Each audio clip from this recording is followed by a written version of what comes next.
In this world, adventurers start out with almost nothing and can only rely on some basic materials for building thatch huts to keep warm, and everything else has to be earned by. However, her fate changed drastically the moment she set foot on the blue planet. The blue star undergoes a drastic change, and the entire planet is drawn into an unknown alien continent. All of humanity is forced to embark on a journey of pioneering and survival full of hardships and unknowns. The other world is a world full of crises and challenges. Monsters are rampant, supplies are scarce, natural disasters come one after another, and humans are like dust in the wind and will be swallowed by darkness if they are not careful. In this world, adventurers start out with almost nothing and can only rely on some basic materials for building thatch huts to keep warm, and everything else has to be earned by themselves. For many people, this is simply the end of the world. However, Jinyue felt that it all seemed familiar. She laughed at herself and said, "Isn't this just like the wilderness survival in documentaries?" Faced with invitations from other forces and olive branches to form a team, she declined one by one, with a simple and helpless reason. "Sorry, I am born with social phobia, so I'd better fight alone." At the beginning, the food was hard to swallow. Food without seasoning had no taste. Jinyue was uncompromising. He bit the rough ingredients and swore to himself, "Okay, I have to work harder tomorrow. I can make do with anything, but I can't treat this mouth badly." Just when everyone was struggling to survive, the strange jade stone left to Jinyue by her parents suddenly glowed, bringing her the mysterious Tianxiao lottery system. From then on, her pioneering journey completely reversed, and she embarked on a completely different path. While others were still busy collecting materials to build simple thatched houses, Jinyue had already moved into a comfortable villa built with constant temperature materials. While others were still struggling for a bite of food, she was thinking about whether to have a stew of exotic beast meat or an exotic plant salad for dinner tonight. While others were busy improving their combat effectiveness and reinforcing their shelters, she had already opened up a second refuge and even started growing exotic plants, raising exotic beasts, making tools, and stockpiling supplies on a large scale. Her goal is simple. Even in a foreign world, she wants to live comfortably and happily. As her name appeared again and again on the world announcement leaderboards, adventurers in the server began to frantically search for Jinyue's coordinates, trying to get a piece of the pie by snatching her away. However, Jinyue is not afraid of these careerists. She publicly declared on the public channel, "If you find me, I will give you a ticket to the underworld." Her words are full of provocation and confidence. Who can tell Jinyue where she is? Wearing cartoon pajamas and panda slippers, she carried a backpack that appeared out of nowhere, stood in the desolate wilderness, and blinked blankly. A few hours ago, she was still busy preparing for graduation, and finally she was looking forward to the first day of her vacation back home. The taste of hot pot and hand-pulled pancakes has not yet come true, and she has traveled through time when she woke up. Is she dreaming? Jinyue patted the backpack gently to confirm that this thing really existed. Just as she was about to open the backpack, a huge light curtain suddenly flashed in front of her. In the light curtain, a nimble little ball was jumping happily and making a giggling sound. An innocent and tender child's voice followed closely. "Welcome the residents of Blue Star to the survival game. Dear players from Huaxia District 47, start now, adjust your mood, and read the following game rules carefully." Survival game? Jinyue muttered in a low voice, frowning, staring at the small ball in the light curtain, his mind in a mess. The rules state, participant range, Blue Star humans age 15 to 60 with healthy bodies. Once entering the game, they cannot exit and cannot be resurrected after death. Novice protection period, 3 days, during which players are immune to 90% damage. Players need to collect supplies as soon as possible. After the protection period, the difficulty will increase and tasks will be issued. Area exploration. The unopened fog map is full of dangers, and the protection will be invalid after entering. Treasure boxes and rewards. Randomly refreshed treasure boxes and monster-killing rewards encourage players to explore freely, but be wary of all creatures, including plants. Social restrictions. The number of comments per day during the novice protection period is limited to 3. Shelter construction. The backpack is equipped with primary construction materials, and the player needs to choose a suitable location to build a shelter.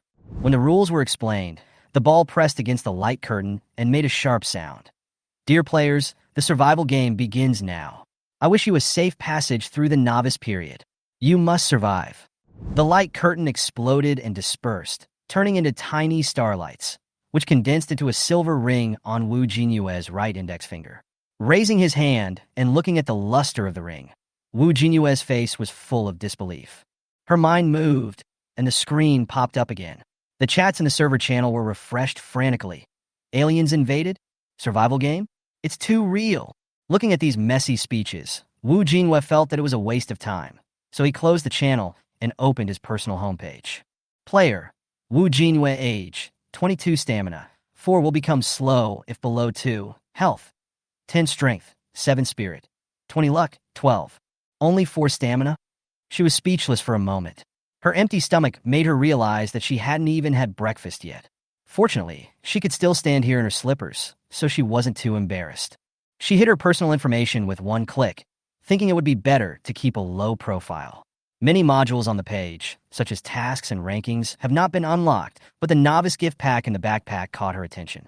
After unlocking the backpack, all the items were visible. 50 planks, 60 hay, 15 nails, and jade. Seeing the familiar jade, Wu Jinyue felt relieved. This piece of jade that has been with her for more than 20 years is her only thought. It is said that it was a keepsake that she carried with her when she was picked up by the director of the orphanage. It may seem ordinary, but it means a lot to her. As she was stroking the jade, a mechanical voice sounded in her mind. Race. Human, no tribe, do you want to bind? Bind? Before she could think, the voice continued. Bind completed, found that the host's physical condition is not good. Do you want to extract the talent immediately? With no choice, Wu Jinyue simply gritted his teeth and silently said, draw now. The next second, a red and yellow polka dot lottery box appeared in front of her, shining brightly. She reached into the box and prayed silently. The Emperor of Europe is possessed. Feeling a smooth little ball sliding into her palm, she quickly pulled her hand out. The light immediately merged into her body, and a mechanical voice sounded. Talent. Horse-seeking skill talent level. Level 1 range. 500 meters upgrade condition. Mental strength 30. Talent analysis. It can track the position and status of all things within the range. The higher the level, the greater the precision and range, and the more it can evolve. With this analysis, a cool feeling permeates the whole body. Closing her eyes, a clear topographic map emerged in her mind, with the surrounding scenes accurately marked. Wu Jinyue was shocked but smiled. Great, I can find a treasure chest quickly. Wu Jinyue became excited when he thought that he could quickly locate the treasure chest and supplies, and couldn't wait to take action. She looked down at the jade in her hand, her heart full of gratitude, and she couldn't help but kiss it twice. Lifting the jade stone up to the sun, its appearance has changed dramatically. The original hazy surface has been stripped away, revealing a yellowish background, and if you look closely, you can see a faint stream of light inside. At this moment, the description of the jade clearly showed, Xianji damaged. If this kind of talent can be extracted in a damaged state, what level would it be when it is intact? Wu Jinyue couldn't help but sigh, and then put the jade back into his backpack. A lot of time has been spent on checking the panel and extracting talents. She knows that the novice protection period is only 3 days.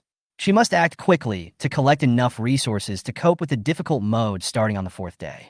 Thinking of his pitiful 4 points of physical strength, Wu Jinyue sighed helplessly. Eating something was his first priority.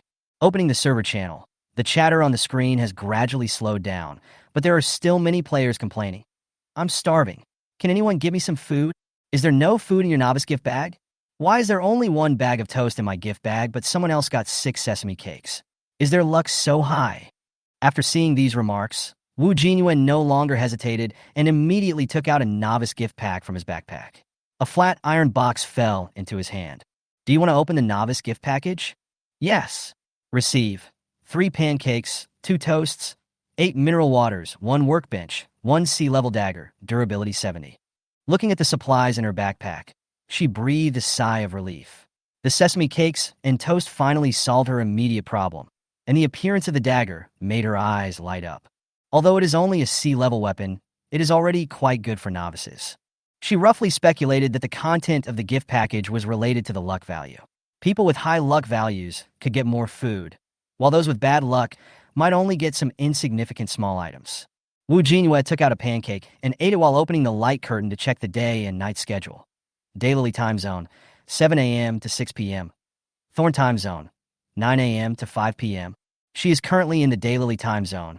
It is only 10 a.m., and there are still 8 hours before dark. With plenty of time, she decided to find a suitable place to build a shelter immediately.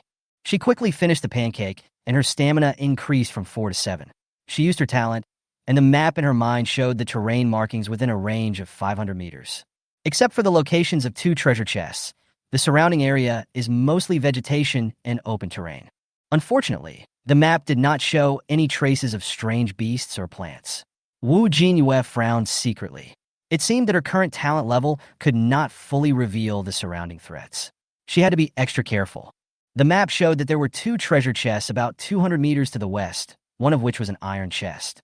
Jinyue decided to go there first to collect resources and then find a place to build a shelter. She adjusted the shoulder straps of her backpack, tightly grasped the dagger she had just received from the gift bag, and moved carefully towards the target location. Passing by some sparse bushes on the way, she reached out and broke off a few sticks and put them into her backpack, but she didn't dare to reach out to the dense bushes rashly, because who knows if there might be some dangerous small monsters hiding in them. Soon, she arrived outside the fir forest. Under the bright sunshine, the forest was as cold as another world, and the light could hardly penetrate. Jinyue stood on the periphery and noticed an iron box half buried next to a tree root, while another wooden box was hidden among a pile of stones. The temptation of the iron box made her heart beat, but the strange atmosphere in the forest made her retreat rationally. She wrote down the location of the treasure chest and decided to build a shelter first to ensure basic safety before exploring. Jinyue walked about 2,000 meters upstream along the stream beside the forest and finally found a flat high ground. The terrain was relatively safe about 100 meters away from the stream. Do you want to use 50 planks, 60 hay, and 15 nails to build a thatched house? Elementary? Yes. A few minutes later, the system prompts. Thatched house, primary, completed, a ramshackle shelter. Although crude, it can keep out the wind and rain. Jinyue pushed open the creaking wooden door, and what came into view was a small room of 15 square meters. The room was empty, with only a wooden bed and a wooden framed window. However, she quickly adapted to the environment. After the shelter was built, she began to think about the next plan. The sesame cakes, toast, and mineral water were barely enough to sustain for 2 days, but the physical labor might cause these foods to run out early. The most urgent task is to collect more food and water, and the iron box is the most likely target. Take advantage of the damage reduction during the novice protection period. We must get the box this time. Jinyue gripped the dagger tightly and set out for the fir forest again with full enthusiasm. The fir forest was not far from Jinyue's thatched cottage. She walked quickly and soon reached the outside of the forest.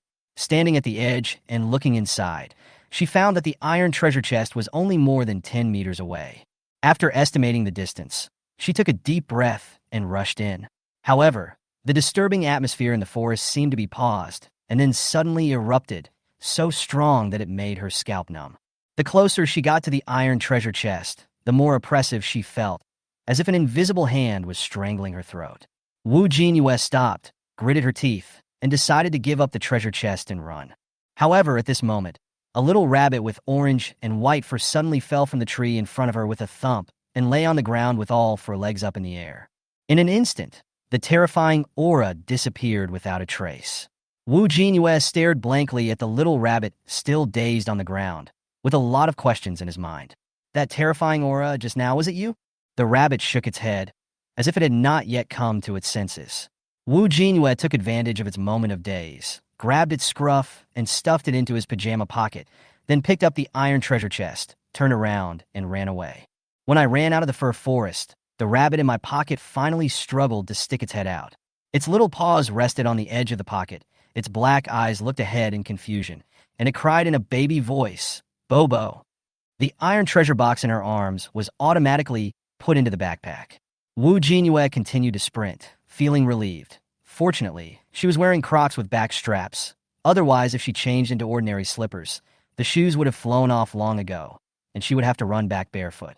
When she was about to run out of the fir forest, she suddenly remembered that she hadn't taken the other wooden treasure chest.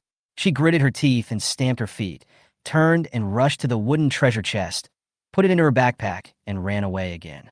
After running a few hundred meters, Jinyue finally stopped and breathed heavily while holding her knees. She supported her knees with one hand and took out the rabbit from her pocket with the other hand, holding it in front of her eyes and shaking it. The little rabbit shook twice, staring at her with its black eyes without blinking, and called out softly with its three-petal mouth, "Bobo! Bobo!"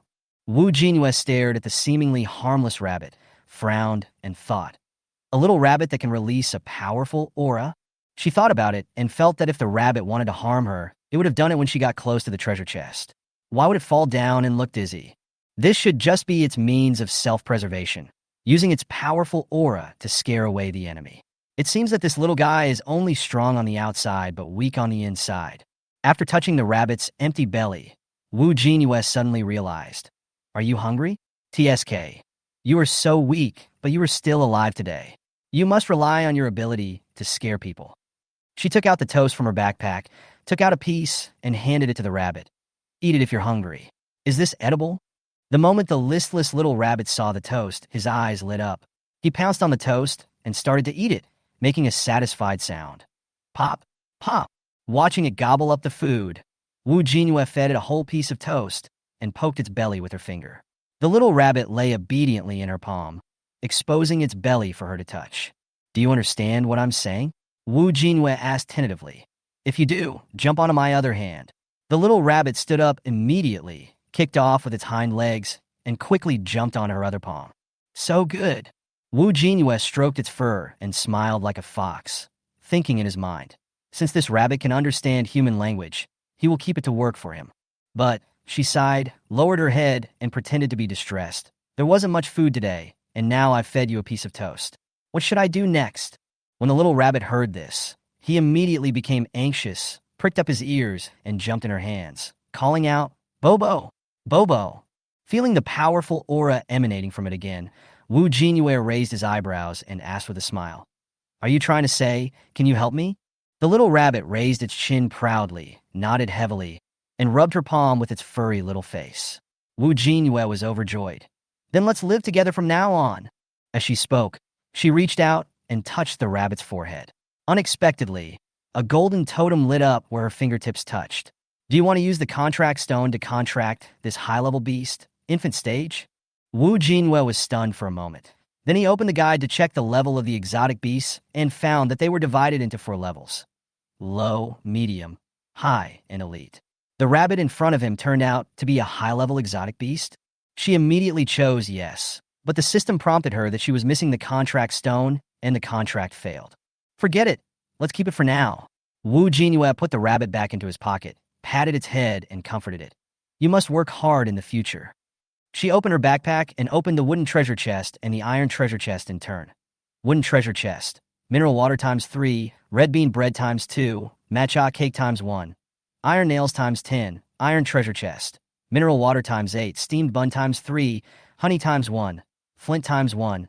Outdoor gloves times 1, D-level iron axe, durability 90 times 1. Wu Jinyue put on outdoor gloves, picked up an iron axe, and continued to move forward with Bobo, preparing to look for more supplies along the creek. Along the way, she came across several oak trees.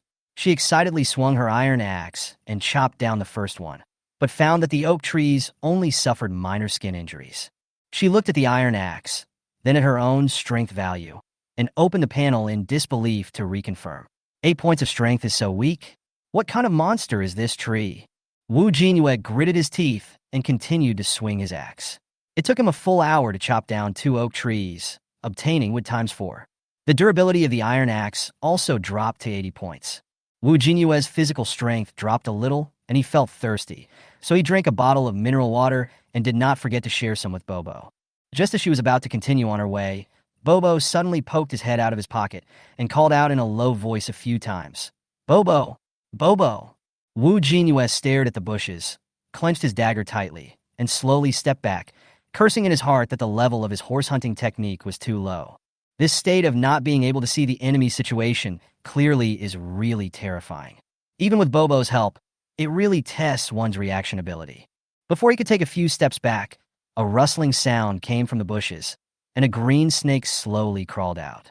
The snake's body made a light sound as it slid across the grass leaves. Its vermilion eyes stared straight at Wu Jinyue. Its body bent into an attacking posture. Its blood-red tongue kept sticking out, making a low, hissing sound, with an obvious sense of expulsion. Jinyue took a deep breath. Thinking that she was still in the protection period and immune to 90% of the damage, she stopped retreating, gripped the dagger tighter, and pointed it directly at the green snake. The green snake stopped making warning sounds and instantly arched its body, ready to attack.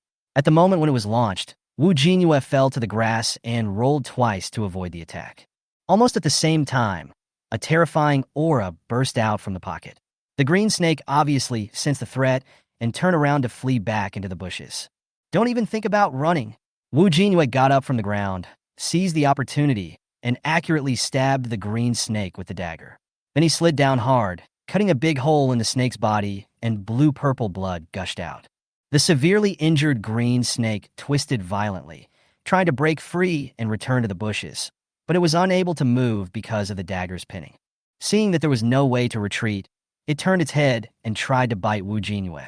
She decisively drew out her dagger and used all her strength to pierce the snake's head again, killing it with one blow. Successfully killed the green snake, low level. Obtained 1 wooden treasure chest, 3 snake meats, 1 snake gallbladder, 1 green snake venom. Green snake venom. A small poison that is not fatal, but can temporarily incapacitate the target. Congratulations to the player for completing the achievement, Hunting Strange Beasts. Achievement point +1. Reward iron treasure chest ×1. Iron blocks ×10. Congratulations to the player for being the first to complete the achievement, Hunting Strange Beasts in Huaxia District 47. Extra achievement point 1. Iron treasure chest ×1. 1 attribute point that can be allocated. Jinyue was a little excited when she saw the rewards popped up by the system. She opened her personal homepage and saw that she was tied with another player for first place in the district on the achievement list. The allocable attribute point in the extra reward is of great significance to her, and it is currently the only chance for her to quickly improve her spirit value. She immediately added attribute points to her spirit value. After her spirit value increased to 21 points, she became more determined to earn more supplies. She reached out and rubbed Bobo's head, praising him. "Bobo, you're awesome. You cooperated so well. I'll reward you with red bean bread tonight." Bobo happily rummaged in his pocket, waving his little paws excitedly and calling Bobo. Jinyue looked at this cute rabbit and couldn't understand why it was a high-level exotic beast, but she was too lazy to delve into it. After confirming that it was noon, she took out a pancake from her backpack, broke off a piece and fed it to Bobo, then quickly ate the rest. After regaining some strength, she continued to search for supplies in the surrounding area. 2 hours later, she did not encounter any more strange beasts, but she did not give up the opportunity and pulled up a lot of bushes and hay along the way. Obtained 15 sticks, 20 hays. Finally, her locating map showed a treasure chest in the northwest. Thinking that she had to get back to the shelter before dark, she quickened her pace and ran towards the treasure chest. When she arrived, she saw only an empty meadow in front of her, and the treasure chest was nowhere to be found. Is the map wrong? She scratched her head in confusion, but then she thought maybe the treasure chest is underground. She did it right away, taking out the workbench. Workbench. Place materials to synthesize items. There are no items that cannot be synthesized, only users who lack materials. She quickly looked up the beginner's guide and found the method for making a shovel. 2 pieces of wood were needed. After putting the materials in, the workbench made a ding sound. Successfully made a D-grade wooden shovel, durability 50, x1.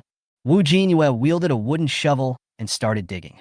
The soil was hard, and she was sweating profusely. 40 minutes later, she finally shoveled a hard object. Carefully, she pushed aside the soil, and a wooden treasure chest appeared before her. She reached out and touched it, and the treasure chest automatically went into her backpack. Just as she stood up, she caught a glimpse of 2 fat earthworms in the soil. They were 3 times larger than the earthworms on Blue Star, and Jinyue fished them out without hesitation. Obtain earthworms x2. Can be used to make low-level bait. After packing up her supplies, she looked at the time. It was already 3 o'clock in the afternoon. There were only 3 hours left until dark at 6 o'clock. She had to return to the shelter as soon as possible. She hurried back along the same route she had come. Although the range of the horse-searching technique was limited, the reference points set up along the way prevented her from getting lost. On the way, she picked a few large and soft leaves and prepared to make a nest for Bobo. I can make do with a wooden bed, but Bobo's little arms and legs should be more comfortable. Finally, The man and the rabbit successfully returned to the shelter before dark. After closing the door of the thatch hut and inserting the shaky bolt, Jinyue breathed a sigh of relief and looked back at the system time. It was still 20 minutes before 6 o'clock. The busy day made her exhausted, but looking at the bountiful harvest, she felt full of satisfaction. After closing the doors and windows, she leaned against the wall and whispered to Bobo in her pocket, "You must be tired. Have a good rest tonight. We will continue our efforts tomorrow." Jinyue plopped down on the bed and stretched himself. Bobo also crawled out of his pocket and lay on the bed like a furry little pancake, with his ears pressed against his head.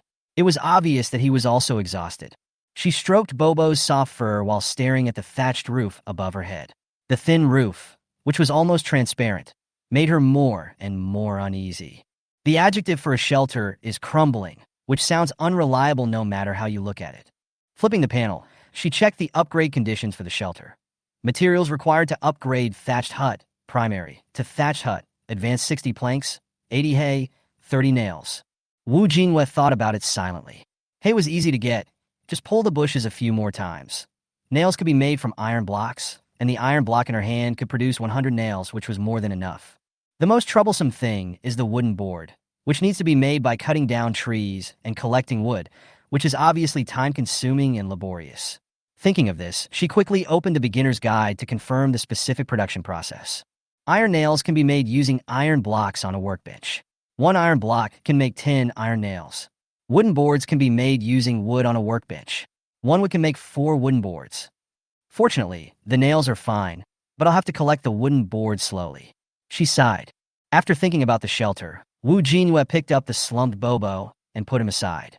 He then got up from the bed with an excited expression on his face. It's finally time to open the treasure chest. She took out 2 wooden treasure chests and 2 iron treasure chests from her backpack, rubbed her hands, and her face was full of anticipation. When Bobo saw her take out something it couldn't see out of thin air, it made a soft, puzzled sound. "Bobo?" Jinyue looked at Bobo's puzzled expression, picked up a wooden treasure chest, and shook it in front of it. "What is this?" Bobo tilted his head, kicked his hind legs, and pounced on the treasure chest. The next second, he passed through the treasure chest, hit the wooden bed, and jumped a few more times. Jinyue's eyes widened as she looked down at the treasure chest in her hand.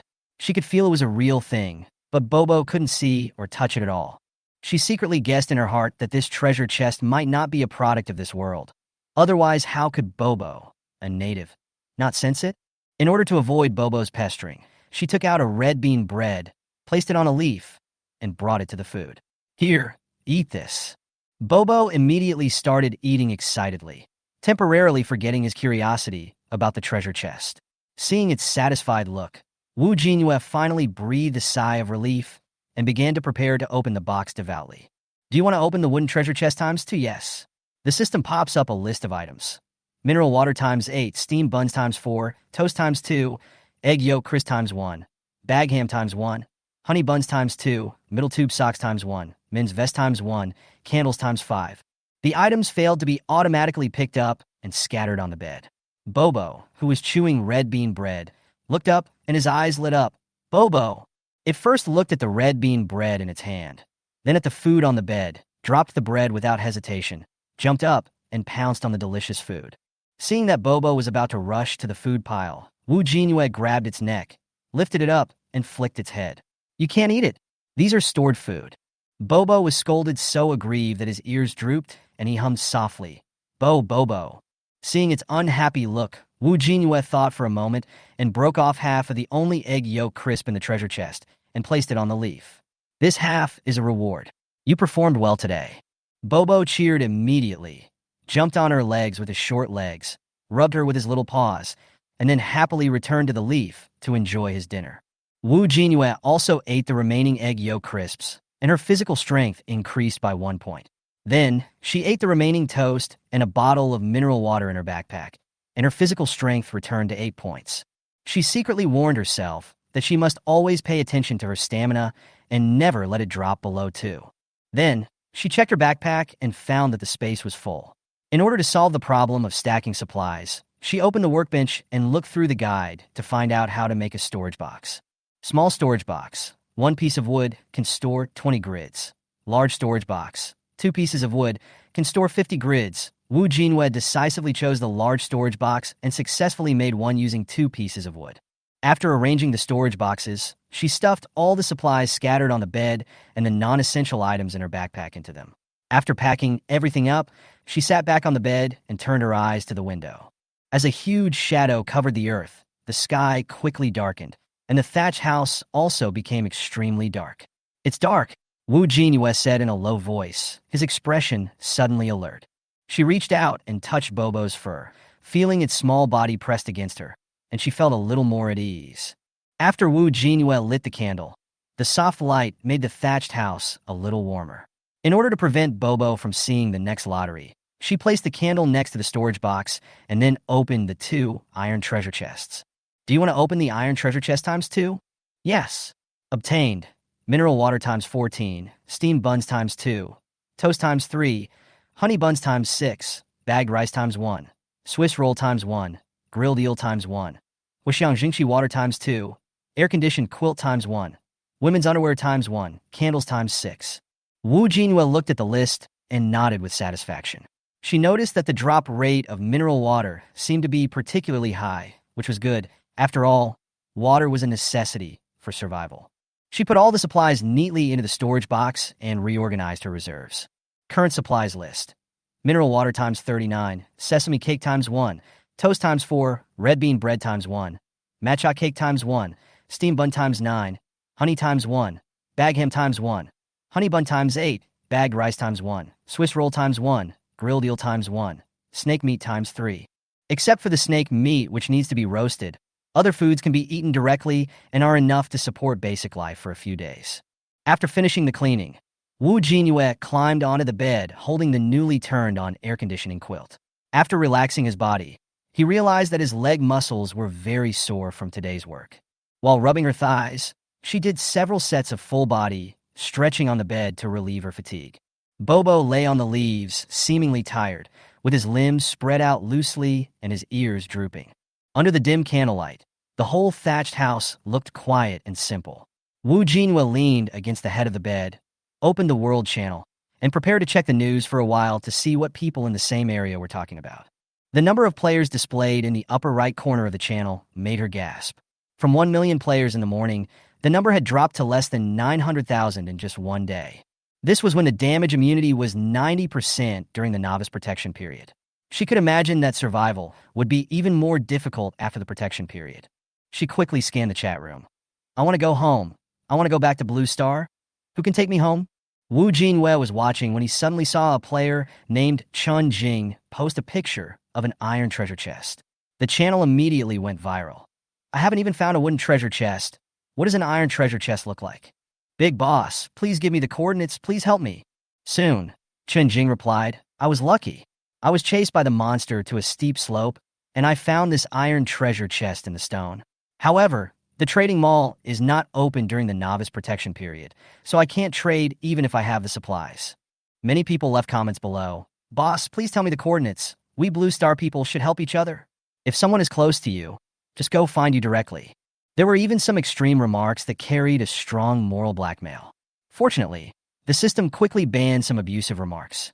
Wu Jin was more amused. This group of people really had everything.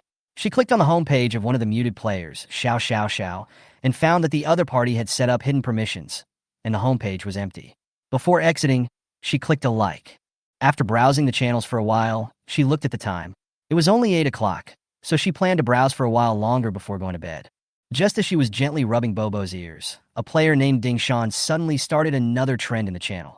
Chen Linhan, who was ranked first in the achievement list, and Wu Jinyue, who was ranked second.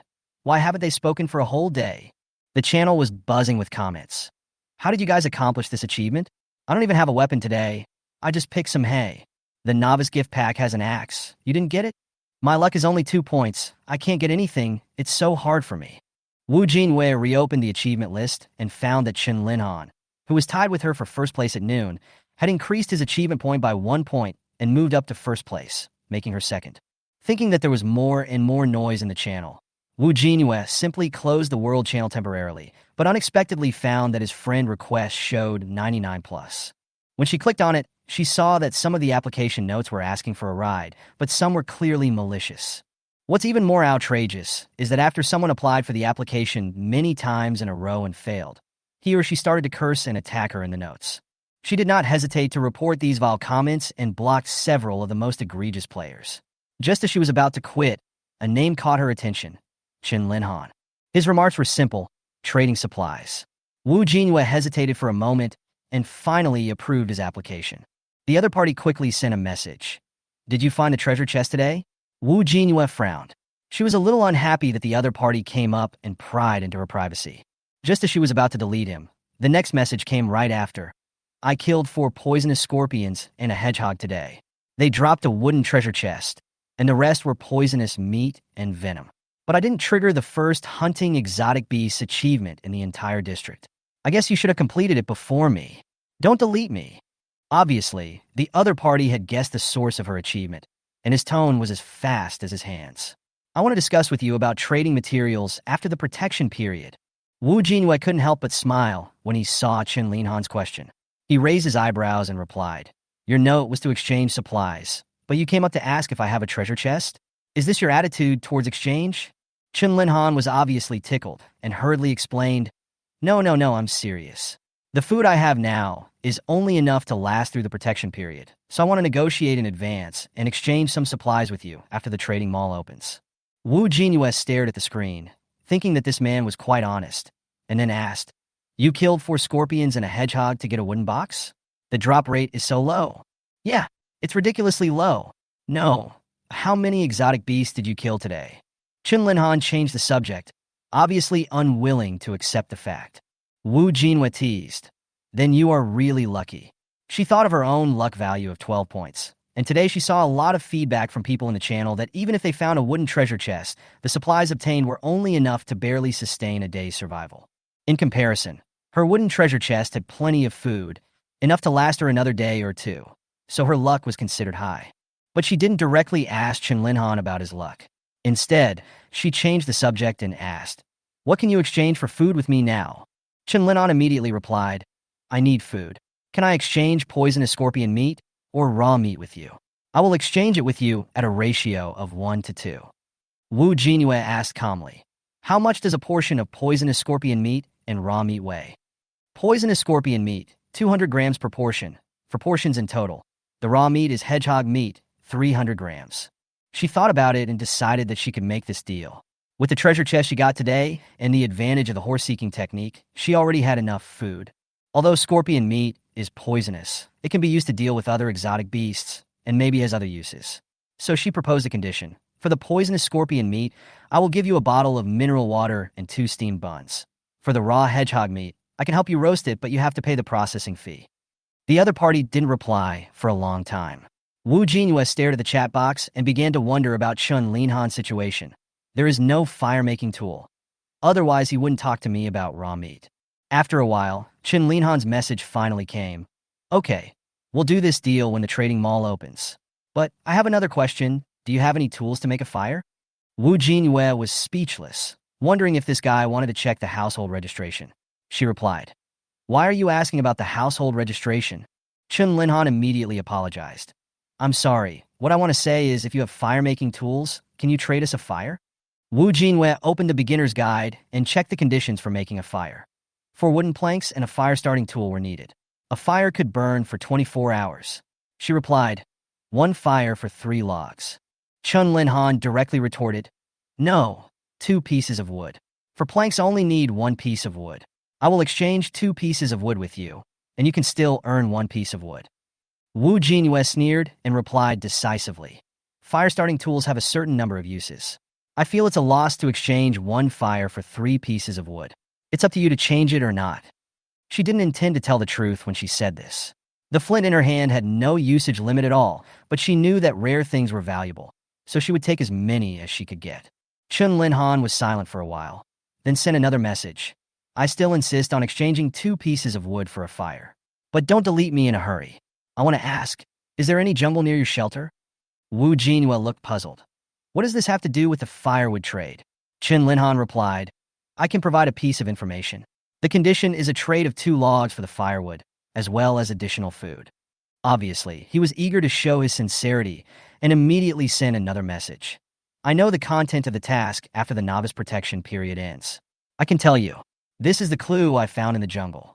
Wu Jinyue's eyes lit up, and he immediately replied, if the news is true, I can give you extra food and a favorable deal. However, she waited for 5 minutes, but the other party did not reply. Wu Jinyue guessed that Chen Linhan began to doubt her sincerity. After all, everyone was in a difficult situation of food shortage. So she got up, took out some toast and steamed buns from the storage box, took a photo, and sent it over. I have food to trade with you. You have no choice but to trust me. Do you think you can find someone who has surplus food, fire, and is willing to trade honestly just by shouting on the World Channel? Wu Jinyue felt that although she was in a different world, she did not consider herself a bad person. As a fellow Blue Star person, she would not go too far in harming her compatriots. A few seconds later, Chen Linhan finally replied, what if the protection period is over and you don't fulfill the transaction? Wu Jinyue joked, I don't know either. How about you go to the World Channel and scold me? Chen Linhan sighed and said helplessly, if I curse you, I will be banned from speaking. It's really not worth it. Forget it. I'll tell you, I have 2 guesses about that mission. One is the attack of the alien beast, and the other is to protect the shelter. Wu Jinyue frowned and asked, why do you guess so? Chen Linhan scratched his head, as if he was organizing his words. My birthplace is deep in the jungle. It's too scary there, with too many strange beasts. I had no choice but to flee to the edge of the jungle and prepare to build a shelter. He paused, his tone a little frightened. There was a nest of scorpions in the place I liked. At first they just raised their stingers to drive me away, but when I built the shelter, they seemed to wake up and rush directly to attack the door of the shelter, almost tearing it down. So you think the aggressiveness of the strange beasts is related to the shelter? Wu Jinyue asked with a raised eyebrow. Chen Linhan nodded. That's right. I think that in addition to the 90% damage immunity during the novice protection period, it may also reduce the aggressiveness of the alien beasts. But once they see someone in the shelter, their aggressiveness will return to normal. He paused and added, and I guess the rules of this world are not so anti-human that we have to keep an eye out for monsters at night. There must be some way to defend against monsters, but we haven't discovered it yet. But before we find it, we have to survive the attacks of the alien beasts after the protection period. Why do you think it will be more dangerous after the protection period? Wu Jinyue asked. The difficulty of survival has increased. It may be that the monster has recovered its original attack power. Chen Linhan's voice was heavy. Based on my experience of killing 4 poisonous scorpions, their original attack power is very high, and it is almost impossible to kill them without weapons. He paused and asked, are you still listening? Yes. Wu Jinyue nodded. So you speculate that during the protection period, the alien beasts will try to attack the shelter. After the protection period is over, the aggressiveness and attack frequency will be higher. That's right, Chen Linhan said solemnly. And with the strength of the primary thatch hut, it can't stop the strange beasts at all. I saw with my own eyes that the wooden door of the shelter was shaken by their attacks. If it is not upgraded, the shelter may not last even a night once the protection period ends. You were born in the jungle, which is really unfortunate. Wu Jinyue said, there are many strange beasts there. Isn't it dangerous for you to live on the border? Yes. Chen Linhan sighed. When I was collecting supplies this afternoon, I found some strange beasts running out from the depths. If I find more tomorrow, I'll be sure my theory is correct. The beasts may find shelter by scent or some other means. After hearing this, Wu Jinyue seemed to be thinking deeply. The strange beast I encountered today just drove me away at first, and it only started to attack me when I wanted to kill it. See, this confirms my guess. Chen Linhan said, the shelter must be upgraded as soon as possible. Otherwise, it will not be able to protect against strange beasts. During the 3-day protection period, at least the primary thatched hut must be upgraded to an advanced one. Wu Jinyue nodded. I'll remember your message, thank you. Chen Linhan said unhappily. Don't thank me. Just remember to fulfill your promise to give me food, otherwise I will really lose a lot. Wu Jinyue grinned and asked, how about this? 4 portions of scorpion meat in exchange for 2 bottles of mineral water and 1 steamed bun. If you buy the information, I'll give you 2 bottles of mineral water, 1 piece of toast, and 1 steamed bun. How do you think about that? How do you want to calculate the processing fee for the barbecue? Chen Linhan was silent for a while, then said, the firewood will be traded for 2 logs, but the raw meat will not be traded. I will roast it myself after the firewood is traded. Okay. Wu Jinyue agreed readily. She thought about it and felt that this deal was not a bad deal. Qinlin Han was able to kill 5 beasts, proving that his fighting ability was not weak, but his low luck value resulted in less drops. His physical energy consumption must be very high, and his food needs are more than ordinary people. Instead of letting him starve, it is better to use food to exchange for more useful resources, a win-win situation. She looked at the time. It was already 9 o'clock. If she were still in Blue Star, she would probably be eating hot pot at home now instead of thinking about how to survive in this simple thatched house. When can I eat crayfish and hot pot again? She sighed, blew out the candle, and left the light in the room in darkness. At the last moment when she felt sleepy, Wu Jinyue hugged the air conditioning blanket and fell asleep next to Bobo. She thought drowsily, "It's not cold, just covering myself with the air conditioning blanket is enough." Bobo had already fallen asleep, and when he felt the soft touch approaching, he shook his ears, turned over, and clung even closer. The man and the rabbit snuggled up to each other in the quiet night and spent a peaceful night. Early the next morning, Bobo's little paws scratched Wu Jinyue's face. "Bobo! Bobo!" Wu Jinyue turned over, reluctantly took it off his face, rubbed his sleepy eyes, opened the light screen, and saw that it was still 10 minutes before 7 o'clock. Yesterday's high-intensity activity made her whole body sore. She stretched her arms and then slowly stood up. "Good morning, Bobo." She rubbed its fur, took out honey bread and water from the box, poured some water on the leaves, and handed it to Bobo. "Have breakfast." Bobo happily buried his head in his food, humming with satisfaction. Wu Jinyue simply rinsed his mouth, washed his face, packed his backpack, and took a Swiss roll, a honey bun, and a bottle of water as his breakfast. After breaking off some Swiss roll crumbs for Bobo to taste, she quickly finished her own food, thinking about today's mission. "I hope I can get a set of clothes or shoes today. It's really not a good thing to always wear pajamas and slippers." She muttered softly, picked up her equipment, and prepared to go out. When she got to the door, she checked the time. It was 7 o'clock, and it was already light outside. She took a deep breath, put Bobo in her pocket, and opened the door. The main task today is to chop down trees, and then find treasure chests and other supplies. She murmured, activated the horse-seeking technique, and the map in her mind expanded. Let's go in another direction, hoping to make new discoveries. Wu Jinyue gripped the dagger tightly, his eyes determined, and stepped forward. After Wu Jinyue stuffed the axe into her backpack, she walked under the tree and took out a bottle of mineral water. She first poured a few caps of water for Bobo, then raised her head and drank the rest of the water in one gulp. Patting her pockets, Bobo's bunny head immediately popped out, looking at her expectantly. "Let's go, Bobo. Lead the way. We'll go find something delicious." Wu Jinyue smiled, but was thinking secretly in her heart. The food that makes high-level exotic beasts excited should not be ordinary wild fruits or small things. It might be really good stuff. When Bobo heard the command, he jumped out of her pocket happily, hopped twice, and then led her into the woods. Wu Jinyue followed behind it, and gradually felt the temperature around her getting lower. After walking for a while, she couldn't help but ask, "Bobo, are we almost there?" Bobo stopped and waited for her to get closer before jumping onto her slippers, rubbing his head against her trouser leg, and then shook his head. "Still some distance away? Will there be anything dangerous here?" she asked tentatively.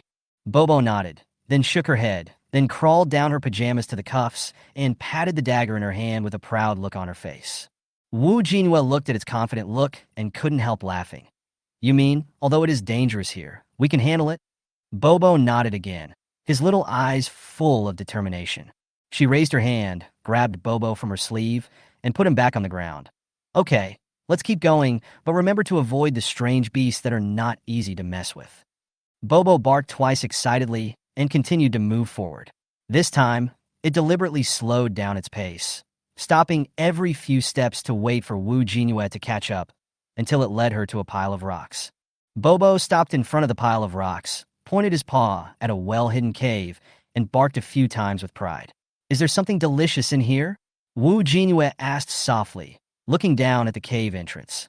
Bobo shook his head, raised his paw, and patted her dagger, then pointed at the cave entrance. She immediately understood what Bobo meant. "Is there something in the cave?" The little rabbit nodded, then quickly hid in her pocket, leaving only a little head exposed, staring at the direction of the hole. Wu Jinyue laughed. It was clear from Bobo's actions that she had learned the essence of getting along, but it also used its actions to tell her that she could handle these dangers. She carefully picked up a stone and threw it towards the pile of rocks, then hid behind a tree to observe the situation. The man and the rabbit listened quietly. First the sound of the stone rolling, then the sound of the teeth-grinding rattling coming from the cave. Soon, a crab crawled out of the hole.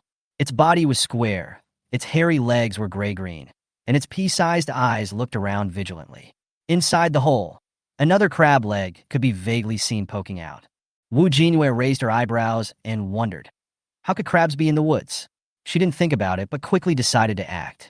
She picked up another stone and threw it far away to lure away one of the crabs, and then took the opportunity to rush to the cave entrance. Feeling threatened, the crab made a whooshing sound and tried to retreat back into the hole, but was pulled out by Jinyue. Fearing that it would be caught, she smashed it to the ground and stabbed its abdomen with the dagger, successfully killing it. The crab instantly turned into a pile of supplies and automatically put them into her backpack. Before she could check, another crab had already noticed the movement and rushed back, waving its claws. Jinyue quickly grabbed a handful of stones and threw them at it. But the stones could not hurt its hard shell at all. In desperation, Bobo activated his talent, and the crab stopped immediately, as if it felt the pressure from the top predator, and hurriedly turned around and tried to escape back into the cave. Jinyue saw the right moment and went around behind it, flipped its body with his dagger, pierced it, and killed the second crab. It also turned into supplies and was put into the backpack. "Bobo, are there any crabs in the cave?" she asked, lowering her head. Bobo nodded, his eyes shining, as if he had discovered some treasure. Jinyue couldn't help but laugh at its excitement. It seemed that the little guy had decided to rely on her to kill the strange beast in exchange for its favorite delicious food. Jinyue pondered for a moment, quickly moved several large rocks around, and threw them into the hole one by one. 2 minutes passed, and no crabs crawled out. She wiped the sweat from her forehead and put away the dagger, knowing that she couldn't just wait for the crab to emerge from the hole. She took out 2 bundles of hay and flint, lit one bundle, and stuffed it into the hole. If the crabs were going to stay inside, she would just smoke them out. After stuffing the first bunch of hay in, she added another and half-blocked the hole with rocks. After finishing all this, Jinyue sat in a leeward place and took out a piece of honey bread from his backpack. After tearing off a small piece and feeding it to Bobo, she flattened the rest of the bread and stuffed it into her mouth. The sweet taste made her feel a little relieved. Bobo squinted his eyes and ate the bread, looking satisfied. Jinyue smiled and put Bobo next to the cave entrance and said, "Bobo, watch here. If there are crabs crawling out, call me loudly." Bobo nodded seriously and sat at the entrance of the cave, staring at it. Jinyue turned around, picked up the axe, walked to a tree next to the pile of rocks, and started chopping the tree. Within an hour, she had felled 2 large trees and added another burning hay to the crab holes along the way. Time passed quickly, and the system indicated that there were only 15 minutes left until noon. Jinyue estimated that no matter how many crabs there were in the hole, they should be almost done after being smoked for so long. She took out a wooden shovel and started digging the hole. "Bobo, move aside. It's time to collect the spoils." She called Bobo. The little rabbit jumped excitedly onto her shoulder, staring at the hole, obviously imagining the deliciousness of the crab meat. Jinyue shoveled a few times, and resources jumped out of the soil and were automatically put into her backpack. The feeling of digging for resources made her very excited. After half an hour of digging, the cave was finally emptied. She put away the wooden shovel and looked at the 20-square-meter hole she had dug inside. These crabs are really good at digging. They can dig such a large space. Opening her backpack, she quickly counted the spoils: 9 wooden treasure chests, 2 iron treasure chests, 36 crab meats, 14 crab roe, 9 crab shells, 7 crab claws, 3 filter gills. Each item has a brief description, such as crab shells being described as sewn together to become as strong as a crab, and crab claws being proposed as useful as tools or decorations, perhaps making you as strong as a crab. Jinyue looked at these strange descriptions and laughed for a moment, but her heart was filled with satisfaction. She picked up Bobo and kissed him twice. "Bobo, you are such an amazing treasure-hunting rabbit." Bobo was so shy that he covered his face with his ears and made a small bobbing sound. Jinyue teased him and said, "Why are you shy? Let's go find something delicious." When he heard the word delicious, Bobo immediately jumped off his hand and ran forward happily, looking back from time to time to see if she was following. The man and the rabbit continued walking for more than 10 minutes. Wu Jinyue noticed that there was a treasure chest ahead on the map, and its location was exactly the same as Bobo's route. After arriving at the destination, she signaled Bobo to stop, walked to a tree, carefully pushed aside the bushes, found a wooden treasure chest, and quickly put it into her backpack. "Bobo, how far is it? We have limited time and can't delay too long," she asked. Bobo gestured and pointed his paw forward to indicate that it was not far away. Wu Jinyue nodded. "Okay, then let's speed up. We still have to collect materials to upgrade the shelter today." 15 minutes later, Bobo took her to an open space. There were two strange plants in the middle of the grass. One was shorter, with 5 orange-yellow fruits hanging on it, fresh and tempting. The other was dark green, with deep red lines on its trunk, as if it was absorbing the vitality of the other plant.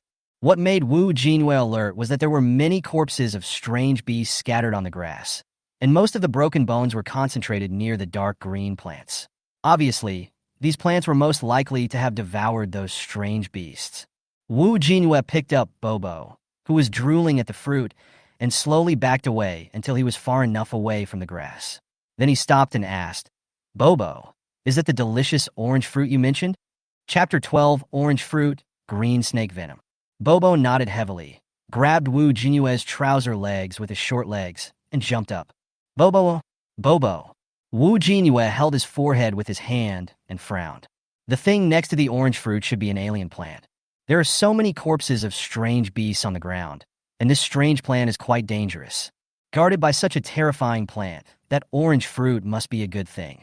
If she can't get it during the novice protection period, once the protection period is over, the number and attack power of the strange beasts in the woods will increase, and it will be difficult for her to even walk here. That orange fruit, she wanted it. She needs to plan how to get the fruit. Wu Jinyue rummaged through his backpack, took out the crab shell first, and then tore 2 thin strips of cloth from the hem of his pajamas. Then tie the 2 crab shells to your body, one in front and one behind, and tighten them tightly. Even without looking in the mirror, she knew she must look like a turtle. She still remembers the strange introduction of the crab shell.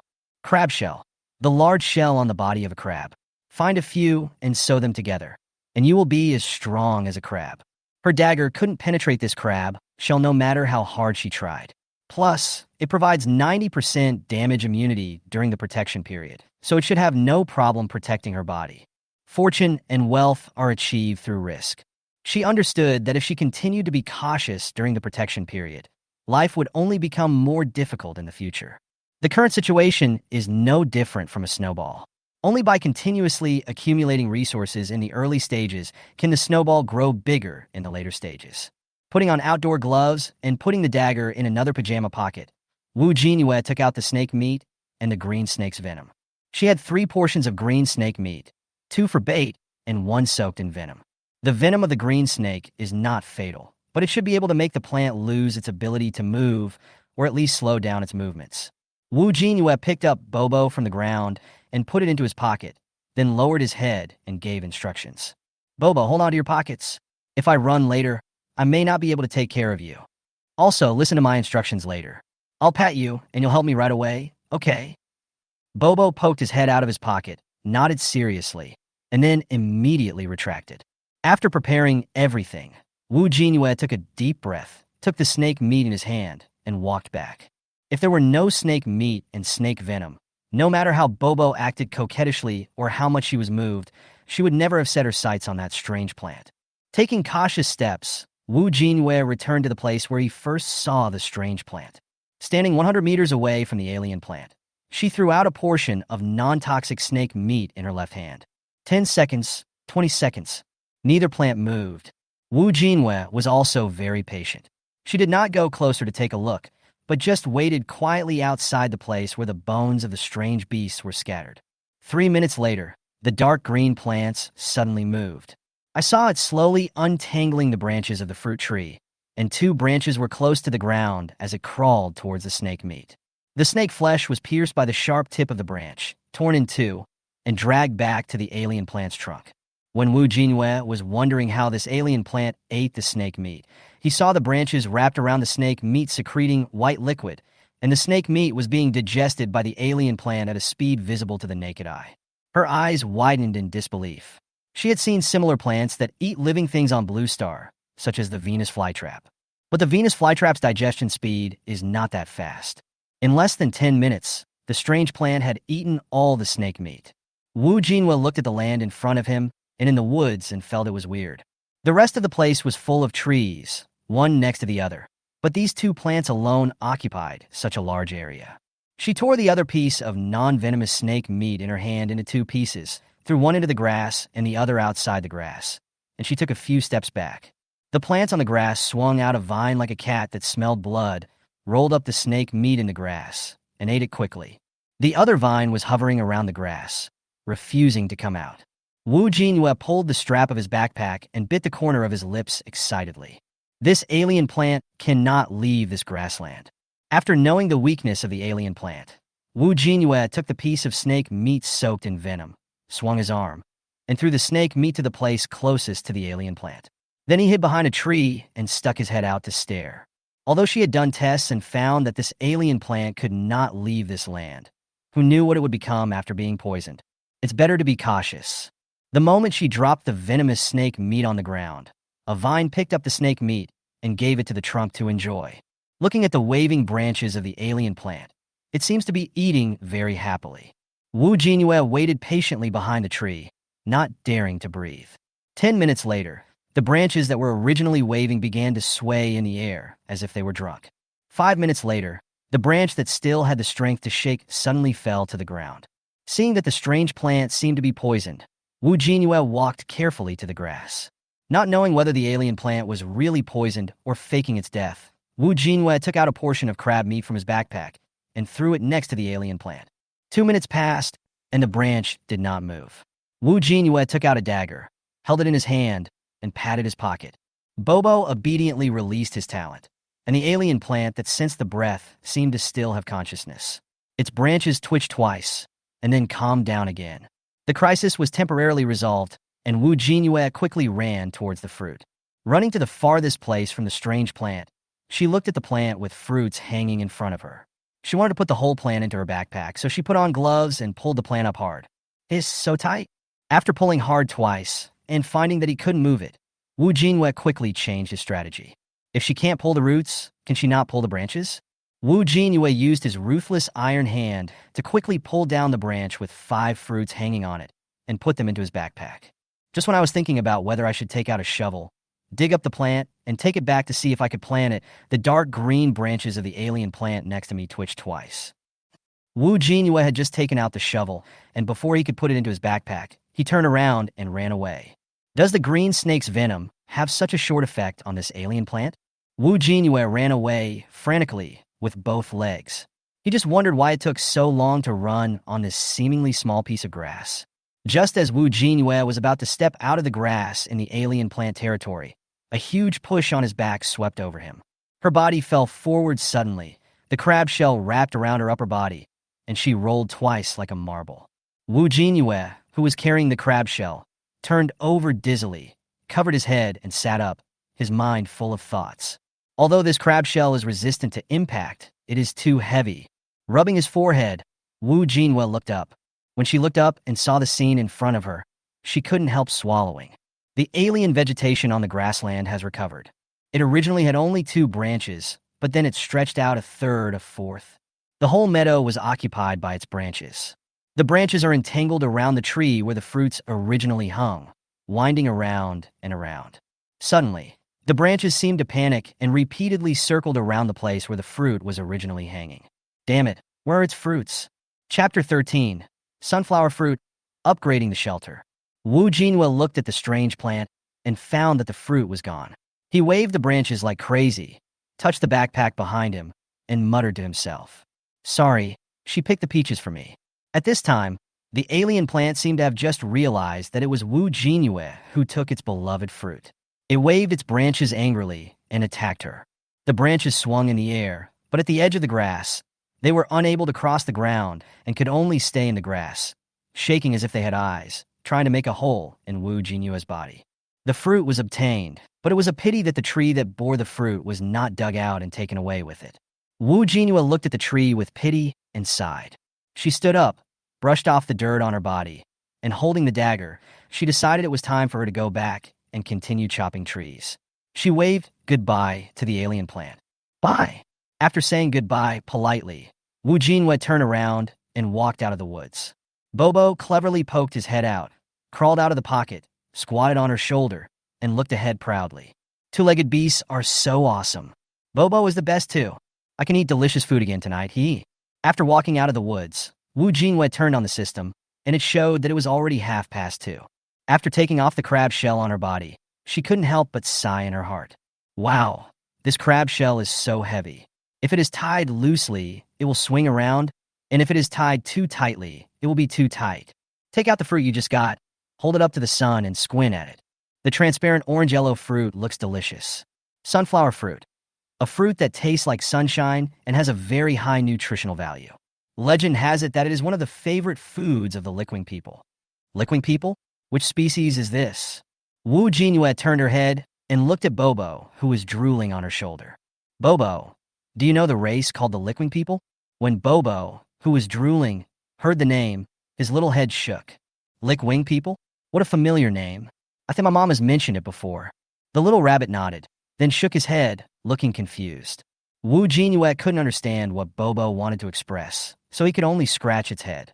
If I had the contract stone, maybe I could understand what Bobo said. Forget it, don't think too much about it for now. Wu Jinyue put the fruit away and tapped Bobo's nose. We can eat the fruit after we get back to the shelter, okay? When the little rabbit heard that he could eat delicious food when he got home, he hummed happily a few times, then obediently crawled back into the pocket. Opening her backpack, she found that she was still 2 trees and 50 pieces of hay away from upgrading her shelter. Keep working hard.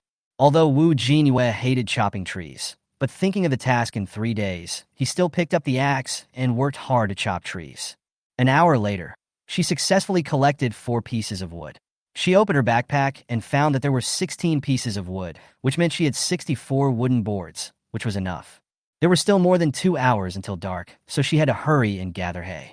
I took out a bag of toast from my backpack, fed 1 slice to Bobo, and ate the rest.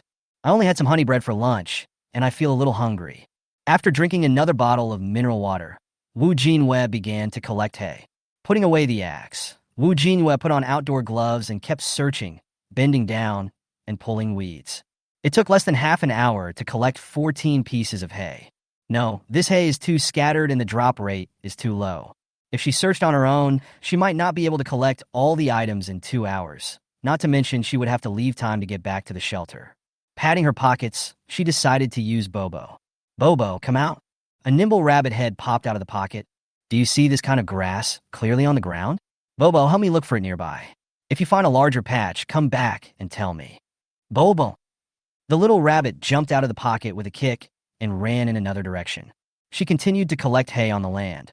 Half an hour later, Bobo jumped back from the other direction. The 3-petal mouth pulled Wu Jinyue's trouser leg in the direction it was coming back. Looks like it was found. Wu Jinyue looked at the hay times 52 in his backpack, squatted down and patted Bobo on the back. Don't pull me. Bobo leads the way. Let's run forward. The man and the rabbit ran very fast, and after more than 10 minutes, they finally arrived at the place where Bobo found them. What a large hay field. Time waits for no one. Wu Jinyue quickly leaned over and repeated the action of collecting hay. Seeing her actions, Bobo, who was standing by, jumped twice, then grabbed a piece of hay with his mouth and pulled it back with all his strength. The hay was not pulled off, but the round body did stumble. Wu Jinyue glanced at Bobo's actions and couldn't help laughing out loud.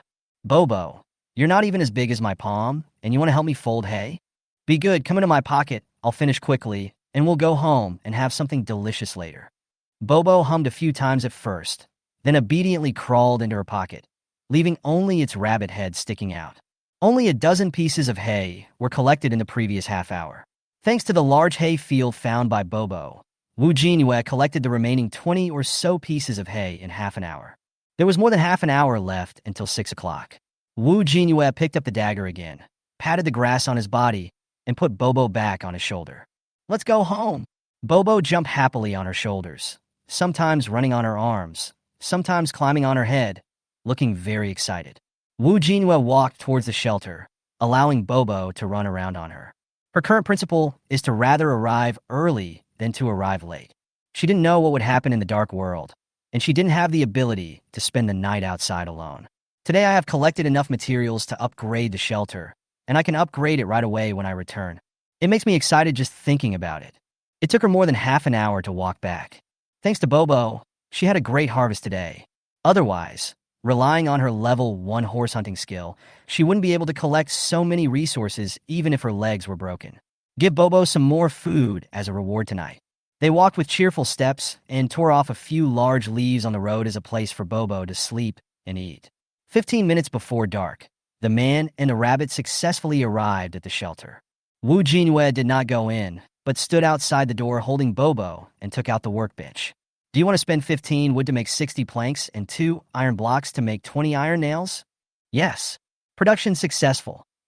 Looking at the upgrade materials that had already been collected in his backpack, Jinyue couldn't wait to click to upgrade the shelter. Do you want to spend 60 planks, 80 hay, and 30 nails to upgrade the thatched house, primary, to the thatched house, advanced? Yes. Submitted successfully. Please wait patiently for 5 minutes. The shelter is being optimized and upgraded. Another 5 minutes to wait? Chapter 14 Crab Barbecue, Shelter Transformed.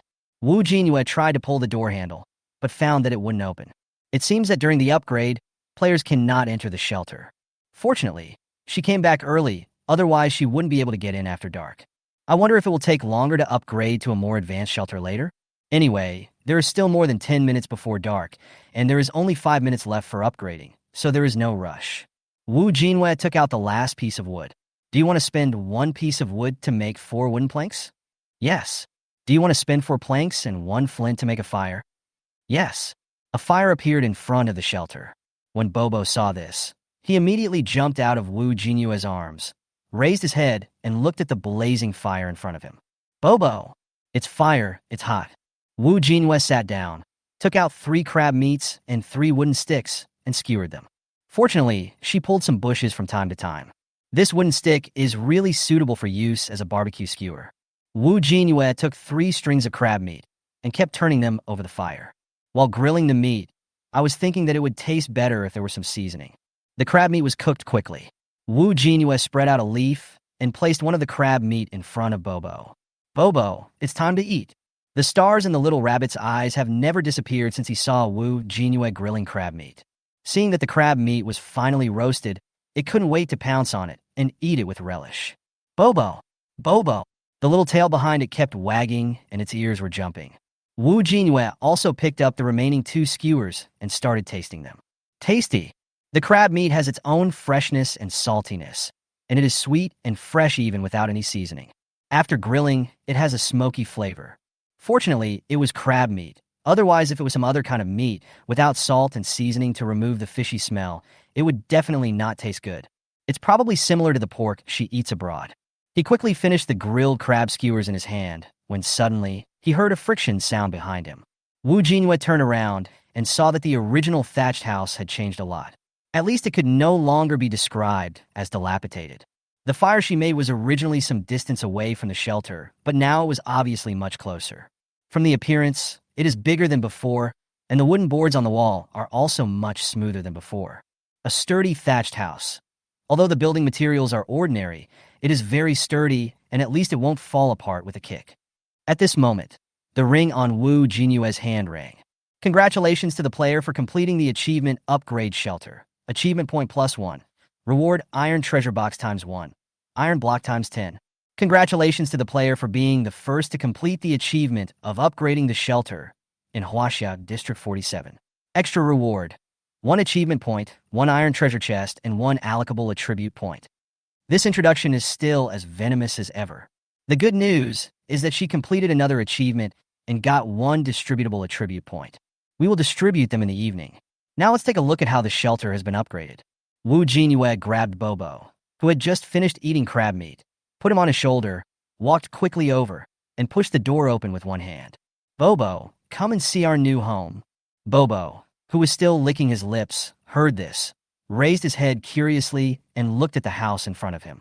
When I pushed the door open, the wooden door obviously stopped shaking and did not make any creaking sounds. Jinyue stood in the house and felt that the most obvious change was the area. The area of the thatched house expanded from the original 15 square meters to 30 square meters, and the number of windows increased from 1 to 2. The house looked more solid, with the wooden boards nailed tightly together. Looking up at the roof, I no longer felt the thin layer of hay as before. It was obviously much thicker, with layer upon layer. The house, which originally had only one room, was divided into two. One was where they lived, which was about 20 square meters, and the remaining area of less than 10 square meters should be the storage room. She saw her storage box being moved there. The wooden bed has also become bigger, and a new bedside table has been added next to the bed. After putting Bobo on the bed, Jinyue immediately opened her backpack. She wanted to open 2 treasure chests first. She already had a men's vest and underwear from a treasure chest, and now she was in desperate need of a pair of pants. I've been wearing this pajamas for 2 days, and I can't wear it for a 3rd day. Not to mention that he had been rolling around killing strange beasts these past 2 days, and his clothes and pants had holes here and there. Because of tying the crab shells, my clothes were torn into a mess.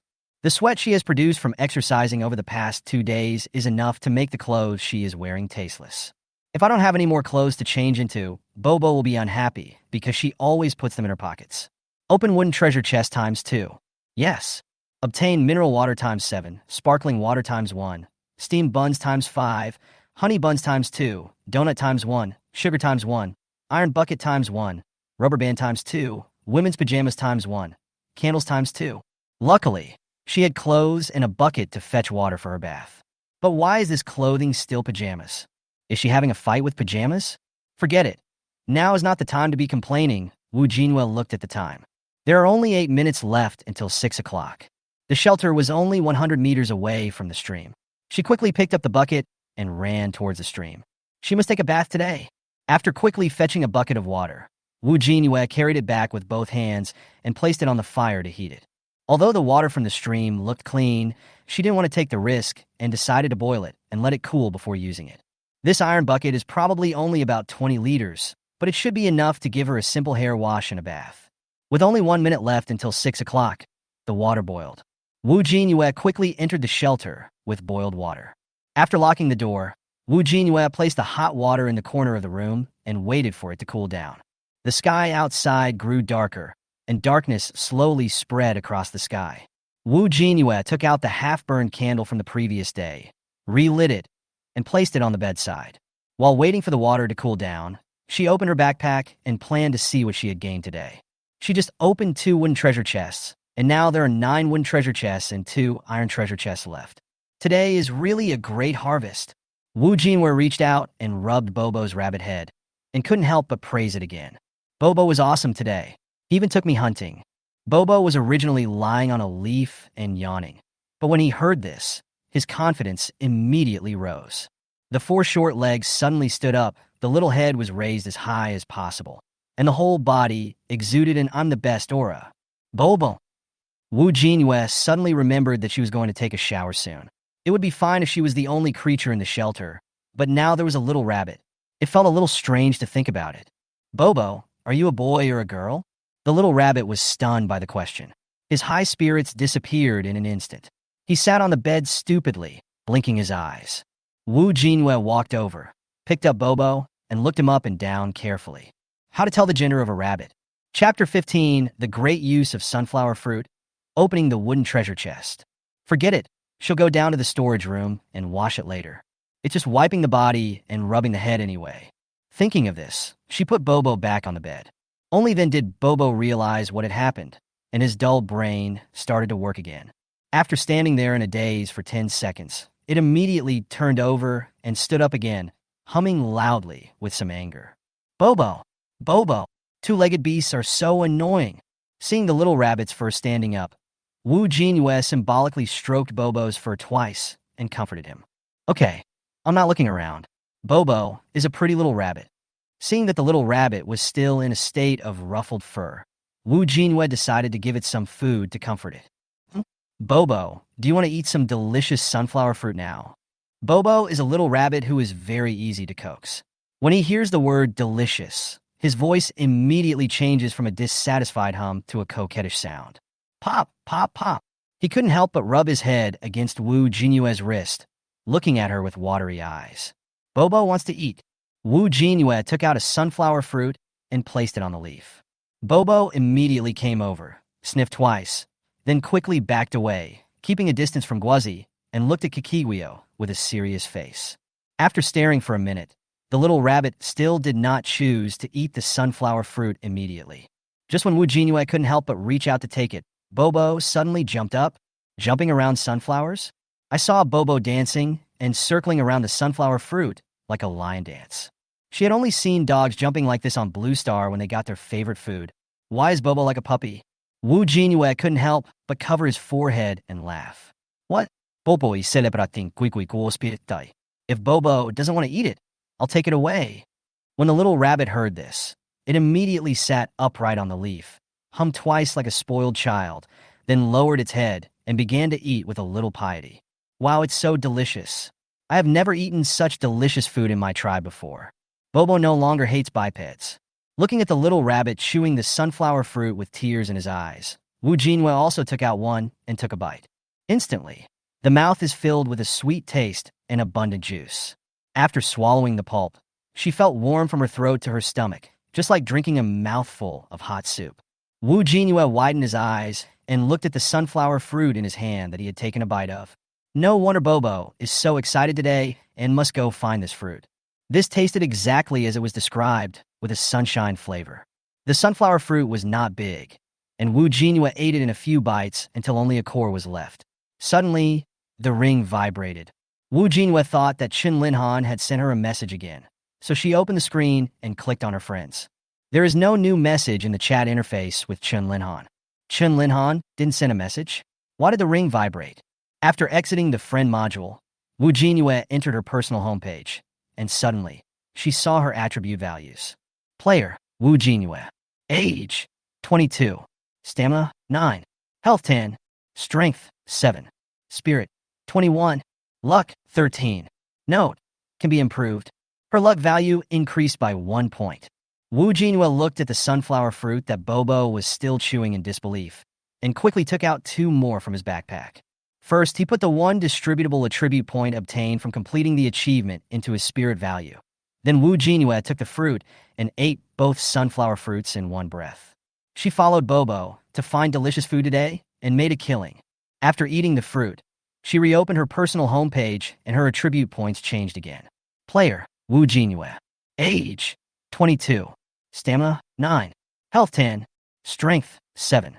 Spirit, 22. Luck, 14. Note, can be improved. After eating 2 fruits, my luck value only increased a little. It seems that the sunflower fruit can only increase the luck value of a single person twice. However, the more Wu Jin thought about it, the more incredible it would be if such a magical fruit could increase luck infinitely. Although the sunflower fruit no longer had any effect on Wu Jinyue, she still carefully put the last sunflower fruit into the storage box. Good stuff. Put it away first. Bobo on the leaf also ate the fruit in small bites. He still held the core in his little paws and gnawed on it reluctantly.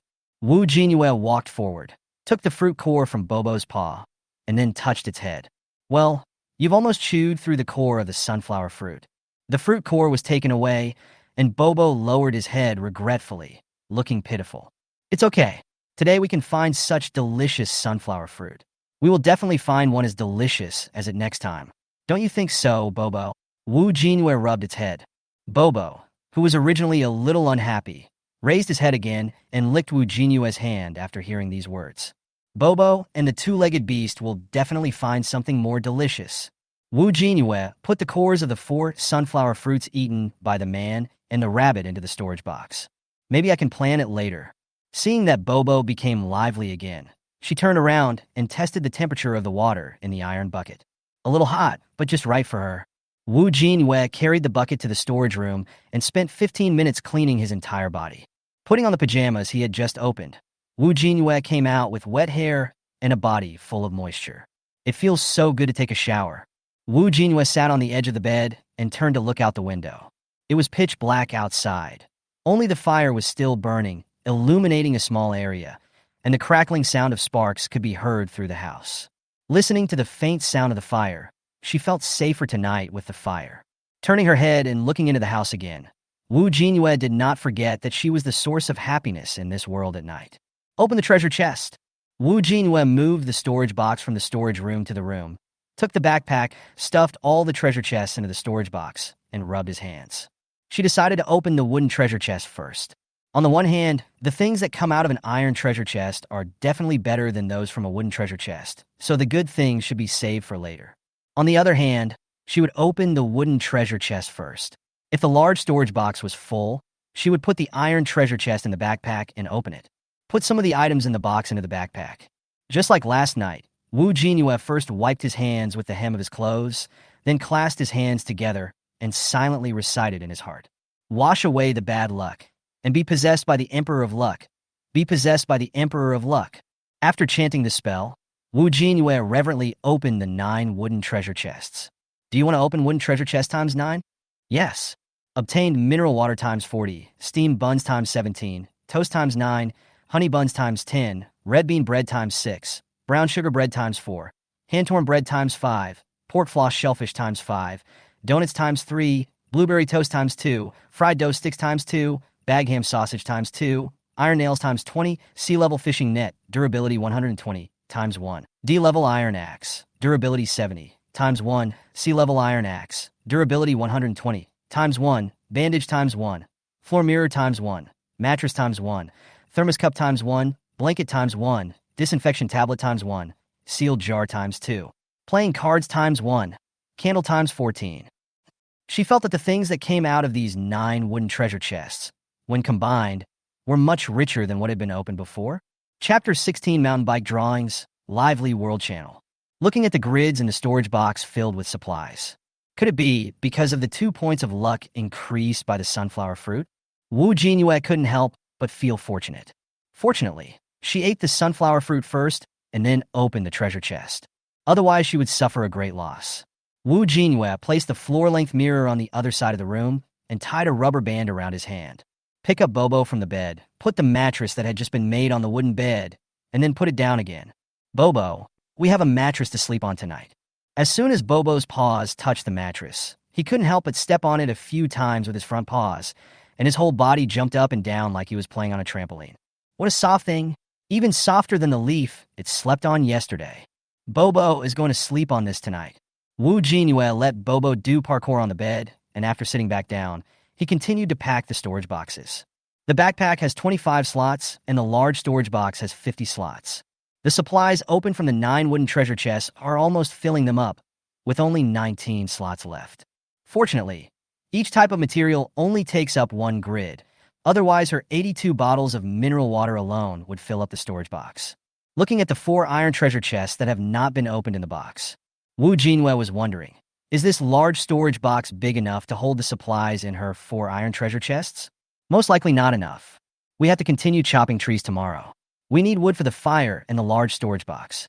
Now she has no wood in her hands, so she can only think of other ways. After thinking for a moment, she took out all the tools such as axes and fishing nets from the storage box and temporarily placed them in the corner of the room. Stuff some of the food into the backpack and leave space in the box empty. After freeing up half of the space in the storage box, Jinyue turned his attention back to the iron treasure chest. She must open all the treasure chests today. Do you want to open 4 iron treasure chests? Yes.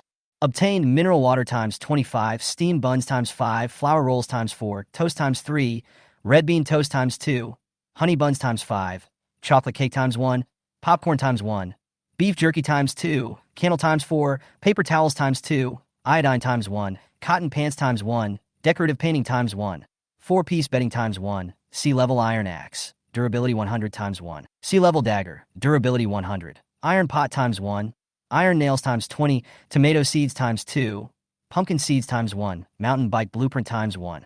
The drop rate of this food is much lower than that of the wooden treasure chest. But as the food became less, something was prescribed that she couldn't understand. Seeds she knew, but what was this mountain bike blueprint? Mountain bike blueprint. It can help you ride in harsh environments as if on flat ground. How fast you ride depends on how fast your legs swing. As long as you dare to ride, there is no place you can't go.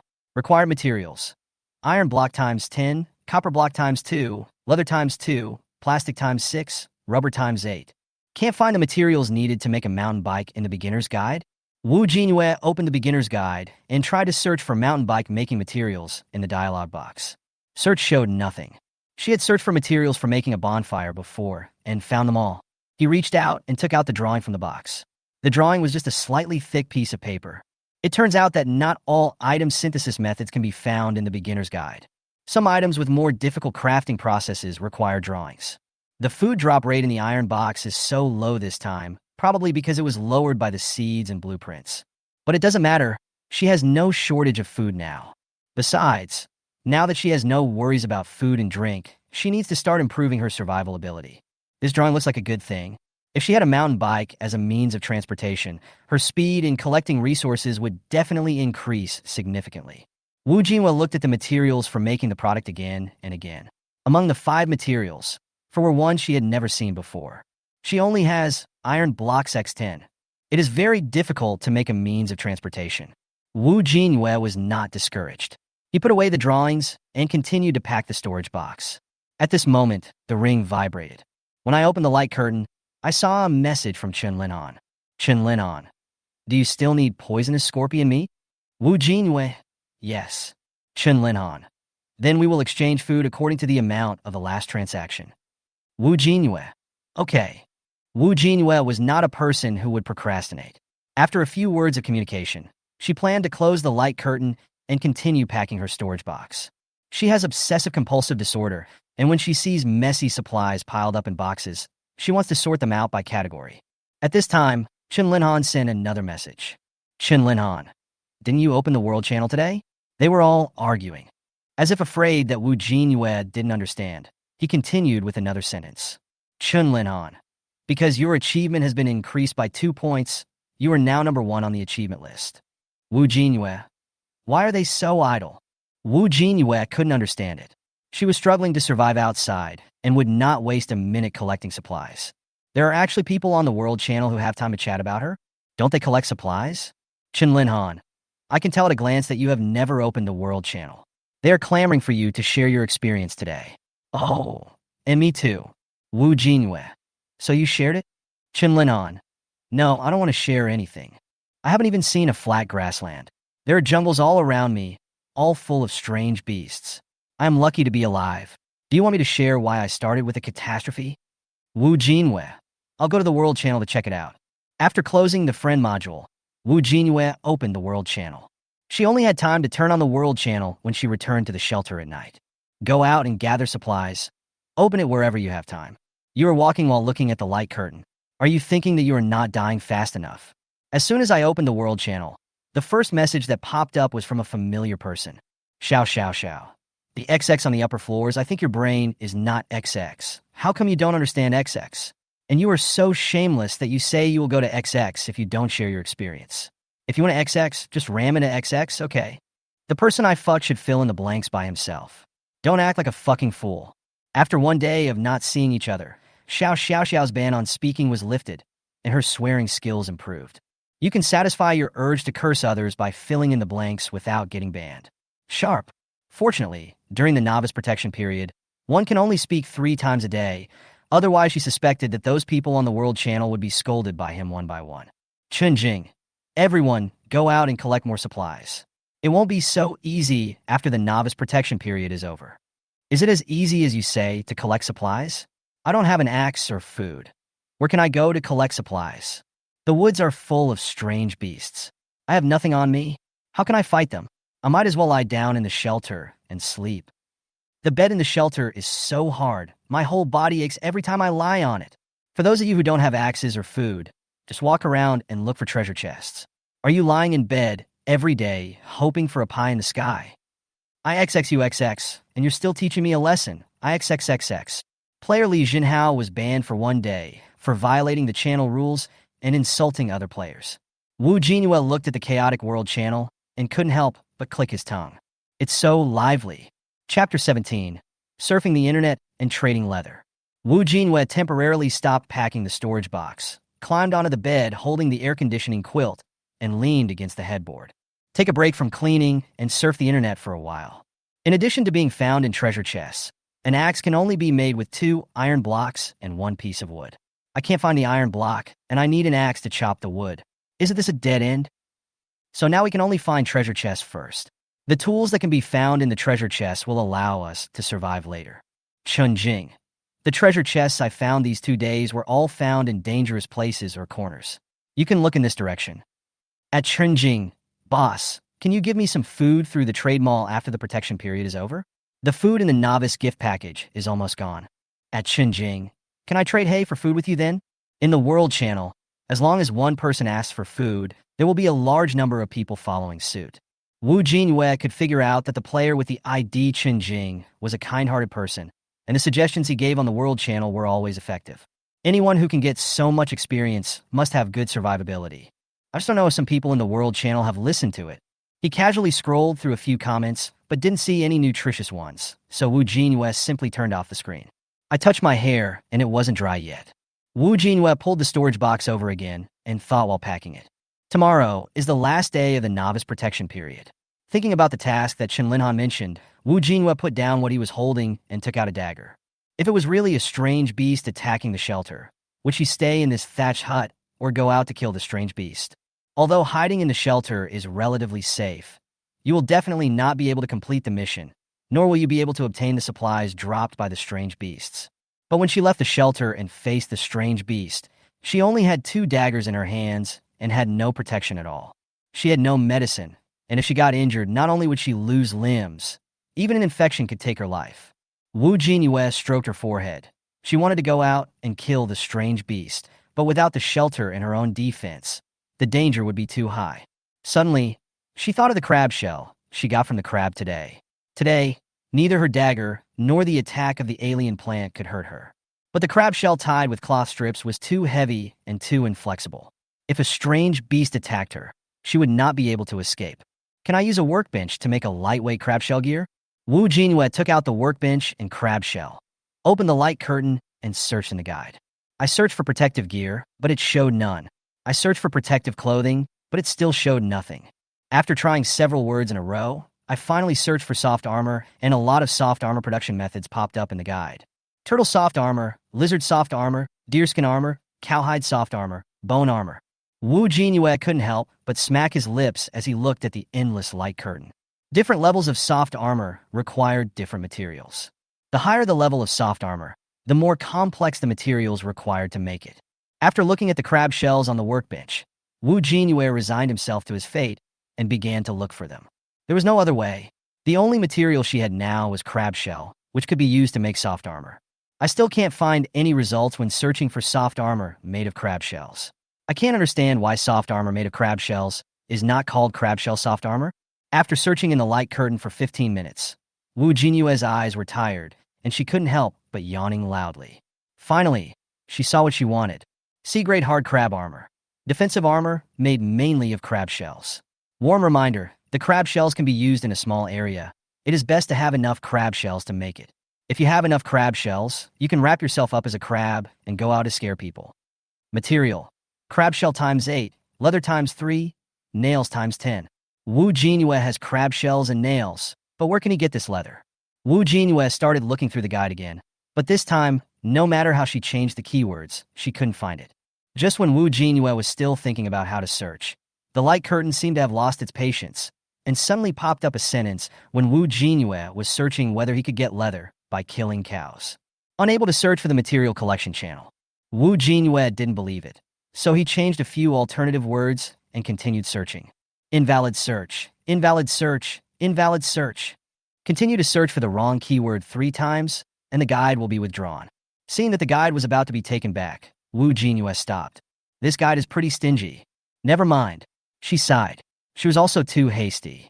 Since the guide couldn't find any way to obtain leather, she could only try from treasure chests and exotic animals. Suddenly, she thought of Chen Linhan. He lived in the jungle and had come into contact with and killed more strange beasts than her. Maybe he'll have leather. Thinking of this, Wu Jinyue immediately opened the friend module and sent a message to Chen Linhan. Wu Jinyue, are you asleep? Chen Linhan, no, what's the matter? Wu Jinyue, do you have any leather? After a while, the other side sent a message. Chen Linhan, picture this one. Wu Jinyue was slightly excited when he saw the leather picture sent from the other side. She knew that there was a lucky guy who would drop a strange beast's nest at the beginning. Wu Jinyue, how many do you have? I want to exchange them. Chen Linhan, 5. How many do you want to exchange? Wu Jinyue. 3. On the other side, Chen Linhan looked at the light curtain and touched the leather beside him. I really want the lion to open its mouth wide. Chen Linhan. Do you have anything you can exchange with me? Wu Jinyue cursed inwardly. Instead of proposing an exchange, he asked her what she had. Old fox. Wu Jinyue. What do you want to exchange it for? Chen Linhan saw that the other side was not fooled. Just as he was thinking about how to know what good things Wu Jinyue had, the light curtain vibrated, and a message came for the other side. Wu Jinyue. Food. Chen Linhan. I need weapons. Wu Jinyue. Then let's not trade it. I want this thing too. She only had 2 daggers in her hand, and the durability of each dagger would decrease as she used it, so it was impossible to trade them. Chen Linhan. Do you have any clothes that men can wear? Wu Jinyue rummaged through the storage box and found the men's vest that she had opened from the treasure chest earlier. Wu Jinyue. Yes, men's vest picture. Chen Linhan. This vest can only be exchanged for 1 piece of leather. Do you have any other food? It would be best if it can increase your physical strength. Wu Jinyue. You asked for a lot. Chen Linhan. I can't help it. I killed so many strange beasts and only got these few. Got it from killing a strange beast? Wu Jinyue decided to ask in secret. Wu Jinyue. When I kill strange beasts, all I get is meat, not much leather. Chen Linhan. Don't be so Versailles. What you dropped were all treasure chests, and what I dropped were all worthless things from exotic beasts. I only got these after I killed a group of cunning foxes. Chapter 18. The 3rd day of the protection period. Returning to the fir forest. After hearing what Chen Linhan said about a group of foxes, Wu Jinyue refreshed his guess about his fighting ability. How high is his strength worth? Wu Jinyue. A group? How many foxes are there? There are so many foxes. The fox meat they drop is enough for you to eat. Chen Linhan. What the hell, it smells so bad. I can't eat it at all, and I'm not angry right now. There are not many animals I can eat in this world. Although he got what he wanted, it was of no use for the time being. Wu Jinyue decided to just trade leather honestly for now. She had been searching for treasure chests everywhere these past 2 days, but had never seen such a strange animal as a fox. Wu Jinyue. Image chocolate cake, the 6-inch kind. Even if you only have 1 point of stamina left, just eat half of it, and it will be full. Chen Linhan, who was sitting opposite him, widened his eyes when he saw the chocolate cake. My goodness, how much food does Wu Jinyue have? Is he willing to trade this? His favorite chocolate. Wu, sufficient food, Jinyue. Do you want to change? It's not that she wanted to act like a big shot.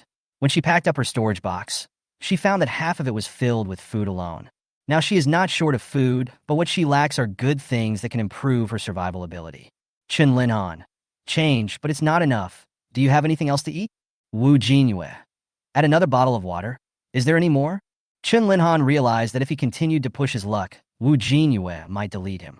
In order to maintain their non-existent friendship, he decided to add something. Chen Linhan? Do you want fox meat? Although it can't be eaten, can you develop other ways to use it? Wu Hindui. No. The scorpion meat still had some uses, but she couldn't think of any use for the fox meat at the moment. Chen Linhan. I'll give it to you for free. Wu Jinyue. Deal, give me more. Chen Linhan. She took back her previous thoughts.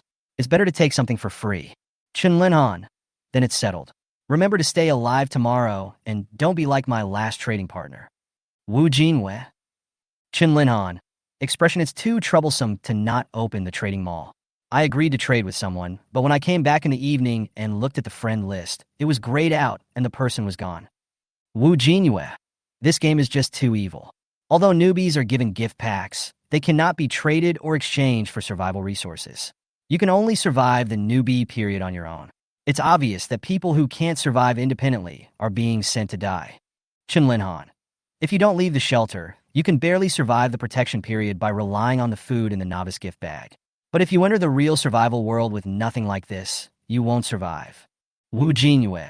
Then remember to stay alive tomorrow, don't die. Chen Linhan. Okay, let's go to sleep first. Wu Jinyue closed the light curtain, lay back on the bed, and scratched Bobo's rabbit head. She finally had some defensive equipment. The protection period is only 1 day, and Wu Jinyue is becoming more and more anxious. She wanted to survive safely and collect more supplies. After thinking about it, she realized that there were a lot of things to do tomorrow, and it was time for her to go to bed. I took out the bedding set, laid it out carefully, rolled up the blanket, and put Bobo in it. Bobo, your new nest, do you like it? Under the dim candlelight, the orange-yellow little rabbit first stretched, then collapsed in its nest, turned its belly over, scratched her wrist with its claws, and hummed. Bobo! Wu Jinyue touched the little rabbit's soft belly, then extinguished the candle, lay down, and closed his eyes. Just when he was about to fall asleep, Wu Jinyue suddenly had a brain twist. He thought of something and suddenly said something. Bobo, are you a boy or a girl? When Bobo, who was originally drowsy, heard this, he couldn't help but move his little body to her hand and nibble on it. Hey, I'm wrong. I won't ask any more. On the third day of the protection period, Wu Jinyue was woken up by Bobo's tickling again in the morning. Without a mobile phone or alarm clock, Bobo has been conscientiously acting as a living timer just a few days after arriving in this family. The biped works hard so that it can have food to eat. After washing up as usual, Wu Jinyue rummaged through the storage box and asked casually, Bobo, what do you want for breakfast? As soon as the little rabbit heard the word breakfast, its ears immediately stood up and it quickly climbed onto Wu Jinyue's shoulder. In the left hand is fried dough sticks, and in the right hand is pork floss buns. Bobo thought carefully for a second and pointed his little paw at roe floss xiaobei. Bobo wants to eat this. Wu Jinyue put the meat floss on the leaves it was eating, and she took out the toast and finished it quickly. There were still 5 minutes until 7 o'clock. Wu Jinyue packed his backpack and threw the pajamas he had changed yesterday into the iron bucket. Then she carried the iron bucket to the stream, rubbed them quickly a few times, and then filled a bucket of water to soak them. She doesn't have any cleaning products like laundry detergent now, so she can only wash clothes this way for the time being. After doing all this, Wu Jinyue used the horse-seeking technique in his mind. Which direction you go every day depends on which direction contains the treasure chest. Looking at the map in her mind, Wu Jinyue discovered that the only treasure chest within a radius of 500 was in the fir forest that she saw when she first arrived. Thinking of the uncomfortable atmosphere in the forest, she looked at Bobo again. She brought Bobo home from that place. After much thought, Wu Jinyue decided to go to Shanmu to explore today. Today is the last day of the protection period. With the bonus of 90% damage immunity, it might hurt to go and have a look. She was no longer as timid as she had been on her first day. Moreover, in the past 2 days, she had explored routes with treasure chests and had good luck collecting a lot of materials. I believe that a luck value of 14 points can bring her good luck. Wu Jinyue put Bobo on his shoulder and walked out of the fir forest with an axe. Wood is the basic material of her survival now.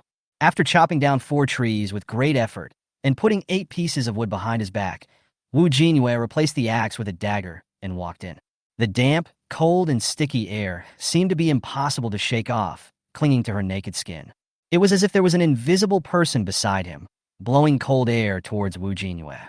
Although it was a sunny day, the dense leaves in the fir forest prevented the sunlight from penetrating, making it slightly dark inside.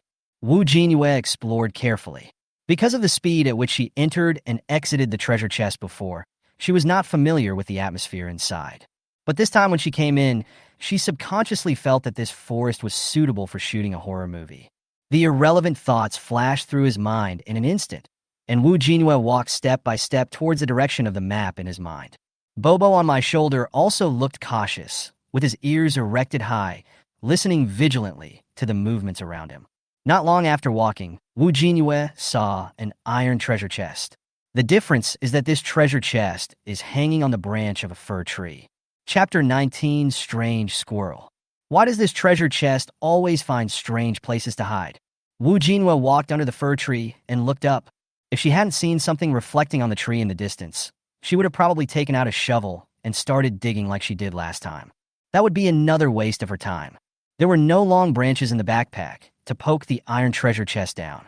Wu Jinyue stretched his arms backwards, stretched them briefly, and decided to climb the tree by himself. He rubbed his hands, hugged the tree trunk with both hands, and pushed his legs upward. Wu Jinyue pressed his body tightly against the fir tree and alternately grabbed the bark with his legs, slowly climbing up. Seeing that Wu Jinyue was having a hard time climbing, Bobo on her shoulder jumped off her shoulder and climbed up the tree. Just when Bobo was about to climb to the middle level of the fir trees, there was a sudden whoosh sound, followed by Bobo's loud cry. Bobo! Wu Jinyue looked up immediately and saw a small, orange object falling down. There was no time to react, and Wu Jinyue subconsciously reached out to catch it. For a moment, his legs were no longer supported by his arms, and he couldn't control himself and slid down.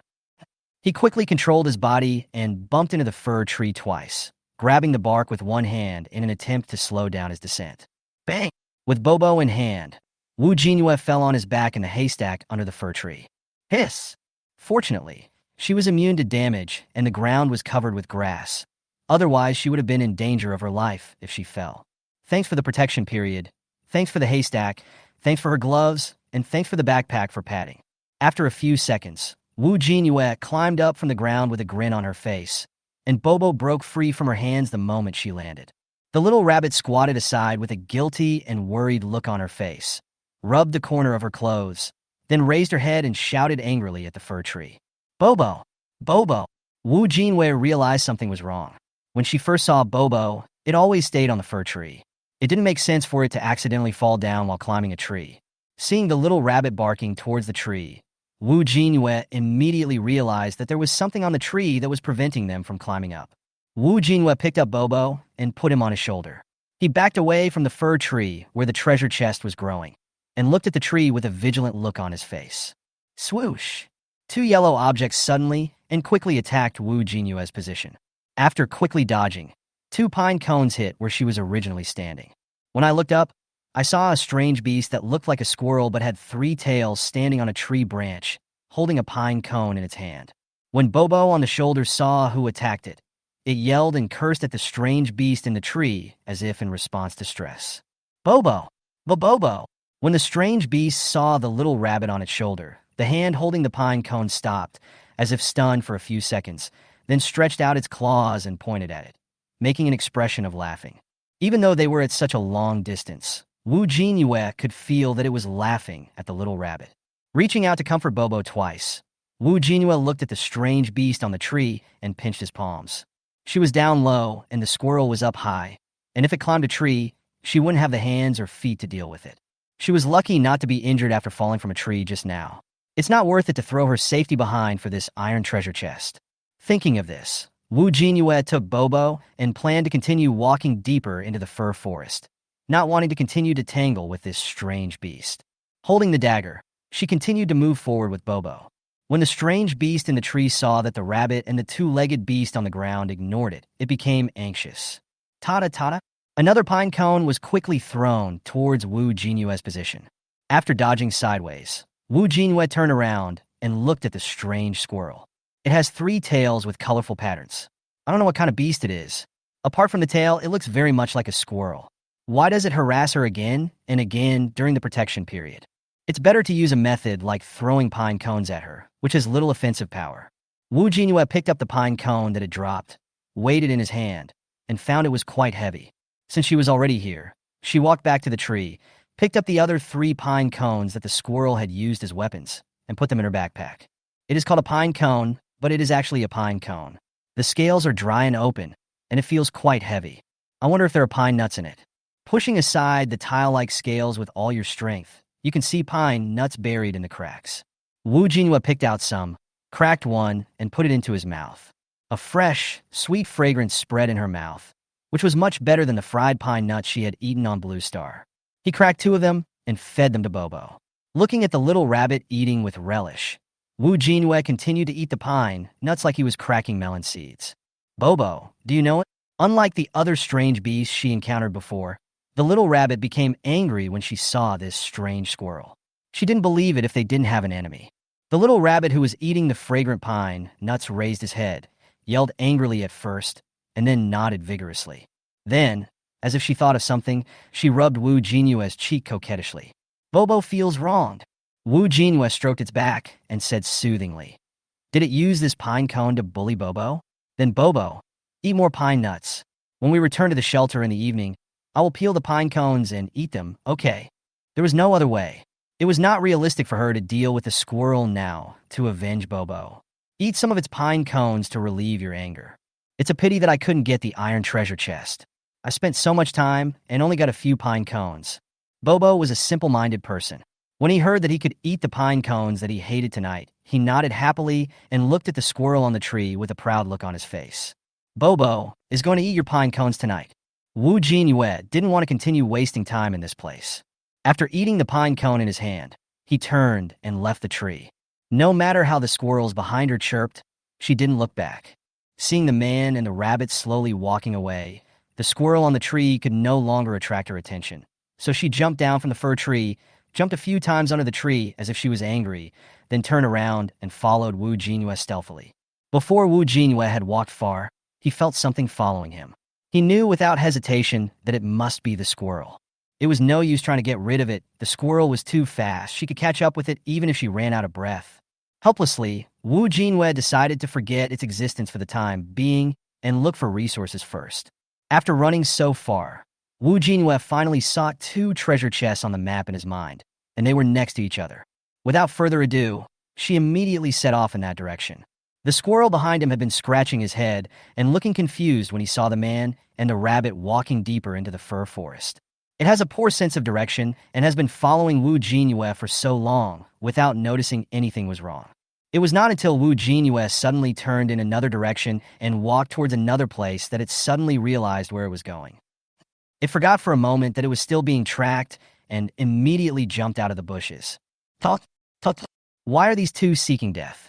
Chapter 20 Iron Treasure Box obtained. Map not opened.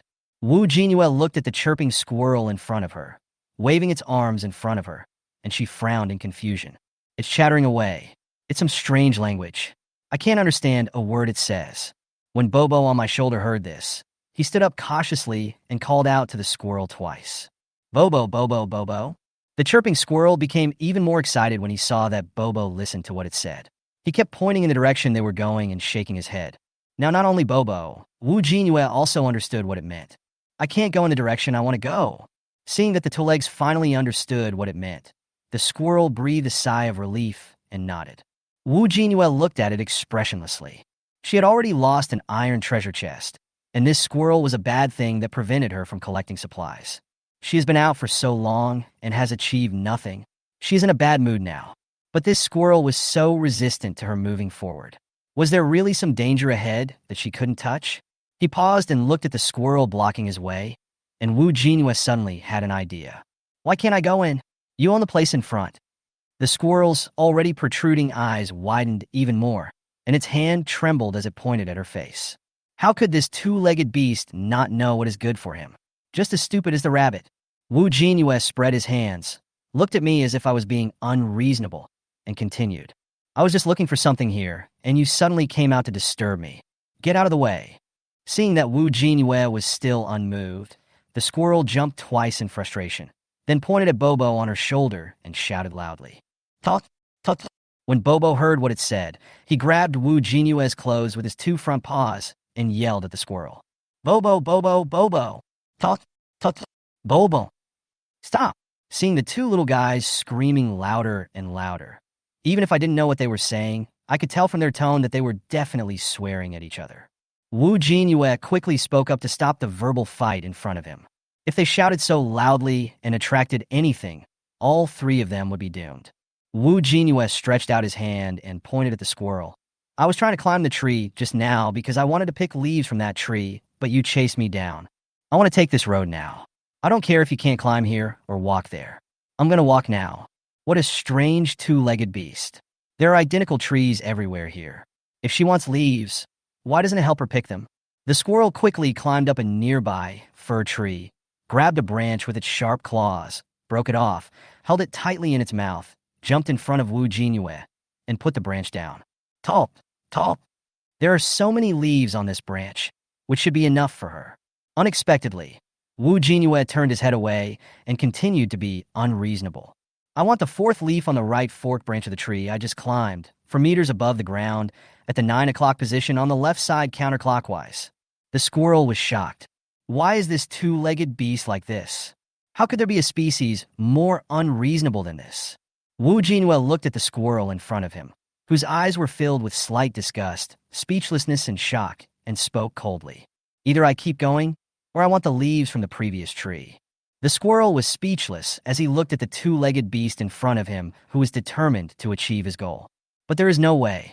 If this 2-legged beast encounters danger in that place, it will definitely not care. But what should the stupid rabbit do if he is in danger? That tree was where it slept, but now the 2-legged beast had no choice but to go back and pick leaves. If it had known she would come here, it would not have stopped her from climbing the tree. The squirrel turned around helplessly. But looking at the road he had just walked, he looked confused. Which road did it take just now? When Wu Jinyue looked at the squirrel with a frustrated face, he knew that the task was accomplished. Iron treasure chests are hard to find. Most of the iron treasure chests she opened in the past 2 days were given by the system for completing achievements. It's not easy to find one outside. Now that she has the chance to get it back, she naturally won't give up. As for whether or not to continue walking forward after getting the treasure chest, that is another matter. Wu Jinyue looked at the map in her mind. The previous location of the treasure chest was beyond the range of her map and was not displayed. But with the help of the markings along the way on the map in her memory, it's not a problem to get back to the iron treasure chest. So Wu Jinyue took the squirrel, who had no sense of direction, and spent half an hour to get back to the previous position. The squirrel looked at the two-legged beast in front of him who could walk back the same way, and felt that she was terribly strong. She could actually walk back the same way? Looking at the fir tree in front of him, the squirrel felt fortunate again. Fortunately, she brought it back, otherwise it would have to find a new place to sleep.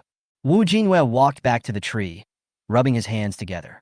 This time, without the squirrel's obstruction, she could climb up and get it by herself, so there shouldn't be any problem.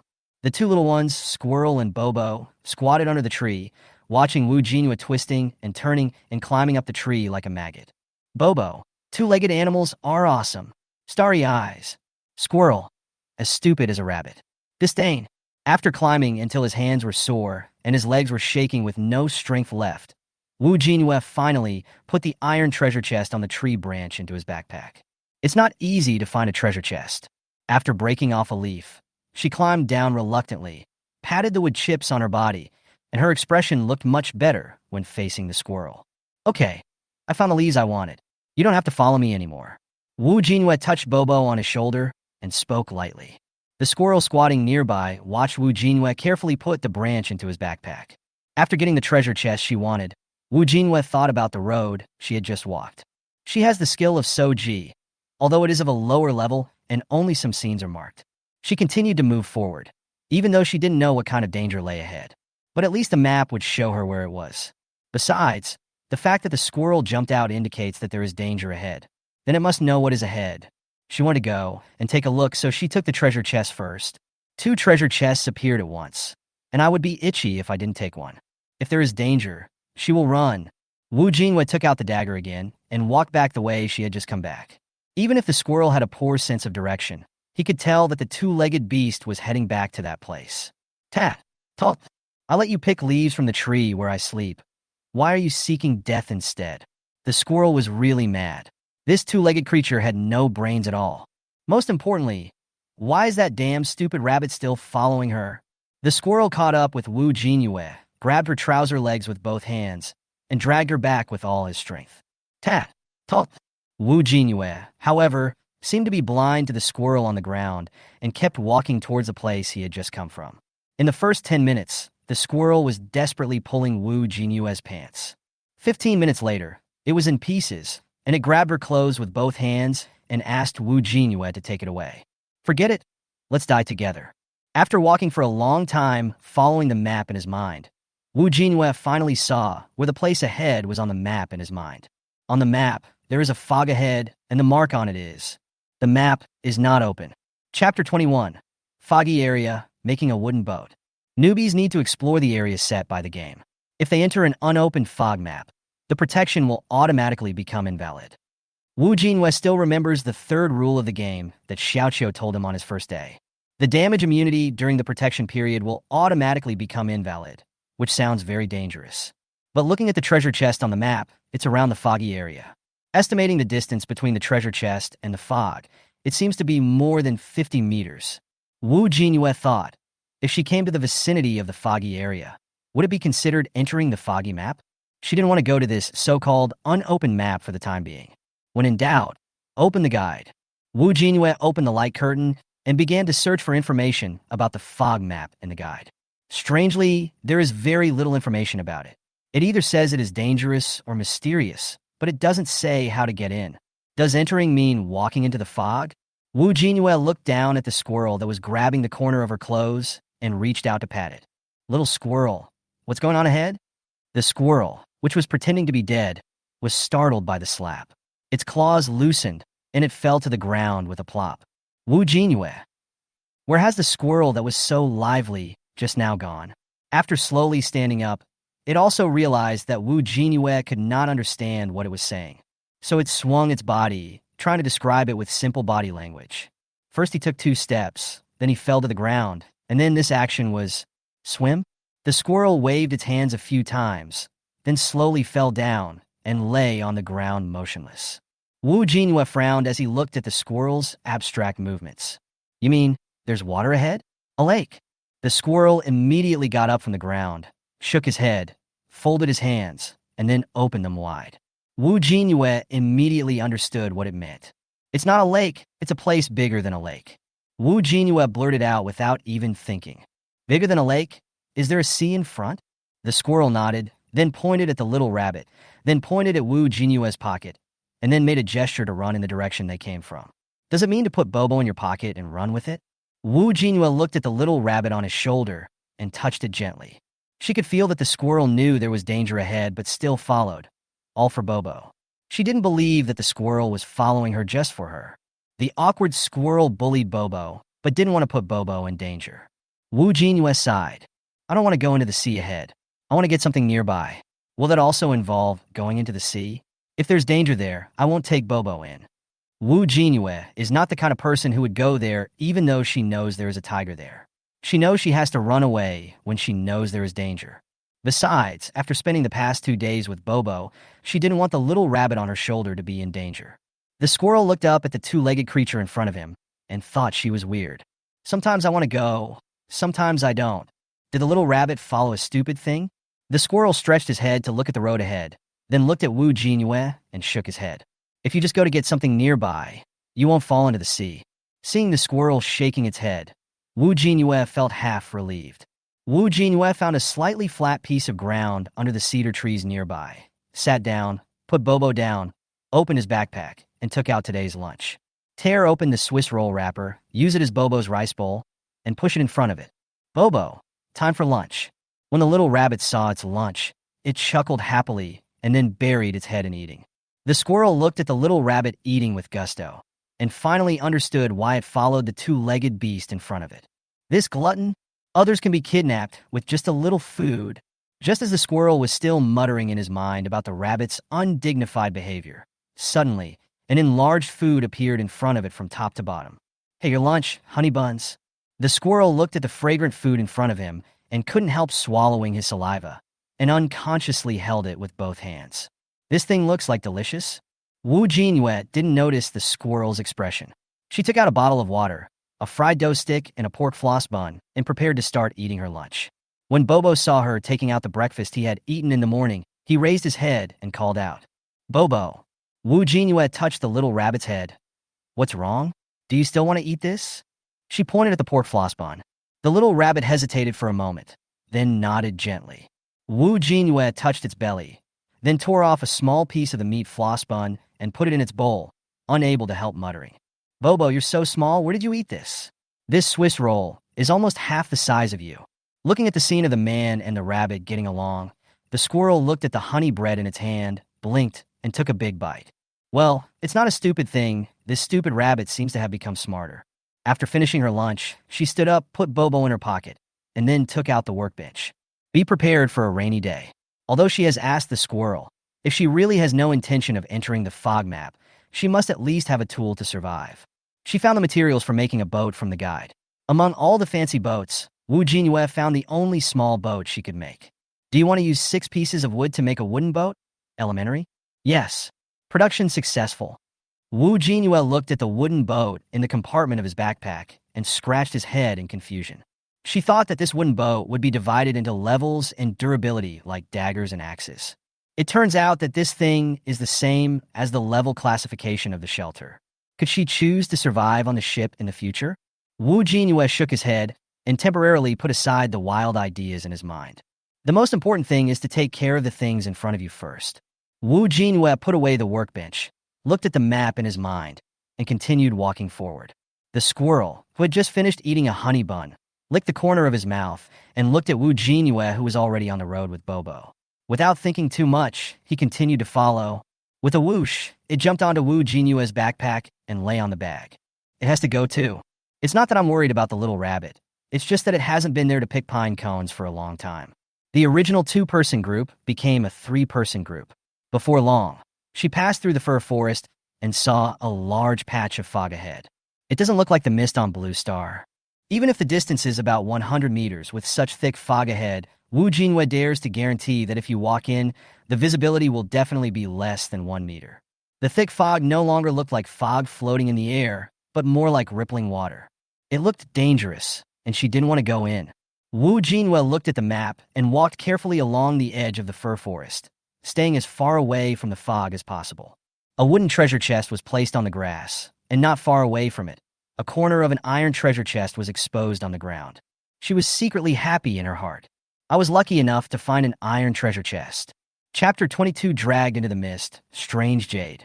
Wu Jinyue quickly came to the wooden treasure chest, put it in his pocket, and then continued to walk towards the iron treasure chest.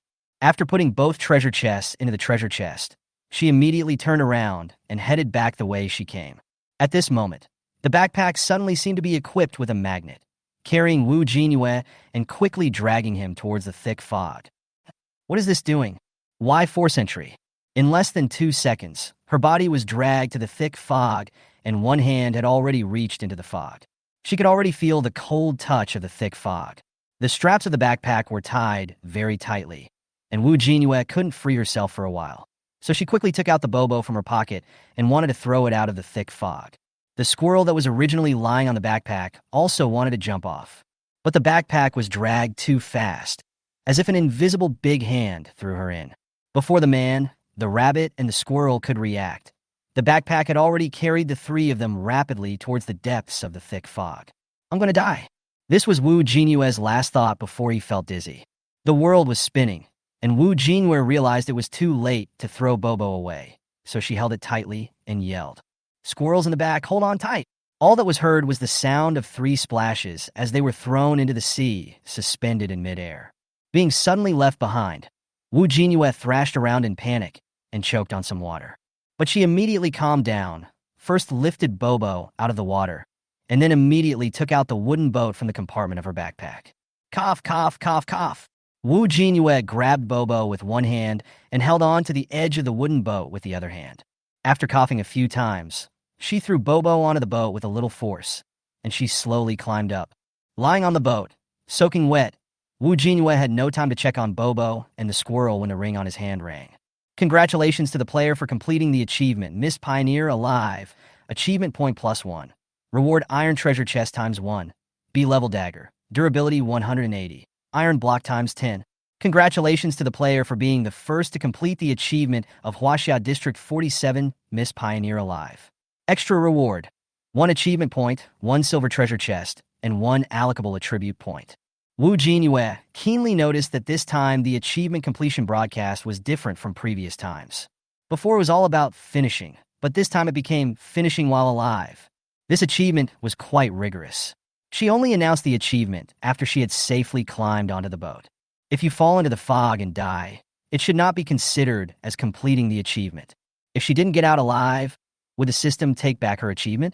Wu Jinyue couldn't help but let his imagination run wild. I can't curse myself like this, Wu Jinyue thought, and then made a few poo sounds. The reward for completing it for the first time is a silver treasure chest. She had been looking for treasure chests these past few days, but had not yet seen the silver treasure chest. New treasure chests can be opened at night. Wu Jinyue sat up from the boat, shook his head, and then squeezed out the excess water from his hair. Then he pulled the 2 little ones lying on the deck in front of him and poked Bobo's belly with his hand. Bobo, did you accidentally drink sea water just now? The little rabbit was lying on the boat, its originally orange and white fluffy fur now hanging in clumps on its body. Bobo, bull. Bobo is sad. Wu Jinyue turned his head to look at the little squirrel again. Because its fur was short, it was not as wet, but its 3 fluffy tails were now drooping. Squirrel, why didn't you jump off my bag? That's good. All 3 of us are in. The squirrel didn't say anything, just lay on the boat blankly. It regretted following. Wu Jinyue was also speechless. She had already taken the treasure chest and was about to leave. So why was this backpack dragging her into the fog? Is there something in the backpack that attracts the fog, or is there something in the fog that attracts the backpack? Wu Jinyue took off his backpack and touched the surface. The backpack is waterproof and still feels dry to the touch. She opened the compartments of her backpack and suddenly found that the jade she had placed in the first compartment was sparkling. This is the only thing in the backpack that looks a little abnormal. It wasn't so shiny when I put it in. I guess the reason they were dragged here is related to this jade.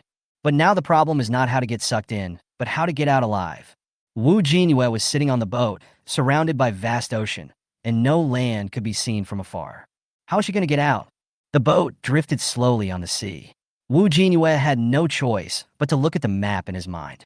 On the map, there were no marks on the entire area, except for a red dot in the center where she was, surrounded by sea. Seeing that she couldn't find her location even after looking at the map, she simply turned on the light curtain and planned to look for information about the foggy area. At this time, she found that there was an extra line of words under her personal homepage. Player, Wu Jinyue. Age, 22. Stamina, 7. Health, 10. Strength, 7. Spirit, 22. Luck, 14. Note, can be improved. Without snail hourglass, exploration time cannot be extended. Remaining exploration time for unopened maps, 5 hours and 55 minutes. Is there a time limit for staying here? Wu Jinyue quickly checked the time, 11:40. If there were 5 hours and 55 minutes left, if she could make it out alive, that would mean she would be back outside at 5:35. It was dark at 6 o'clock, and she had to get back to the shelter from the depths of the fir forest within 25 minutes. Oh my god, why is the time so tight again? Wu Jinyue was about to faint. Tomorrow was the last day of the protection period, and he had encountered such a bad luck today. Looking at the vast ocean in front of us, what resources can this unopened map have? What else is there besides fish? Wait, fish? Wu Jinyue was sitting in the small boat, and suddenly it occurred to her that she seemed to have set out a fishing net 2 days ago. Wu Jinyue took the backpack and took out the fishing net from it. Sea-level fishing net. Durability, 120, can catch low-level fish and some mid-level fish. Note, leave it at the bottom of the water for a while before taking it out. You may get unexpected gains. She originally wanted to put the fishing net in the storage box, but because she didn't want to carry 2 iron axes with her, she replaced one of the iron axes with a fishing net. Unexpectedly, it came in handy. Wu Jinyue rubbed his hands, hung the fishing net next to the wooden boat, and then swung it out. The fishing net immediately sank into the water. Wu Jinyue sat quietly, picked up Bobo, and wiped its fur carefully. After wringing out the hem of her clothes, she rubbed the bunny's fur with the hem to wipe off all the water droplets. There were no extra clothes in her backpack, and even though there was a treasure chest, she didn't dare to open it. It would be even more difficult if there are too many things to pack, and the backpack can't hold them all. I can only wear wet clothes. She also thought about putting her things into the storage box yesterday, and then putting the storage box into her backpack. But this butt-breaking behavior obviously didn't work. The moment she put it into her backpack, all the things in the storage box fell out, and only an empty box appeared in the backpack. There are only 25 slots in the backpack, so it's better to wait until night to open the treasure chest. Save as much slots as possible. Chapter 23, Fishing with a Fishing Net, a strange big black fish. After Wu Jinyue wiped Bobo and the squirrel's fur clean in turn, she also wrung out all her own clothes. Fortunately, when she was on Blue Star, she exercised regularly and was in good health. Otherwise, if you fall into the sea and are blown by the cold wind, you will definitely catch a cold. After being dried, Bobo and the squirrel's fur quickly became fluffy again. The 2 little ones became lively again. A rabbit and a squirrel sat on the fishing net beside the boat, looking down carefully. Wu Jinyue sat a sideboard. After adding the attribute points he had just acquired to his spirit value, he crossed his feet and flipped through the guide. Suddenly, the fishing net next to the wooden boat was pulled in another direction. It felt like something was dragging it from below, and the wooden boat also shook. Wu Jinyue hurriedly stood up, steadied the wooden boat, and pulled the fishing net out of the water. Compared with the fishing net before going into the water, she clearly felt that there were a lot more things under the net, making it a bit difficult to pull it up. She just saw the introduction of the fishing net saying that if you leave it at the bottom of the water for a while before taking it out, you might get unexpected rewards. After throwing the fishing net down and hanging it up, I don't touch it. If the fishing net had not suddenly vibrated more than half an hour after being cast, she estimated that it would take more than an hour before pulling it up to take a look. After pulling the fishing net up with all his strength, Wu Jinyue looked at the dense harvest in the net. A wooden treasure chest, and a lot of fish. Why so many? Wu Jinyue's scalp tingled. There were so many varieties of fish that she couldn't even recognize them all. Most of the fish caught were juveniles, small and thin, and seemingly without much meat. She picked up a small fish, shook it, and threw it into the sea. It's too small, and it takes a lot of fire to roast it.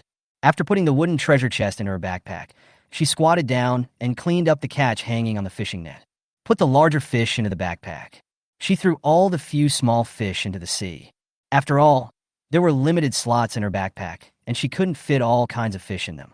The backpack cannot hold living things, and the fish caught in the net will soon die if they are not handled promptly. After sorting for 10 minutes, Wu Jinyue put 8 cod, 5 golden pomfret, 5 sea bass, 3 black sea bream into his backpack and hurriedly scattered the remaining small fish into the sea. I feel that this foggy area is not that scary, and the harvest seems to be pretty good. It takes 10 durability points to cast the net once. Wu Jinyue looked at the fishing net in his hand and calculated that he could still cast it 11 times. Anyway, it was enough for her to do in the 5 hours or so. Wu Jinyue threw the fishing net down again, then continued to lean against the side of the boat and turned on the world channel. The protection period will be over tomorrow. Does anyone have any food? DD friends, let's survive together. If we are brothers, let's do it together. Is there anyone who wants to trade an axe with me after the protection period has expired? I can eat 2 steam buns. The one above, it's already the 3rd day. How come you still don't understand the prices? Now an axe costs more than 6 steam buns. Expand the column, expand the column. Wu Jinyue was bored and was flipping through the messages on the world channel, stroking the little rabbit's back as he did so. Just as she was dozing off, the wooden boat shook again. This vibration was even more violent than the previous vibration of the fishing net. Wu Jinyue turned his head to look to the side, and there was no movement in the fishing net. Where did the vibration of the ship come from? Wu Jinyue woke up with a start, sat up straight, took out the dagger, and looked carefully under the water. Beneath the calm sea, there was a black creature swimming under the wooden boat. Even with the reflection of the sea, she could tell that the creature was quite large. At least it was bigger than her wooden boat. Wu Jinyue quickly pulled up the fishing net. This fishing net is her temporary tool for collecting resources, and it cannot be destroyed by that black creature. Just as she was pulling the fishing net, the black figure seemed to be chasing the fishing net, slowly swimming up from the sea, and the black shape became clearer and clearer. Seeing it getting closer and closer to the fishing net, Wu Jinyue became anxious. He used both hands to pull the fishing net up. Along with the fishing net, a huge fish head also floated to the surface. Wu Jinyue's legs felt a little weak as he looked at the huge creature in front of him. Why didn't you stay underwater and come to her wooden boat? The squirrel was already lying on the boat, with its 4 legs up in the air, looking at the sky calmly. It knows that the sea is not that simple. The last time it came in, thanks to the tribe, there was a piece of driftwood that kept it alive. Now, it's going to die with the stupid rabbit. The squirrel turned to look at the little rabbit. The little rabbit was still looking at the big fish with curiosity, and even jumped onto Wu Jinyue's shoulder without fear of death. The squirrel closed his eyes in despair. You damn rabbit. Why do you have to die together with that 2-legged beast? Wu Jinyue held the fishing net in his hand and dared not move, his eyes fixed on the big black fish in the sea. And the big black fish was also looking at her, the backpack next to her. She understood immediately and took the backpack. There's something about this backpack that's attracting it. She first took out 2 cod she had just caught and threw them out, but the big black fish still stared at the backpack motionlessly, not even looking at it. Seeing that it didn't eat, she looked at the things in her backpack. Could it be that this fish has lived in the sea for too long and wants to try something new? She took out another red bean bun and threw it into the water. This thing doesn't exist in the sea. Give it a taste. The big black fish just glanced at the red bean bread floating on the water, then turned back to the backpack and continued staring. Wu Jinyue was at a loss what to do. It was so big that if it turned over her boat would capsize. She could neither defeat it nor run away. Looking at its black eyes, she could only take out the things in her backpack one by one and put them on the boat. Pork floss basil, red bean toast, donuts axe, crab shell. Bobo stood on her shoulder and jumped twice excitedly. It's the pork floss buns that Bobo loves to eat. Wu Jinyue obediently took out everything from his backpack, but the big black fish still didn't react. It was not until she took out the last jade stone and held it in her hand that the big black fish became visibly excited, and its body flipped on the sea surface.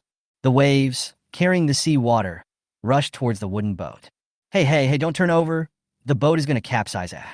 When Jinyue saw the big black fish flip over, he felt something was wrong and immediately put everything he had just taken out into his backpack.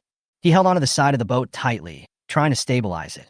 The wooden boat was of mediocre workmanship to begin with, and before the big fish could flip it over, the boat capsized, and 3 people in a row fell back into the sea with a splash. Jinyue's clothes, which had finally dried a little, were soaked again from head to toe. Like Bobo and the squirrel, their dry hair became wet again. Fortunately, this time when he went into the water, Jinyue was not as panicked as he was when he was thrown in before. She could swim, so after getting into the water, she quickly fished out Bobo and the squirrel and put them on her backpack.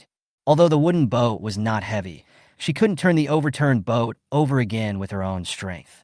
After doing all this, she turned around and came face to face with the big black fish. Chapter 24 Jade, Tuna. Jinyue took out the jade that he had just put into his backpack and held it in his palm. The big fish's eyes were glued to the jade, and it didn't even look at her. Reaching out and holding the jade in front of the big fish, Jinyue spoke. "You want this?" The big fish did not make a sound, nor did it roll the jade away. Instead, it raised its head and pressed its head against the jade. The man and the fish were very close, and Jinyue could clearly feel the big fish's dependence on the jade.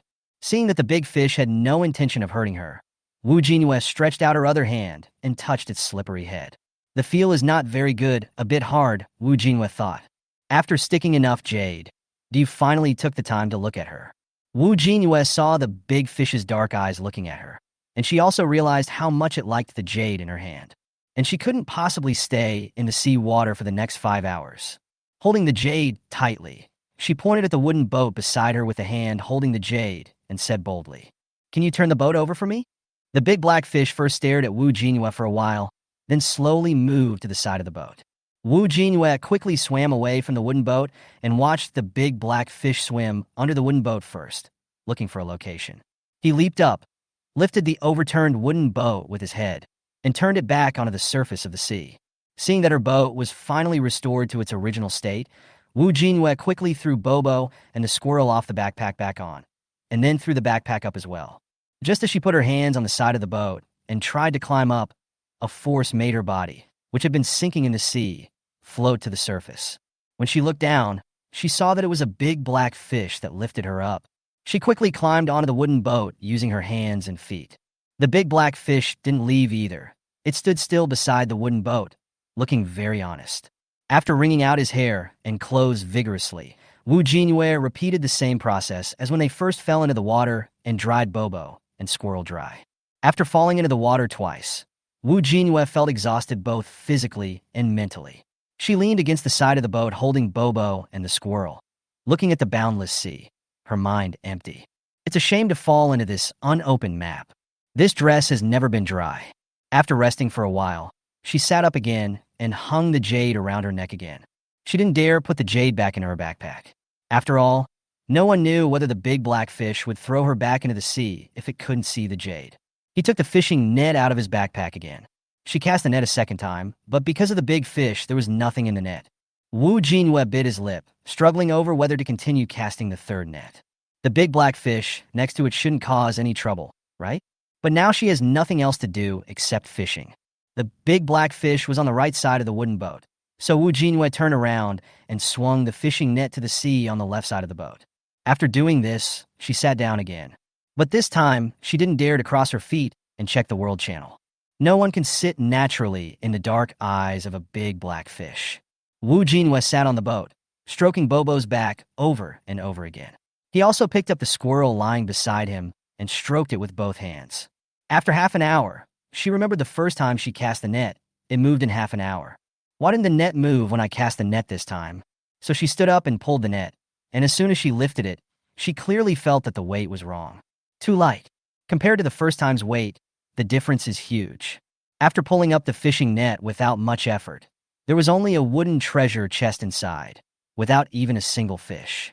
Compared with the first harvest, the difference is huge, except that they both have a wooden box. The only difference between the 2 times of fishing was the presence of a big black fish. Jinyue thought that there must be a big black fish here, so the fish didn't dare to swim over. She didn't dare ask it to leave. He sighed and prepared to go online for the fourth time. It's pretty good to be able to get the treasure chest. After putting away the wooden treasure chest, Jinyue picked up the fishing net again and prepared to throw it down on the left side of the wooden boat. Suddenly, the big black fish that had been motionless swam from the right side of the wooden boat to the left side, raised its head, and stared at the fishing net in Jinyue's hand. Jinyue stopped his hand that was about to lower the fishing net and looked at it helplessly. It won't even stop me from fishing, will it? If that happens, she won't even be able to get the treasure chest. What was unexpected was that the big black fish just stared at the fishing net for a while, turned around without looking back, and swam towards the depths of the sea. It doesn't stare at the jade anymore? Seeing the big black fish gone, Jinyue quickly threw down the fishing net, hung it next to the wooden boat, and started fishing for the fourth time. The big black fish is gone. I hope I can catch some fish this time. The squirrel that was originally lying on the boat climbed up, carefully grabbed the edge of the boat, and looked into the sea. It was a close call. I almost lost my life.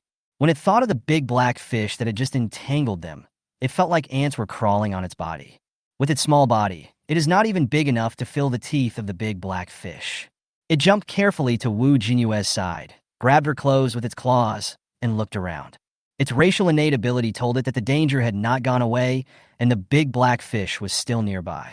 15 minutes later, when Jinyue was holding Bobo and teasing it, the big black fish floated up silently from the sea. It raised its head and part of its eyes out of the water and looked at the people on the wooden boat. Jinyue, who was playing with Bobo with his fingers, suddenly felt a chill on his back. He quickly put Bobo back into his pocket and turned around to take a look. The big black fish is back again. The squirrel that was holding onto the hem of Jinyue's clothes suddenly slipped into the hem of Jinyue's clothes. It knows that the fish is still there. Jinyue looked at the big black fish in the sea and hurriedly pulled the fishing net in the water. The fish in the net were scared away by the big black fish again. Plop! Plop! Suddenly, two huge tunas fell onto the wooden boat, jumping around alive. The wooden boat swayed left and right because of their struggle, and Jinyue slid from the left side of the boat to the right side and almost fell out. Jinyue quickly took out a dagger, put on gloves, and pounced forward, pressing one of the fish under his body.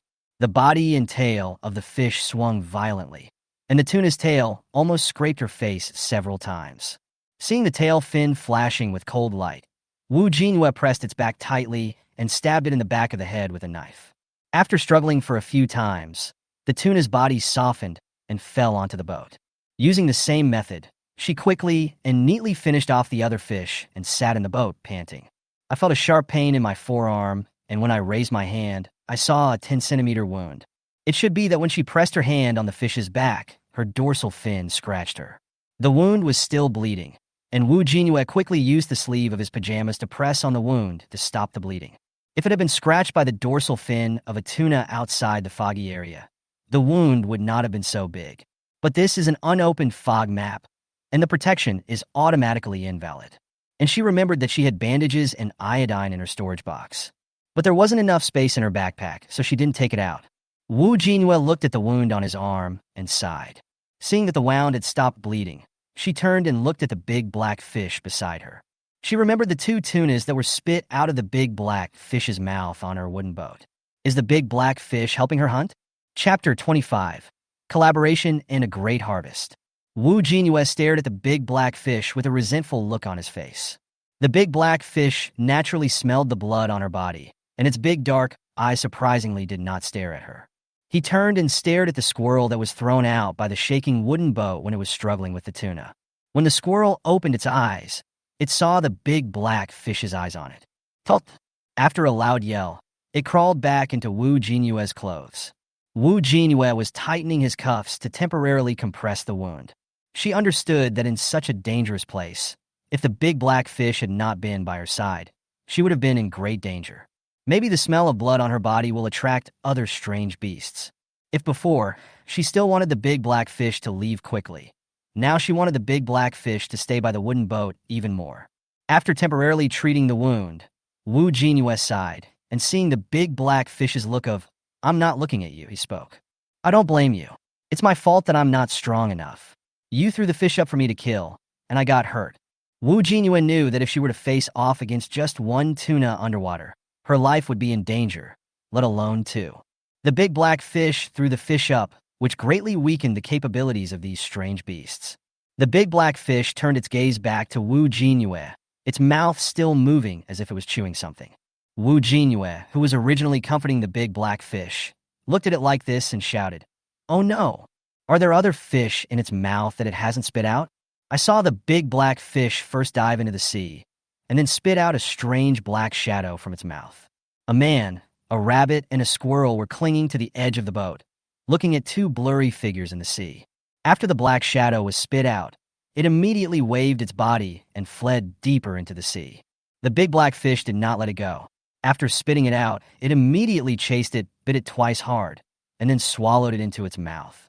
He swallowed it and spit it out, repeating the cycle 3 or 4 times, and then put it back in his mouth.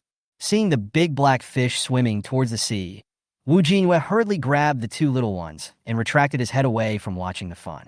Pa! A 7-legged octopus fell onto the wooden boat, wriggling slowly, dying. Even though it could hardly move, the octopus still slowly dragged its body towards the edge of the boat. Wu Jinyue immediately stepped forward and cut off its nervous system with the dagger cleanly. The octopus was still squirming, propping itself up with its 7 legs, trying to continue its escape.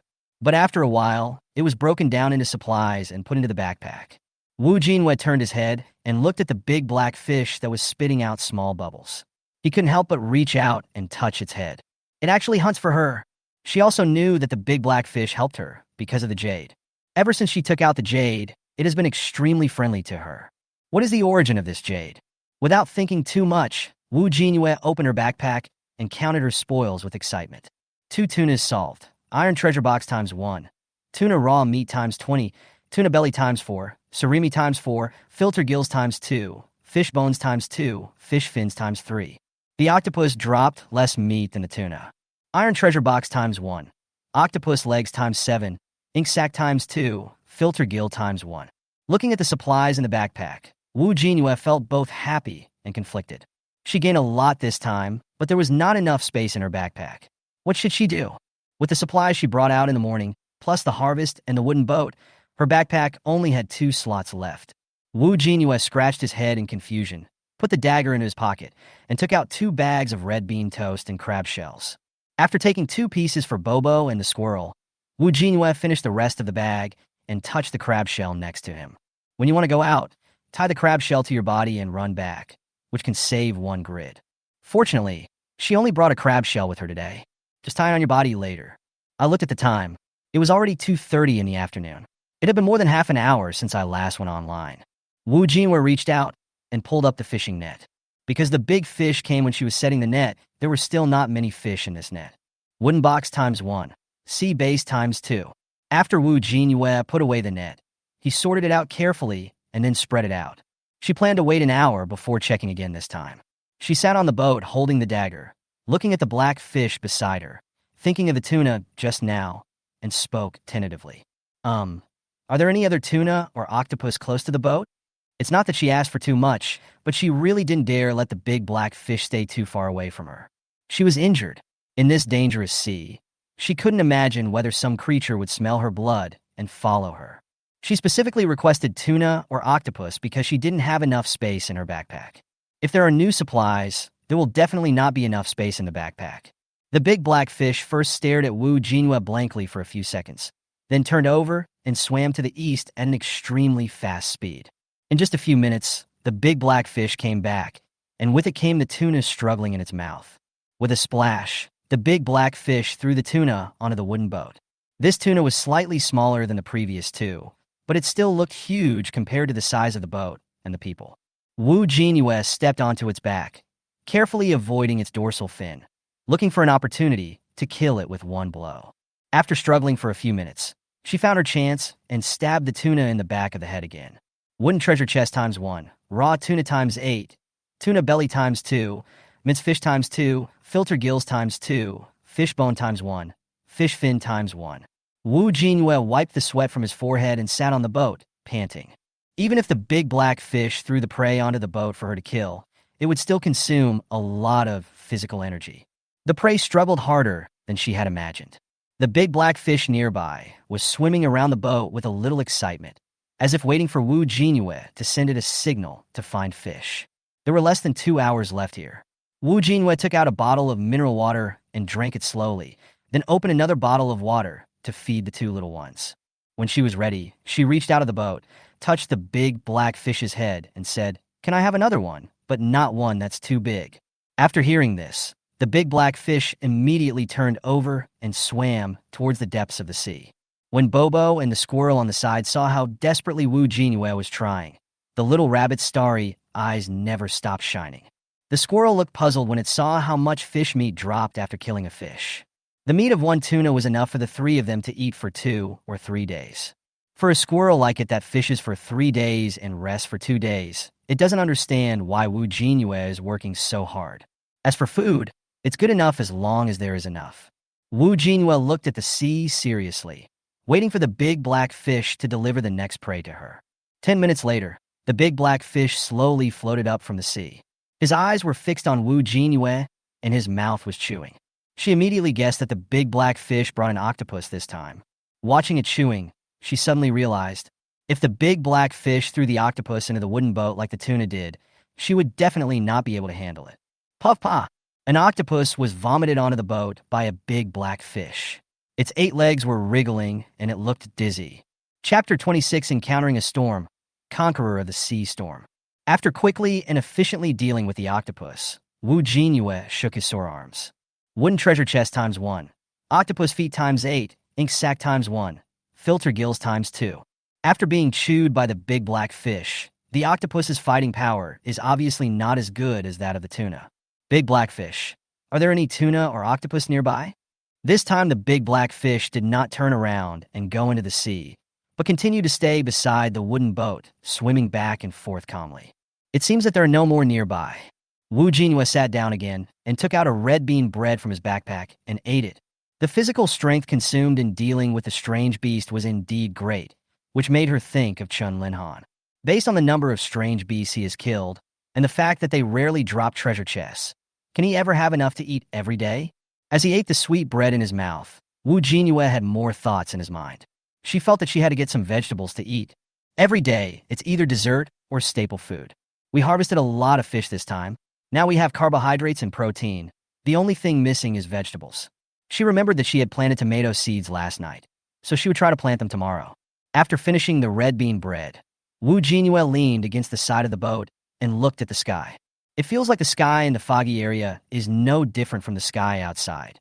Just as Jinyue squinted her eyes and looked into the distance, the squirrel that had originally crawled into the hem of her clothes crawled out. Its nose trembled as it kept sniffing the air. The big black fish beside the boat seemed to have noticed something. The fish body that was originally floating in the sea began to swim along the wooden boat, rubbing its head against the hull from time to time. After sniffing for a while, the squirrel suddenly stretched out its claws, grabbed the hem of her clothes, pointed into the distance, and shouted loudly, "Tot, tot, tot." The last time I saw the squirrel so anxious was when she insisted on taking the road to the foggy area. Jinyue sat up straight immediately. No matter how slow she was, she understood that something dangerous was about to happen. First, put all the items on the boat into the backpack. There was no time to hold the net for an hour before it could be collected again, so she quickly stood up and pulled the net up from the sea. Wooden treasure box ×1. After collecting the fishing net, she looked towards the sea in the distance. The clouds began to gather, and the sky in the distance gradually darkened. Looking at her little wooden boat, Jinyue felt that something bad was going to happen. The sky is so gloomy, it is either windy or raining. Her little wooden boat didn't even have a sail, but reality did not give her much time to react. The wind direction on the sea began to become unstable, and the color of the clouds gradually became gloomy. Jinyue quickly put on his backpack, and Bobo and Songshu jumped on it and held onto the straps tightly. Taking a deep breath, Jinyue realized that she was in a storm. If she stayed on the small wooden boat, she would be broken along with the boat. Looking at the big black fish swimming in the sea, she gritted her teeth, turned her head, and said to the two little ones, "Hold on to the backpack. If you lose it, scream. I can't stuff you two into my pockets. You'll drown easily." Bobo. Tot. After giving her instructions, she stepped out of the wooden boat and fell into the sea with a splash. The big black fish also lifted her up from the sea. Wearing outdoor gloves, Jinyue first put the wooden boat into his backpack, then grasped the dorsal fin of the big black fish tightly and bent down. Splash! The big black fish swam quickly towards a place far away from the storm. Closing her eyes and holding her breath, Jinyue lowered her head and let the big black fish carry her away quickly. She had no way to deal with the severe storm at sea, and once caught in it, the only fate that awaited her was to be torn apart. She had no way of imagining what would have happened to her if she hadn't encountered the big black fish. The big black fish carried Jinyue up and down. Once it felt that the oxygen in her lungs was exhausted, it would slap the big black fish twice to let her come to the surface of the water to breathe. The huge black fish was moving so fast that she felt her arms and face were being whipped by the sea water, and it hurt. She didn't know how large the range of this storm was. On Blue Star, a small storm might only have a range of tens of kilometers, while a strong storm could reach hundreds or even thousands of kilometers. She could only let the big black fish carry her forward to escape. The surging sea water and the howling wind he felt when breathing made Jinyue feel dizzy as he was bobbing up and down on the big black fish's back. She even forgot why she was running for her life. The only thing in her mind was to hold on tight. With one hand holding the dorsal fin and the other hand tightly gripping the scales of the big black fish, the waves on the sea made her want to vomit. She could feel the two little ones that were originally on her backpack had crawled into the gap between her and the backpack. The worry about them finally relaxed a little, and I focused on catching the big black fish. She didn't know how much time had passed, but she felt that her body had fallen asleep, but her consciousness was still awake. Time passed slowly, and the big black fish swam slower and slower until it stopped and floated to the surface of the sea. Her eyelids felt heavy, and there was still sea water in her mouth and nose. She felt that she had floated to the surface and could feel the wind on the sea and the still surging seawater. Jinyue slowly raised his head and looked forward. The sky became clear again, and the waves no longer rolled terribly, but surged normally. The horrific storm just now seemed like a dream, with no trace left. Is the storm over? Jinyue thought to himself. The strings in her mind suddenly loosened. She let go of her hands, and her body slid into the sea and sank. When the big black fish saw Jinyue fall into the sea, it swung itself around, lifted her up from the sea, and let her lie on its back. She opened her eyes and wanted to close them again. She lay on the back of the big black fish, raised her body slightly, and coughed forcefully twice. Cough, cough, cough, cough, cough. She ran so fast that a lot of sea water entered her mouth and nose. After she regained consciousness for a while, she remembered the two little ones behind her, so she patted the backpack on her back. Bobo, Bobo, squirrel. Hearing the faint sounds of two little fish on its back, Jinyue suddenly relaxed, lying on the back of the big black fish, and couldn't help laughing out loud. I guess he survived? Having survived the storm, she would never forget the memory. After struggling to put the wooden boat out of the backpack, Jinyue didn't have the strength to climb up again. He could only pat the big black fish's back gently. The big black fish came to the side of the boat and pushed her up. Jinyue grabbed the edge of the boat and used the force to flip over. Lying on the boat, feeling his heart beating, Jinyue closed his eyes, picked up Bobo and the squirrel, and placed them on his chest. It's great to be alive. Congratulations to the player for completing the achievement Sea Storm Conqueror Alive. Achievement point +1. Reward Iron Treasure Chest ×1. A-level scuba diving equipment. Infinite durability ×1. Congratulations to the player for being the first to complete the achievement of Sea Storm Conqueror in Huaxia District 47 Alive. Extra reward: 1 achievement point, 1 silver treasure chest, and 1 attribute point that can be allocated. Congratulations to the player for successfully exploring this unopened map. The player's exploration time on this map is increased to unlimited. Does the player want to announce this achievement to the entire server? Looking at the light screen that popped up in front of her, Jinyue looked at what she had accomplished. Conqueror of Sea Storms? What a silly name for an achievement. She raised her hand with great effort and clicked the button to reject the server-wide announcement. Then she reopened her personal homepage and clicked on the spirit value. Player: Jinyue. Age: 22. Stamina: 7. Health: 10. Strength: 7. Spirit: 24. Luck: 14. Note: can be improved. Unlimited exploration time. You can choose whether to leave the map immediately. Of course, Jinyue would not leave here so early. She looked at the time, and it was already 4 o'clock. Adhering to the principle of never wasting a minute, she took the fishing net out of her backpack, threw it into the sea, and then lay down again. What she didn't know was that because she earned 4 achievement points in one day, a heated discussion sparked on the World Channel. Chapter 27 Experience Sharing, Adding Friends. World Channel. Is anyone looking at the achievement list? Jinyue got 4 achievement points in one day. What the hell? I don't even have anything to eat now. How did you accomplish this achievement? Boss, are you a man or a woman? Open your personal homepage, turn off the hidden functions, and let us see your attribute points. I heard that after completing an achievement, you can get a treasure chest or an iron treasure chest. Where did you get the news from? Upstairs? Seeking friend status from the boss. A friend on my list said that he upgraded the shelter and got the achievement of Upgrade Shelter. The reward included an iron treasure chest. Please complete the achievement tutorial. As soon as Wu Jinyue opened the World Channel, she saw people in District 47 discussing her. She is a socially anxious person, and when they asked her to share her experiences, she didn't know what to share about her experience today. Should I tell them that they can explore the unopened fog map? She just felt that doing so would make the already small population of Huaxia District 47 decrease even faster. Looking at the number of people in the upper right corner of the channel, she remembered that there were less than 900,000 people when she saw it the night before.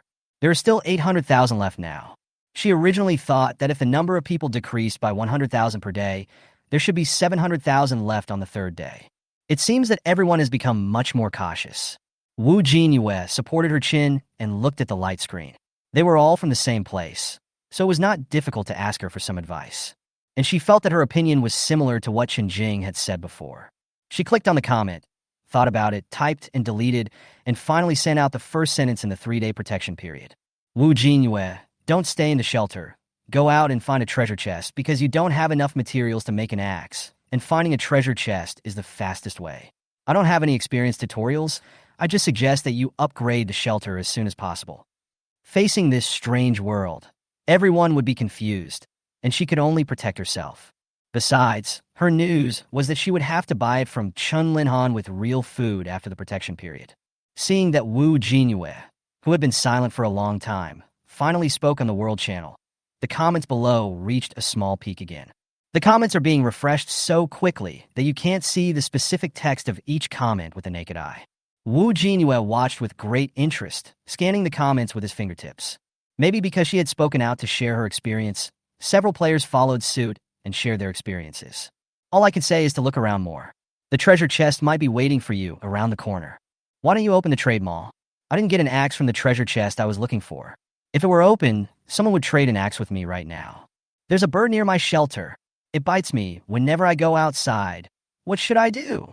You are immune to harm during the protection period. Don't shrink back in the safe zone. Go to the dangerous places, and you will gain more. Among so many comments, the one that impressed her the most was Chunjing. Chunjing. To make a D-level iron axe, you need 1 piece of wood and 2 pieces of iron. Without an axe, you can't even chop down trees. You can't even collect wood, let alone iron blocks. Now is the last day of the protection period. Hurry up and go out to find the treasure chest. Special beasts can drop materials, so don't run away when you see one. The things that a special beast drops may be enough to support you for a day. Chunjing is a kind-hearted person. He can't bear to see the number of people in the upper right corner of the World Channel keep dropping. During the protection period, he can only speak 3 times a day, and he uses these 3 speaking opportunities to share his experiences every day. Wu Jinyue looked at his name in the friend request, thought for a moment, and approved his application. Not long after I passed through, I received a message from the other side. Chunjing. Hello, thank you for accepting my friend request. Wu Jinyue was lying on the boat and scratching his head. Why did Chunjing Fa's words sound like an honest man? Wu Jinyue. It's okay. After replying, Chunjing did not send any more messages. Wu Jinyue was planning to switch from the friend module to the World Channel to continue brushing. At this time, Chun Linhan, who had been quiet, suddenly sent a message. Chun Linhan. You spoke on the World Channel? I can't believe you're such a good person. Wu Jinyue. Does sharing an experience make you a good person? Unfortunately, she is not a good person and cannot do what Chunjing did. Speaking of good people, Chunjing, who selflessly shares his experience every day, is a good person. She just felt that people like Chunjing, who carried firewood for others, made her feel that there were still good people in the world. Chun Linhan. Before, Jinyue had been calling on the World Channel to quickly gather enough materials to upgrade the house, but many people didn't believe it. Now you're also saying on the World Channel that you want to upgrade the house. I hope they will listen to your advice. In another area, Linhan was huddled in a shelter while chatting with Jinyue. Suddenly, he thought of the message Jinyue shared on the World Channel and spoke hurriedly. Linhan, let me make it clear first. That's your experience to share with everyone, not mine. Tomorrow you have to pay me for the food for the trade news. Jinyue, I know. You will not be left out of the food we agreed on before. Linhan on the opposite side was quiet for a while. When Jinyue got a little bored of browsing the World Channel, he started to show up again. Linhan, can I ask you how you got 4 achievements today? Jinyue, no. She would not tell anyone that she got it by falling into an unopened map and surviving a storm at sea. At first, she felt quite comfortable after falling in. She lay on the boat and threw the fishing net. Every half hour, treasure chests and small fish were caught. Until that terrible storm tore her childish ideas to pieces. She didn't know what kind of advanced ship could survive at that time.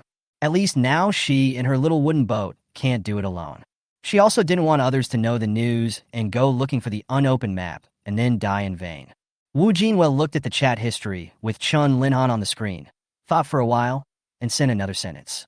Jinyue, don't ask me how I achieve what I have today. No one can replicate my experience today. If you come here, you will die. Linhan. So dangerous? I'm honest now. Please let me go. I won't ask any more questions. Seeing the reply from the other side, Jinyue closed the light curtain, took out a bottle of water from his backpack, and poured it into his mouth. After simply rinsing her ears and nose with the remaining half bottle of mineral water to reduce the burning sensation caused by the impact of seawater, she reorganized the things in her backpack. She planned to wait an hour before pulling up the fishing net and then create the fog map. She has no strength now. Wait until 5 o'clock and walk back slowly. Time won't be too tight. There is still some time before we can collect the net. She sat up straight and said to the big black fish swimming happily in the sea. Big black fish, are there any other octopuses nearby? Jinyue said lightly, holding a dagger. Chapter 28. Solve the octopus and get the map. Her arms were still weak from holding on to the fins of the big black fish during the storm. Realizing she couldn't hold down the tuna, she could only further narrow her prey range. The big black fish first circled the wooden boat for a few times, then turned its head and dived towards the seabed, swimming deep into the water, and gradually its figure became unclear. Jinyue continued to wait on the boat with a dagger in his hand. 10 minutes later, a big black fish jumped out of the sea about 50 meters away from the wooden boat. Clatter, clatter. The big black fish rolled its body, carrying the waves towards the wooden boat. Jinyue hurriedly grabbed the edge of the boat and turned to look at the big black fish. I saw that it had an octopus in its mouth, and there was another octopus clinging to its dorsal fin.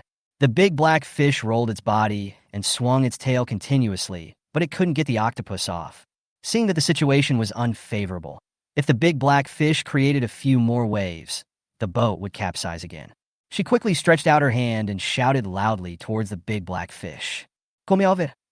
The big black fish couldn't break free from the octopus's tentacles for a while, so it could only swim to the side of the boat, float to the surface, and expose the octopus on its dorsal fin out of the water. Jinyue picked up the dagger and swung it towards the octopus's head. But the octopus reacted faster than she did.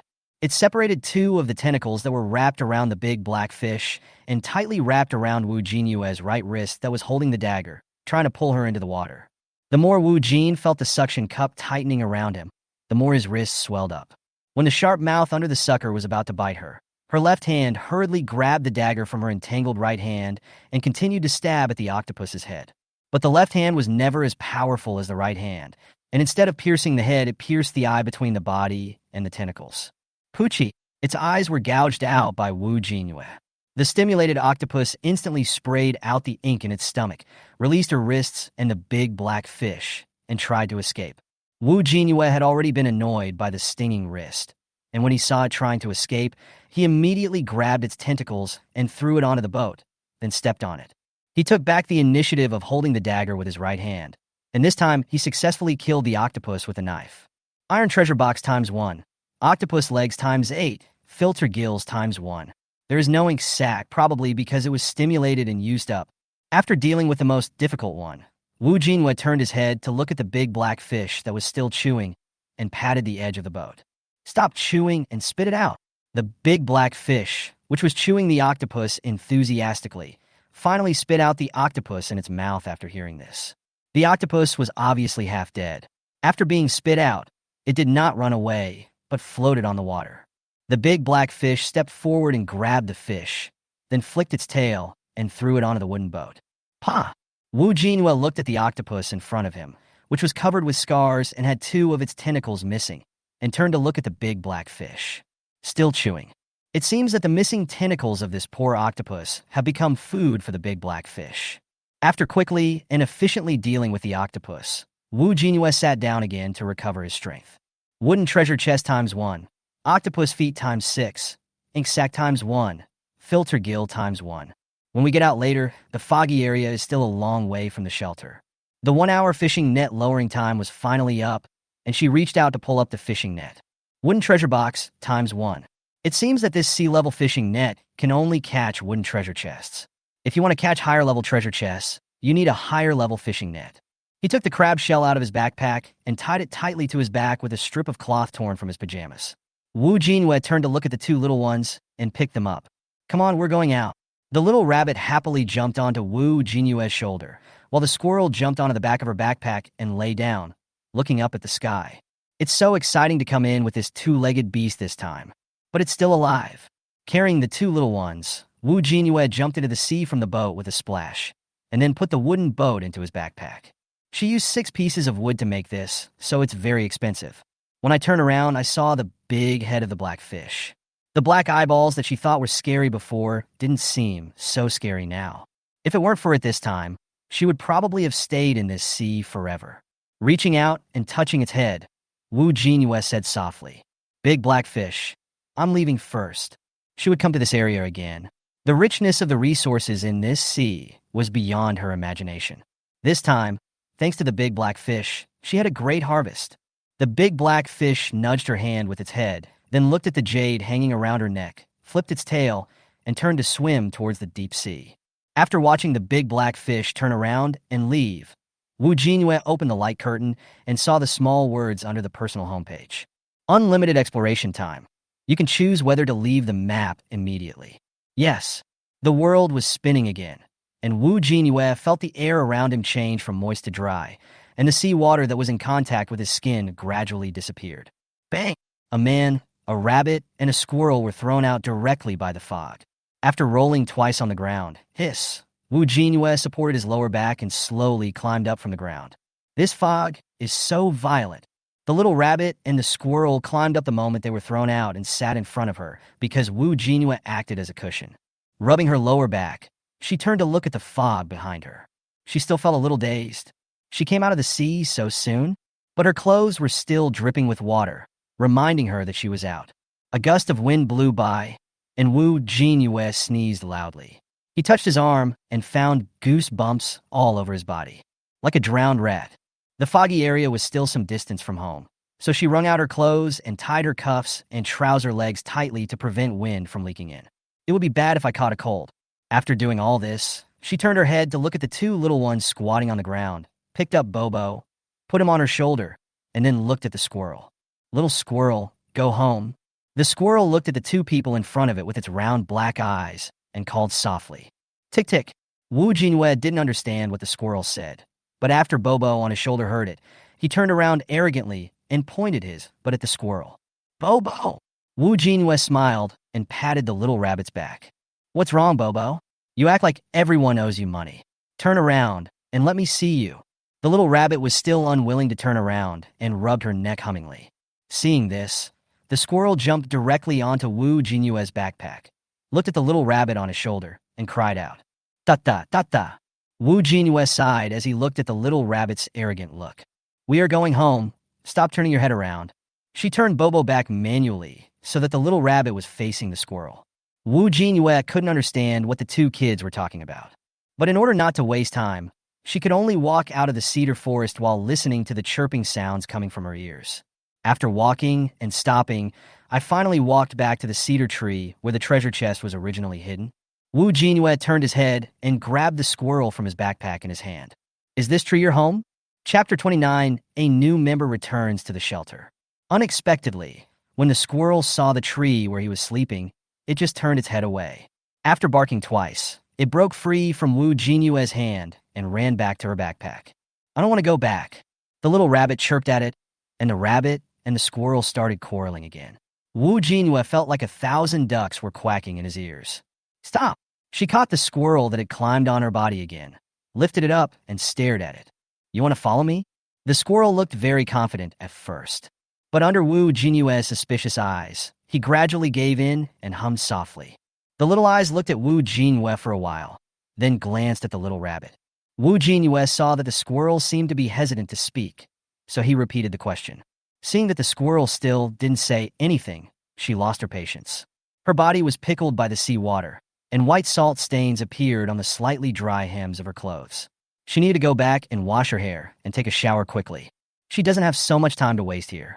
Reaching out to hang the squirrel on the fir tree, Jinyue raised his foot and prepared to take Bobo back to the shelter. When the squirrel saw Jinyue was about to leave, it became anxious and quickly jumped from the fir tree onto her shoulder. Jinyue turned his head and saw the squirrel, which had been silent before, nodding continuously. Bobo beside her surprisingly stopped barking and just hid behind her shoulder and watched. Bobo, do you want to join us? Whether she was willing or not was one thing, but if the little rabbit didn't accept the squirrel, Jinyue felt that not only would her shelter be in turmoil, but it would also be torn down by the two of them. Although more mouse mean more food, she felt that with her ability, it would be no problem to raise these two little ones. The thing she lacks the least now is food. The main thing is that these two little ones get along harmoniously. The little rabbit that was hiding behind him was called out by Jinyue. Looking at the squirrel in front of him, his little head was confused. Do you want to live with pesky squirrels? Without waiting for Bobo to finish hesitating, Jinyue directly started using traditional Chinese moves. Bobo? 3, 2, 1. The little rabbit was thinking about whether to share its beloved nest with the squirrel. Hearing Jinyue's countdown, it could only call out hastily and nodded. Bobo agrees. Seeing that the little rabbit agreed, Jinyue patted the squirrel on his shoulder, stretched, and walked out of the fir forest. Let's go home. The little rabbit stood on his left shoulder, the squirrel stood on his right shoulder, and Jinyue walked out of the fir forest. Call. Finally, I see the sun again. Jinyue squinted at the sky and sighed in his heart. The air outside the fir forest is still better. As usual, he folded a few leaves as Bobo's bowl. Now there was a new member. Jinyue folded a few more leaves. There are no extra bowls in the treasure chest to serve as food bowls for them yet, so we'll just have to make do with what we have for now. After leaving the fir forest, we quickly walked back to the shelter. Jinyue put Bobo and the squirrel on the open space in front of the shelter, and she took out the clothes that had been soaked in the morning and wrung them dry. I casually broke off a branch and put them at the door to dry. The fire at the door can burn for 24 hours. She came back early today, so the fire from yesterday is still burning. He took out 2 thick pieces of raw tuna, skewered them with a wooden stick and stuck them aside, then fetched a bucket of water and put it on the fire. After finishing all this, Jinyue went into the house and took out the workbench. Do you want to spend 2 pieces of wood to make a large storage box? Yes. Production successful. She had collected quite a few treasure chests today, and 1 storage box was no longer enough to hold them all. Seeing the backpack being emptied of wood again, Jinyue held his forehead helplessly. What a huge expense on wood. She chopped down 4 trees today, spent 6 pieces of wood on making a wooden boat, and another 2 pieces on making a large storage box. Now there is no wood left in her backpack. Fortunately, the fire can burn for 24 hours. Otherwise, she wouldn't be able to have a hot meal when she comes back. After making the large storage box, Jinyue stuffed all the things in his backpack into the storage box. 1 set of pajamas was still hanging, and the other set was on her body. She had to open another set of clothes if she wanted to take a shower tonight. Let's open a few treasure chests first. Open 1 treasure chest times 2. Yes. Obtained mineral water times 8, orange juice times 1, honey buns times 4, flour rolls times 2, blueberry toast times 2, sausage times 1, corn oil times 1, iron bucket times 1, fountain pen times 1, slippers times 1. Seeing that he didn't get any clothes, Jinyue didn't give up and took out 2 wooden treasure chests. She must take out her clothes and take a bath today. Open 1 treasure chest times 2. Yes. Get mineral water times 5, steamed buns times 4, bass cake times 1, Three-piece washing and care set times 1. Flashlight times 1. Candles times 2. Instead of opening the box for clothes, they opened the box for toiletries. It seems that I don't have to rub my hair with dry hands today. Suddenly, I heard the gurgling sound of boiling water. I looked up and saw that the water on the fire had boiled. He walked out of the house, brought the boiling water at the door into the house to cool it down, then took the newly opened iron bucket, filled it with another bucket of water, and continued to put it on the fire. After opening 4 wooden treasure chests in a row without yielding any clothes, Jinyue patted the grass and sat in front of the fire. Better open the treasure chest later, she thought, and then called the 2 little ones. Bobo, Squirrel, come and eat. The 2 little ones who were originally playing on the grass heard Jinyue's voice and immediately ran towards the campfire. Bobo, talk. Jinyue placed one of the tuna skewers on the leaves, separated the meat, and let the 2 little ones eat it together. Seeing the 2 of them eating with relish, she also picked up the remaining skewer and started eating. Maybe the tuna we hunted was large in size, so the tuna meat that fell off was also very thick. It was heavy when skewered on the stick, and 1 skewer could make me half full. The grilling method did not make the fish meat tough. When you take a bite, you can feel that it is rich and fat and has a strong aroma. Biting the skewer in her hand, she thought, it would be better if there was some salt. The fire finally went out completely after boiling the bucket of water. She carried the second bucket of water into the shelter and looked at the time. 5:50. 10 minutes to 6. She suddenly thought of the seeds that opened from the treasure chest yesterday. Jinyue excitedly took them out of the storage box and came to the open space in front of the shelter.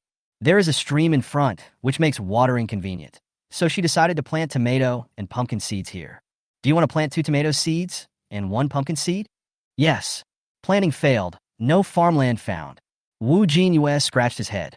Doesn't the land count as farmland if it's not turned over? Open the guide and search for keywords such as farming. Seeds can only be planted in farmland. She kept changing the keyword she searched, but the same sentence kept coming up over and over again. Searching for how to turn the land into farmland again shows nothing. After the failed search experience in the previous few days, she suddenly realized that turning the land into farmland was a difficult task. Just like searching for how to make a mountain bike before, I couldn't find anything. But since treasure chests can produce seeds, they can definitely be planted. I can only find a solution later. I put the seeds back into the storage box and felt the light in the room getting darker.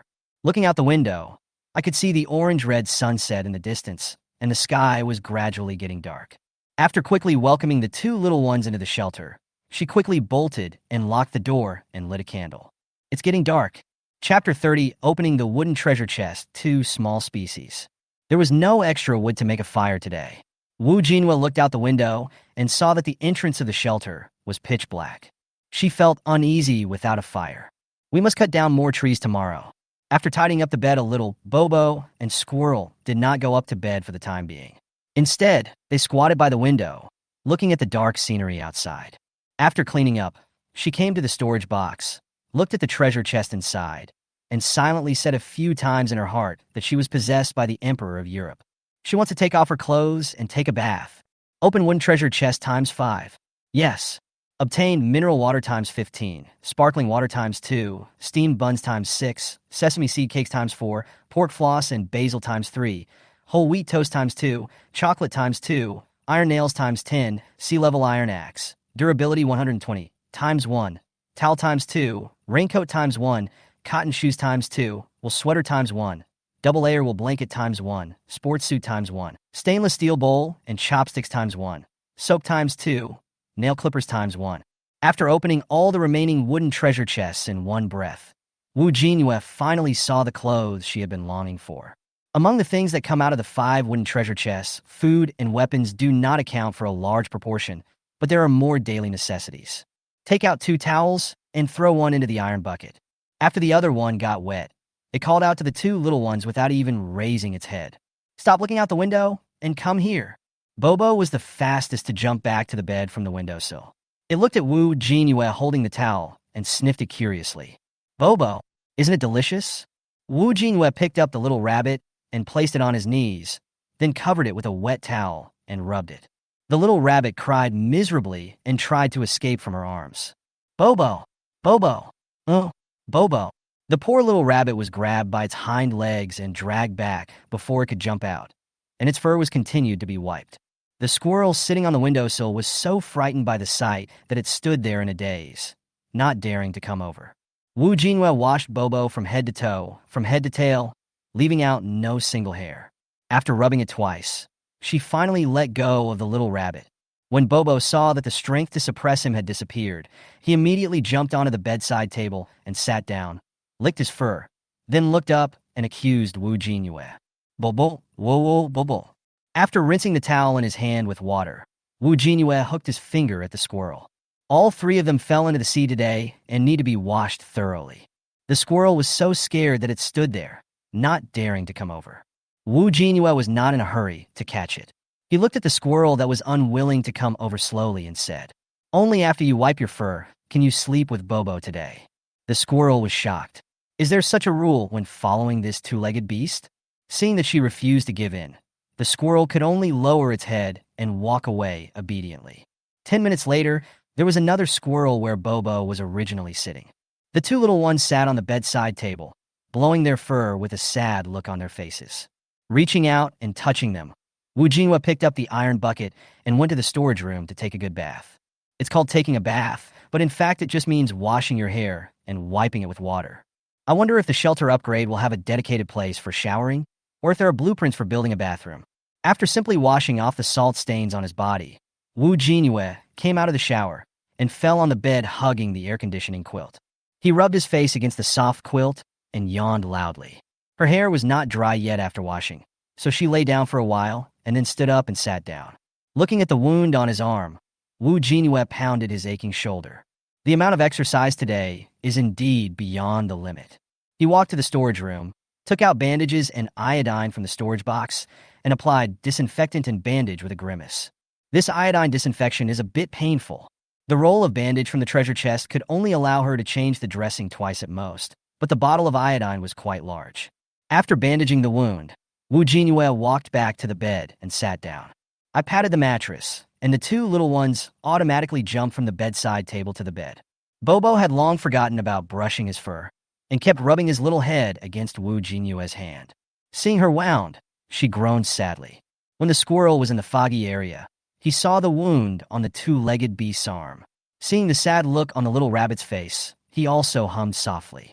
After rubbing the two little ones' heads, Wu Jinyue pulled the storage box to the bedside, sat cross-legged, and took out the chocolate he had just opened. I gain a lot today, so I'll have a piece of chocolate to cheer myself up. Bobo, who was lying on the bed, saw Wu Jinyue take out something that it couldn't understand but smelled delicious, and immediately jumped onto her lap. Bobo! Bobo! The little rabbit hopped up and down, looking at the bar of chocolate in her hand. Wu Jinyue lowered his head, put his finger against the little rabbit's nose, and spoke righteously. Little rabbits can't eat chocolate. She remembered that rabbits on Blue Star could not eat food containing cocoa butter. Bobo was still jumping on her legs anxiously, crying pitifully. Bobo! Ugh, Bobo. Bobo can be eaten. Wu Jin frowned in confusion, looked at the chocolate in his hand, and then looked at the little bunny with "I want to eat chocolate" written all over its body. It seems like Bobo hasn't eaten any grass food for these days. This is not the Blue Planet. Most rabbits on the Blue Planet are herbivores. Ever since Bobo followed her, he either eats crab meat, sweets, and tuna. It is totally inconsistent with a rabbit's normal diet. I touched the hair on Bobo's back. It was smooth and looked well-maintained. Wu Jinyue sighed, picked up Bobo, and placed him in front of him. Bobo, what kind of beast are you? The captured little rabbit didn't understand what breed was. Its short legs were struggling in the air, its eyes still staring at the chocolate. The squirrel squatted aside, looking at the chocolate in Wu Jinyue's hand, then jumped onto her legs and pointed at the chocolate in her hand. Squirrel, what kind of exotic animal are you? Suddenly, she remembered the voice in her head when she was binding the jade. Race, human, no tribe, bound or not. Her race is human, so what are these two little ones? The squirrel tilted his head. Are you a squirrel? Seeing that it didn't seem to understand, Wu Jinyue asked in a different way. The squirrel shook his head, then pointed at Bobo and shook his head too. Wu Jinyue suddenly understood that squirrel meant that it was not a squirrel and Bobo was not a rabbit. Looking at the squirrel's 3 furry tails, Wu Jinyue blinked. Looking at the number of tails, it definitely doesn't look like a squirrel. Since the two little ones were not ordinary animals, She broke off a small piece of the chocolate in her hand and placed it on the 2 eating leaves. Break off a little first and see if it is edible. When Bobo saw the chocolate placed on its own food bowl, it flew off from her knees, jumped to the leaf, and took the chocolate in its mouth. The little rabbit's eyes suddenly widened as he ate with his 3-petaled mouth. Super delicious. Jinyue observed Bobo for a while and saw that he was fine after eating, so he broke off some for the squirrel. The squirrel also ate with gusto. After finishing the remaining half of the chocolate, she clapped her hands. Next, it's time for her to open the iron treasure chest and the silver treasure chest. Chapter 31: A Great Harvest of Blueprints. Looking at the 7 iron treasure chests and 2 silver treasure chests in the storage box, Jinyue had a magical feeling. She fell into an unopened map today. Although it was dangerous, the gains she got were more than what she gained in the past 2 days. Do you want to open iron treasure chest times 7? Yes.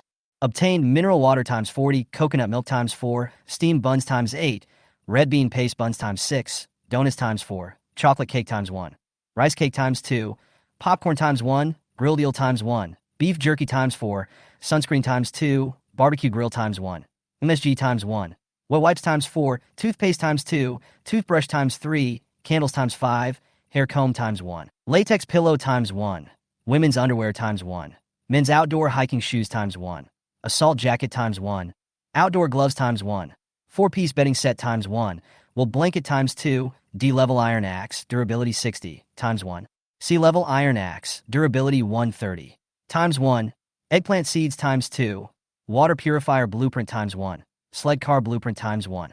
Jinyue has now discovered that the higher the luck value, the less food will be obtained.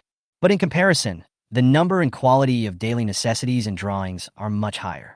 2 blueprints were revealed from 7 treasure chests. What a surprise. Jinyue took out the water purifier drawings from the box. The water purifier is not very useful for Jinyue now. The mineral water she prescribed was enough for her to drink for 2 months. Water purifier blueprint. Although it takes a long time, it can purify all polluted water sources. The higher the purity of the water, the faster the purification speed. Required materials: iron block times 4, copper block times 2, plastic times 2, disinfection tablets times 6, graphite times 4. Disinfectant tablets? She remembered that she seemed to have one. After looking at the blueprint, she began to rummage through the box and found a disinfectant tablet that had been opened from the treasure chest earlier. However, the blueprint requires 6 disinfectant tablets, so it seems like a long and arduous journey if we want to make it into a water purifier. But Jinyue was not in a hurry, as she was not short of water for the time being. As for the materials for making these blueprints, which she had never seen even after opening so many treasure chests, she would just accumulate them slowly in the future. But when looking at the other sled drawing, Jinyue was not so happy. Sleigh blueprint. The only way to travel in a blizzard. Although it is not warm to sit in it, it allows you to go out smoothly. Required materials: iron block times 15, aluminum block times 10, wood times 10, nails times 30, rubber times 6, plastic times 4, leather times 4, engine times 1. She always believed that the things in the treasure chest would be what she needed to survive in the future. Does this drawing of a sled mean that there will be a snowy season later? She didn't believe that the snow in this other world would be as gentle as that on the blue planet. Jinyue looked at the blueprint of the sled and sighed. It's not about the future snow season, but the materials used to make the sleds. The previous one sounded okay, but this engine is really rare. The new storage box also exploded because too many things came out of the iron treasure chest and many things fell out. Jinyue started packing the box again. First, he took out the latex pillow and put it on the bed. Then he took out the hiking shoes and tried them on. She is 175 centimeters tall, slender, and naturally has large feet. This pair of men's hiking shoes surprisingly fits her perfectly. She stood up and walked around, feeling good. Finally, I don't have to run around in my slippers anymore. In order to free up space in the storage box, Jinyue took out all the things in the box, such as hair combs, decorative paintings, soaps, etc. She stuffed small items like flashlights and pins into the bedside table. Finally, a little space was freed up. Jinyue sighed when he saw that the food took up not only one storage box, but there was still some space in the second storage box. So much to eat. But as she looked at so much food, she began to worry about their shelf life. Will it go bad if kept in a box? Jinyue scratched his head and started looking through the beginner's guide again. Food can be kept fresh for a long time by placing it in the storage box. Do the guidelines mean that as long as the food is not left out and is kept in a storage container, it will not go bad?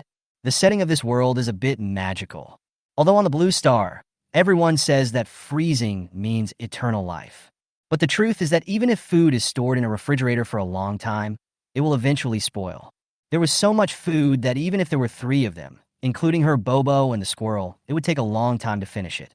When the trading mall opens, she can exchange some useful items with others, especially some of the materials in the drawings. She believed that most people now did not have the drawings, let alone the materials in the drawings. If they found these materials in the treasure chest, they might not know their value. She can exchange some for them in the early stage. After some calculation, Jinyue looked at the last 2 silver treasure chests and rubbed his hands. She hasn't opened the silver treasure chest yet. What's more, there are 2 silver treasure chests. Do you want to open silver treasure box times 2? Yes. Obtained mineral water times 5, compressed biscuits times 4, chocolate times 2, cigarettes times 2, salt times 2, white wine times 2, A-level dagger, infinite durability times 1, hemostatic agent blueprint times 1, Lick Wingman's archery scroll primary times 1. It turned out to be just as she expected. The higher the luck value, the higher the level of the treasure chest you open, and the less food you get. But there are more other kinds of good stuff. She took out the A-grade dagger.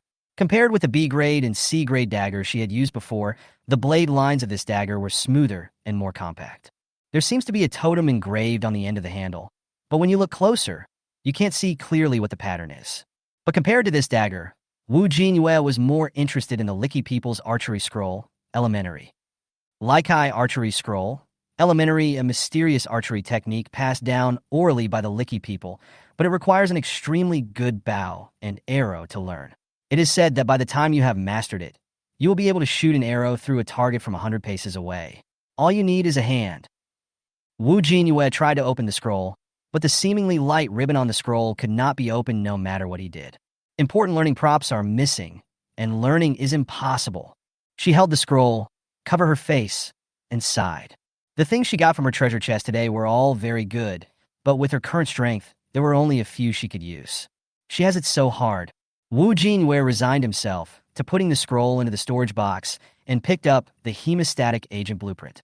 Hemostatic agent blueprint. As long as you have a medicine table and herbs, even if you lose too much blood and your health drops to 1, you can quickly stop bleeding by drinking 2 bottles of hemostatic agent.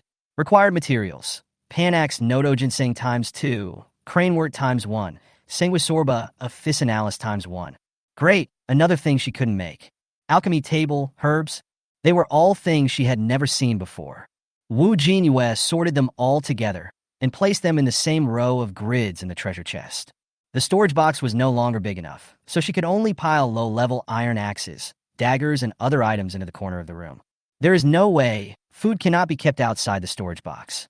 After sorting all of this out, Jinyue climbed back onto the bed and leaned against the headboard in relaxation. Surf the web? Start. Chapter 32. Surfing the Internet, Trading Plastics. Jinyue opened her friend list first, but it was quiet and no one was looking for her. She has set all her friends to receive messages, but not reminders. After all, she didn't want to be frightened by the vibration of the ring when she was outside collecting supplies seriously. As usual, I cleaned up the friend requests and deleted a large number of them before opening the World Channel. The protection period will be over tomorrow. Is there anyone who can go out and check it out tomorrow morning? DD, expand your friend list. Expand your friend list. What should I do? Jinyue said he wanted to upgrade the shelter, but I still can't gather all the materials today. What should I do? I finally got an axe when I opened a treasure chest today. The one upstairs, the one upstairs. Don't believe everything you hear. Isn't it good to live in a primary shelter now? Yeah. Why do we have to upgrade the shelter? It's too tiring. I don't have an axe, and I don't want to look for a treasure chest. You guys are so stubborn. Anyway, I have collected all the materials for upgrading the shelter today. I believe in you, sir. I've been collecting materials for a day, and I can upgrade the shelter tomorrow. Jinyue looked at the World Channel. Some people were anxious, some were excited, and some were completely giving up and enjoying the game. The number of people in the upper right corner of the channel shows that there are 780,000 people left. I don't know how many people will be left after the first day of the protection period tomorrow. Some people in the channel are still arguing about whether or not to upgrade the shelter. Wu Jinyue has automatically ignored the news in this regard. It's hard to persuade a damned person with kind words. Suddenly, she saw someone in the channel wanted to exchange for an iron axe. What he took out in exchange was plastic. She remembered that the 3 blueprints for the mountain bike, water purifier, and snowmobile required this thing. Change to an iron axe. I want an iron axe with a durability of 60 or more. I'll exchange it for plastic. Upstairs, how many people do you think need the plastic in your hand? What we lack most right now is the iron axe.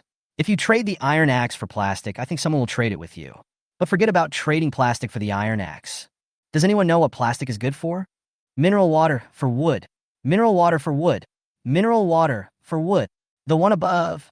Add me as a friend. Wu Jinyue clicked on the avatar of the player who exchanged the plastic for the iron axe. It is a player with the ID Li Lingling. After she applied to add a friend, she returned to the world channel and continued to peek at the screen. I thought it would take a while to be approved, but in less than 2 minutes, the message saying my application was approved popped up. So fast. Switching back to the friend page, the other party immediately sent a message. Li Lingling, is it really Wu Jinyue, boss? Wu Jinyue. Is there anyone in District 47 who has the same name as me? Li Lingling, I think I've never seen it before. Boss, do you want to trade plastic with me? Wu Jinyue, you want to change to an iron axe with a durability higher than 60? There is no level requirement. Li Lingling, 60 durability is enough to kill a large number of people.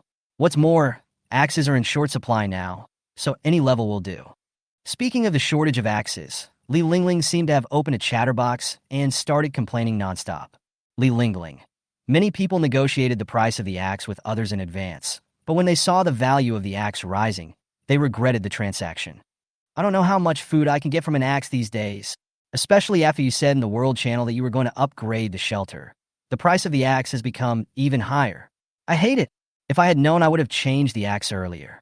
Wu Jinyue looked at the light curtain and couldn't help but smile. This girl named Li Lingling is a bit silly. I'm about to trade with her, so why do I tell her that the value of my axe has increased? Shouldn't it be about how rare the plastic in her hand is? He was so honest that she felt embarrassed to bargain. Wu Jinyue, I happen to have a D-level iron axe, durability 60, in my hand. How many plastics do you have? Li Lingling. Boss, do you really have an iron axe? Next, Wu Jinyue looked at her wailing on the light screen. Li Lingling, I am about to cry my heart out. Boss, you are the first person I have seen in the past 2 days who wants to trade an iron axe with me. A lot of people joined and they all said I was sick. I didn't even exchange the axe for something better. Or else let me get some more food. Wu Jinyue. So how much plastic do you have? Li Lingling.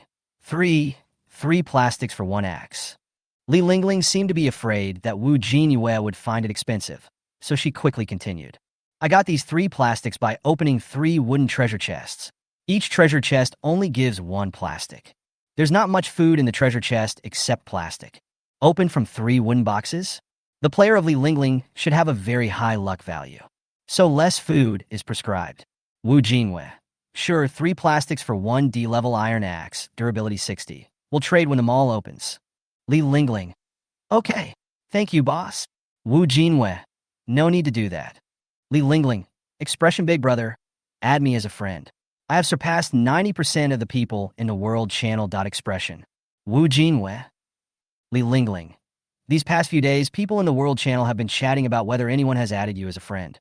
They all applied, but you didn't approve them all. Wu Jinyue. You applied too? Li Lingling. Yes, I applied once every 3 hours, but in the end, it was you, the boss, who took the initiative to add me as a friend. The less Wu Jin understood, the more shocked he was. Is this some new kind of comparison? When she was thinking about how to reply to her, another message came from the other side. Li Lingling. Boss, do you have any mineral water? I'll exchange it for food. Wu Jinyue. How much food do you have? Li Lingling. Well, to be precise, it's not food, it's a condiment. Garlic. Wu Jinyue. How do you want to change? She brought back a lot of fish from the foggy area today. But she herself doesn't like eating fish very much, because she won't eat fish on Blue Star without onions and ginger to remove the fishy smell. But here, there is no such thing as liked or disliked food. All edible food is good food. The fish meat doesn't have ginger, but it has garlic to remove the fishy smell, so it should be much better. Li Lingling. 2 bottles of water for 1 portion of garlic? Wu Jinyue.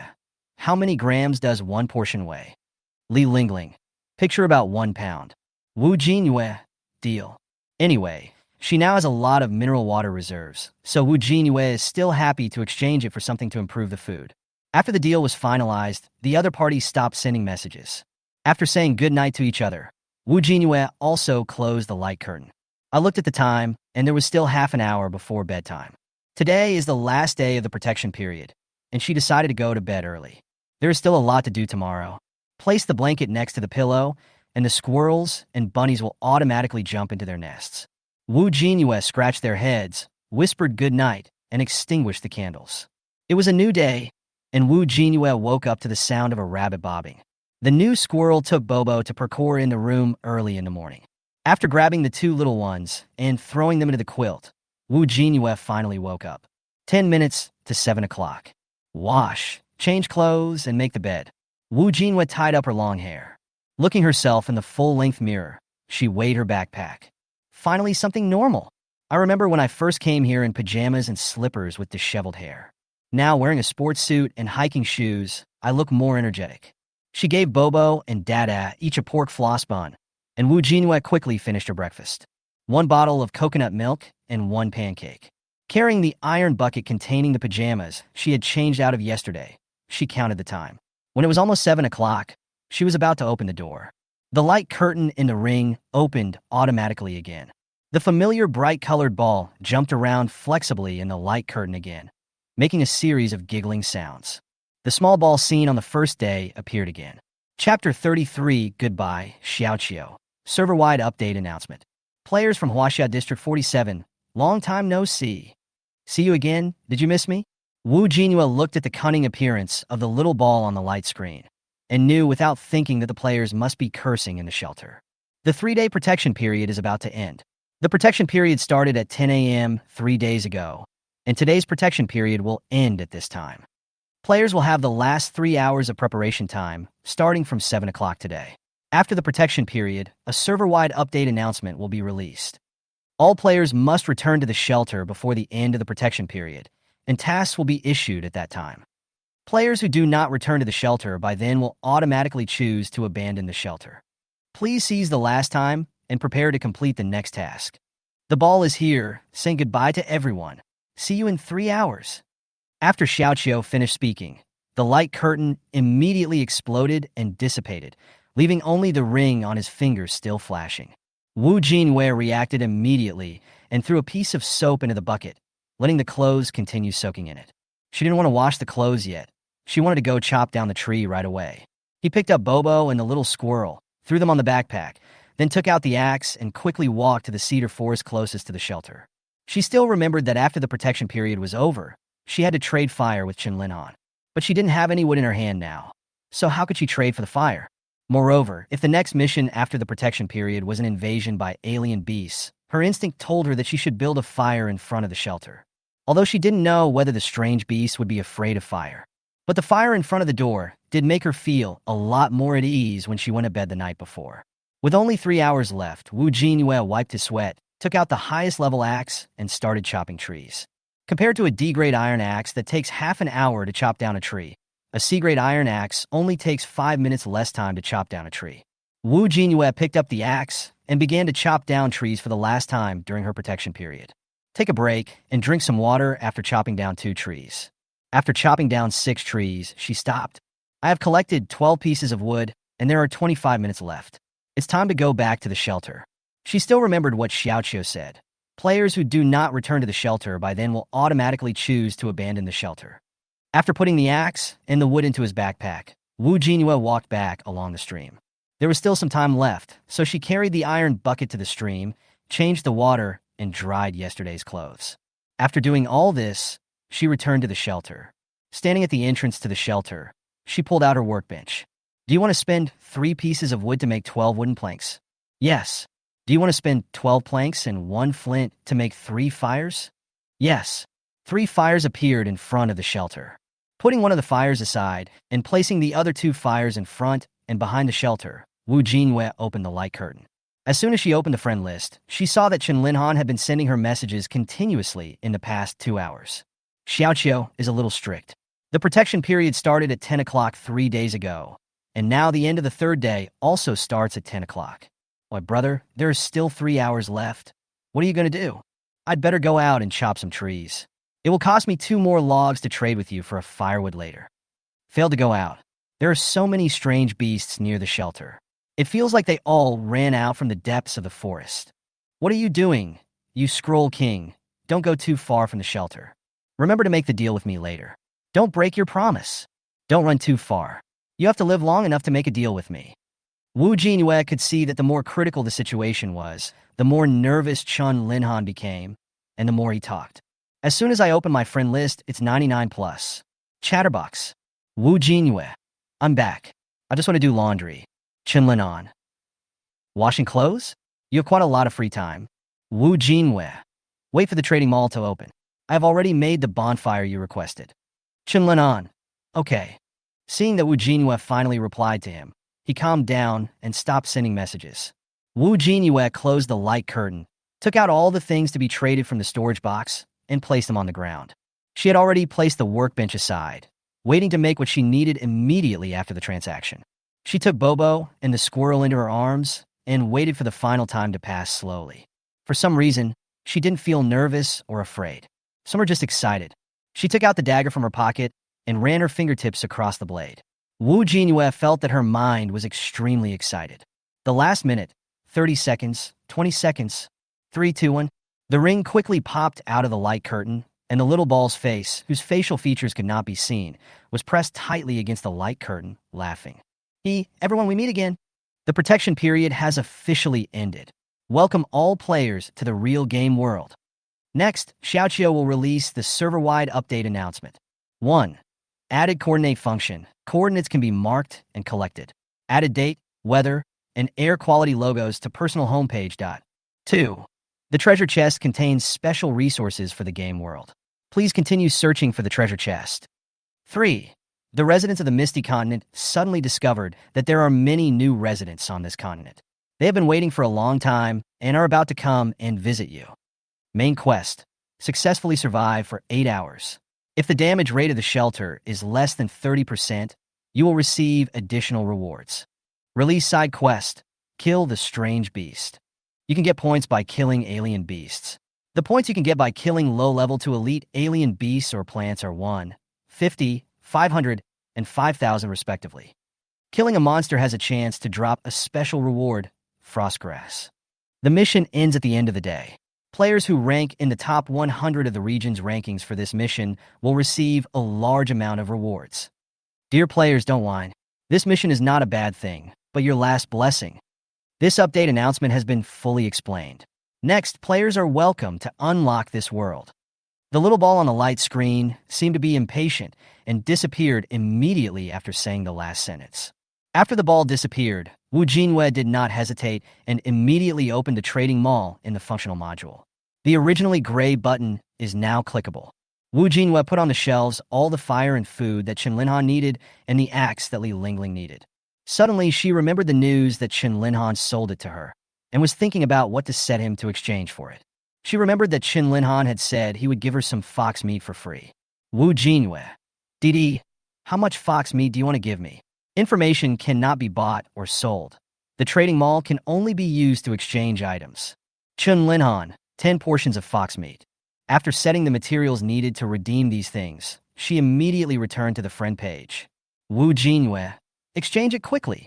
She had to quickly get the leather, make the hard crab armor, and go out to complete the mission. Chapter 34, Making Soft Armor, Ocelot and Black Bear. Chun Linhan and Li Lingling entered Wu Jinyue's shopping mall and exchanged everything they needed. Wu Jinyue also saw the leather she needed in the backpack. After stuffing everything except the leather into the storage box, she turned and went to the workbench. Do you want to use crab shell times 8, leather times 3, nails times 10 to make sea-level hard crab armor? Yes. Production successful. Congratulations to the player for completing the achievement, making equipment, achievement point +1. Reward iron treasure box times 1, copper blocks times 5. Someone in Area 47 had made the equipment earlier than her. Wu Jinyue felt a little annoyed. Because the trading mall was not open during the protection period, she lost 1 allocable attribute point. She took the successfully made hard crab shell out of her backpack and weighed it in her hand. The crab shell looks so heavy, but the soft armor made from it is surprisingly light and thin. After taking off her coat and putting on the soft armor as the innermost layer of her clothes, she tightened the straps of her backpack. In addition to the necessary food and water, the backpack also contains iodine for disinfection after injuries.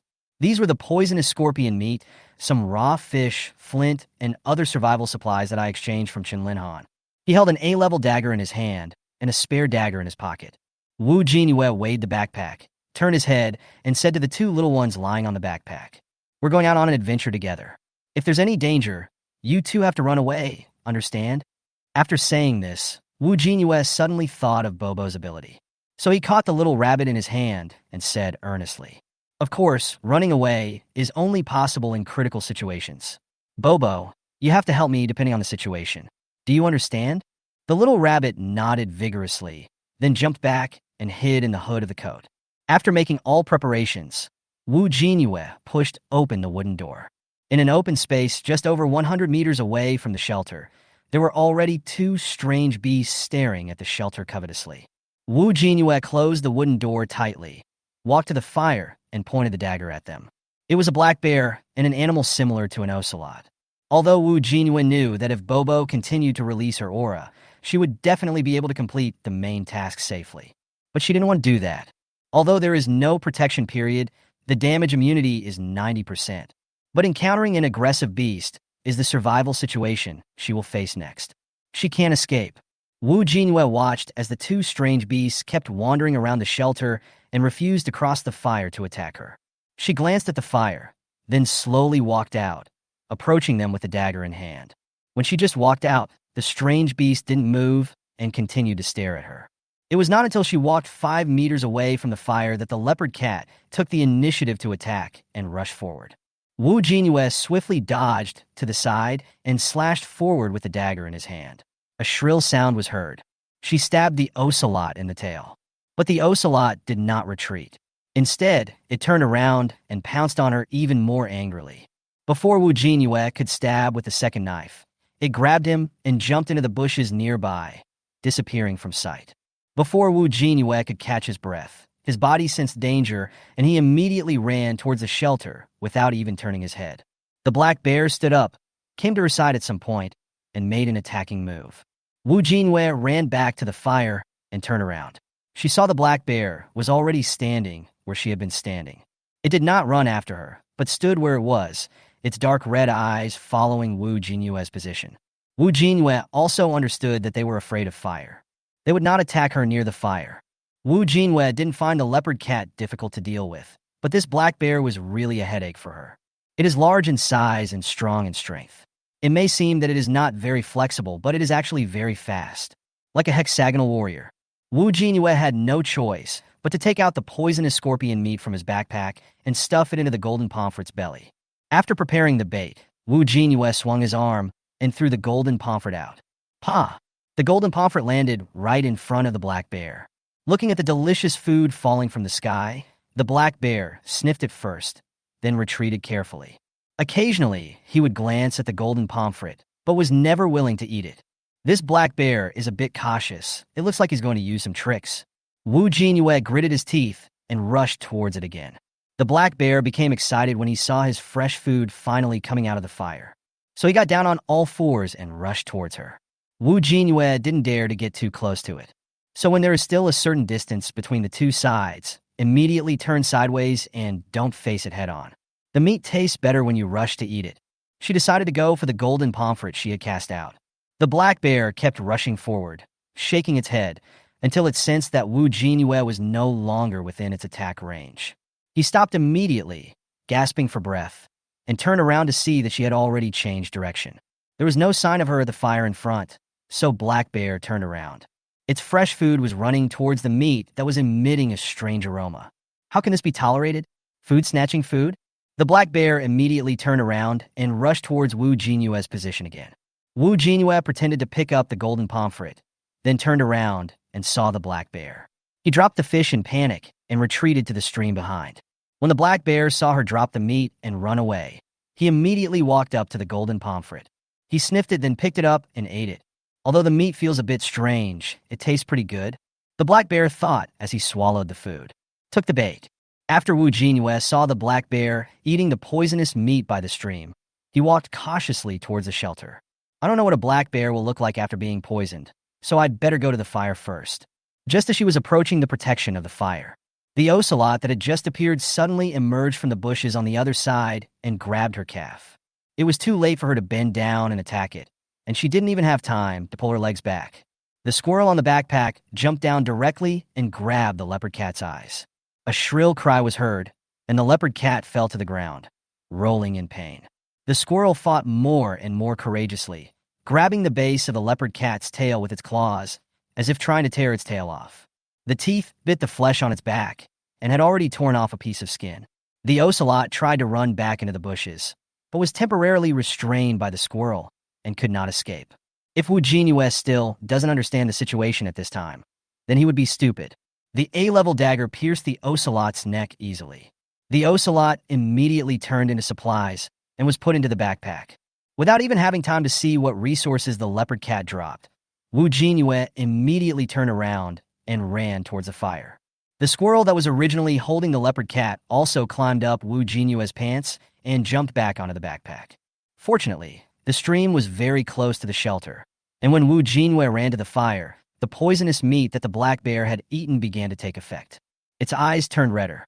The originally dark red eyes turned blood red, and the limbs were shaking. But the only thing that was the same was that the look it gave Wu Jinyue was even more terrifying. She stood in the protection of the fire, holding the dagger and watching it, counting in her mind when it would fall. The black bear shook twice and then regained its balance. The eyes looking at Wu Jinyue flashed with a cold light, and the two fierce lights were frightening. Just when she thought the black bear was about to fall, suddenly, it broke free from the fire and rushed towards her. The girl's pupils widened, and she ran behind the fire. Bah! The black bear fell on the fire. Chapter 35. Making poisonous meat and trading high-priced firewood for Dingshan.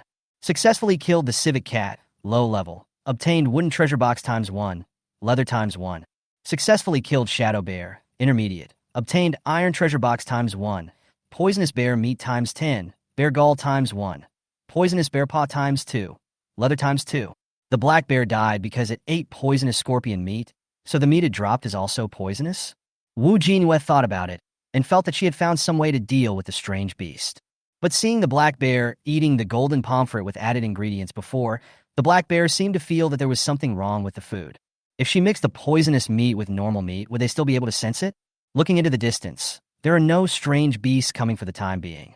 Wu Jinyue placed the squirrel outside the wooden door and patted its head. Squirrel, you stay here and watch. If any strange beasts come, call me loudly. The squirrel turned around, then straightened up and nodded.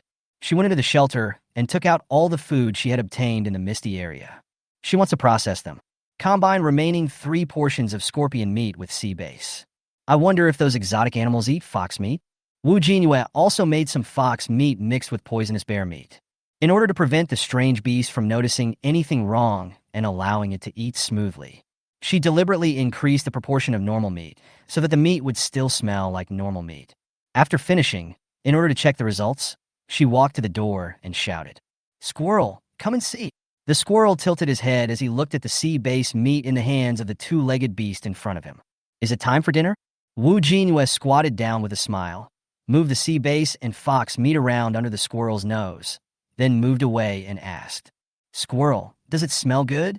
The squirrel nodded, then ran into the shelter and dragged out the leaves that it and Bobo had been eating. "Let's eat." The squirrel looked at the meat in Wu Jinyue's hand, clicking its tongue and thinking with some regret. It would taste better if we cooked the meat like we did yesterday and roasted it over the fire. When Wu Jinyue looked at the squirrel, he knew that it was done. So she put all the meat she had prepared into her backpack.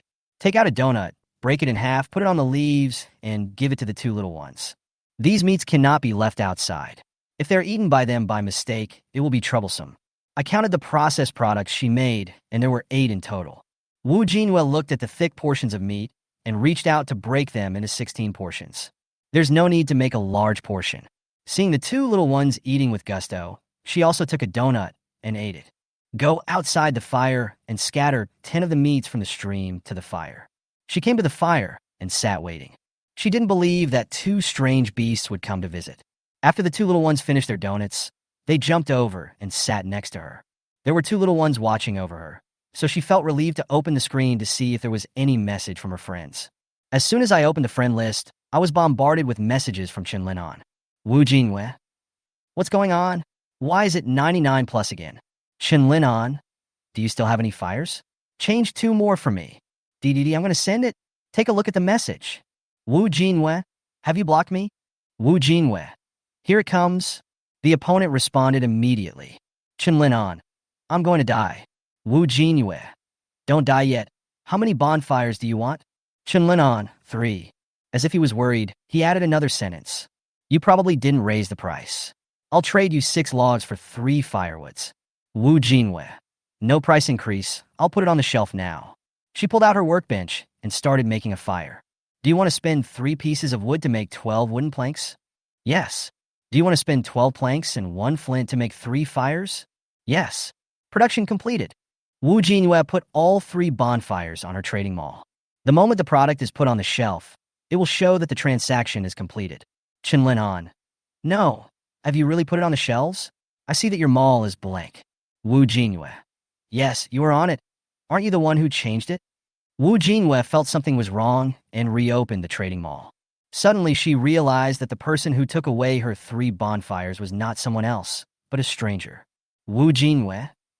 Wu Jinyue, the fire has been replaced by someone else. I'll try to put it up again. Please be quick. She repeated the previous actions, made a bonfire, and handed it over to the mall. It was gone in seconds again. Jinyue still failed to get the exchange, and the fire was photographed by a stranger again. Jinyue, I give up. You're stealing my fire again. If you look at the World Channel, everyone is squatting on your fire in the mall. Wu Jinyue saw Jinyue's message and opened the World Channel with a puzzled look on his face. World Channel. Dingshan, you are just robbing. There are 6 pieces of wood in a fire. Why don't you just rob them? What should I do? The strange beast outside is attacking my wooden door. Help, who has a fire? I only have 5 logs. At Ding-san, can you lower the price a bit? I only have 4 pieces of wood. Can you sell me a firewood for a cheaper price? Ding-shan, you can't live without wood. Why should I lower the price? If you can afford it, buy it. If you can't afford it, die. Help!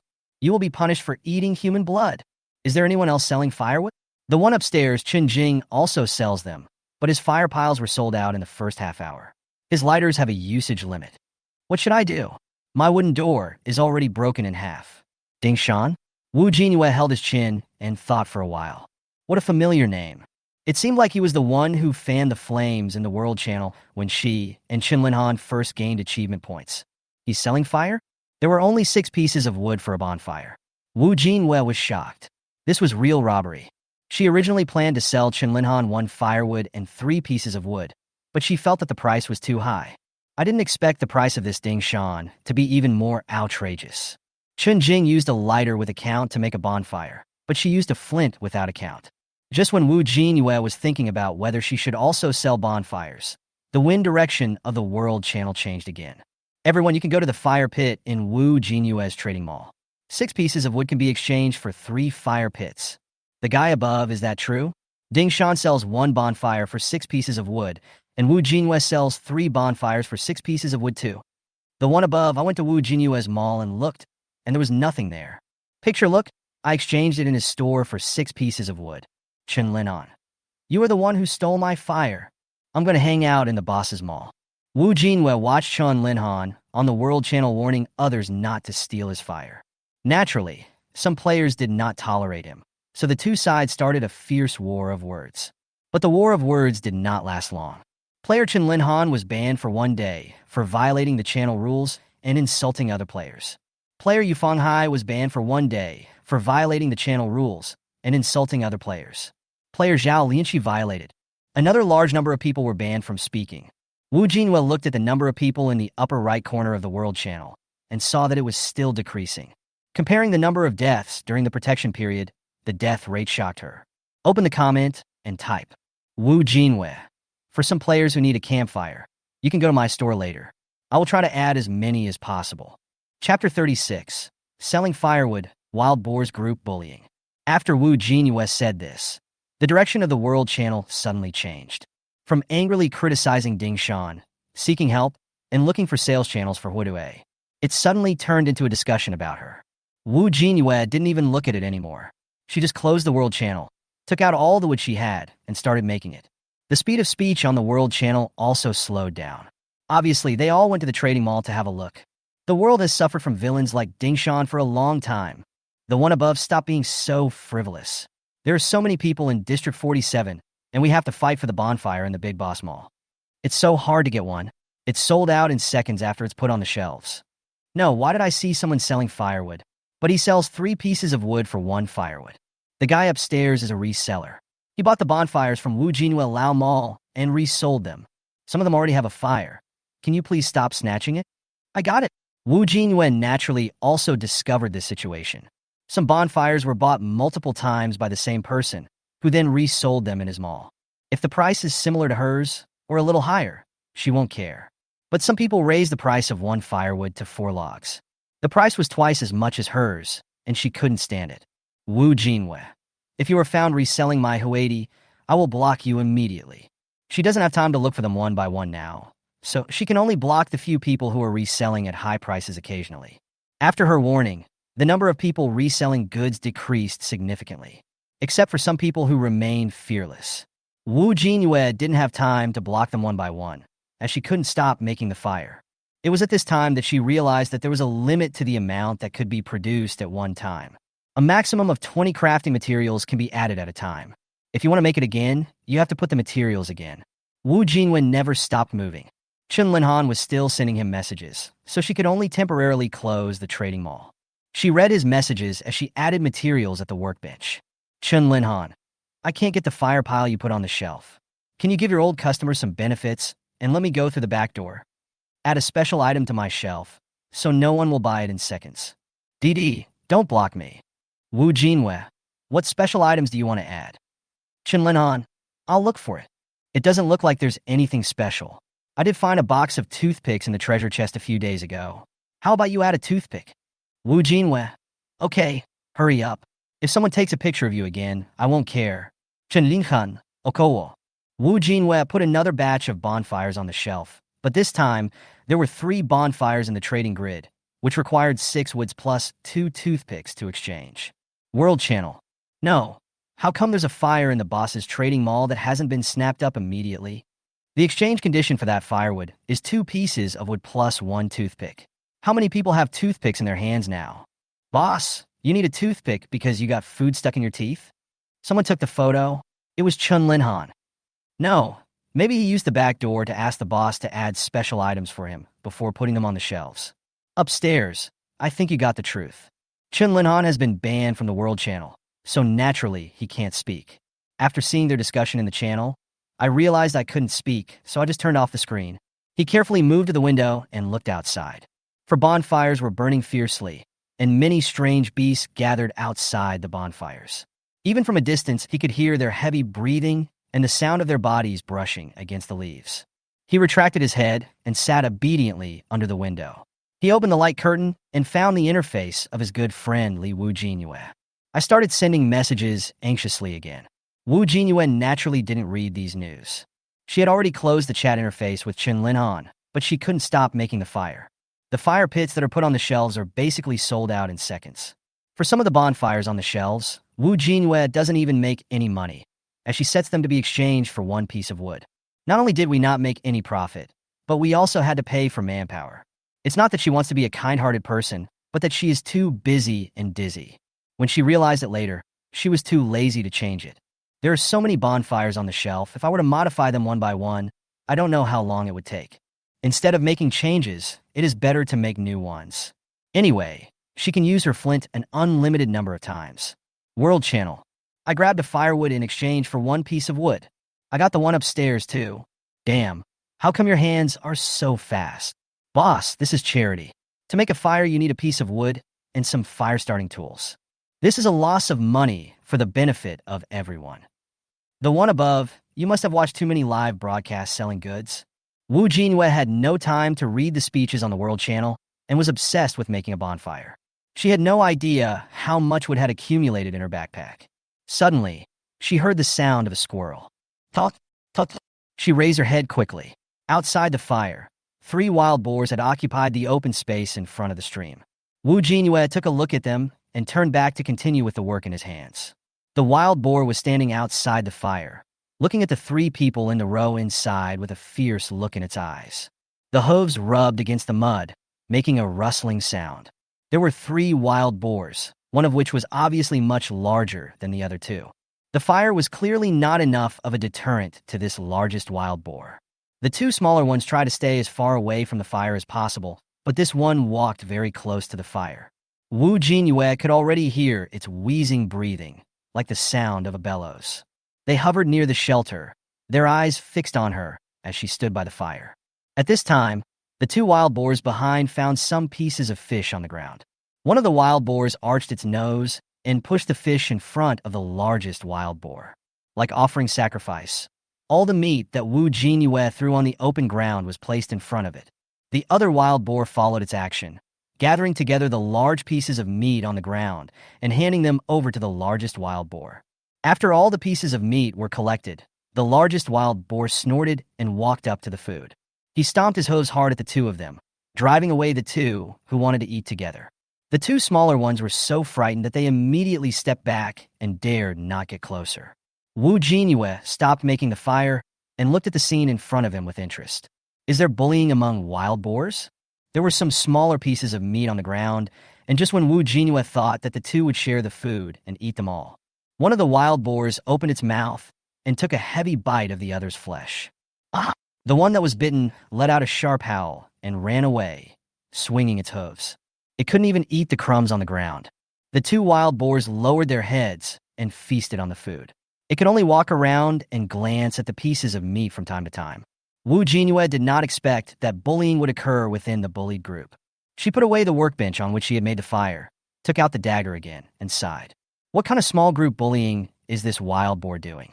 She had been doing a good job of making the fire, but now there was a wild boar that hadn't eaten the poisonous meat, and she had to deal with it herself. She stood by the fire, waiting for the 2 bullying wild boars to take effect. After a few minutes, the 2 creatures that had eaten the poisonous meat began to shake their heads and rush towards her. Chapter 37, Frost Grass, Master of Trading.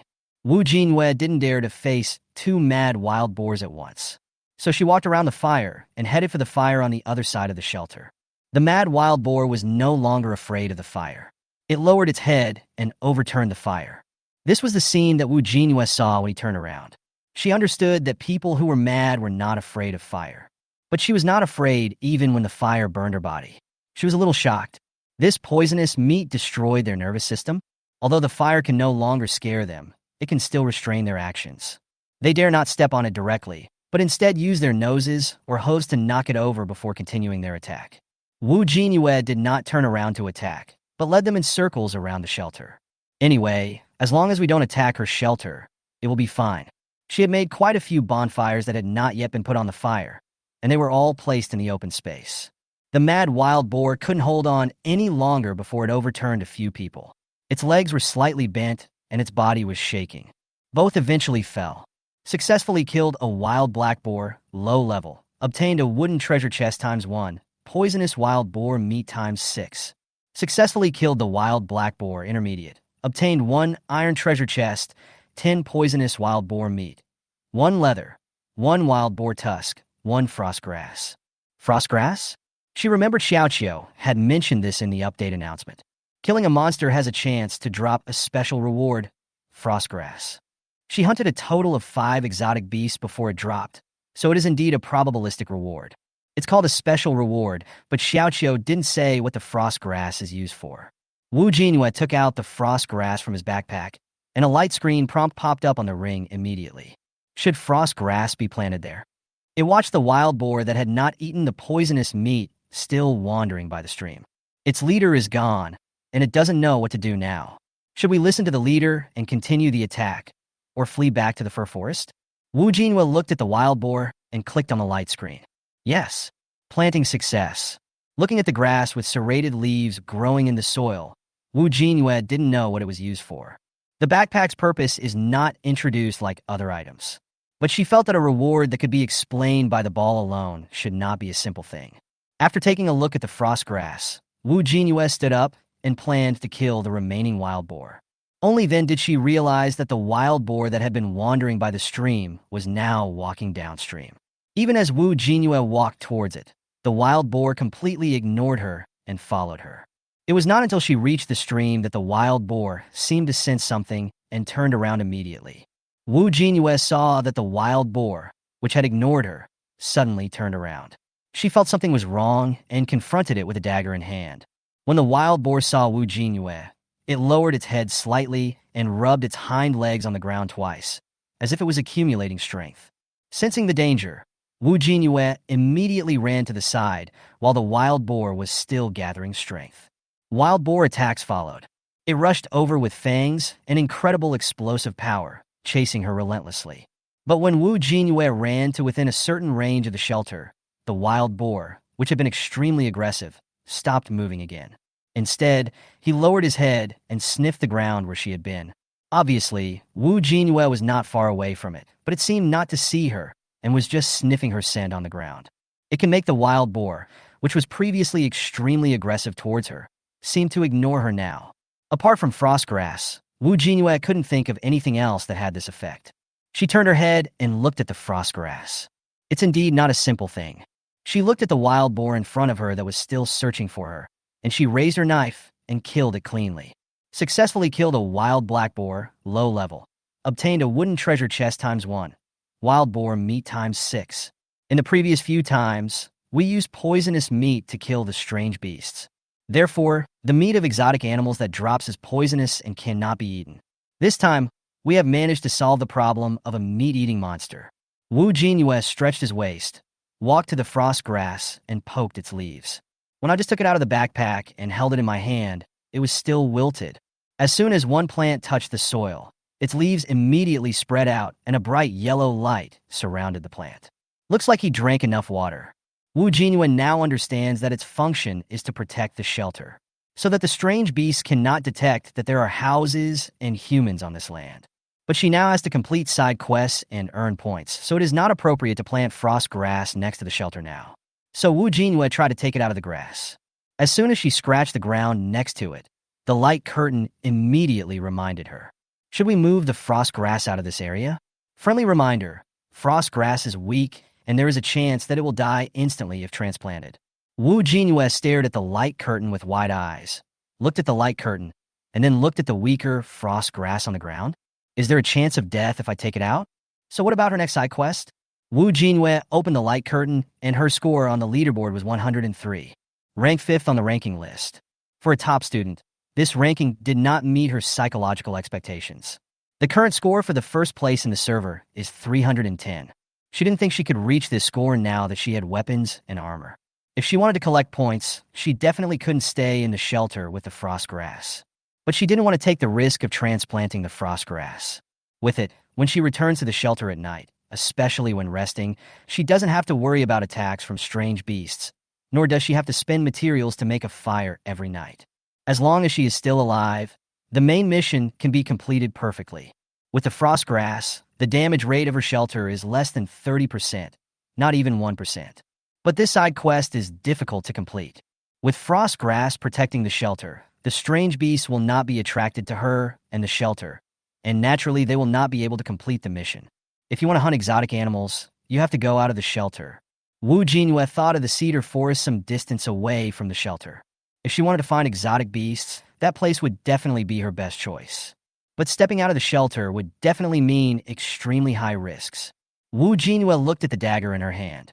Bobo and the little squirrel seemed to know what she was thinking and climbed directly along her clothes onto her backpack. The little rabbit crawled from the backpack to her collarbone and rubbed its little head against her chin.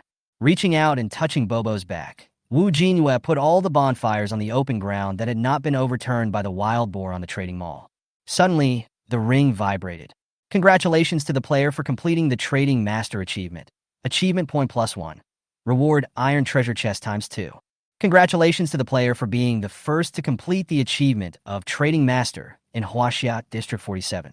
Extra reward: 1 achievement point, 1 silver treasure chest, and 1 allocable attribute point. Looking at the light screen that popped up in front of him, Jinyue was a little confused. How did I suddenly complete an achievement? After clicking on the achievement, she finally understood what kind of achievement the Master of Trading she had completed was. Trading Master. Successfully complete 10,000 transactions in the trading mall. She sold nearly 10,000 bonfires? Jinyue opened his backpack in disbelief and saw 99 plus wood in the grid. She felt dizzy. She remembered that she just mechanically placed the wood on the workbench and then threw all the firewood she made into her mall.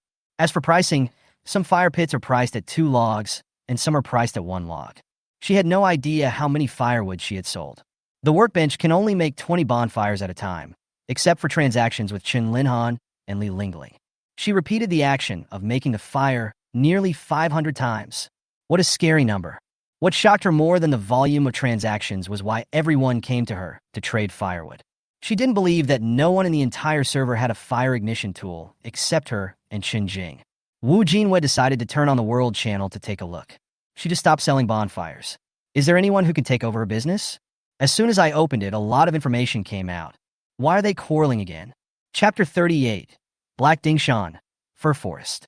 Jinyue only sells 1 or 2 pieces of wood for a fire, and you sell 4 pieces of wood for 1 fire. Where's the boss? I haven't grabbed the fire yet. Boss, can you please show up? My wooden door is about to be broken by the monster. If it's too urgent, you can go to Dingshan to buy it. Although it's a bit expensive, life is more important, isn't it? The guy above, don't just talk without any hesitation. Some of you don't even have 4 pieces of wood. Dingshan, you triple X. I can XX if I can't afford it, but you mock me, you count as XXXX. The world channel is very lively, with people either looking for her or scolding Dingshan. As she expected, there were indeed people selling bonfires, but the price of these bonfires was at least double hers.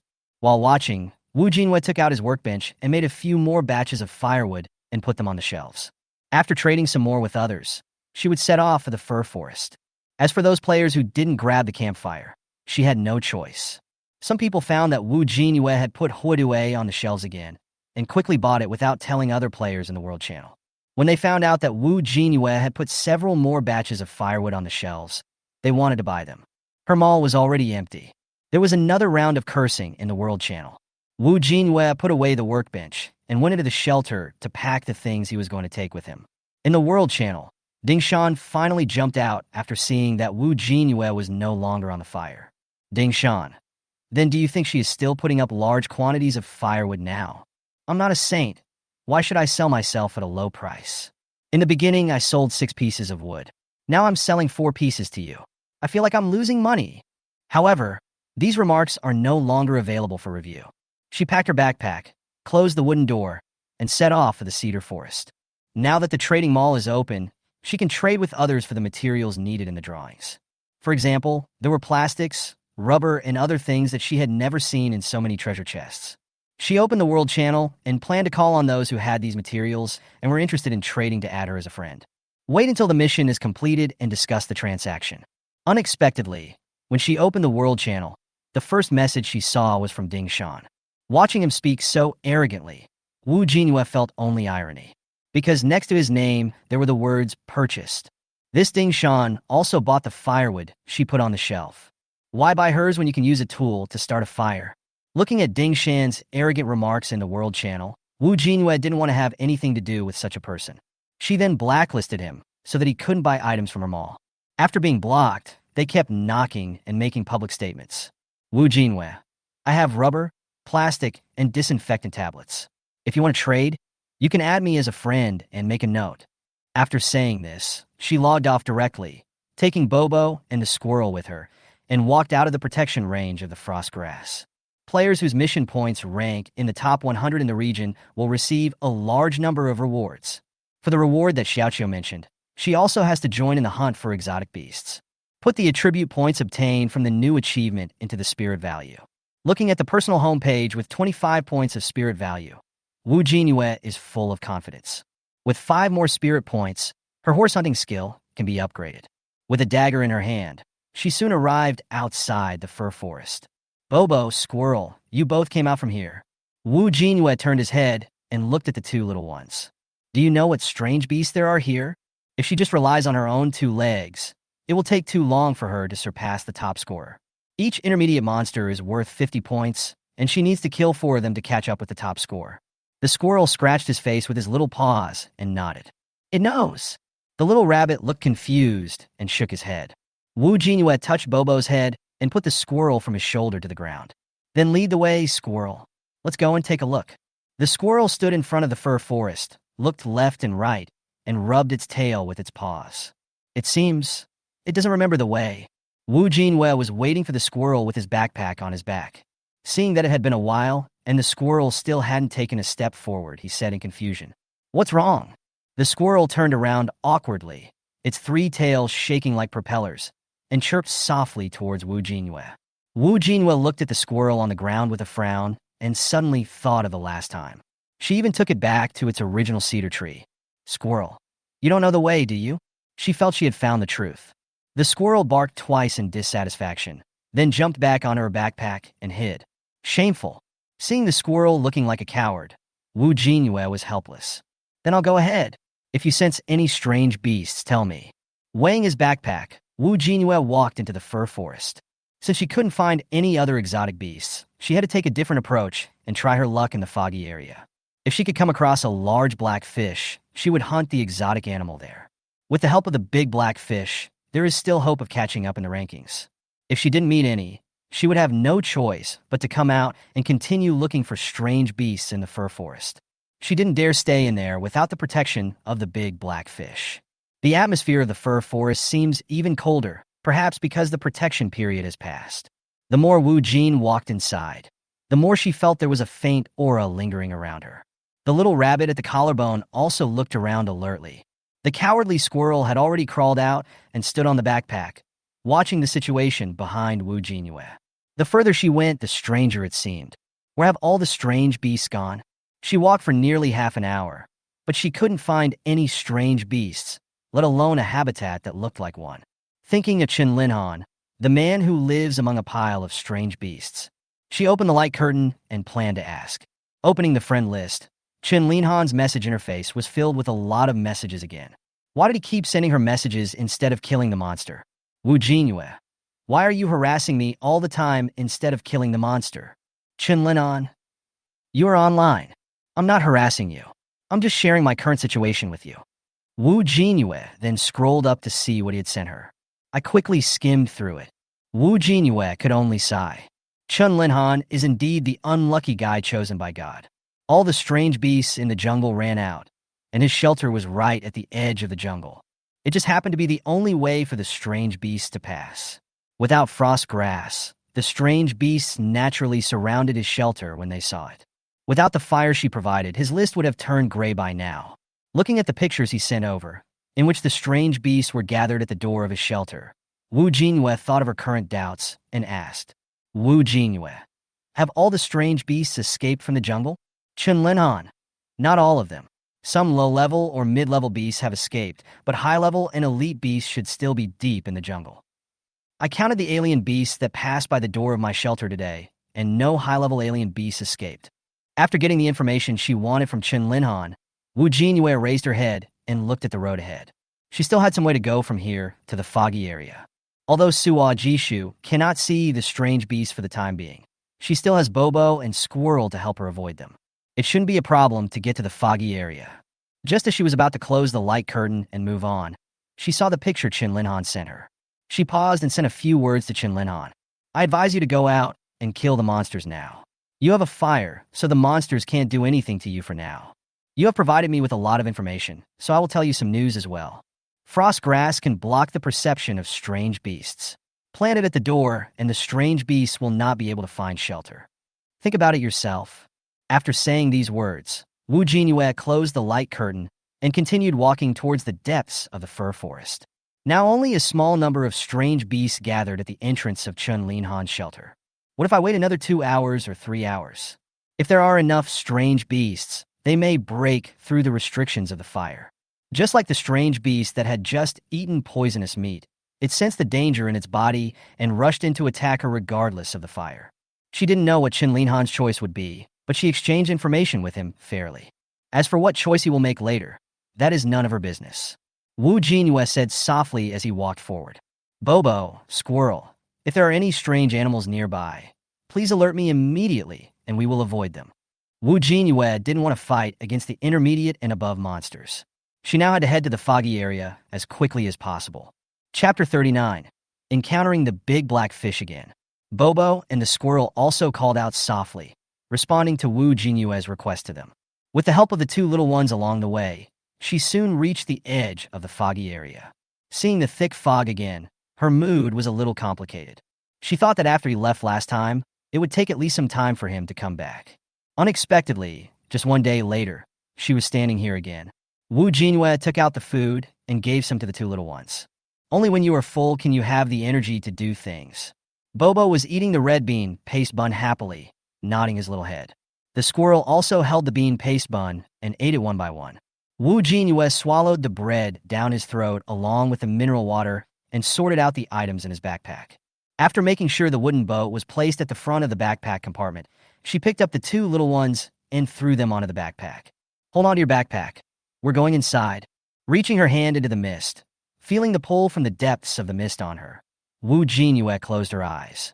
The world spun around, and she fell back into the sea with her two little ones with a splash. Cough, cough, cough, cough. Although he was mentally prepared to be thrown into the sea, Jinyue still inevitably choked on the water.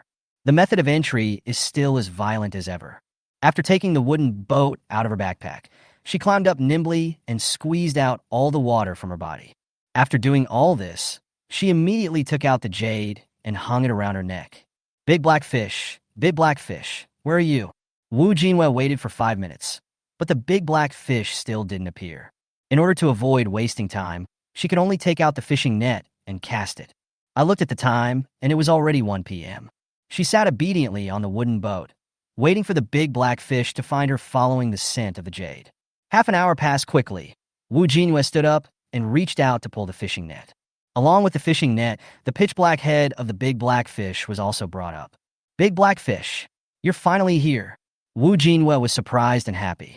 She put the fishing net aside and reached out to touch its head. She had just decided that if the big black fish didn't come again, she would leave after collecting the fishing net. I didn't expect it to come just as I finished thinking about it. Jinyue put the things in the fishing net into his backpack. Wooden treasure box times 1, cod times 8, sea base times 5. After throwing the fishing net again, she took out the dagger and shouted at the big black fish. Big black fish, are there any strange beasts nearby? Find some and throw them to me. After saying this, Jinyue thought about the level of the strange beasts and said a few more words. Don't look for one that's too advanced, just look for one you can beat. If they are of a higher level, can big black fish kill them half to death and then throw them to me? The big black fish stared at her blankly for a while, then flicked its tail and swam away into the distance. Jinyue sat there holding the dagger, waiting for the big black fish to feed her. Bobo and the squirrel stayed in a corner of the wooden boat, licking each other's fur. Not long after, the big black fish came over with a creature that looked like a squid in its mouth. After approaching the wooden boat, the big black fish first spit it out of its mouth, and then bit its head hard. Then, the squid with a mouth mark on its head was thrown directly onto the wooden boat by the big black fish. After throwing the fish, the big black fish seemed to understand that Jinyue could definitely deal with it. Without stopping, it turned around and dived into the seabed to look for other prey. Jinyue raised his knife quickly and decisively and killed the squid-like monster. Iron treasure box times 1, vampire squid meat times 4, red ink times 1, filter gill times 1. Just when she finished her work and was about to sit for a while, the big black fish has already arrived with the second strange beast in its mouth. It is a very black fish, very ugly, with an extremely large mouth.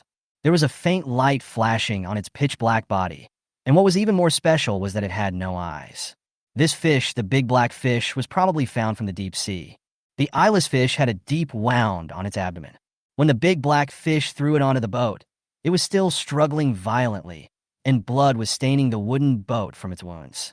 After finishing another one, Jinyue took out a bottle of water and drank it down in one gulp.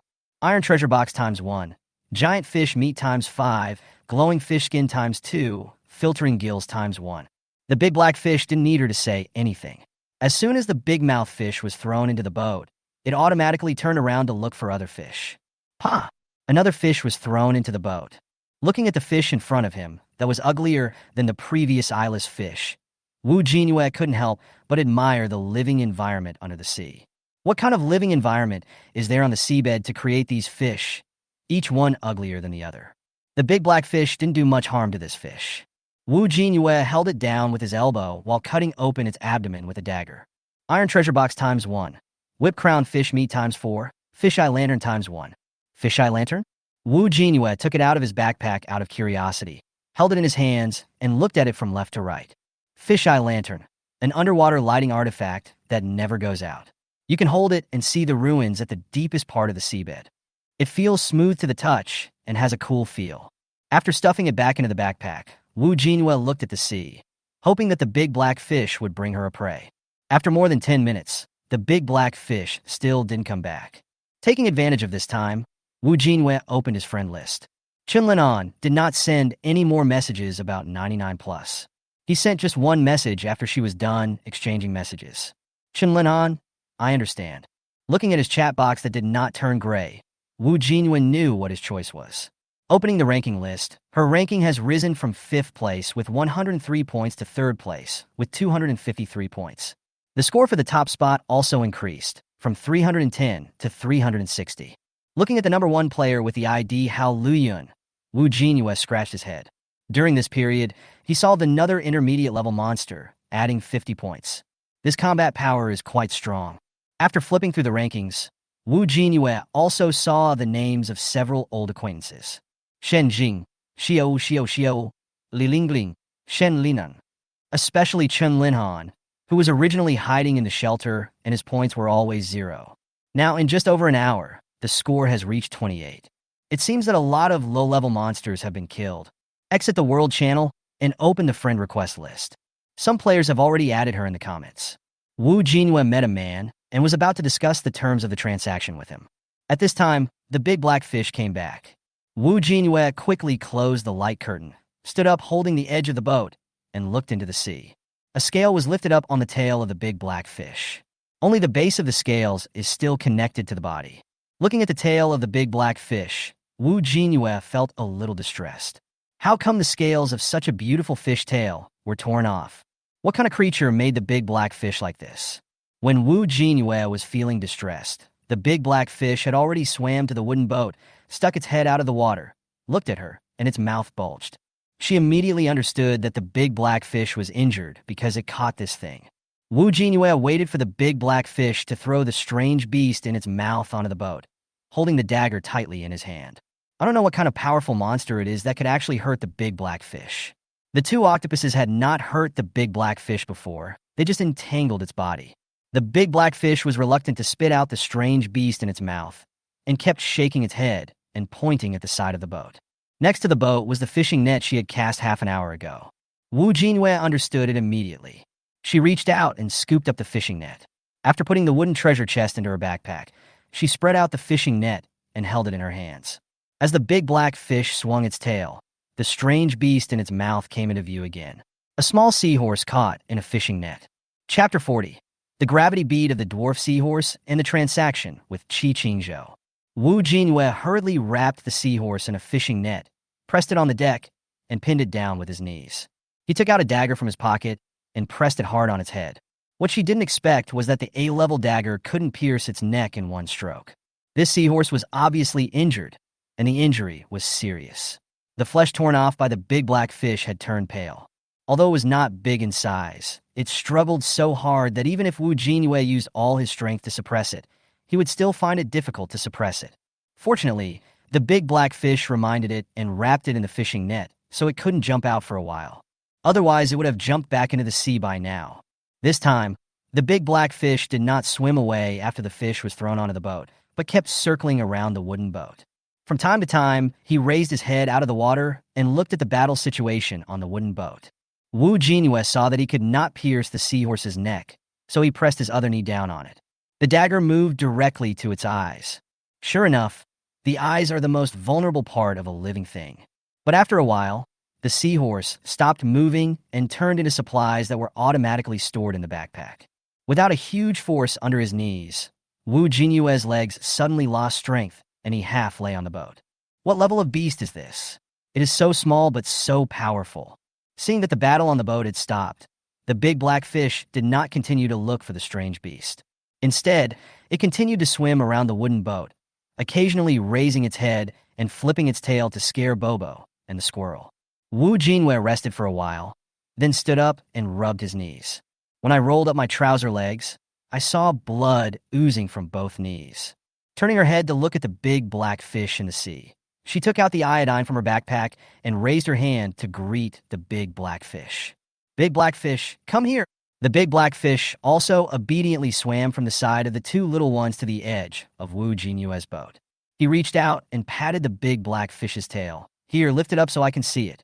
The big black fish flicked its tail and placed it in her palm. I reached out and lifted a corner of the black fish's scales and clearly felt its body tremble. Slowly pour iodine into the gaps between the scales and rub them. She now has no good medicine except iodine disinfectant. Wu Jinyue sighed and decided to work harder to improve his survivability. After straightening the scales, she patted its body. All right. The big black fish swam back to Bobo and the squirrel, swinging its tail, intending to continue what it had unfinished. Only then did Wu Jinyue see what the big black fish was doing. He was so upset that he reached out and patted the edge of the boat. Big black fish, you can't bully them. The big black fish that was looking up at Bobo heard this, and at first floated its head to the surface of the sea, unhappily, bubbling. Only after hearing Wu Jinyue shout again, did it sink into the water and swam back to her. Wu Jinyue looked at the big black fish beside him and always felt that there was a look of aggrieved on its face, whose dark features could not be seen clearly. Shaking her head, she lifted her knees first and disinfected her wounds before lowering her trouser legs. He shook his arms and relaxed the muscles in his shoulders. Pick up the fishing net that just trapped the seahorse and throw it into the sea. Then she reopened the light screen, clicked on the friend list, and found the person who had just passed the application. A player with the ID Jinyue. When he first passed the application, he sent a message saying he was exchanging rubber for an axe. She was working on Haima at that time and didn't reply. 10 minutes later, he sent a few more messages. Jinyue, boss, your hunting speed has jumped from 3rd place to 1st place in an instant. Holy crap. Boss, you didn't reply to my question in these 10 minutes, but you managed to kill a high-level monster? Boss, are you there? Well, it's normal that the boss is not free. When Wu Jinyue saw his words, he quickly opened the rankings. 1st place, Wu Jinyue points, 753. 2nd place, Haoyuan, points, 362.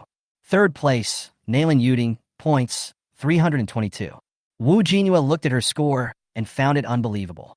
Was the seahorse, just now, a high-level exotic beast? No wonder the big black fish was injured. Thinking that she had not yet seen what supplies the high-level monster had dropped, she closed the light curtain and opened her backpack. Iron treasure box ×1, dwarf seahorse gravity bead ×1, filtering gills ×2, frost grass ×1. Got another frost grass. This time, Wu Jinyue will not just plant it in the soil casually. When she returns to the shelter, she will have to put the frost grass in a storage box for protection. Turning her eyes away from the frost grass, Wu Jinyue looked at another thing she couldn't understand. Pygmy seahorse gravity bead. With this bead, you can freely decide whether to float into the air or sink into the ground. Friendly reminder, the bead only guarantees where you will land, not your life. Gravity beads? What is this magical thing? According to the description of this bead, if she wants to float in the sky, can't she do it just by holding it? But Wu Jinyue doesn't dare to try it now. This unpredictable fog map, no matter whether she flies to the sky or sinks to the bottom of the sea, the risk factor is not low. She should just be quiet and wait until she gets back to the shelter before conducting the experiment. She happily packed all her things in her backpack. Then she remembered that she had not yet replied to Jinyue's message. Wu Jinyue, I was busy just now. You want rubber to exchange for an axe. How much rubber do you have? Jinyue on the opposite side became even more excited when he saw that Wu Jinyue finally replied to his message. Jinyue, boss, what kind of high-level monster did you kill? One high-level beast is worth 500 points, which is equivalent to 500 low-level beasts and 10 mid-level beasts. I have only killed a few low-level monsters so far. My D-level dagger is useless against those mid-level monsters. Boss!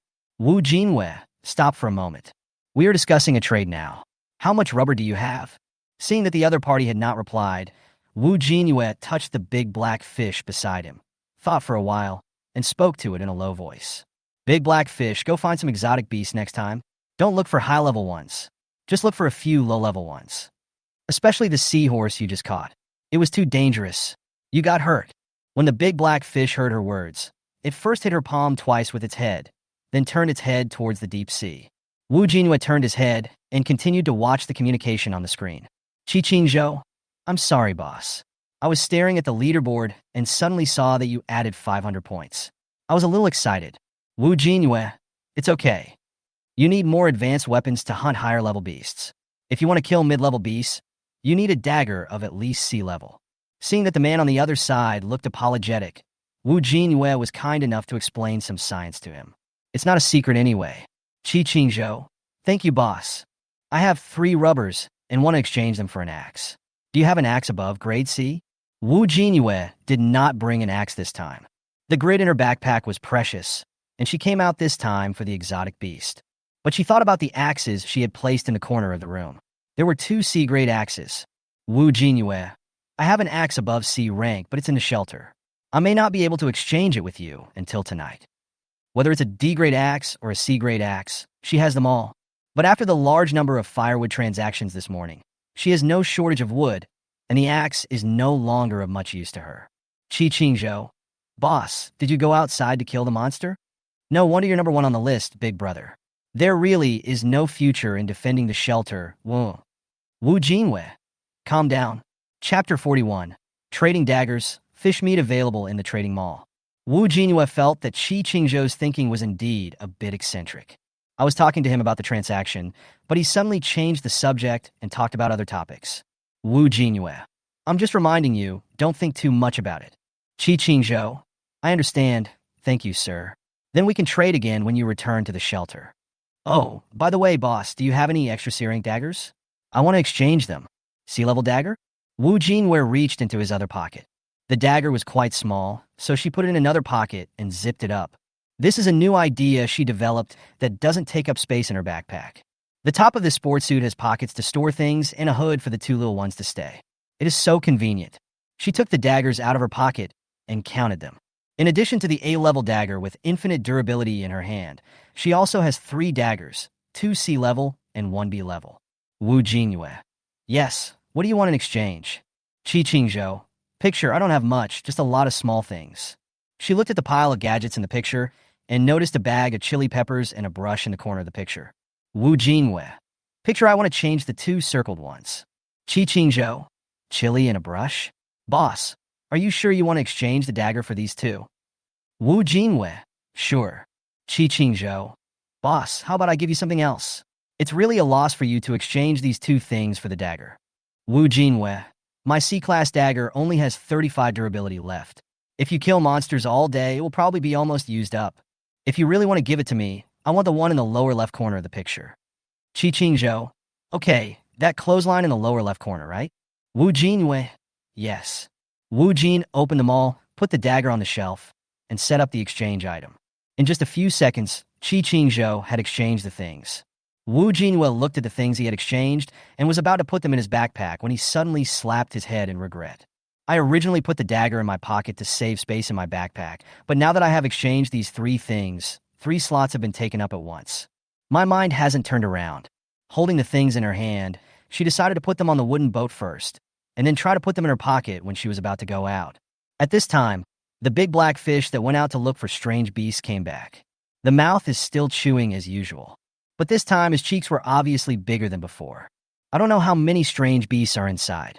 Jinyue turned off the light curtain, picked up the dagger, and prepared for a new round of feeding. Puff, puff, puff. The big black fish threw them onto the boat one by one like spitting out sugar beans. Soon, the deck was full of small fish. Some low-level small fish are already dying due to lack of oxygen. Jinyue immediately squatted down and killed these low-level monsters one by one, turning them all into supplies and putting them into his backpack. When she was halfway through the knife, she suddenly discovered that the backpack no longer automatically collected supplies. When I opened it, I saw that the grid was full. Because these low-level exotic beasts are all different kinds of fish, the collected supplies only take up a small amount of space. Maybe because it is the lowest level monster, even after killing so many of them, there are very few treasure chests that drop. It took dozens of low-level exotic beasts to produce only 4 wooden treasure chests. This is when her luck is high. If someone with low luck kills these strange beasts, they may not get a treasure chest. After solving all of them and collecting them together, Jinyue opened the trading mall again. Today, when she was trading on fire, she thought of a way to prevent her backpack from blowing up. She can put all the meat dropped by exotic beasts on the trading mall. I believe many people still lack food. Even if she sells raw fish and meat, some people now have fires and can roast food. Originally, she thought she could exploit a bug and put the things that couldn't be put away in the trade mall to free up space in her backpack. As a result, she discovered that the items on the shelves were kept in her backpack before the transaction was successful. Jinyue looked at the backpack and the pile of fish on the deck and put them all on the trading mall. Even the fish meat obtained from the first 3 strange beasts solved was put on the shelves. She didn't need so much fish taking up space in her backpack. Besides, there is still time today to continue killing monsters and getting points, so there is no need to worry about food. While the big black fish was out looking for strange beasts, Jinyue supported his chin and looked at the light curtain and thought. Now everything was on the shelves, but she hadn't entered the transaction terms yet. What was she going to exchange the fish for? She has no shortage of basic food, but how much more advanced ingredients can she get with these fish meats? She had never looked at other people's trading malls, so naturally she didn't know how much her fish was worth. So, she turned on the World Channel again. I randomly opened the trading malls of several players and found a wide variety of items inside. A half-full bottle of mineral water, the edible root of a banana tree, and 1 slice of toast in a whole bag. Only some of the items on sale in players' malls are normal food. Jinyue thought about it and shouted directly on the World Channel. In 2 minutes, my store will have food on the shelves. If you need it, you can trade it yourself. No need to add me. Many people on the World Channel saw the news and flocked to her mall. Many people's eyes widened when they saw that the trading conditions of the fish were still being set, and they could not be purchased for the time being. Lots of fish.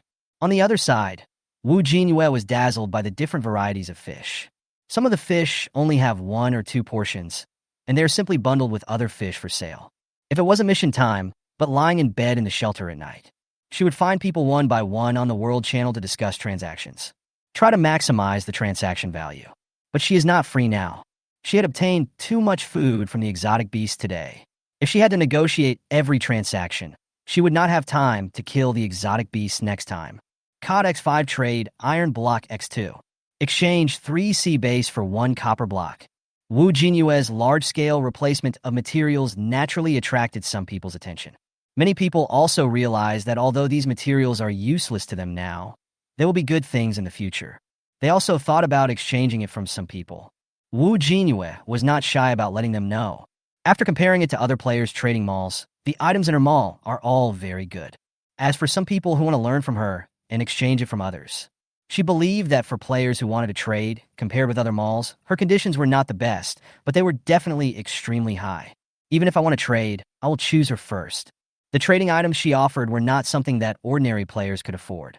She also thought about trading each piece of fish separately, but she needed a lot of basic materials now. If they are sold separately, 1 or 2 pieces will not be enough to exchange for metal materials, so it is better to sell them together. Afraid that others didn't know that her product was already on the shelves, she also thoughtfully promoted it on the World Channel. Jinyue, all the food has been put on the shelves. If you want to trade with me for other materials, you can add me as a friend first. But what she didn't know was that a certain type of person had already appeared on the World Channel. They specifically waited in her trading mall, waiting for her to put her products on the shelves. Chapter 42. Complete the deal, Sea Serpent. World Channel. Has anyone grabbed the fish meat from Virginia Mall? Who on earth has snatched all my squid meat?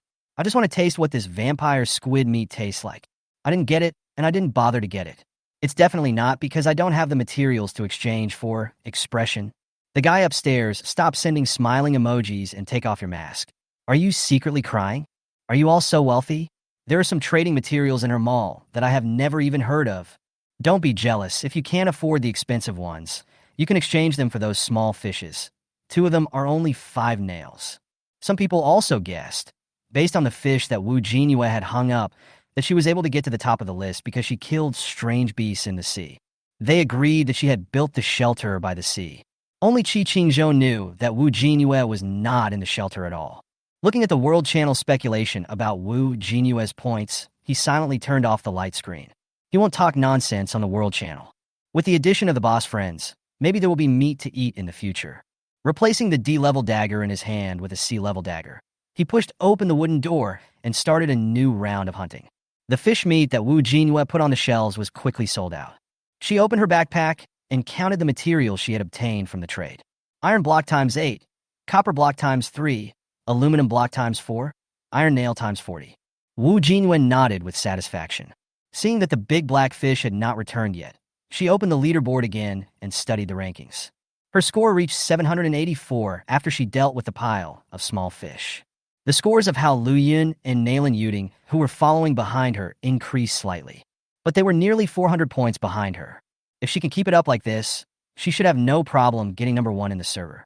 But she would not take it lightly, nor would she think that she had earned enough points and would pack up and return to the shelter. It's not easy to get into the foggy area, so of course I have to wait until I've made enough money before going back. Tick, tick, tick, tick, tick, dash. A few drops of rain fell on the light curtain in front of her, blurring the words on the curtain.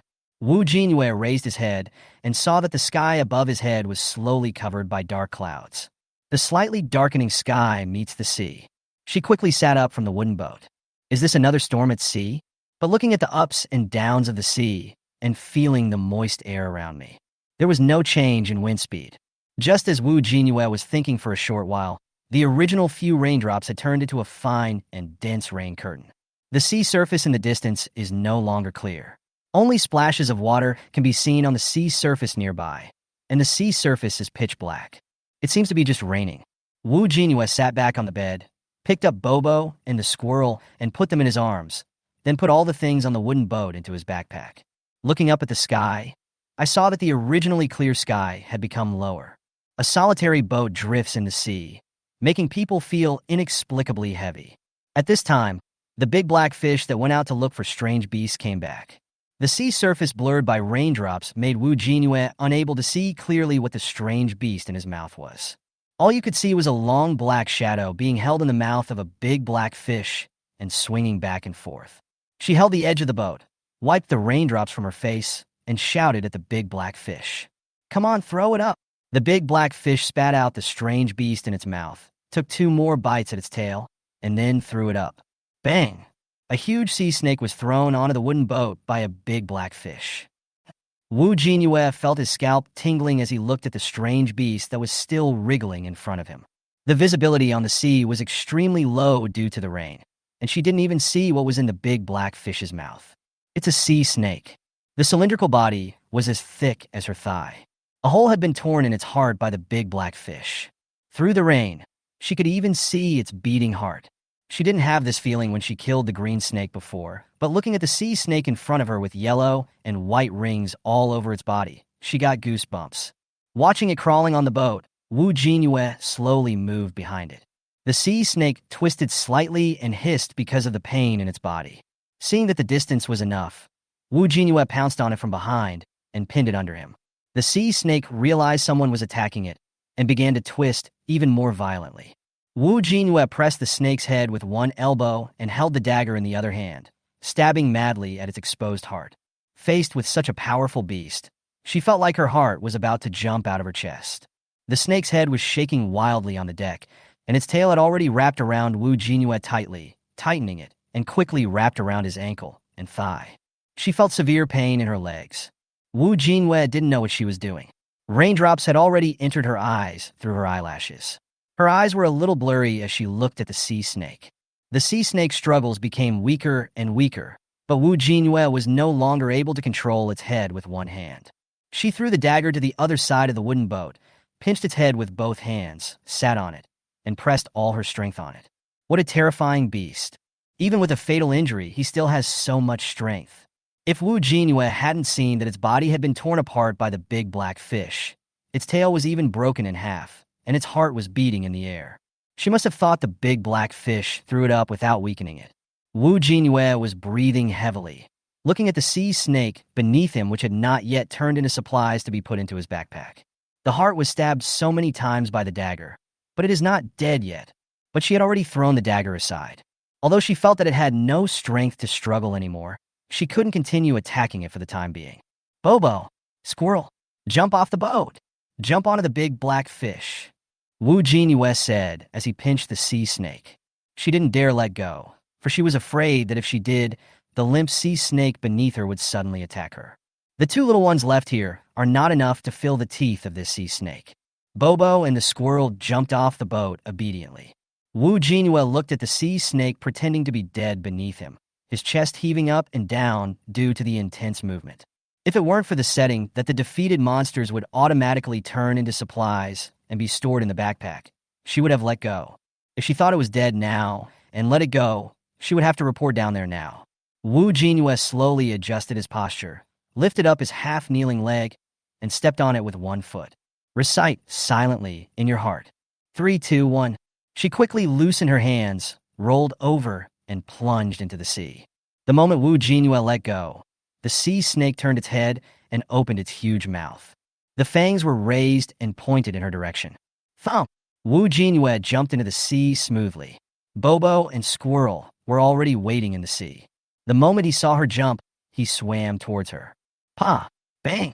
Wu Jinyue was just about to call the big black fish to take her away, for she was afraid that the sea snake would follow. Hearing the voice, she turned her head sharply. It's a big black fish. It will jump down the sea snake, one tail, and put it back on the boat. So fierce. This is Wu Jinyue's deepest thought about the big black fish. Looking at the big black fish swimming around the wooden boat, she patted the sea surface and the big black fish swam over. Grabbing its fins, she climbed onto the fish's back, and after struggling to steady herself, she straightened up and looked towards the boat. The sea snake was twisting on the wooden boat, and blood was still oozing from the wounds on its body. That sea snake is not dead yet. Wu Jinyue wiped her face, opened her eyes wide, and searched for her A-level dagger with her eyes. Finally, she saw the dagger at the corner of the wooden boat. She patted the big black fish under her and let it carry her onto the boat. She had to go up there now and kill it. Chapter 43, Whitethorn Sea Snake, Lost Underwater Ruins Map. The sea snake was seriously injured by the big black fish before being thrown onto the wooden boat. Not to mention that Wu Jinyue stabbed it with those fatal blows, all of which were aimed at its life. It twisted on the wooden boat, curled itself into a circle, raised its head, and looked at Wu Jinyue. Wu Jinyue, who was sitting on the big black fish, saw that the sea snake was also staring at her. The original idea of getting on board was shattered. The sea serpent wouldn't give her a chance to get on board. She didn't get on the boat, and the sea snake didn't get off the boat either. So she slid down from the big black fish's back and patted it with her hand. Big black fish, flip the boat over and bring me the dagger on the boat. She couldn't bear to throw away her A-level dagger. She was not afraid of the sea serpent running away after falling into the sea. Just by looking at the way the sea snake was staring at her on the boat, she knew that she and the sea snake were bound to fight to the death. Even though it is seriously injured now, it will be difficult for her to fight it alone. Where on earth did the big black fish find such a difficult monster? Watching the big black fish swimming towards the wooden boat, Wu Jinyue slowly retreated and kept a certain distance from the wooden boat. The big black fish swam around the wooden boat twice and then dived under the boat. Crash! The big black fish rushed upward and overturned the wooden boat, carrying the sea snake on the boat into the sea. The big black fish grabbed the dagger the moment the boat capsized into the sea, turned around, and swam back towards Wu Jinyue. Wu Jinyue looked at the big black fish that slapped the sea snake with its tail while taking the dagger, and curled the corners of his mouth. If she hadn't been afraid that the big black fish would not drop the treasure chest and other supplies after killing the sea snake, she would have let the big black fish kill it long ago. She reached out and pulled the dagger out of the big black fish's mouth and patted its tail. Can you take me around it? The big black fish nodded. Seeing the sea snake fall into the sea and move towards the man and the fish, Wu Jinyue quickly grabbed the two little ones and threw them towards the overturned wooden boat. Thump! After falling into the sea, the squirrel immediately climbed onto the wooden boat with the little rabbit in its mouth. The two little ones hid obediently behind the wooden boat, occasionally poking their heads out to take a look. Wu Jinyue reached out and grabbed the fin of the big black fish. When the sea snake was about to swim in front of them, let the big black fish take her away and keep a distance. In this way, a man, a fish, and a snake started a chase in the sea. When the sea snake was about to approach them, Wu Jinyue grabbed the fin of the big black fish and ran away immediately. If the sea snake was tired and motionless, she would find ways to get close to it and give it a knife. The sea snake has the advantage in the sea. She can only fight a war of attrition, since there is a big black fish to lead her in swimming. Back and forth like this. The sea snake continued to struggle and move, swimming slower and slower until it had no strength left and floated on the sea.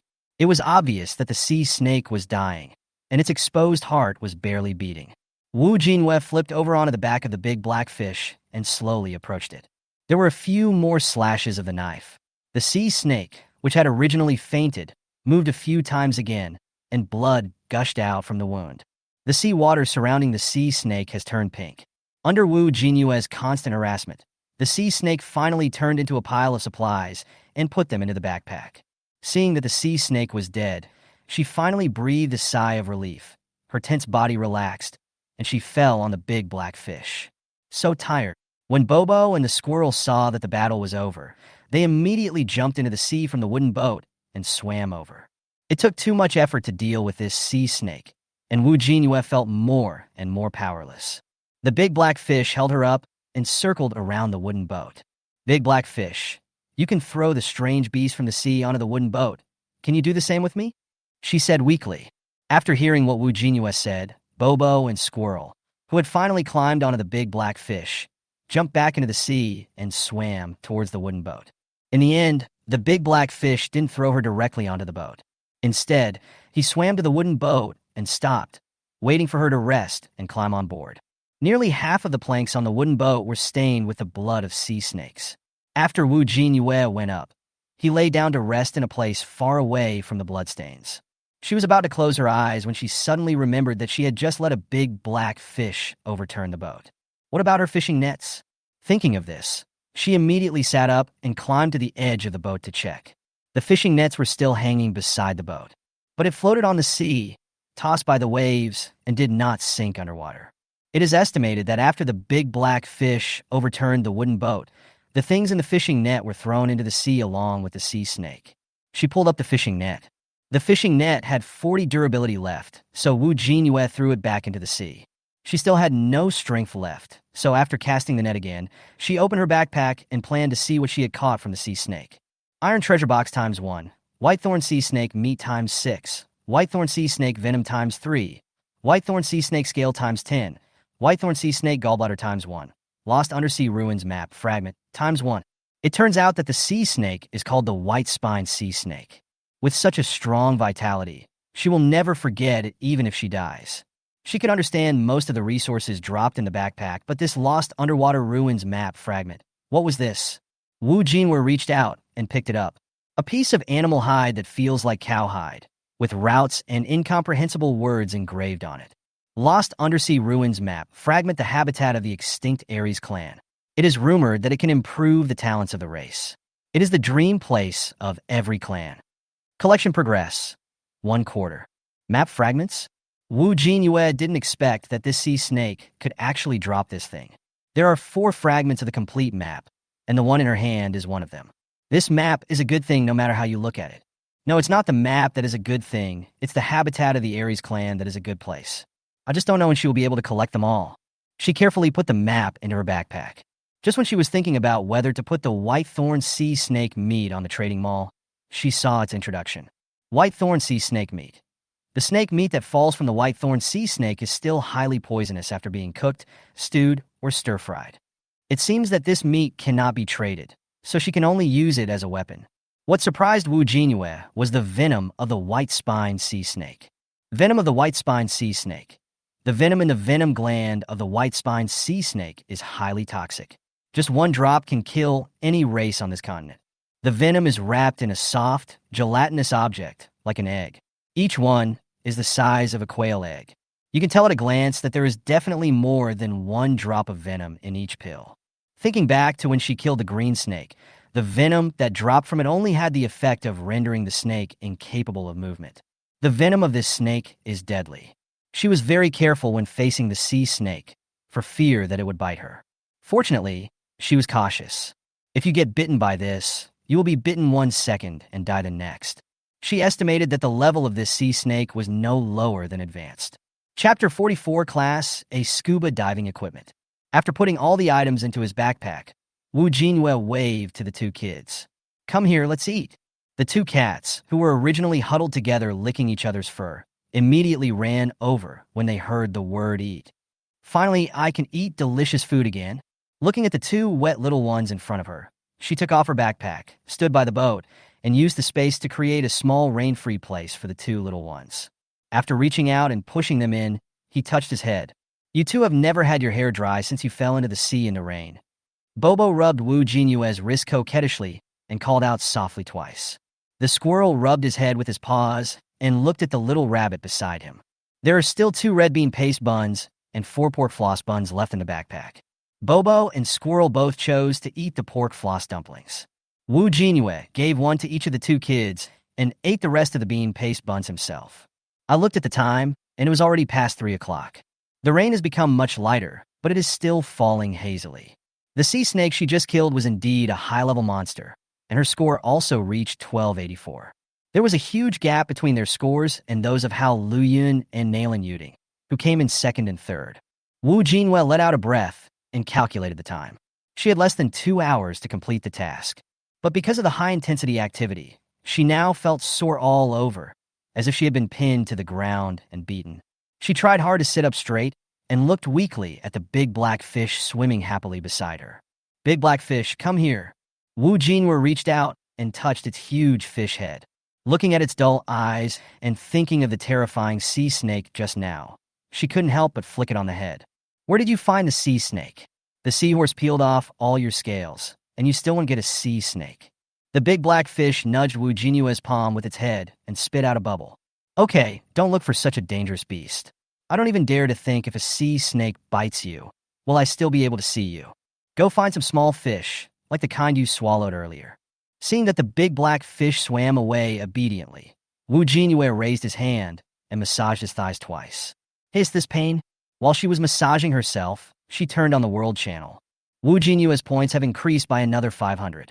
Adding the previous 500, she has killed 2 high-level monsters. 2 high-level beasts, I don't dare to think about it. I can't even deal with mid-level beasts now. Has anyone found the coordinates of her shelter? She just traded fish in the mall, so she must be at the beach. She's hidden. She can't be seen.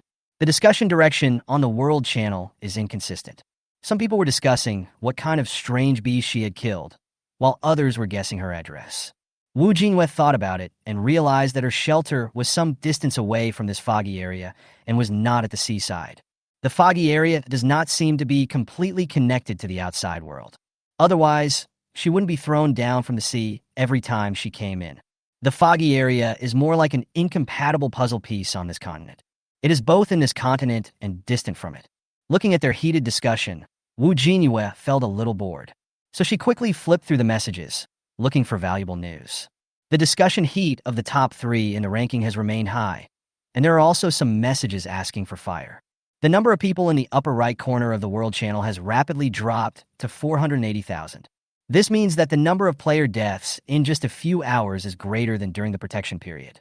Wu Jinyue calculated that she had sold more than 10,000 bonfires. The fires she sold only covered a portion of the players.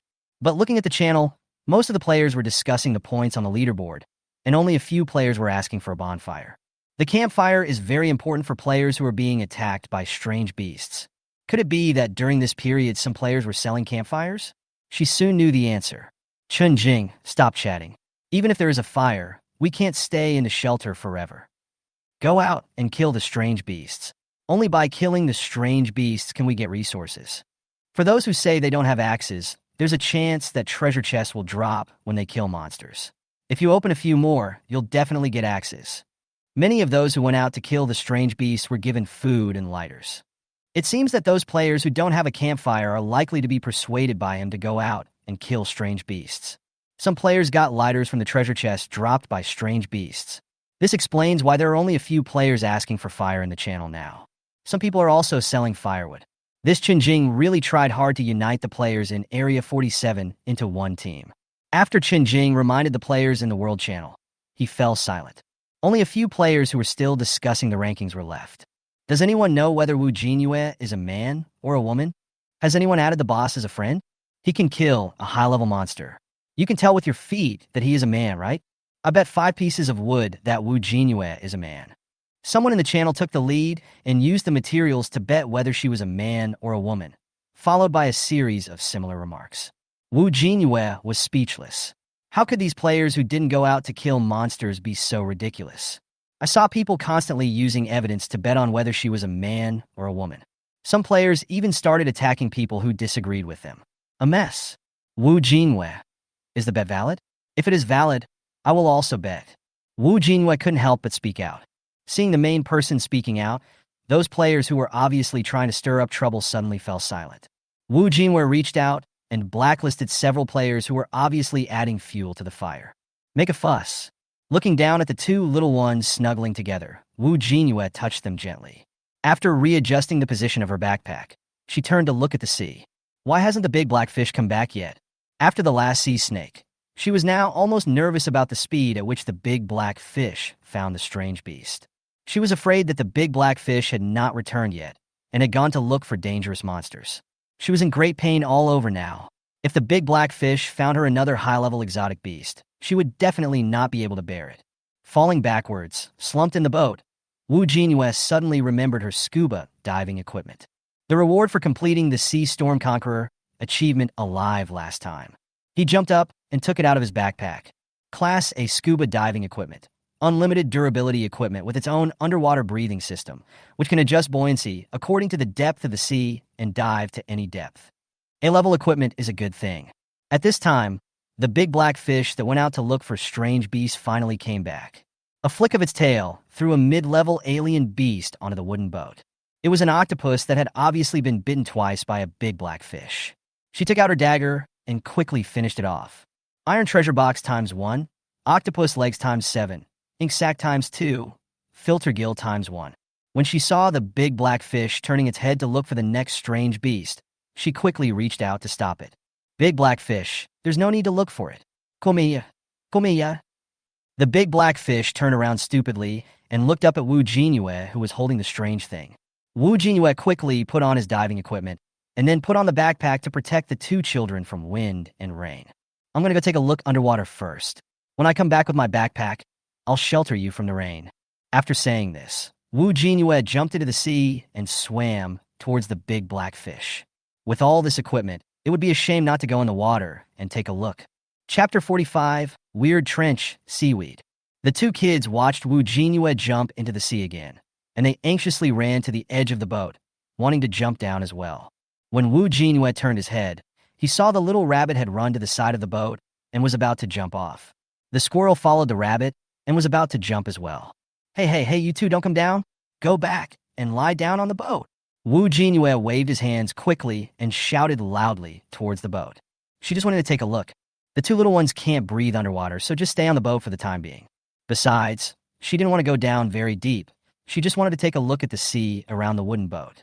Bobo and the squirrel were still on the boat, and she couldn't let the big black fish take her far away. If a storm suddenly occurs, the two little ones will not be able to cope with it. After hearing Wu Jinyue's words, the two little ones retreated and sat on the edge of the boat, watching the man and the fish in the sea. Wu Jinyue did not dive into the water immediately, but carefully adjusted the different equipment on his equipment. This Class A equipment is complicated to use, with layers of equipment strapped to the diving suit. Only after she became familiar with the controls did she slowly sink into the sea. The big black fish swam around her and followed her down. The visibility on the sea surface was very low as it was still drizzling. The crackling raindrops disturbed the calmness of the sea surface, making it look like a gray-black mirror.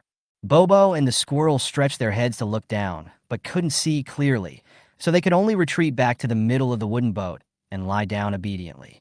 Wu Jinyue was stunned the moment he entered the sea. Looking at the sea from the surface is always blurry. What she didn't expect was that when she sank into the sea and looked again, she found that the sea was actually glowing. Seaweed, corals, various rocks. All the plants are glowing. Some plants do not look ordinary, and you can tell at a glance that they are foreign plants from their outstretched branches. Occasionally, a few small fish would swim slowly past her, their tails slapping against her mask.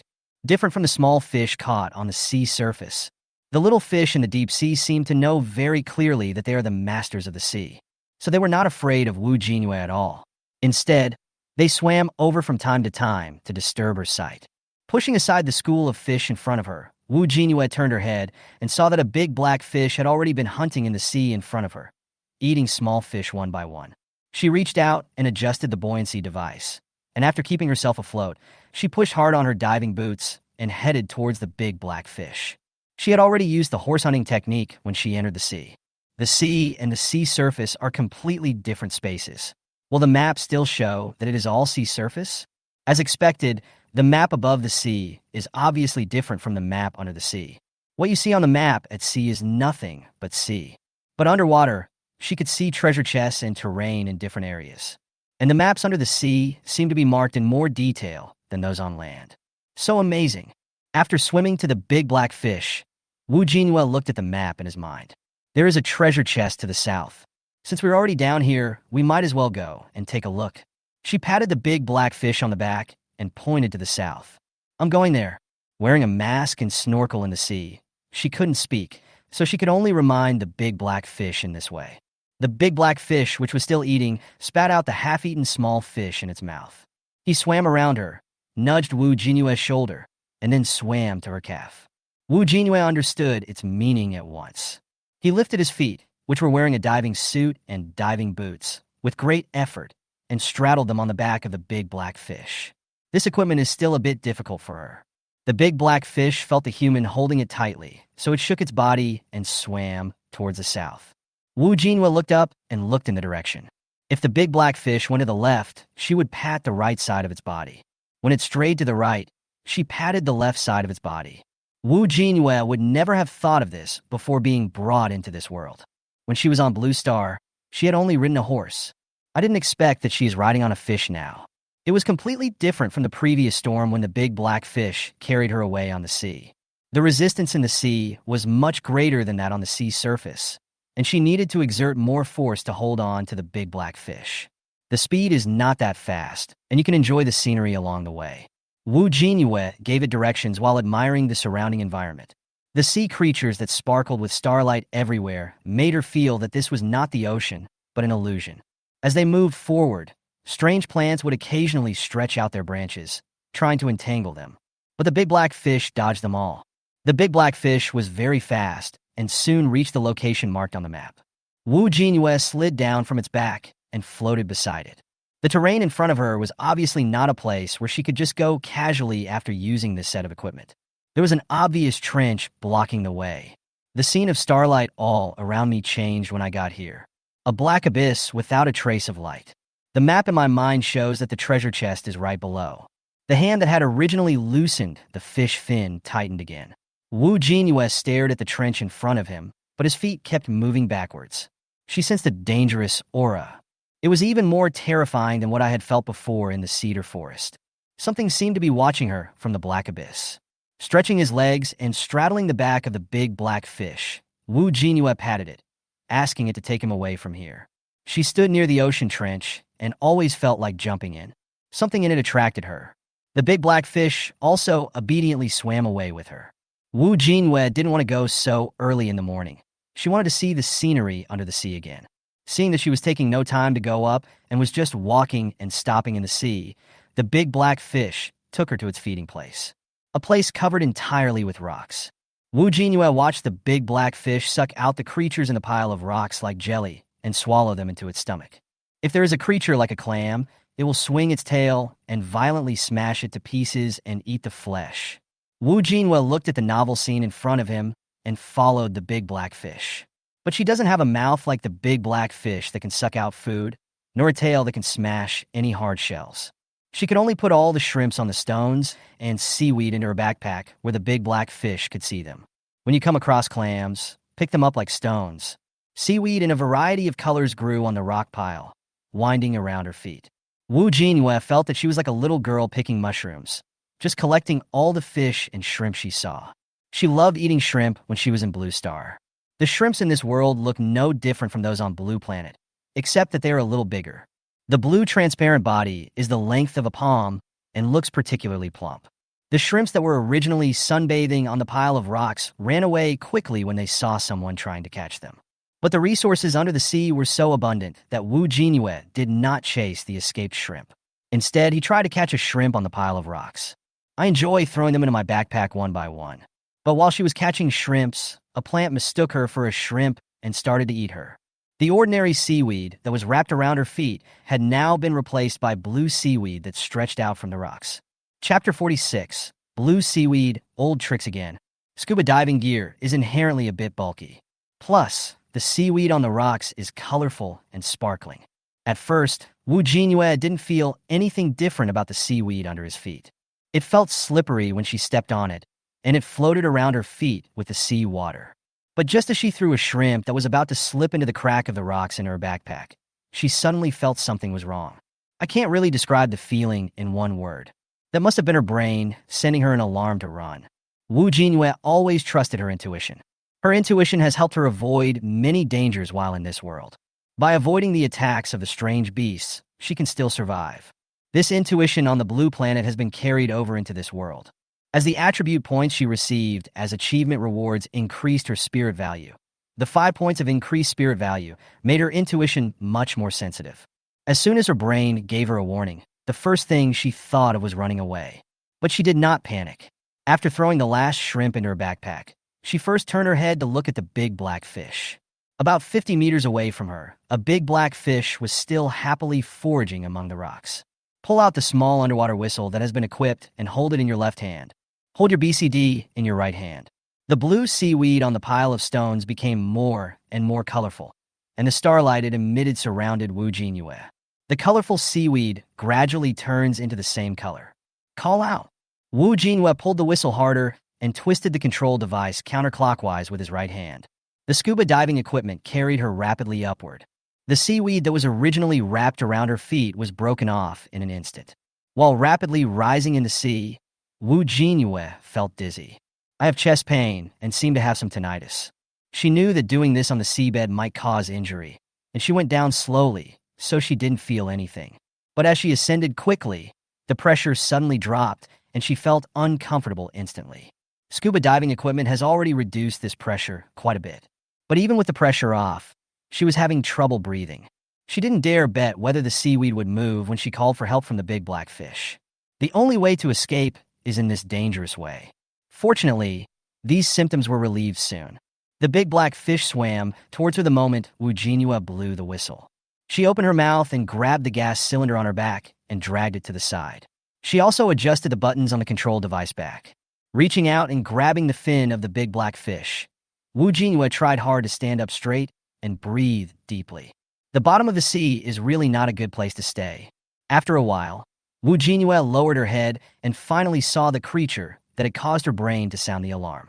The originally colorful seaweed has all turned into one color. The eyes are full of brilliant blue.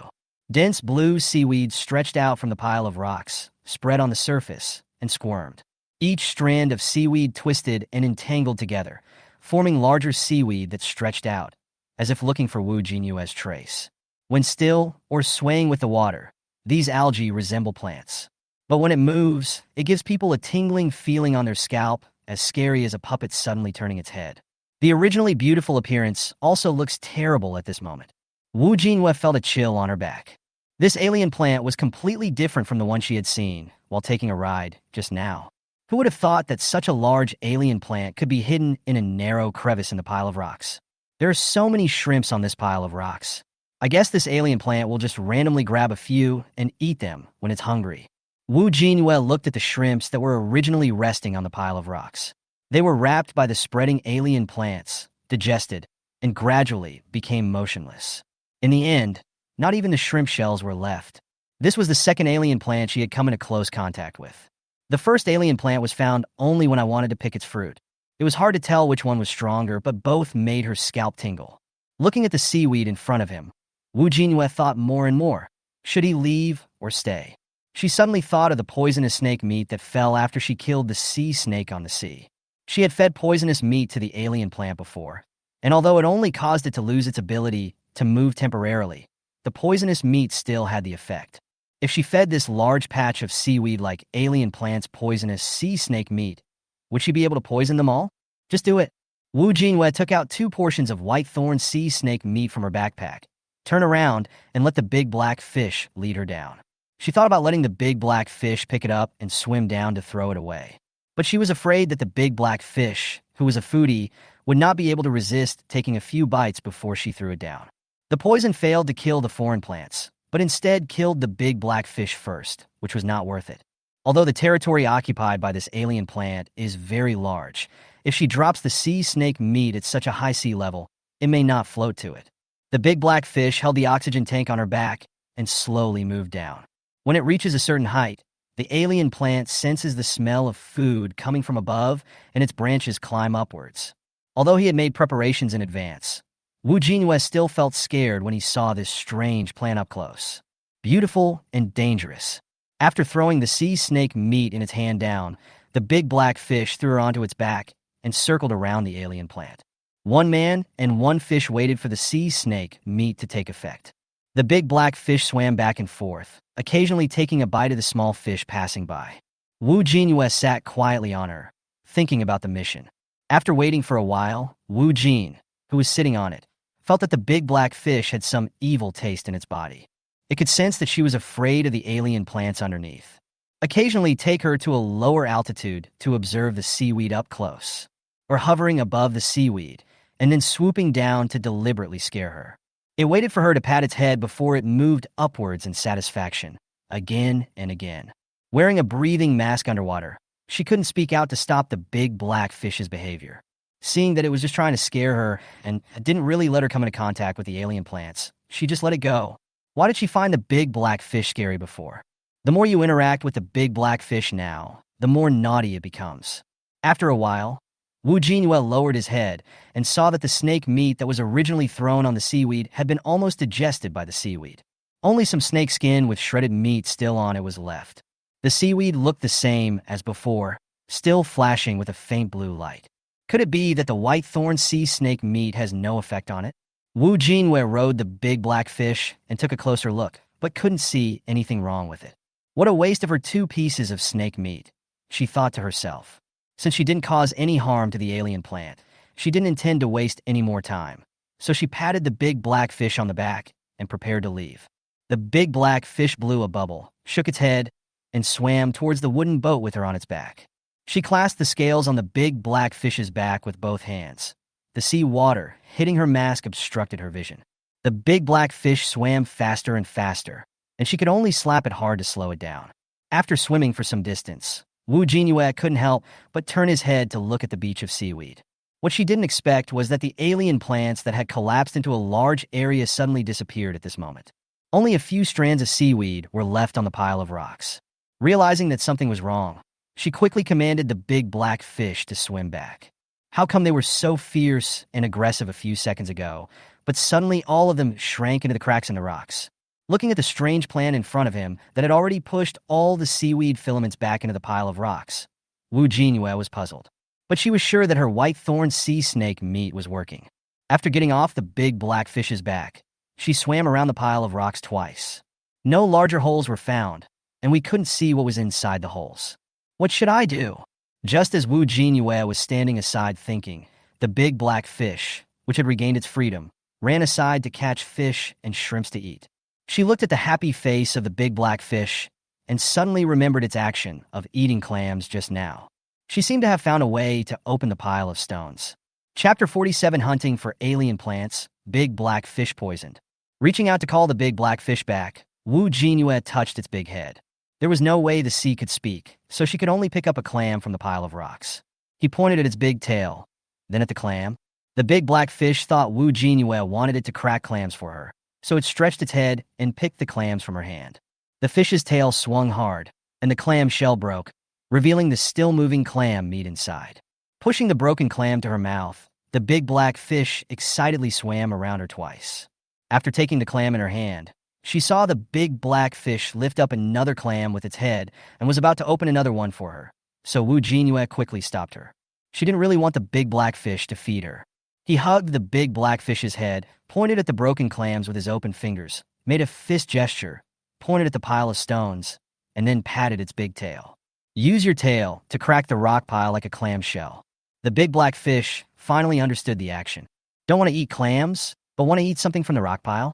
The big black fish didn't understand, but he did it anyway. As 2 loud noises were heard, the originally solid pile of stones was broken open, revealing what was underneath. Just as she expected, The entire pile of rocks was the habitat of this strange plant. It turned out that the large pile of stones had only a thin layer of stone covering the surface and was completely hollow underneath. The disappeared alien plant has now curled up into a ball and shrunk into the deepest part of the pile of rocks. Jinyue took out a dagger and slowly swam towards it. The big black fish also saw the clump of seaweed huddled underneath. After spitting out the shrimp shell in its mouth, the big black fish went around Jinyue, quickly came to the front of the alien plant, and looked left and right. Just as she was approaching cautiously, the big black fish suddenly shook its head and bit one end of the seaweed. Jinyue stopped and was stunned. Watch the big black fish suck most of the seaweed into its mouth and chew it like it's eating noodles. Only some seaweed was still swaying at the bottom of the pile of rocks. Most of the seaweed has already entered the big black fish's mouth. The big black fish chewed very quickly. As Jinyue looked at it, she suddenly remembered that what she had just fed this alien plant was poisonous sea snake meat. When she was in the shelter before, she dealt with some strange beasts by feeding them poisonous meat. Without exception, the meat of those strange beasts that ate the poisonous meat turned into poisonous meat after they were transformed into food. Now that the big black fish has eaten it, will it be poisoned? Thinking of this, she no longer cared about the remaining pile of seaweed. He quickly swam to the big black fish and pried its mouth open with all his strength. The big black fish was still chewing, with its mouth tightly closed. Jinyue became more and more anxious and raised his hand and slapped its mouth hard a few times. Dead fish, open your mouth. When the big black fish saw the human in front of it, it kept scratching its mouth and bubbles kept coming out of its mouth. Jinyue pried it open and fanned it, picking its lips hard. Feeling the pressure at its mouth, the big black fish finally opened its mouth reluctantly. It was pitch black and no seaweed could be seen. Jinyue became even more anxious. He reached into its mouth and put his entire arm in. Still nothing. Stretching out his hand, Jinyue patted his head in annoyance. It's all her fault. She had to pick a fight with this strange plant. The big black fish opened its round eyes and looked at the human in front of it, occasionally glancing at the alien plant that it had eaten half to death. It tastes good. I love it, and I want to eat it again.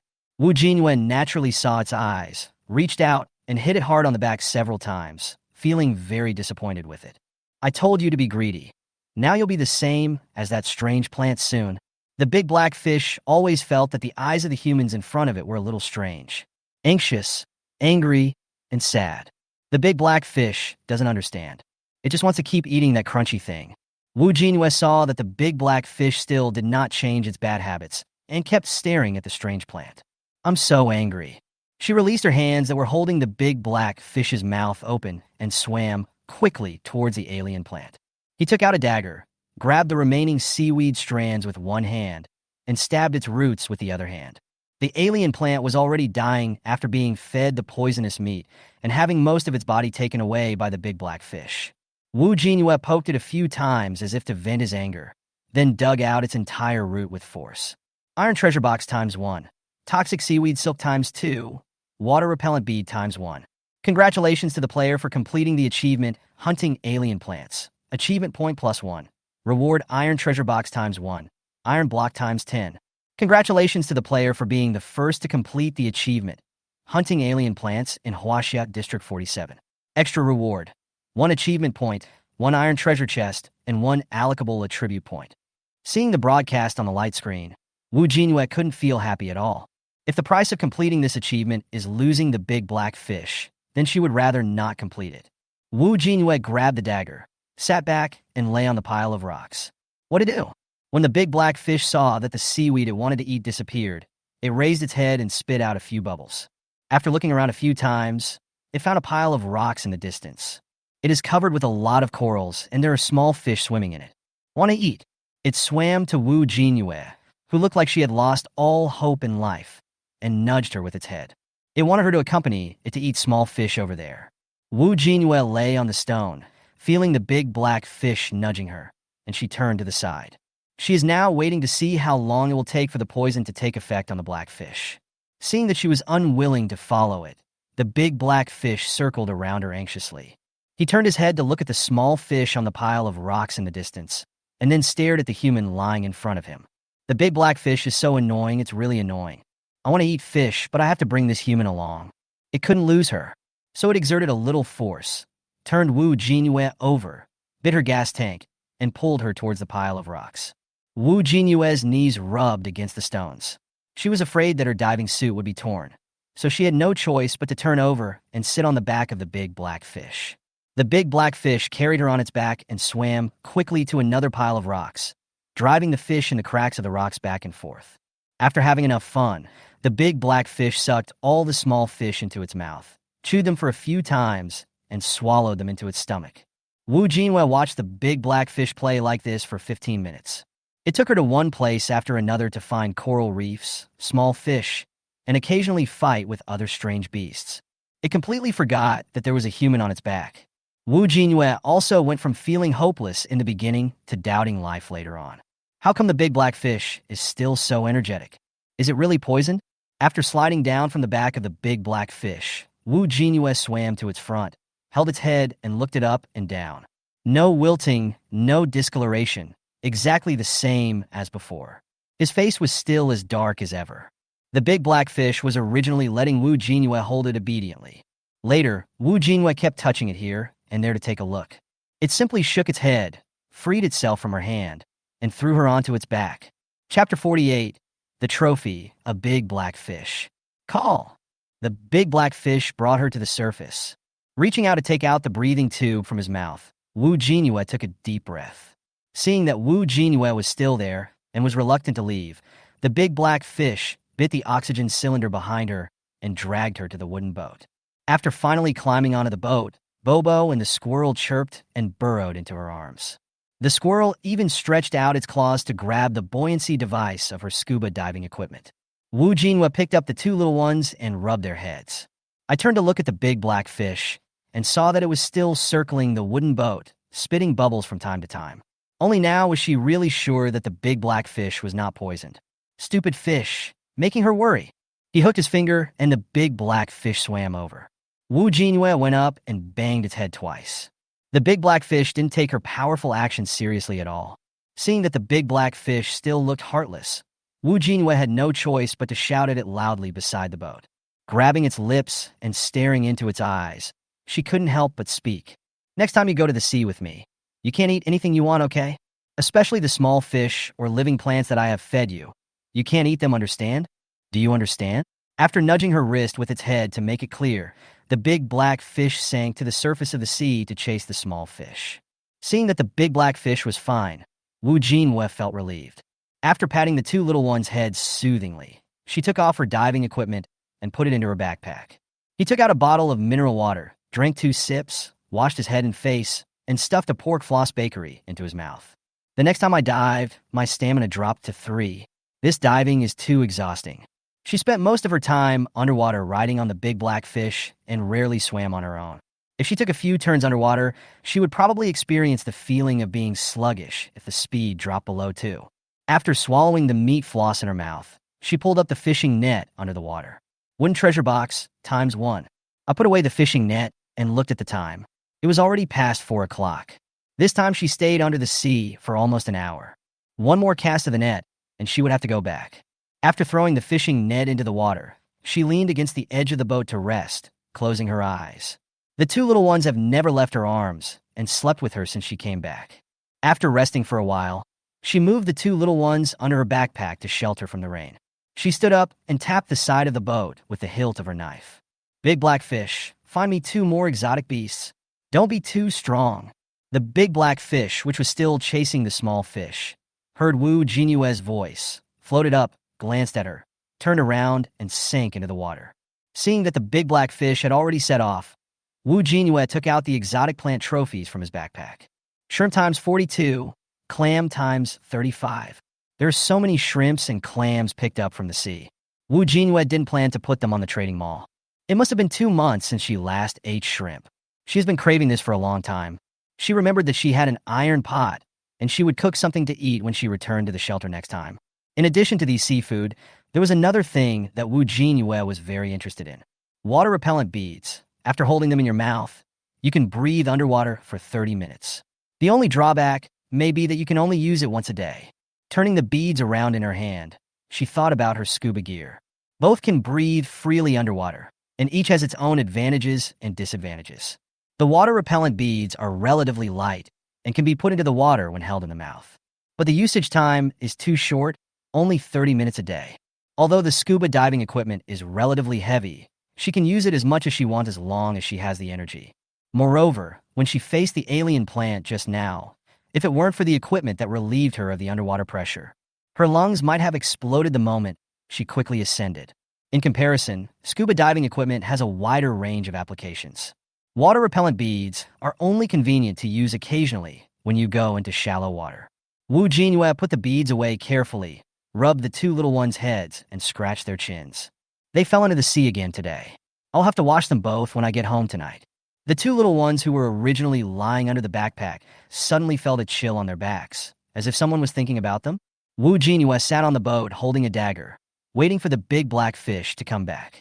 She's in a good mood now, and she can go back to take a shower after working for a while. After waiting for a while, Jinyue saw a big black fish swimming towards him from a distance, with an octopus in its mouth. Before the big black fish came close, it threw the octopus in its mouth onto the wooden boat and turned away. Jinyue looked at the big black fish's unrestrained appearance and wondered if it would feel annoyed if she came every day. She killed the octopus in front of her with a sharp knife, then sat back down and continued to look at the sea with boredom. Wooden treasure chest ×1, octopus feet ×8, ink sac ×1, filter gill ×1. Jinyue rummaged through his backpack, sorted the things, then looked up at the still, gloomy weather. The rain has been falling for several hours. Why doesn't it stop? Bobo and Squirrel Hair have not done anything since they entered this map. Sometimes when a gust of wind blows from the sea, the two little ones can only hide under the backpack. Jinyue felt distressed when he saw this. She seemed to remember that she had opened raincoats from the treasure chest a few days ago, so she would make sure to pack them up before coming in next time. Jinyue moved his body, trying to block the wind blowing from the sea. The little rabbit and the squirrel lay under the backpack, drowsy. After waiting for a while, the big black fish came back. What we brought back this time was still an octopus, but it was much bigger than the octopuses caught in the previous few times. But it seemed angry. Only when he swam to the wooden boat did Jinyue finally see it clearly. The fish's head was sprayed with ink.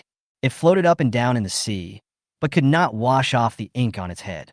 The big black fish first stared at Jinyue for a while, and then, as if to vent its anger, it picked up the octopus in its mouth and threw it hard into the sky. Jinyue watched as the octopus was whipped into the sky by the big black fish's tail, and the octopus's feet danced wildly in the sky. Thump! The octopus fell from the sky into the sea and struggled to escape. But without 3 legs, he couldn't run away and could only be picked up and thrown out by the big black fish again and again. Jinyue quickly reached out to stop it. Big black fish, don't throw it away. Throw it on the boat first. She looked at the octopus and was almost exhausted. If it gets thrown a few more times, it will probably be gone. The big black fish reluctantly threw the octopus in its mouth into the sky again before throwing it onto the boat. Then it stayed beside the boat angrily, neither circling nor blowing bubbles. Jinyue immediately dealt with the octopus that was thrown to him. Iron treasure box ×1, octopus legs ×5, filtering gills ×2.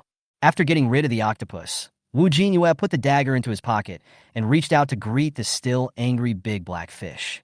Big black fish, come here and let me see what this ink is. Your head is already black enough, but now I can't even see your eyes. The big black fish swam obediently in front of her and tried hard to raise its head so that she could see. Chapter 49. Out of the fog map, boiled seafood. When he got closer, Jinyue could clearly see the ink on the head of the big black fish. It is said to be ink, but it looks more like a mass of black mud smeared on it. The scouring of sea water did not make the ink disappear, but instead made it look sparkling. Jinyue didn't know how to remove the ink, and she didn't dare to rub it with her hands. If this thing gets on her hands and she can't get it off, she'll be doomed. She rummaged through her backpack and took out the white thorn sea snake scales that had fallen from the sea snake earlier. The white-spined sea snake is large in size, so its scales are naturally large as well. A piece of snake scale is as big as a palm. Jinyue picked up the snake scale, pointed the sharp end inwards, and scraped the ink twice. Seems useful? Some of the ink was scraped off by the snake scales. This ink really feels like mud when scraped off. Through the snake scales, Wu Jinyue also felt a lot of resistance when scraping downwards like digging in mud. The scraped ink stuck to one end of the snake scale. Wu Jinyue raised his hand and shook it off, and a whole ball of ink fell down into the sea along the snake scale. She shaved for a long time before she stopped. Looking at the big black fish in front of her with a few thin lines of ink still on its head, she raised her hand to wipe the sweat off her face. It's also hard work. Seeing that there were only a few traces of ink left that could not be scraped off, Wu Jinyue stopped and patted the dorsal fin of the big black fish. Okay, we're almost done shaving. Go wash in the ocean and see if you can get the remaining ink off your hair. The big black fish blew a bubble towards Wu Jinyue's palm, then dived into the water. Wu Jinyue lay on the edge of the boat, watching the big black fish jumping around on the sea. Occasionally, it flew over the wooden boat, splashing a lot of water on it. Looking at the big black fish playing around, she was not going to let it look for strange animals again. The backpack has exploded. She could only pack her backpack and put some of the items in her pockets. For example, water-repellent beads and other small things that take up a lot of space were all taken out by her. As for the remaining items that were large in number and size, she still put them obediently in her bag. After pulling up the fishing net for the last time, I harvested a wooden box. Wu Jinyue put on his backpack, put the two little ones away, and shouted at the big black fish. Big black fish, I want to go home. The big black fish, which was fighting with a strange beast in the distance, heard her voice, left the strange beast beside it, and swam back to the wooden boat. The moment the wooden boat was folded up, Wu Jinyue fell into the sea with a splash and swam in front of the big black fish. She doesn't know how many points she has now, but if nothing unexpected happens, the first place is stable. Thanks to the big black fish. Wu Jinyue grabbed its fish head, rubbed it, and then hugged it. Thank you, big black fish. It's time for me to go home now. I'll come and see you next time. The big black fish broke free from Wu Jinyue's hands, which were squeezing her more and more vigorously, swam around her twice, and then sank to the bottom of the sea and disappeared. Wu Jinyue opened the light curtain and clicked on his personal homepage. Unlimited exploration time. You can choose whether to leave the map immediately. Yes, although Wu Jinyue had already prepared to be thrown out. But it still couldn't stop the violence in the foggy area. Bah! A man, a rabbit, and a squirrel were once again thrown out by the fog. This time she didn't even have time to turn over twice, and she landed directly on the ground like a wild goose falling from the sand. Hiss! Why does it hurt more than last time? Wu Jinyue climbed up from the ground, holding his waist and buttocks. Holding onto a tree nearby, she rubbed her lower back and pounded it while bending her back. Why does it feel like this foggy map has a grudge against her? He threw her more violently each time. After easing the pain in his lower back, Wu Jinyue stood up and patted his shoulder. Bobo, squirrel? The two little ones immediately jumped from the backpack onto her shoulders. Bobo even called out softly twice and rubbed her neck. After patting their heads, Wu Jinyue walked back the way he came. I checked the time. 4:45. She went home early today. There is still a lot of work to be done at the shelter. The land in front of the shelter was a mess because of killing monsters. The two little ones took her to avoid the strange beasts in the fir forest. After breaking off a few leaves, the three of them finally returned to the shelter. There were wood fragments that fell when making a lot of fires in front of the shelter. There were many traces of the claws of strange beasts turning up the ground. Wu Jinyue first put the two little ones in the bushes nearby and let them play by themselves. The two fires made in the morning were still burning. She picked up the iron bucket, filled it with water from the stream, and put on the fire to boil. After stretching, she took out an iron pot from the storage box and placed it on the fire. She wants to eat seafood. After pouring 3 bottles of mineral water into the pot, Wu Jinyue looked at the plain water without any seasoning, opened the world channel, and shouted, Wu Jinyue, if you have ginger or soy sauce, you can PM me to trade. After he finished speaking, a few more people were added to the original 99+ application list. Wu Jinyue picked one he liked at random and traded 4 pieces of wood for a bag of ginger and a small bottle of soy sauce. She cut a few slices with a dagger and threw them into the pot, then sat aside waiting for the water to boil. Open the friend list and click on Chi Qingzhou's chat interface. Wu Jinyue, I'm back. Are you going to change your rubber into an axe? Chi Qingzhou, change. Wu Jinyue stood up and walked into the shelter. He picked and chose in the corner of the room and found a sea-level iron axe with a durability of 70. Wu Jinyue, picture then I'll put this on the trading mall. Just 2 seconds after the item was put on the shelves, the mall showed that it had been traded. Chichinjo. Thank you, boss.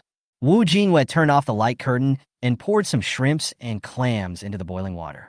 Watching the shrimps turn from green to red, the clams opened their mouths one by one and gurgled in the pot. She leaned over and smelled it. It smelled so good. So he turned around and called the two little ones, Bobo, squirrels. It's time to eat.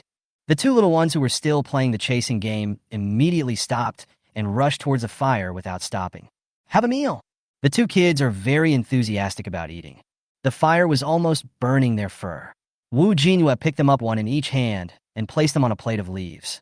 After taking out the seafood and rinsing it with cold mineral water, she reached out and scooped up 2 shrimps and placed them in front of them. The squirrel quickly stretched out its claws, picked up the shrimp, and ate it in big mouthfuls. The little rabbit looked at the fragrant shrimp in front of him with a serious face. Wu Jinyue knew that Bobo would dance the lion dance excitedly like he did last time when he saw Kikiguyo. She reached out and touched its nose, then picked one up and put it in her mouth, talking as she ate. Bobo, if you don't eat now, the squirrel will eat 2 of them and you won't have even finished one. When the little rabbit heard this, he turned his head and looked at the squirrel who was eating with gusto. Seeing that it had eaten half of the shrimp in its claws, it quickly lowered its head, buried it in the shrimp, and began to eat it in big mouthfuls. Bobo wants to eat the most shrimps. The 2 little ones were busy eating, while Wu Jinyue took out the shrimps and clams and put them in the only stainless steel bowl in the family. She wants to cook some dry rice now. A few days ago, a bag of rice appeared in the treasure chest, and she wanted to take it out and try it. Seafood with rice sounds delicious. Put the washed rice into the pot and add appropriate amount of water. She sat by the fire, peeling seafood and watching the heat. The 2 little ones prefer to eat shrimps, but they will also eat clams. Especially after Wu Jinyue added a few drops of soy sauce to their seafood, they ate more enthusiastically. The fire dried her clothes, and the 2 little ones' fur became extra fluffy. But if you look closely, you can clearly see some tiny grains of salt on it. Reaching out and ruffling their fur, Wu Jinyue became even more determined to give them a bath. After poking the fire with a branch a few times, she walked into the house, took out 2 small towels for drying fur, and placed them next to the iron bucket. The 2 little ones were eating happily and didn't notice her actions at all. Wu Jinyue stood in front of the door, looked at the intact shelter, and nodded with satisfaction. The additional reward of a shelter damage rate below 30% is definitely obtainable. But looking at the still somewhat shabby house, she checked the conditions for upgrading the shelter. Materials required to upgrade a thatched hut advanced to a wooden hut primary wood times 60, iron block times 10, iron nails times 50. She traded so many firewoods today that this amount of wood was enough for her to upgrade. Chapter 50 Seafood Rice, How Luyun. Do you want to spend 60 pieces of wood, 10 pieces of iron, and 50 pieces of iron nails to upgrade the thatched house, advanced, to a wooden house, beginner? Yes. Submitted successfully. Please wait patiently for 30 minutes. The shelter is being optimized and upgraded. 30 minutes. Longer than the previous time to upgrade the thatched hut. It only took 5 minutes to upgrade the thatched hut.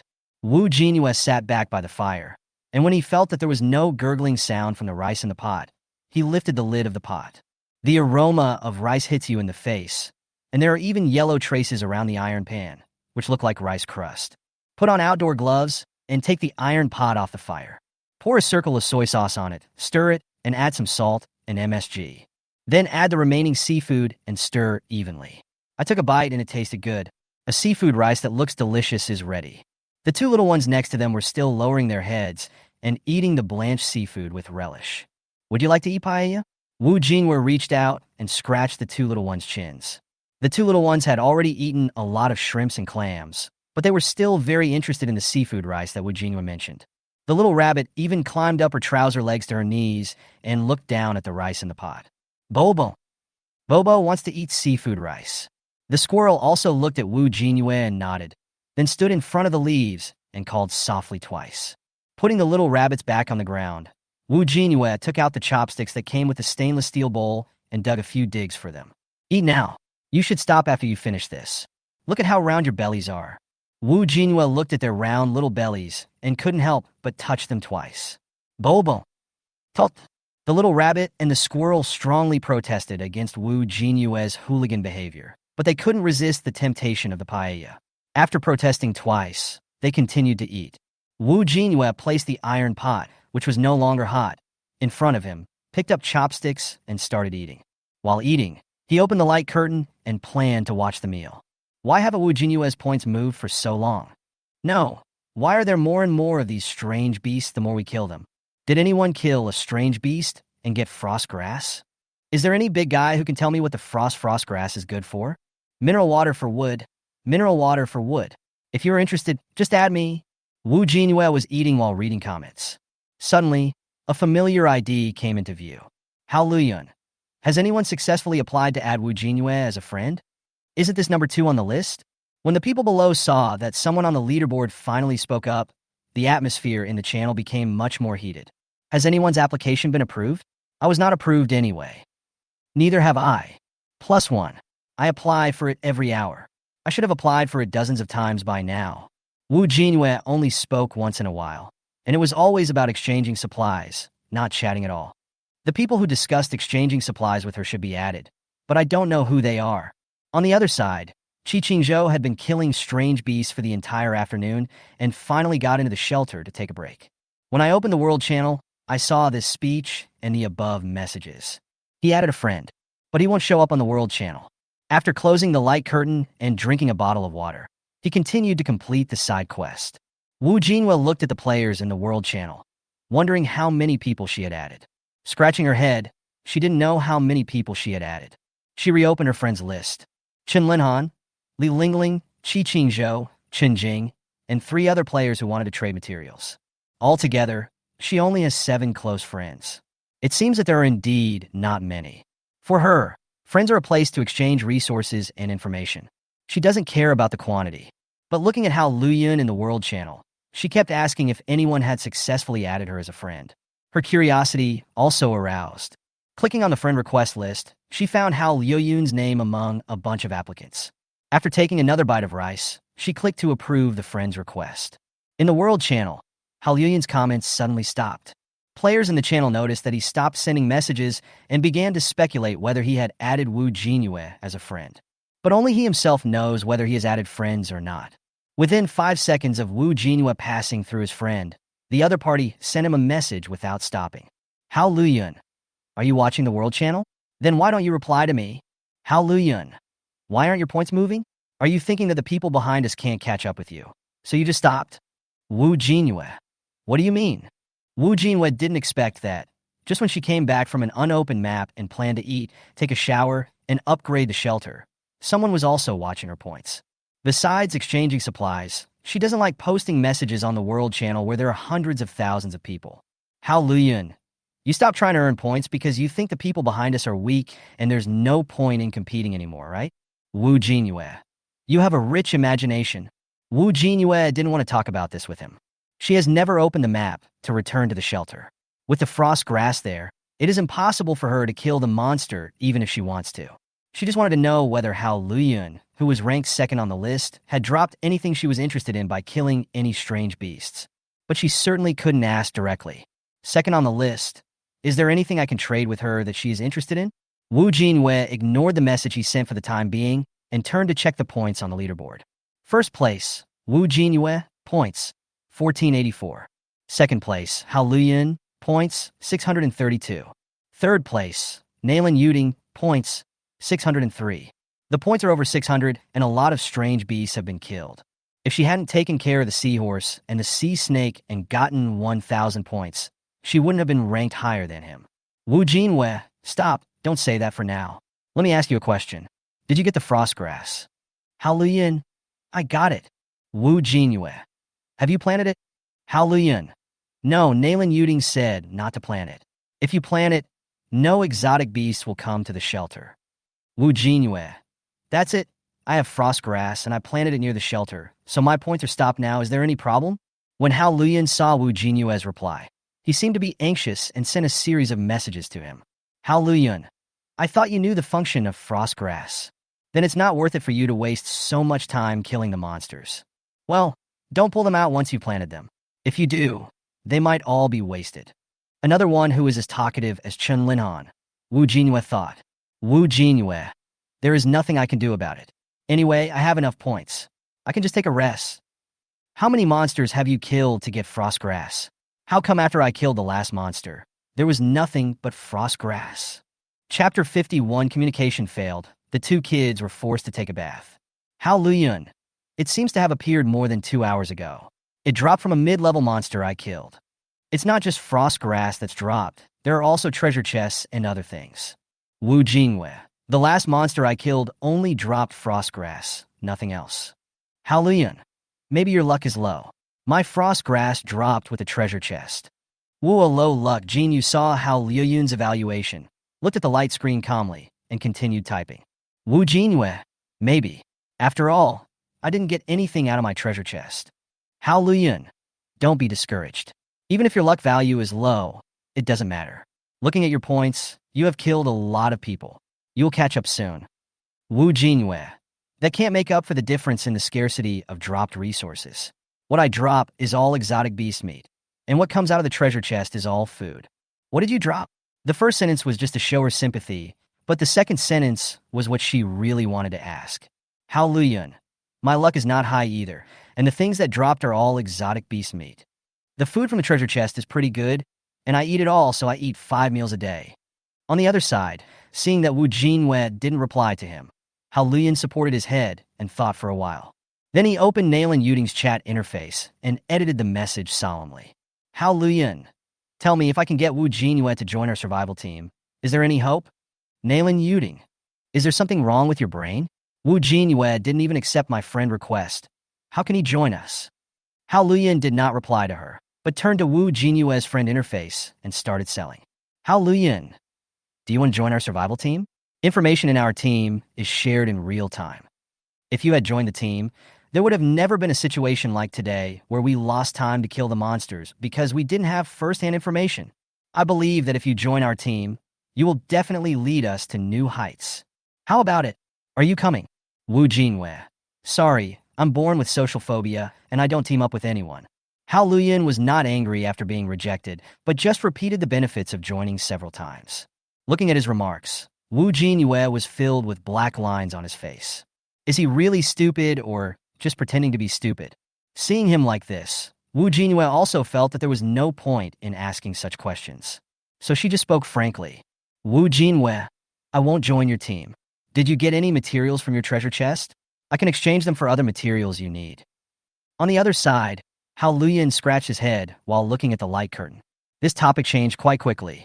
He looked through his backpack and storage box and found food and drinks. It seemed that he had everything he needed. Hao Luyun, I don't lack anything. Wu Jinyue admitted defeat. Some people, like her, won't let others know what good things she has obtained. Even if we want to exchange it, we will not reveal it to others. She talked to him for so long just to find out what materials he had that he could exchange with her. Finally, he said this. He has no shortage of things. How can anyone not lack something? In addition to food, there are also weapons, clothes, and building materials. He has no shortage of these? Is Hao Luyun richer than her? Wu Jinyue also nodded his head, speechless.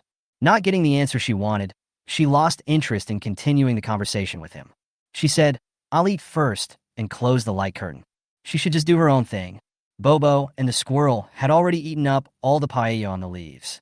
The cooldown period for the shelter upgrade has not yet expired, and it would be a waste of time to sit in front of the shelter door. I took the pots, pans, and utensils used after eating to the stream, washed them, and then hung them on the clothesline that I had exchanged from Chi Qingzhou. She sat down in front of the fire again and stroked the backs of the two little ones. Looking at the two little ones squatting on the leaves, she suddenly thought of what she could do next. Picking up Bobo in his left hand and the squirrel in his right hand, Wu Jinyue walked towards the iron bucket where cool water had been placed. After falling into the sea and drying, both of you are covered with salt particles. Come, take a good bath today. The little rabbit didn't feel anything was wrong when he was picked up, but the clever squirrel sensed something was wrong as soon as it saw the evil bucket of hot water and kept struggling to get out. Wu Jinyue walked to the iron bucket and seeing that Bobo was still in a daze, he put it aside. The little rabbit is easy to trick and won't run away even if you let it go. Take the towel, wrap it tightly around the squirrel's neck, and secure it with a rubber band. Except for the head, everything below the neck was trapped with a towel and rubber bands. The squirrel just turned into a chicken roll. The squirrel squatting on the ground was wrapped up by Bobo Jian, who jumped left and right on the grass, trying to make fun of the squirrel. The squirrel, which was wrapped up into a ball, tilted its head and fell to the side with a dead heart. Stupid rabbit, you are still laughing at me. You will be the first to suffer later. After tying up the squirrel, Jinyue picked up the little rabbit and first soaked a towel in hot water. Then I gently wrapped it in a wet towel and rubbed the salt particles off its body. At this time, the little rabbit finally realized that it was time to take a bath. But Jinyue's really gentle actions made it a little confused. It seems that I didn't rub it with the towel as violently as yesterday. Jinyue first let the little rabbit adapt, covered its fur with water droplets, and then put it in the iron bucket. As soon as the little rabbit entered the warm water, it started sliding around on all four legs. The iron barrel is not big, so it can only drill up and down. Jinyue took out the shower gel that he had prepared long ago, added some water, and rubbed it, then picked up Bobo and applied it on him. The originally fluffy hair has now turned into a mango core that has been sucked. The little rabbit hated the bubbles. It didn't feel like swimming in the bucket at all, so he started to struggle. Bobo! Woohoo, Bobo! With a small body but great strength, he kept struggling in her hands. But the resistance was futile. Jinyue rubbed the little rabbit carefully from top to bottom and from front to back. Looking at the little rabbit in a ball of bubbles, she reached out and pinched its hair with mischievousness and stood it up along the bubbles. Bobo, you're a little hedgehog now. Jinyue laughed, touched the little rabbit's head, and scratched its shin. Seeing that it couldn't escape the clutches of the devil, the little rabbit just lay in the palm of her hand in a rotten state. Bobo is so sad. Put the little rabbit in the iron bucket and let it swim by itself to wash off the foam. Reaching out and picking up the squirrel that was pretending to be dead, Jinyue didn't even untie the towel, but just held it in the water to soak it. After soaking, wash it from head to toe, following the same process as the bunny. Each of the 3 tails was rubbed.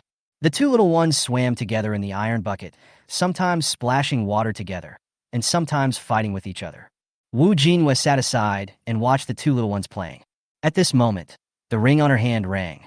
Congratulations to the player for completing the achievement, Building a Wooden House. Achievement point +1. Reward Iron Treasure Chest ×1. Copper Blocks ×5. Congratulations to the player for being the first to complete the achievement of Building a Wooden House in Huaxia District 47. Extra reward: 1 achievement point, 1 iron treasure chest, and 1 allocable attribute point. Chapter 52. Upgrade Shelter, Settlement Rewards. Jinyue turned his head and saw that the original thatch hut had turned into a square wooden house. Looking at the walls in front of him that were obviously thicker than the thatched hut and the expanded territory, Jinyue jumped up from the ground. Ordinary cabin. A cabin made of wood that cannot be easily broken open even with an axe. You already have the most basic knowledge of building shelters. After wrapping the 2 little ones in the iron bucket with a towel and holding them in his arms, Jinyue pushed open the door of the wooden house. Looking around, all her things except her bedding had been moved. The area of the upgraded shelter has also increased significantly.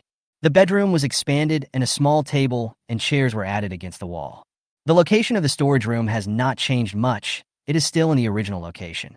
The original thatched house had only 2 partitions, storage room and bedroom. To her surprise, the cabin had a new bathroom. Except for the lack of dry and wet separation, Jinyue was very satisfied. But there was neither a toilet nor a water heater in the bathroom, only a few downward pipes and a floor drain. It seems that she has to install all these things by herself. After the visit, Jinyue placed the 2 little ones on a small table and carefully wiped off the water on them with a towel. When your hair is dry, go play on the bed. Got it? The 2 little ones nodded stupidly, holding the towels on their heads. I looked at the time, and it was almost dark. She quickly boiled 2 more buckets of water and brought them into the bathroom. The room became bigger, and 1 candle was no longer enough to illuminate it.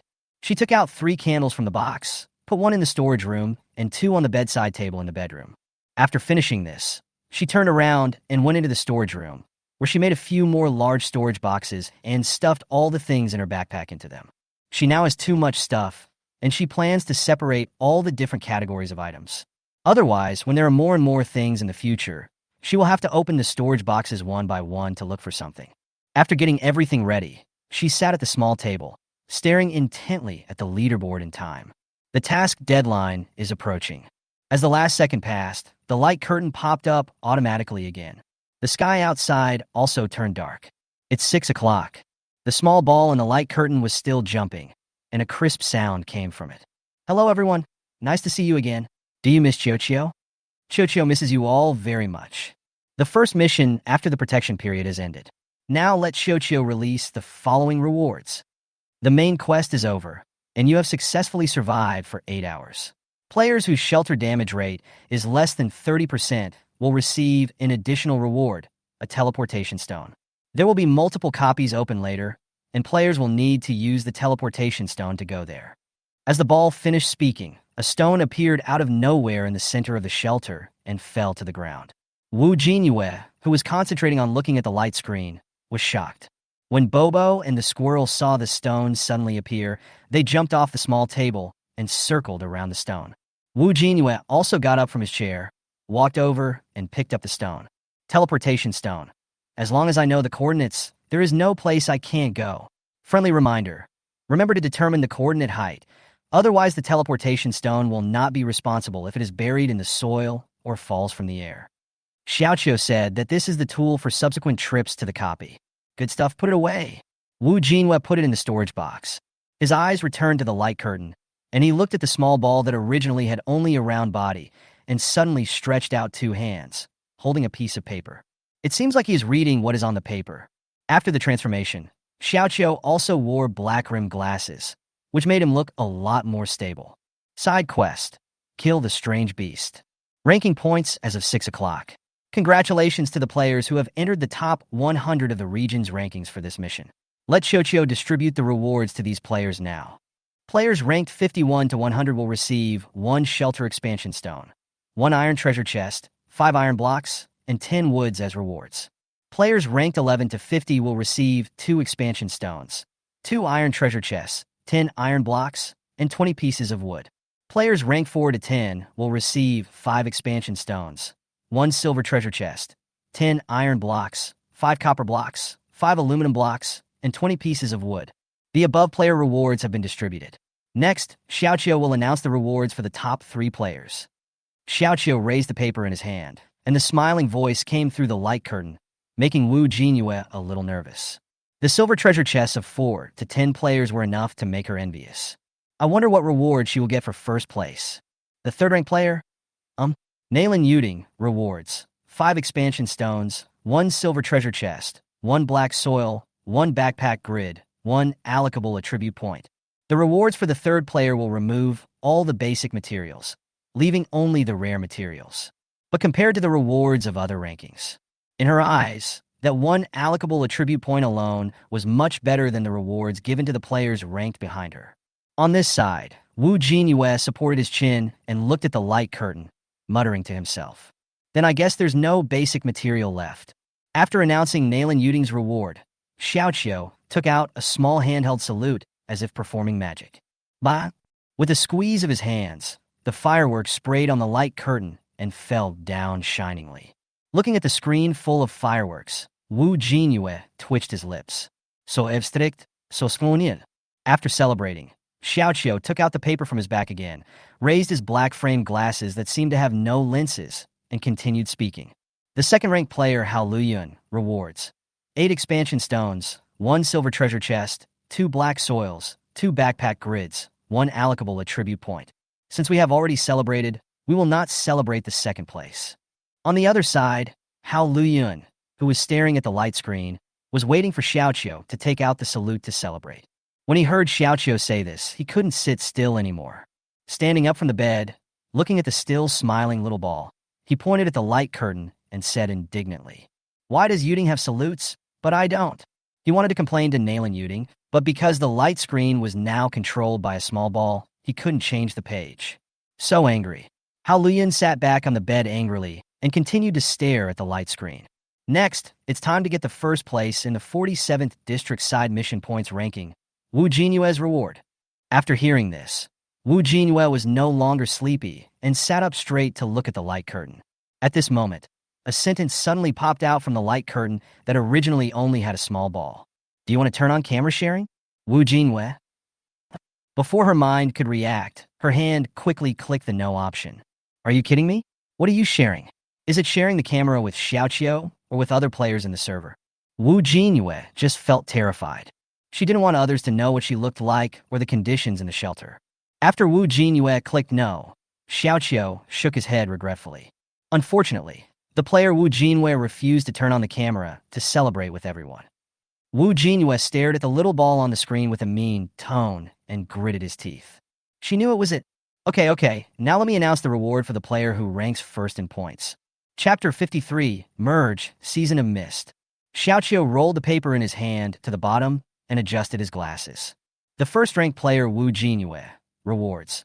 10 expansion stones, 1 silver treasure chest, 3 black soils, 3 backpack grids, 2 allocable attribute points, 1 teleportation stone. Wu Jinyue stood up suddenly. What a rich reward. Pa! A gift package suddenly appeared in the shelter, just like the teleportation stone before. She quickly pushed the chair away and ran over. Reward, here she comes. After opening the gift package, all the rewards that Xiaoqiu just mentioned were automatically put into the backpack.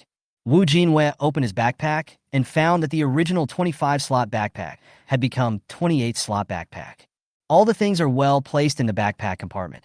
She stood up and stuffed them all into the storage box, planning to sort them out later. After opening her personal homepage, Wu Jinyue first put all the distributable attribute points she had obtained today into spirit value. Player, Wu Jinyue. Age, 22. Stamina, 9. Health, 10. Strength, 7. Spirit, 29. Luck, 14. Note, can be improved. When Wu Jinyue's spirit value reached 29 points, his mind became clear. It was just like the feeling she had when she first drew the Soji technique, but amplified 10 times. She could feel her heart, the sound of her internal organs moving, her blood vessels beating, and the beating of the 2 little hearts beside her. Just as she was listening carefully, another low voice suddenly came to her ears. There was a soft whirring sound. Turn around and take a look. In the dim light of the fire, she saw a strange beast a few dozen meters away from the shelter. Because of the frost grass, it didn't get too close to the shelter. It just passed by. She actually heard the sound coming from the strange beast so far away. Wu Jinyue suddenly realized that she finally understood the true role of spirit value. As her spirit value increases, her perception ability also increases. Most importantly, after this upgrade, she was only 1 point away from the spiritual value required to upgrade the horse-seeking technique. When the spirit value reaches 30 points, she can unlock the next level. Wu Jinyue was overjoyed. He picked up the 2 little ones and stroked their heads hard. The 2 little ones looked confused and could only watch as their fur, which they had worked so hard to straighten, became messy again. Bobo, Wu, Bobo. Tot. Just as Wu Jinyue took out a chocolate cake from the storage box, cut it in half, and happily celebrated with the 2 little ones and shared the food together. The sound of the small ball came from the light curtain again. Wu Jinyue held the chocolate cake in his hands and ate it while staring at the ball. Before the next task is announced, this ranking list will not disappear. Xiaoqiu put away the paper in his hand and replaced it with another one from behind. Let me see how many people are left alive in your 47th area. Wow, there are still 450,000 people. This number is much higher than in some areas. The ball made exaggerated movements, with its 2 arms twisted together strangely and then stretched out. Next, the system will be updated to merge the areas with fewer people into the areas with more people. District 47 will be merged with Districts 25 and 85. Because the number of people surviving in your District 47 is the highest among the 3 districts, the number of the new district will still be District 47. There will be more people coming. Are you happy? The little ball and the light curtain rolled all over the ground, looking just like a little child. Even though Wu Jinyue couldn't watch the World Channel right now, he knew that the players would be in an uproar. Adding new players. After saying this, the ball started fiddling with the paper, flipping it over and over again. Strange. Where did I remember the new content to be updated? After the ball turned over this piece of paper, it took out another pile of papers and started searching. Wu Jinyue took another big bite of chocolate cake on the other side of the light curtain. Sure enough, sweets make people happy. This chocolate cake is so delicious. Finally, after more than 10 minutes of searching, the ball found the paper it needed.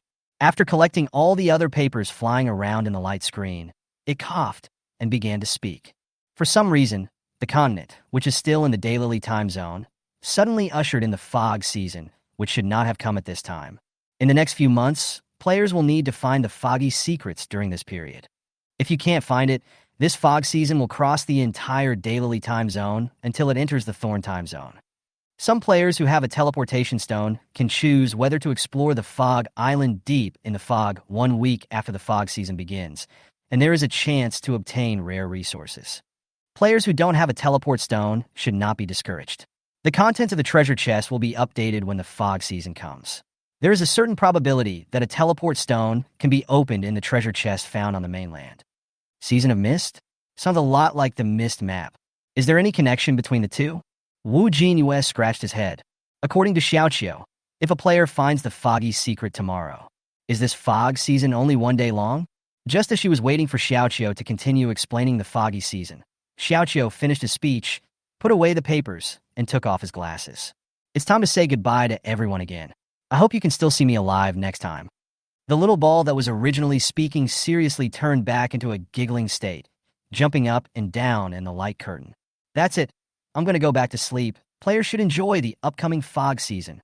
After saying this, Xiaoqiu stretched out his hand and pulled hard on the border of the light curtain. It was not until the light curtain was completely closed that Jinyue came to his senses. There's a new test of survival. He opened his mouth and took another bite of chocolate cake.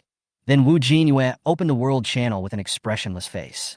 Zone 47, which originally had only 450,000 people in the upper right corner of the channel, has now become 990,000 people. The message refresh speed is obviously much faster. Why do we have to use the name of District 47? I think our District 25 sounds better. Hello friends in District 25 and District 85. Is there anyone who wants to add me as a friend? There's so many people. Those who are asking why we call it District 47, look here. It's because there are too few of you. Do you understand? The number of people in our original District 47 alone accounts for nearly half of the population. Expand your list. Expand your list. Players from zones 25 and 85 can add each other as friends. I looked at the Noisy World channel and turned it off after just a few scrolls. After finishing the last bite of chocolate cake, she touched the two little ones who were licking their lips. Is the chocolate cake delicious? The squirrel called softly, and Bobo raised his head, nodding madly with bright eyes. Bobo loves to eat. After wiping the chocolate-stained corners of the two little ones' mouths and throwing them on the bed, Jinyue tidied the bed. He rolled up his sleeves, and the injuries he sustained in the foggy area 2 days ago were almost healed. After the shelter was upgraded, many things inside were out of place. Jinyue simply gathered them all together, then took out all the things in his backpack and storage box, and sorted and packed them one by one. As expected, whoever does the housework will go crazy. Jinyue thought as he cleaned up. She's only been here a few days, but she's already got a lot of stuff piled up.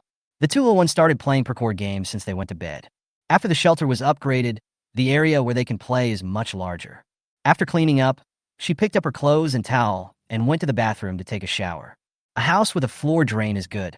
Finally, I can just take a shower instead of wiping myself with a wet towel.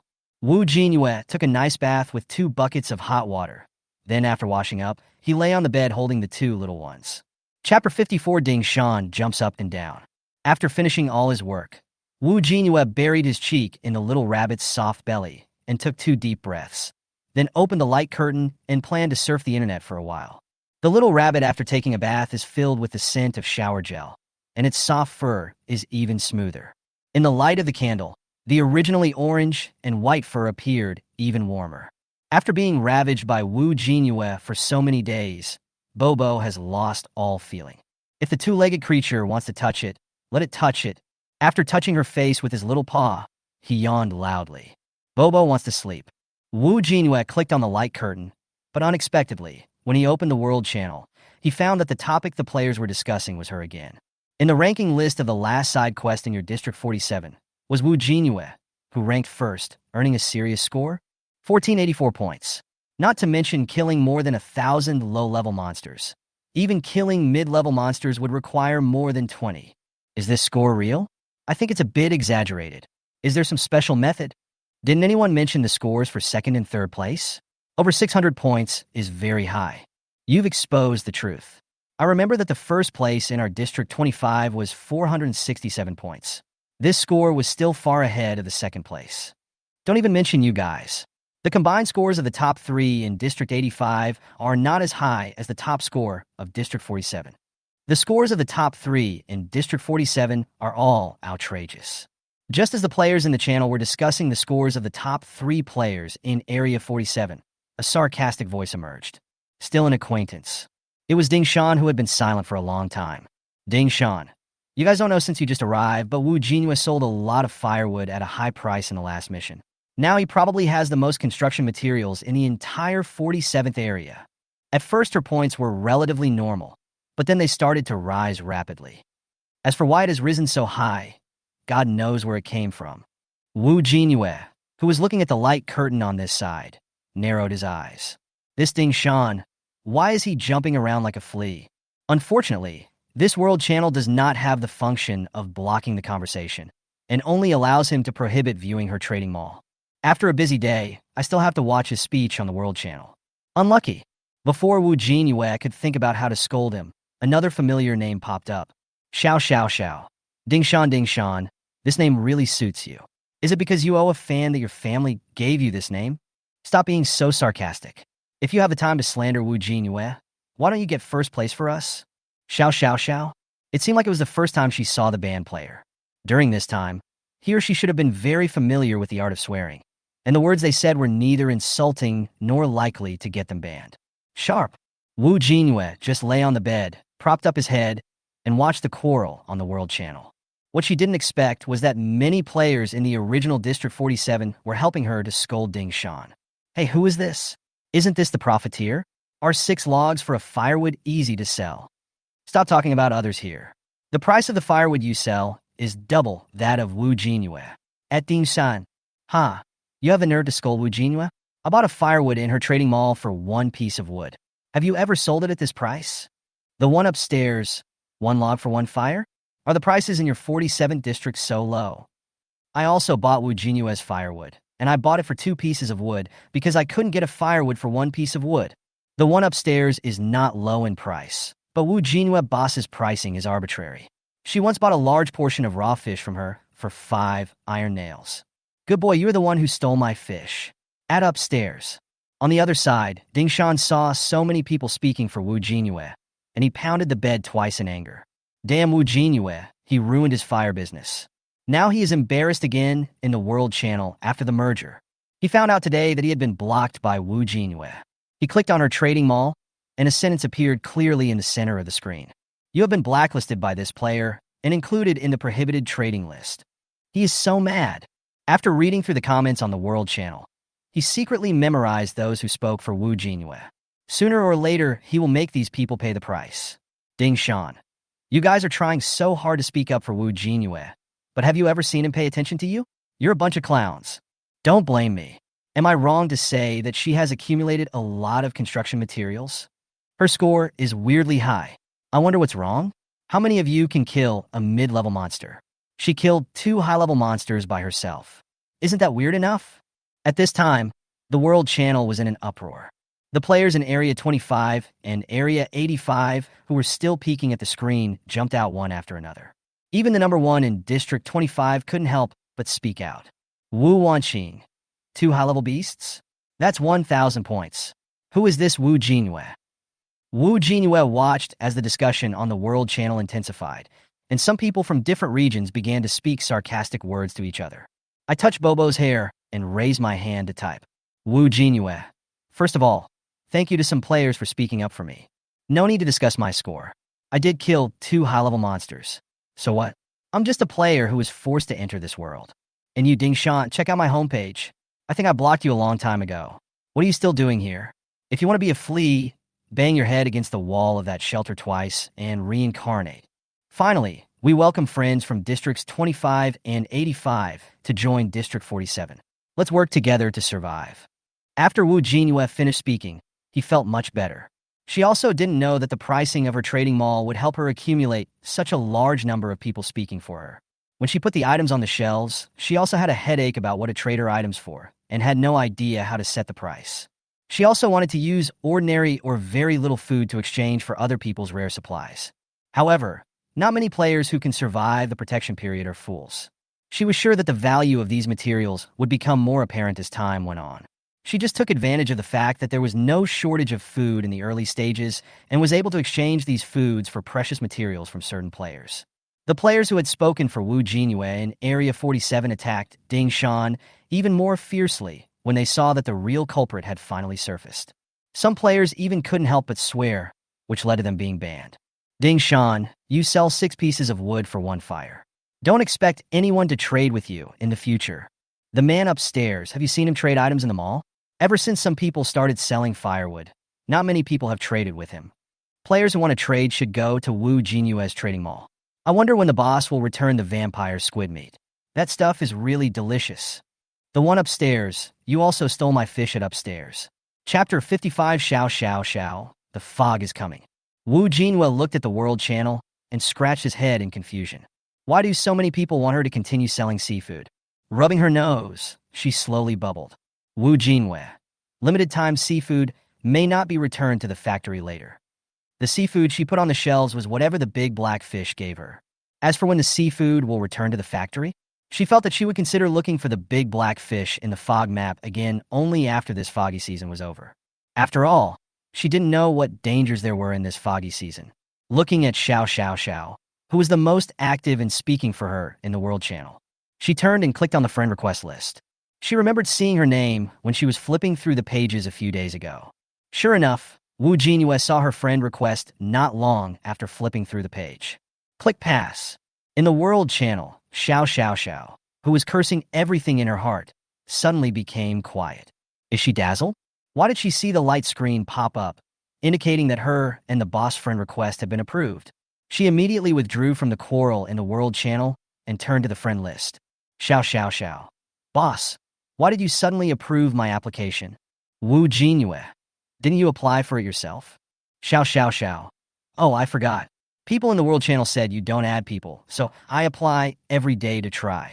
Boss, are you really adding people? I thought what you said in the world channel, that you have materials to add you as a friend, was fake. Wu Jinyue. You don't have to scold them for me. If you get yourself banned again, it will be troublesome for you to ask for help or trade in the channel later. Xiao Xiao Xiao. Ah, it's okay, cursing is my pleasure. If I really want to trade, I can find a friend. Don't worry about me, big brother. Wu Jinyue. Okay.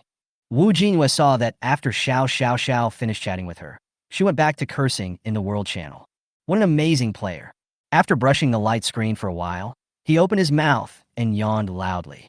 I stretched and turned my head, and both little ones fell asleep. Bobo sleeps clinging to her, and the squirrel sleeps clinging to Bobo. Same with Jenga. After carefully placing the 2 little ones into the nest, she pulled over the air-conditioned quilt, covered her head, and closed her eyes. Wu Jinyue, who was woken up by the chirping of rabbits and squirrels, had a headache. She just squinted her eyes slightly, but she could feel that it was not time yet, and her brain was groggy because she had not gotten enough sleep. The light from outside shone through the window and was obviously dimmer than in the previous few days. He reached out and held the 2 little ones in his arms.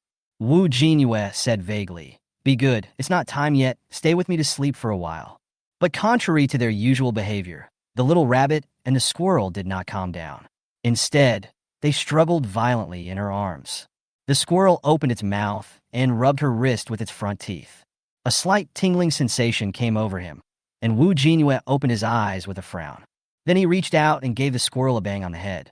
Naughty, why do you have the habit of biting people? Bobo took advantage of this opportunity to escape from her arms, scratched his ears and yawned, then jumped to the head of the bed, looked at her seriously with his little face, and screamed even louder. Bobo! Bobo! No matter how sleepy Wu Jinyue was, she could feel that something was wrong with the 2 little ones. Rubbing her eyes, she resisted the urge to sleep and got up from the bed. Why didn't I feel so sleepy a few days ago? He raised his hand and checked the time. It's 7:30. Wu Jinyue yawned loudly and was about to lie down again when his mind suddenly buzzed. It's 7:30. She sat up straight and checked the system time repeatedly. How come it's already 7:30? In the past few days, she woke up by herself before 7 o'clock. Even if she didn't wake up, the 2 little ones would wake her up on time. But it had never happened like today. She overslept, and the 2 little ones didn't wake her up early. Turning around, I saw that the 2 little ones also looked sleepy. Maybe they felt they had completed their mission and woke her up, but the 2 of them were obviously less energetic than when they called her just now. Bobo's head was buried in the hair, and his little ears were trembling. The squirrel couldn't keep squatting, so it buried its head in her air-conditioned quilt and fell into a deep sleep. This is not right.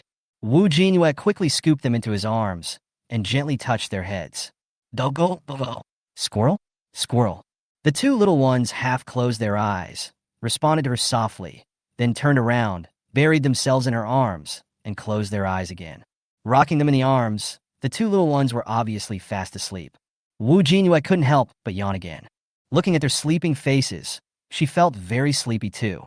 Half asleep and half awake, she turned her head and looked out the window. The fog is thick.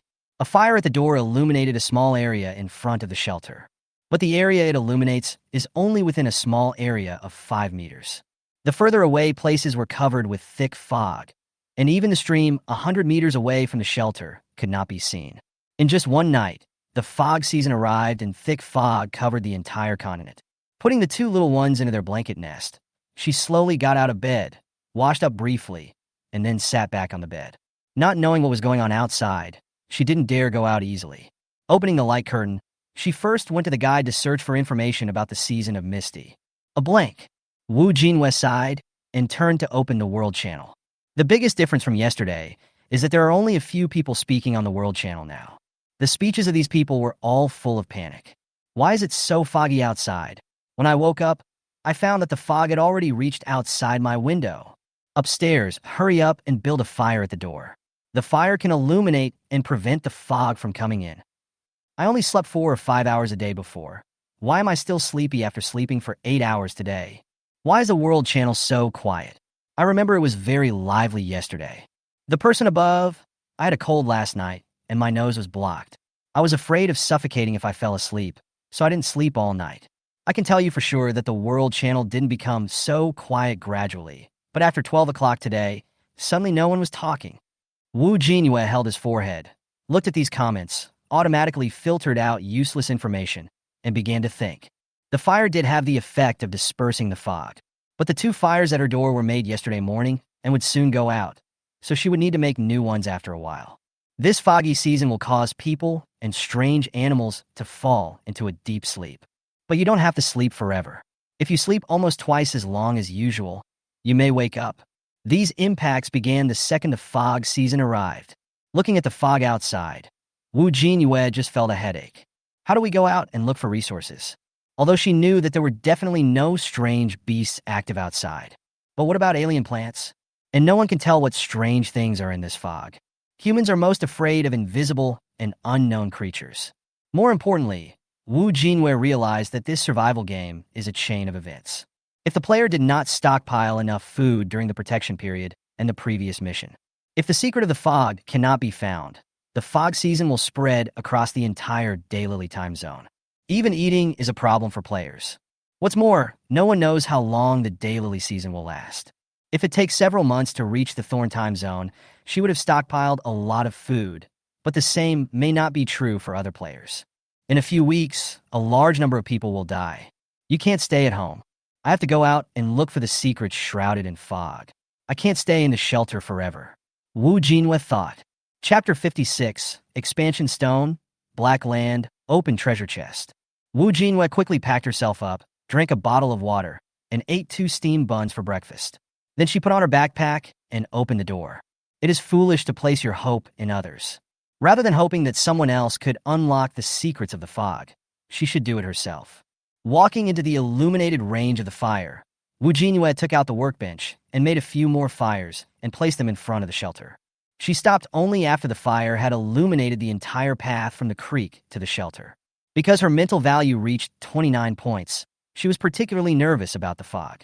When she was inside the shelter, she only felt a vague sense of danger outside. After she came out, this feeling suddenly turned into reality. She sensed something in the mist. There were a few faint sounds probably outside the protection range of the frost grass.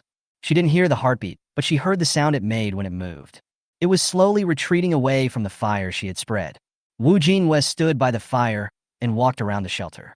After making sure there were fires everywhere, she turned on the World Channel. There were still only a few people speaking. Without much thought, she reached out and typed, sending out a message. Jinyue. Those who don't have a fire, please put one at the door quickly. If you can, put more. There are things in the fog, and they are afraid of fire. One stone can cause 1,000 ripples.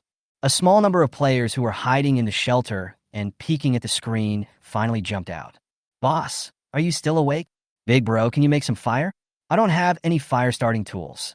I don't dare to go out. Boss, can you tell me more about what it looks like outside? Thank you, big guy. I just made a fire at the door, and I feel much better now. Your District 47 is quite magical. Big boss, please put up the fire. Based on the principle of making money, Jinyue put a batch of 2 firewoods for trading on her trading mall. There are also a few fire pits that can be traded for 1 piece of wood. In a matter of seconds, all the transactions were completed.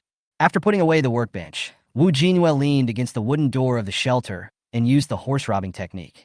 Sure enough, the map was full of fog, and even the location of the stream was not marked. Level 1 steed retrieving technique is useless in the season of Misty. She has a lot of questions now, but no one can answer them for her. Thinking of Chen Linhan, the man who lived among a pile of strange beasts, Jinyue pulled him out of his friend list. Jinyue, are you up yet? Didi, are you up yet? After 2 minutes, there was still silence on the other side. Got it, still sleeping. She scratched her head and looked up at the fog in front of her. She was also a little confused. What else can she do if she doesn't go out? She wanted to go out of the fog and take a look, but Bobo and the squirrel were still sleeping. She was still a little worried about going out alone. I searched my backpack and found yesterday's expansion stones and black soil. Expansion stone, a magical stone that can expand the area of the shelter. 1 stone can expand the area by 1 square meter. After all the expansion stones were taken out, the shelter in front of him immediately jumped out of the light curtain. Do you choose to use 10 expansion stones to increase the shelter area by 10 square meters? Yes. Successful use. Just after Jinyue clicked the option, the shelter vibrated. The perimeter of the shelter in front of her was expanding, and she slowly backed away until the shaking stopped. An area of 10 square meters is neither big nor small. Reaching out and pulling open the wooden door, she glanced around the room. The layout has not changed, except that the area of each space has increased slightly. From the naked eye, there are still some changes. I looked around the house and checked on the 2 little ones. They were still sleeping soundly. After gently touching them twice, Jinyue closed the door again and walked out. In addition to the expansion stone, there is also black soil. Jinyue sat by the fire, supporting his chin. How about farming today? Taking the black soil out of her backpack, she inspected the perimeter of the shelter. Where should these 3 pieces of land be placed? After a circuitous route, she came to the center of the creek and the shelter. This location looks good. Do you want to place the black soil at this location, movable? Yes. Placement successful. Take out all the seeds in the backpack. Tomato seeds times 2, pumpkin seeds times 1, eggplant seeds times 2. Only 1 seed can be planted on a piece of land. Do you want to plant 1 tomato seed, 1 pumpkin seed, and 1 eggplant seed? Yes. Planting success. Looking at the seedlings swaying on the black soil, Jinyue was a little shocked. Is this the end of the planting? She reached out and touched the seedlings, speechless. As soon as 1 seed is planted, it sprouts immediately. If this technology were used in Blue Star, wouldn't it win an award? Check their maturity time. Tomatoes mature the earliest, taking only 7 days to mature. Next is eggplant, which takes 8 days. The pumpkin takes the longest time to mature, taking a full 10 days. After finishing these things, she was free again. What else could she do to kill time? After looking around, Jinyue's brain still felt that there was a sound in the fog outside. I don't know what's going on outside, and there's no useful news on the World Channel. She wanted to wait for the 2 little ones to wake up and explore the fog with her, so she turned and went into the shelter. Chen Linhan in the friend list has not replied to her message yet. She sat in the storage room and opened the storage boxes one by one. She wanted to find something that could help her. As the last box was opened, Jinyue discovered a pile of treasure chests. She forgot to open it last night, but when she thought of what Xiaoqiu said yesterday, she felt fortunate again. The contents of the treasure chest will be updated when the foggy season comes. She can open the treasure chest now to get the updated items. Yesterday, she made a lot of money because of the tasks after the protection period. Completed 4 achievements in 1 day. Although one of the achievements did not grant any allocable attribute points, the rest granted more than enough. Wooden treasure chest times 12, iron treasure chest times 17, silver treasure chest times 2.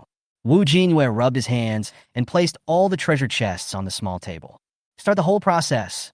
He washed his hands as usual, silently prayed that he was possessed by the Emperor of Europe, and then opened all the wooden treasure chests at once. Do you want to open the wooden treasure chest X12? Yes.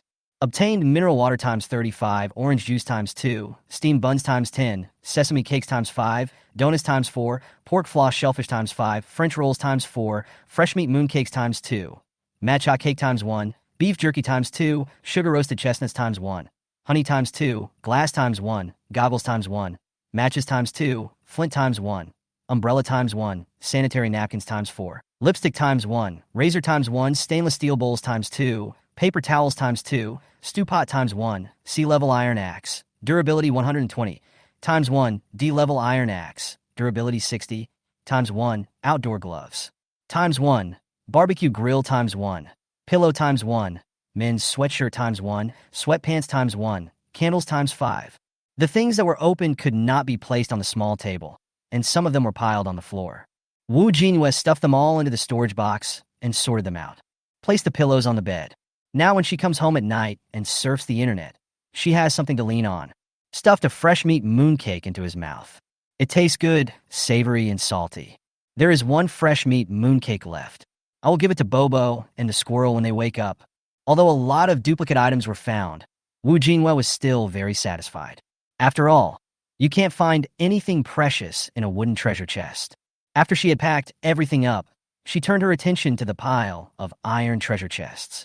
Chapter 57, The Lost Magician's Cloak, the top single bow of the Lickwing Man. Do you want to open iron treasure box times 17? Yes. Mineral water times 10, red bean bread times 5, rubber times 2, disinfection tablets times 2, obtain smart toilet blueprint times 1, air breathing mask blueprint times 1, shelter windproof cover blueprint times 1. So little? Wu Jinyue's face was full of question marks. He reached out and picked up a few light drawings on the small table, looking at them from left to right. What's going on? Which of these things lowers her chances of dropping food and other resources? Wu Jinyue flipped through the 3 drawings. The smart toilet and air breathing mask are both made of slightly thick paper. Only the shelter wind shield blueprint is a piece of exotic animal skin. She could vaguely feel that this piece of exotic animal skin was not taken from an ordinary exotic animal. 17 iron treasure chests and a big one just popped up for her? Wu Jinyue looked at the drawings one by one. Smart toilet blueprint. No need to flush. No need to power on. Just make it. No need to consider other issues. It has all the functions you can think of. Required materials. Lime times 10. Iron times 4. Plastic times 5. Copper times 2. Lime, another material she had never seen before. Turn your head and look at another drawing. Air breathing mask blueprint.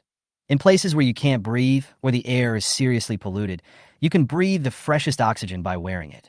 Required materials. Iron block times 5, aluminum block times 3, disinfection tablet times 3, graphite times 3, filter gill times 2. The filter gill needs to be replaced regularly. Wu Jinyue is getting more and more annoyed. Looking at this drawing, she felt that there was an 80% chance that the air would become polluted in the future. And the next picture of the shelter's windproof cover means that later on there will be weather strong enough to blow the shelter away, right? Shelter windproof cover blueprint. The shelter's designated windproof artifact. No need to say more. Required materials. Iron block times 40, aluminum block times 30, fiberglass times 15, plastic times 15, leather times 10. Such a high material consumption. I thought of the update announcement that Xiaoqiu mentioned before the last mission. It says that the last mission was not a bad thing, but our last blessing. Now that she has seen these things, she feels that they are indeed benefits. At least it gave them the opportunity to go out and look for supplies and hunt exotic animals. Thinking about the upcoming dangers such as strong winds, heavy snow, pollution, etc. that she didn't know about, her scalp tingled. She sighed, put the materials in the treasure chest, and sat back in her chair. Wu Jinyue patted his face to wake himself up and told himself that nothing was impossible to overcome. Anyway, we are already in this world, so things can't get any worse. Cheer up. Wipe the last 2 treasure chests with my sleeves. Wu Jinyue said silently in his heart. My dear baby, I must prescribe something good for her. As for her future survival, I don't know if she can collect such a large number of treasure chests again. Do you want to open silver treasure box times 2? Yes. Obtained Lost Magician's Cloak ×1. Lick Wingman's top single, Bow ×1. Wu Jinyue was stunned when he saw what came out of the silver treasure chest in front of him. Both are items without levels. Could this be what Xiaoqiu was talking about? The new items in the treasure chest after the update? Lost Wizard's Cloak. A rare item made by a powerful wizard. Wearing this cloak will allow you to blend in naturally with different races, provided you don't speak and don't put on the cloak in front of them. The top-level single bow of the Licky people. A must-have weapon for the Licky people to learn archery. The only drawback is that the feather arrows need to be made separately. There was nothing in the silver treasure chest except these two items. Just like the iron treasure chest, there are very few things in it. But with her current luck, the fewer things she gets, the better. He lifted the cloak from the table and shook it. A stream of light slid down the fabric. The cloak was not a one-piece cloak. Wu Jinyue flipped through it again and again until he finally found the hole to put it in. Taking off her backpack, she put her cloak on. The cloak, which was originally dark purple in color, instantly became brighter after being put on, and there was a circle of silver thread at the hem. The fabric doesn't feel thick, but it's surprisingly stiff. Wu Jinyue stood in front of the full-length mirror and touched his cloak. It seems to look pretty good when worn. After wearing it for a while, Wu Jinyue reached out to take it off and grabbed the fabric at the collarbone and was about to pull it out. The two little ones woke up. First, the squirrel opened his eyes in a half-asleep state when she was looking in the full-length mirror. Looking at the tall creature in front of it that emitted the same smell as it, it suddenly woke up from its originally confused state and its mind became clear. Who is this? Where is the two-legged beast? How come this thing is as big as a biped? After thinking for a moment, it stretched out its claws, grabbed the blanket under it, and pulled it over its face. Then he quietly stretched out his other paw and shook Bobo, who was about to wake up, violently. Rabbit, wake up! Something else has come into the house. No, something of its kind has come in. The squirrel pretended to be still asleep, put his hands behind his back, grabbed the rabbit's legs, and shook it vigorously. Bobo, woo! The little rabbit was woken up after a few shakes. Its eyes were still a little difficult to open, and it yawned loudly through its three-petal mouth. Bobo is so sleepy. When the squirrel heard Bobo's sound, he quickly reached out to cover it. Unfortunately, it was too late. The little rabbit had already cried out and rolled out of the nest, standing on its four little legs with its head raised. Bobo! The little rabbit stared blankly at the person in front of him and cried out in confusion. When Wu Jinyue saw Bobo got up, he relaxed his hands that were taking off his cloak and hooked his eyes at the little rabbit with a smile on his face. Bobo, are you awake? What Wu Jinyue didn't expect was that the little rabbit, which would run over when he beckoned his finger, was actually retreating. Bobo looked at the strange beast in front of him, which was of the same species as him. First I was happy. Bobo finally found his tribe. When its brain finally cleared up, it reacted all at once. Isn't it at home? How did its tribe come in to find it? The little rabbit looked at the tribesman in front of him cautiously. His ears stood straight up, and his whole body was covered with fur like a ball. The squirrel also came out of its nest at this time and stood in front of Bobo. Looking at the way the two children looked at her, Wu Jinyue understood instantly. It was this cloak that was to blame. He pulled the cloak off with force and threw it aside. Come here, and let me see you. You have slept for so long, Wu Jinyue said calmly. Now Bobo and the squirrel were even more scared. The squirrel even grabbed the rabbit's hind legs and ran towards the wooden door. Goodbye, two legs. I'll see you here next time. Bobo was being dragged while looking up at Wu Jinyue stupidly. Before he could react, he was dragged to the wooden door by the squirrel. Whoa, Bobo. When the squirrel tried to grab the rabbit's feet, Wu Jinyue quickly ran to the wooden door and blocked their way. Where are you going? What are you running for? You want to go outside before you even have breakfast? Chapter 58 Feng Yu, Learning Basic Archery. The squirrel that was stopped still looked at Wu Jinyue with caution. As soon as Bobo heard the word breakfast, he kicked off the squirrel's claws with his hind legs and jumped in front of Wu Jinyue. Bobo! Bobo wants to have breakfast. The squirrel looked at the little rabbit in disbelief and ran over to pull it again. Stupid rabbit! Wu Jinyue looked at the farce in front of him, sighed, picked up one in each hand, and brought them to the small table. Then he went to the storage box and took out 2 pork floss clams. Eat breakfast, and then we'll go take a look outside in the fog. She took the stainless steel bowl from the wooden treasure chest and put the pork floss in it. There are just 2 bowls left, one for each of the 2 little ones to eat with, which is just right. She saw that Bobo and Squirrel were still looking at her with slightly wary eyes. Wu Jinyue just hit them on the head one by one. What are you thinking about? Eat breakfast quickly. I haven't changed. Come, smell it. She stretched out her fingers and touched the tips of their noses. Bobo! Talk. Bobo and the squirrel did not bury their heads in eating at first, nor did they believe her. Instead, they jumped on her shoulders at the same time and pulled her clothes to smell them. Wu Jinyue also relaxed and let the two little ones jump around freely, sniffing here and there. After searching Wu Jinyue's body, Squirrel grabbed her sleeve, looked at the scar on her forearm from the last injury in the foggy area, and nodded. This is the two-legged beast. Bobo just sniffed her neck and then jumped into her arms affectionately. It's a two-legged beast.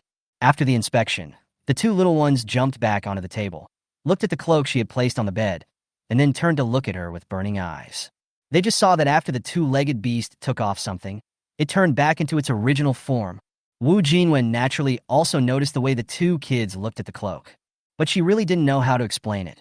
After thinking for a moment, she remembered how confused Bobo looked the last time she asked it if it knew the Lickwing people, and she spoke tentatively. Do you know the Lost Magician? The two little ones looked at each other first, then nodded. This cloak was made for me by a magician. When I put it on, I could be the same as you. Do you understand? Wu Jinyue didn't know how to explain it. She thought that what she said was so general and simple that the two children might not understand. But what was unexpected was that the two little ones accepted the cloak calmly just after hearing about the Lost Magician. The squirrel even jumped onto the bed, picked up the cloak, and touched it. He pointed at the cloak in his hand, then at her, and then crawled under the cloak. Wu Jinyue understood. The squirrel wanted her to wear it again. Bobo also squatted on the ground, looked at her, and called out twice in a low voice. Bobo wants to see it too. Looking at the two little sparkling eyes, Wu Jinyue understood that they wanted her to become one of their tribe again. She didn't know why the two little ones lived alone in the fir forest. During this time, she had been searching for supplies. She had not seen any other exotic beasts of the same species as them. But looking at their eyes, she also understood that they missed their tribe. He put the cloak back on and turned around in front of the two little ones. Bobo couldn't help but grab the cloak and climb onto Wu Jinyue's shoulders to rub against it. The squirrel also sat on the bed and watched blankly, not saying a word. The cloak was put on right under their noses, and although it still had the same aura as theirs, they could clearly tell it was not of the same kind. After taking off his cloak again and touching their heads to comfort them, Wu Jinyue sat on the bed and held them in his arms. Okay, don't be sad. Let's go out more often in the future. Maybe we can see a strange beast from the same tribe as you. The two little ones still looked depressed. Wu Jinyue patted their backs, placed them on the small table, and then dragged out the storage box containing food. He opened the box and held the two little ones in his arms. Besides the pork floss, what do you want for breakfast? Do you want to eat the chocolate cake we had last night? It's your favorite. Oh, by the way, there are also fresh meat mooncakes. Do you want to eat these? Sure enough, food is an effective way to soothe the human heart. Wu Jinyue broke the fresh meat mooncake and the pork floss mooncake in half each and put them in their bowls. After finishing breakfast, the two kids were in a much better mood. Wu Jinyue packed his backpack and picked up the Lickwing's top-level single bow. Having just tried the cape, she now wants to try this. What a gorgeous bow. This was her first impression when she saw it. There are carvings of unknown plants on the bow, with vines of the plants winding around it in circles. The curved bow looks like a crescent moon. To describe it with an animal, it would probably be a cheetah hunting. The dark purple bow, with the silver bowstring, is both dangerous and beautiful. Wu Jinyue stretched out his hand and weighed it. It was quite heavy. With a bow and arrow, she can learn the archery scroll. She took out the Rickwing archery scroll elementary. Unlike the last time when the straps could not be opened no matter what, this time she just placed the scroll on the small table and the straps fell off automatically. Spreading the scroll to the right, a curtain of light popped up. On the light curtain was a creature that looked like an elf, carrying a bow and arrow, looking forward with a smile. Hello, young cub of the Guardian clan. Welcome to the archery class. I am Fengyu, the teacher of elementary archery. You can call me teacher. Wu Jinyue was already stunned when the elf creature jumped out. She thought that this scroll would be like those martial arts novels, full of text or painted figures. What is this? A video tutorial? It's worthy of being an item opened from a silver treasure chest. Wu Jinyue quickly put the scroll in place, picked up the bow and arrow, and looked at the light curtain carefully. In the first lesson of learning archery, no feather arrows are needed. Good. She doesn't have any feather arrows now. She had just checked the materials for making feather arrows. Feather arrow. Iron block times 2, wood times 2, feather times 5, plastic times 2. You can get 10 feather arrows by making them once. But even so, Jinyue felt the pain. It is a consumable, and the materials used to make it are precious. I wonder when she will have enough resources to use this bow and arrow freely. He came back to his senses, and his gaze returned to the like-winged man Fengyu in the light screen. He was demonstrating the postures of standing, holding a bow, and aiming. Jinyue also learned archery on Blue Star. As she already had a certain foundation, she naturally found it easy. Fengyu was very patient and corrected her wrong movements over and over again. I don't know if it's a change in teaching methods or a buff from the otherworldly continent. She only needed to practice twice to learn the moves Fengyu taught her in the light curtain. It is very difficult to pull the bowstring in your hand. After practicing a few times, her fingers felt sore from frequently pulling the strings, and her forehead was covered with sweat. Her movements became more and more standard. Knock the arrow, hook the string, push the bow, aim. Jinyue tried his best to perform the moves to the best of his ability. She decided that after her mental strength was high enough to upgrade her horsemanship, she should also allocate some attribute points to her strength. Otherwise, she wouldn't be able to wield the bow easily. After finishing the first section of the course, she put down her bow and arrow to rest, panting. Fengyu also stopped, looked at her, and then suddenly spoke. Are you tired? Take a break. You have practiced very well and are a very talented cub. Jinyue, who was drinking mineral water slowly, widened his pupils and spat out a mouthful of water when he heard this. Can he see her? Chapter 59. The message brought by Fengyu. Cough, cough, cough. Jinyue put the mineral water on the table, covered his chest, and coughed hard a few times. Fengyu blinked innocently at first, then put the bow and arrow back on his shoulder and looked at her in front of the light curtain. Drinking water in a hurry is not a good habit. Jinyue, who had finally caught his breath, coughed even louder. Can you see me? After finally catching her breath, she wiped the water stains from the corner of her mouth, stood up straight, and asked in confusion. Of course, cub, after studying for so long. Can't you see me? Look, I can see it. Jinyue did not forget that Fengyu called her the cub of the Guardian clan, the Lickwing people, when she spread out the scroll. She thought the light screen was a recording screen, so she didn't take it seriously. Now I suddenly realized that it was not a screen recording, but a live video broadcast. Then what Fengyu said was very strange. She is a human. Why is she called a like-winged cub? She thought so and asked, why do you call me a like-winged cub when you can see me? Unexpectedly, Fengyu suddenly put his face close to the light curtain, poked it with his finger, and smiled faintly. You have learned the archery skills of our Lickwing people. You are the cub of our Lickwing people. Ah, you mean even if I'm not a Lickwing, but I learned archery from you, I am considered a Lickwing. Fengyu withdrew his face from the light curtain, weighed the bow and arrow on his back, and did not directly answer her question. Only races that have a connection with the Lickwing people can obtain the Lickwing people's bows and arrows, and can see me. Don't you understand the rules of the Misty Continent, little cub? Jinyue didn't understand any rules. She only knew that she had to learn archery to improve her strength. As for whether he was a Lickwing man, she didn't recognize him, and he didn't recognize her because of the light curtain. The important thing is to learn the art of archery. So she didn't respond to Fengyu's words, but just nodded. After resting for a few minutes, she stood up from the chair again, picked up the bow and arrow, and nodded at him. I'm well rested and can continue studying. Unexpectedly, Fengyu in the light curtain was lazy and took out a piece of cloth to wipe his bow and arrow. The second lesson of the upcoming teaching will require the use of feather arrows. Do you have any? Jinyue widened his eyes and looked at the bow and arrow in his hand. No. Then you won't be able to learn the second lesson, cub. Go out and find materials to make feather arrows. I'm leaving now. Jinyue looked at Fengyu putting his bow and arrow back on his back, scratched his head, and said in a low voice, Where can I find materials in Misty Season? Forget it. I'll go to the World Channel and ask if there's anyone I can trade with. Fengyu, who was about to walk out of the light curtain, stopped and his body reappeared in the light curtain. He seemed to pick up something that could project a light curtain and took her away. Misty Season? I remember it shouldn't be this solar term now, right? Let me think. Now, it should be the daily time zone, right? The foggy season seems to be a solar term that only comes in the Thorn time zone. He said as he walked. Seeing Fengyu's look of disbelief, Jinyue simply picked up the scroll and walked to the window with it. Look, it's the foggy season. She stretched out her hand and handed the scroll out the window so that he could see it more clearly. Yu, who had originally looked relaxed, saw the thick fog in front of him and put his face close to the light curtain again, looking carefully up and down and left and right, muttering to himself. Is this really the fog season? Oh no, how come it started so early? And how did this pupil get out? Jinyue listened to his words quietly and kept them in mind. These are all clues to finding out the secrets of the season of mist. And what was a pupil? Was it something in the mist that she sensed outside? He took Yu, who had already seen the situation outside clearly, back and put him back on the small table.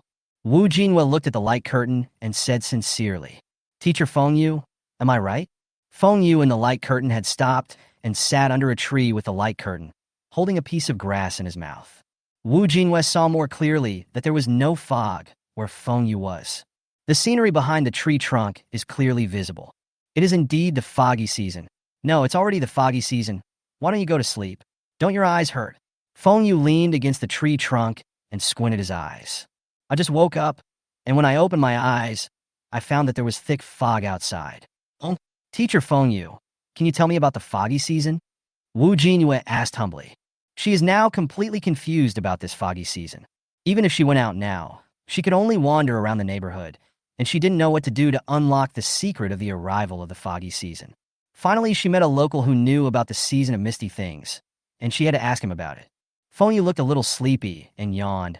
No wonder I feel so sleepy today. It turns out it's the foggy season. Jinyue didn't say anything. He just sat obediently on the chair and looked at the light screen. After a while, Yu seemed to have had a good rest. He opened his blue eyes and looked at the light curtain. If it's the misty season, I suggest you go to sleep now. Except for some species that don't need sleep naturally, the others should be sleeping right now. Even if you don't sleep, don't leave your group and don't go into the fog. If you stay in the fog for too long, you will lose your eyes like the pupil in the fog. Lost an eye? Jinyue opened his mouth in shock. She didn't enter the fog because Bobo and the squirrel were sleeping. If she didn't have her two little ones, they would have disappeared into the fog after waking up. So scary. But Yu sneered and relaxed his body. Don't be so scared, cub. If you go blind as soon as you come into contact with the fog, then the entire population of the foggy continent will be blind. What I mean is, don't stay too long.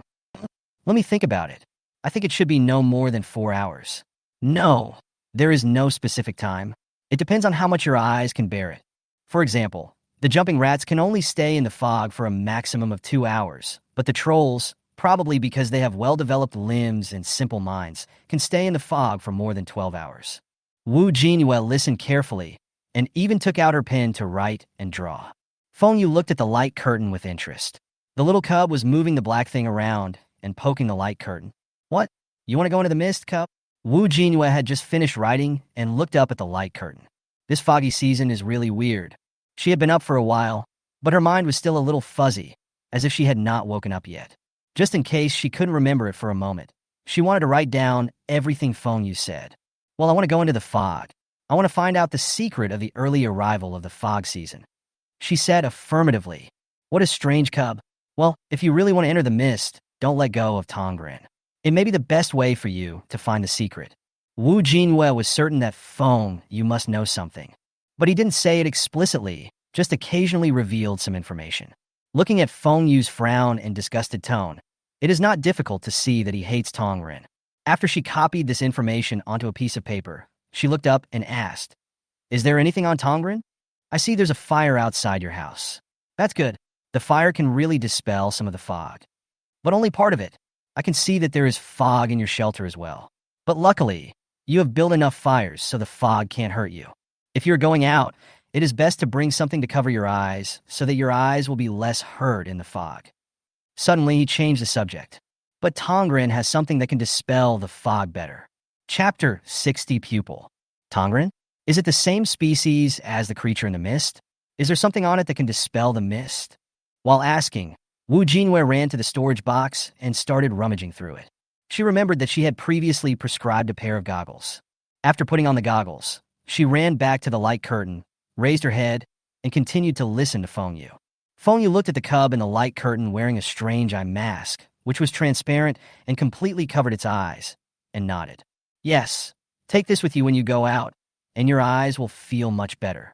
Only people with pupils can stay in the fog for a long time. As for that thing, I have never seen it, but I heard that it can temporarily dispel the fog. And the dispelling range isn't very large. If you use a bunch of them at once, it might have a different effect. After saying this long paragraph, Feng Yu yawned, seemed to be tired of talking, and waved at her. That's all. I'm going to rest now.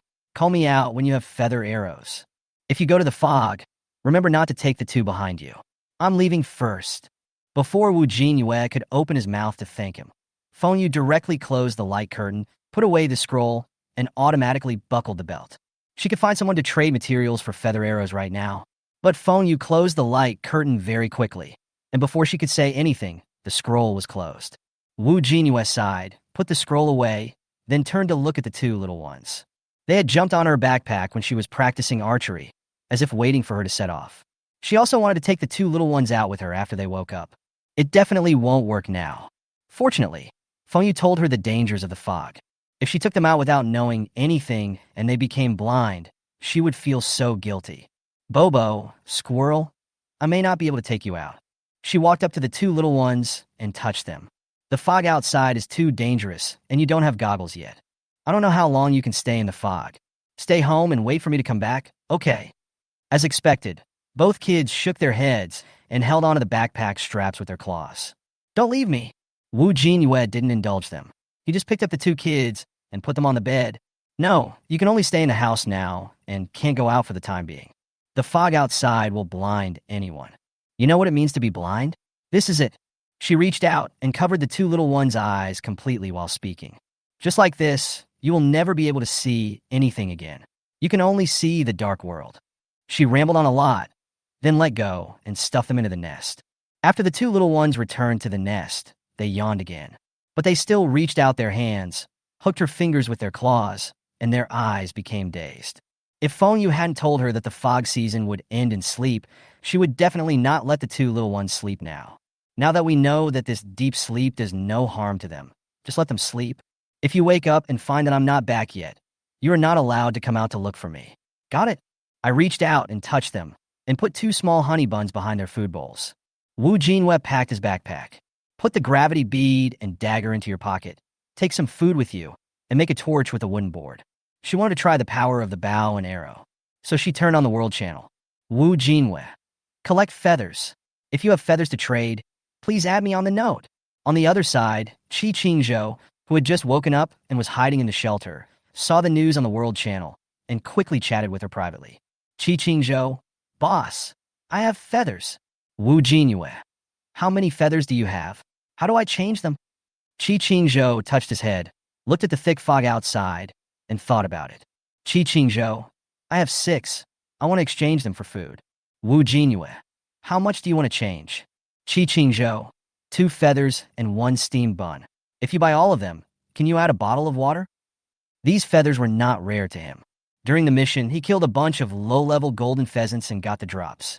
Although there weren't many, it was just enough to exchange them for food. After all, no one knows how long this foggy season will last. He had a feeling that food would become more and more expensive in the future. Wu Jinyue didn't reply to him, but walked to the storage box to check how many steamed buns she had. Manta times 57. Wu Jinyue. Deal. Hurry up and go to the trading mall to exchange. Jinyue. Okay. Soon she had the feather. Do you want to use 2 iron blocks, 2 wood blocks, 5 feathers, and 2 plastic blocks to make 10 feather arrows? Yes. Production successful. Wu Jinyue took one out of his backpack and looked at it over and over again. The arrow was obviously made of iron, sharp and wide, in a triangular cone shape that flashed a cold light. The feathers just traded were made into arrow fletchings. I weighed it and it was quite heavy. Place it on the string and aim out the door. Although she and Feng Yu only took 1 lesson, they were able to use it quite well. After practicing aiming twice, she put the arrow away again. Such expensive feather arrows cannot be wasted. Now go out and try out this bow to see how it works. She put on her cloak and walked out of the shelter. The 2 little ones fell asleep again. Wu Jinyue closed the door tightly and lit a few more fires before leaving with peace of mind. There are frost grass and a fire, and the 2 little ones should be fine as long as they stay in the shelter. He opened the light curtain and carefully looked at the coordinates of the shelter, memorizing them in his mind in case he got out and couldn't get back. She slowly walked out of the frost grass barrier. Without a fire to dispel the fog, thick fog suddenly surrounded her. Because she had a torch in her hand, the originally visible range of the thick fog was only 1 meter, but it was reduced to about 3 meters. The Hitomi and the fog were still around her, but it was different than it was in the shelter.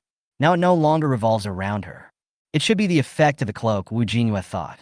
She did not move away from the pupil, but followed its footsteps through the sound. She wanted to see what a creature without eyes looked like.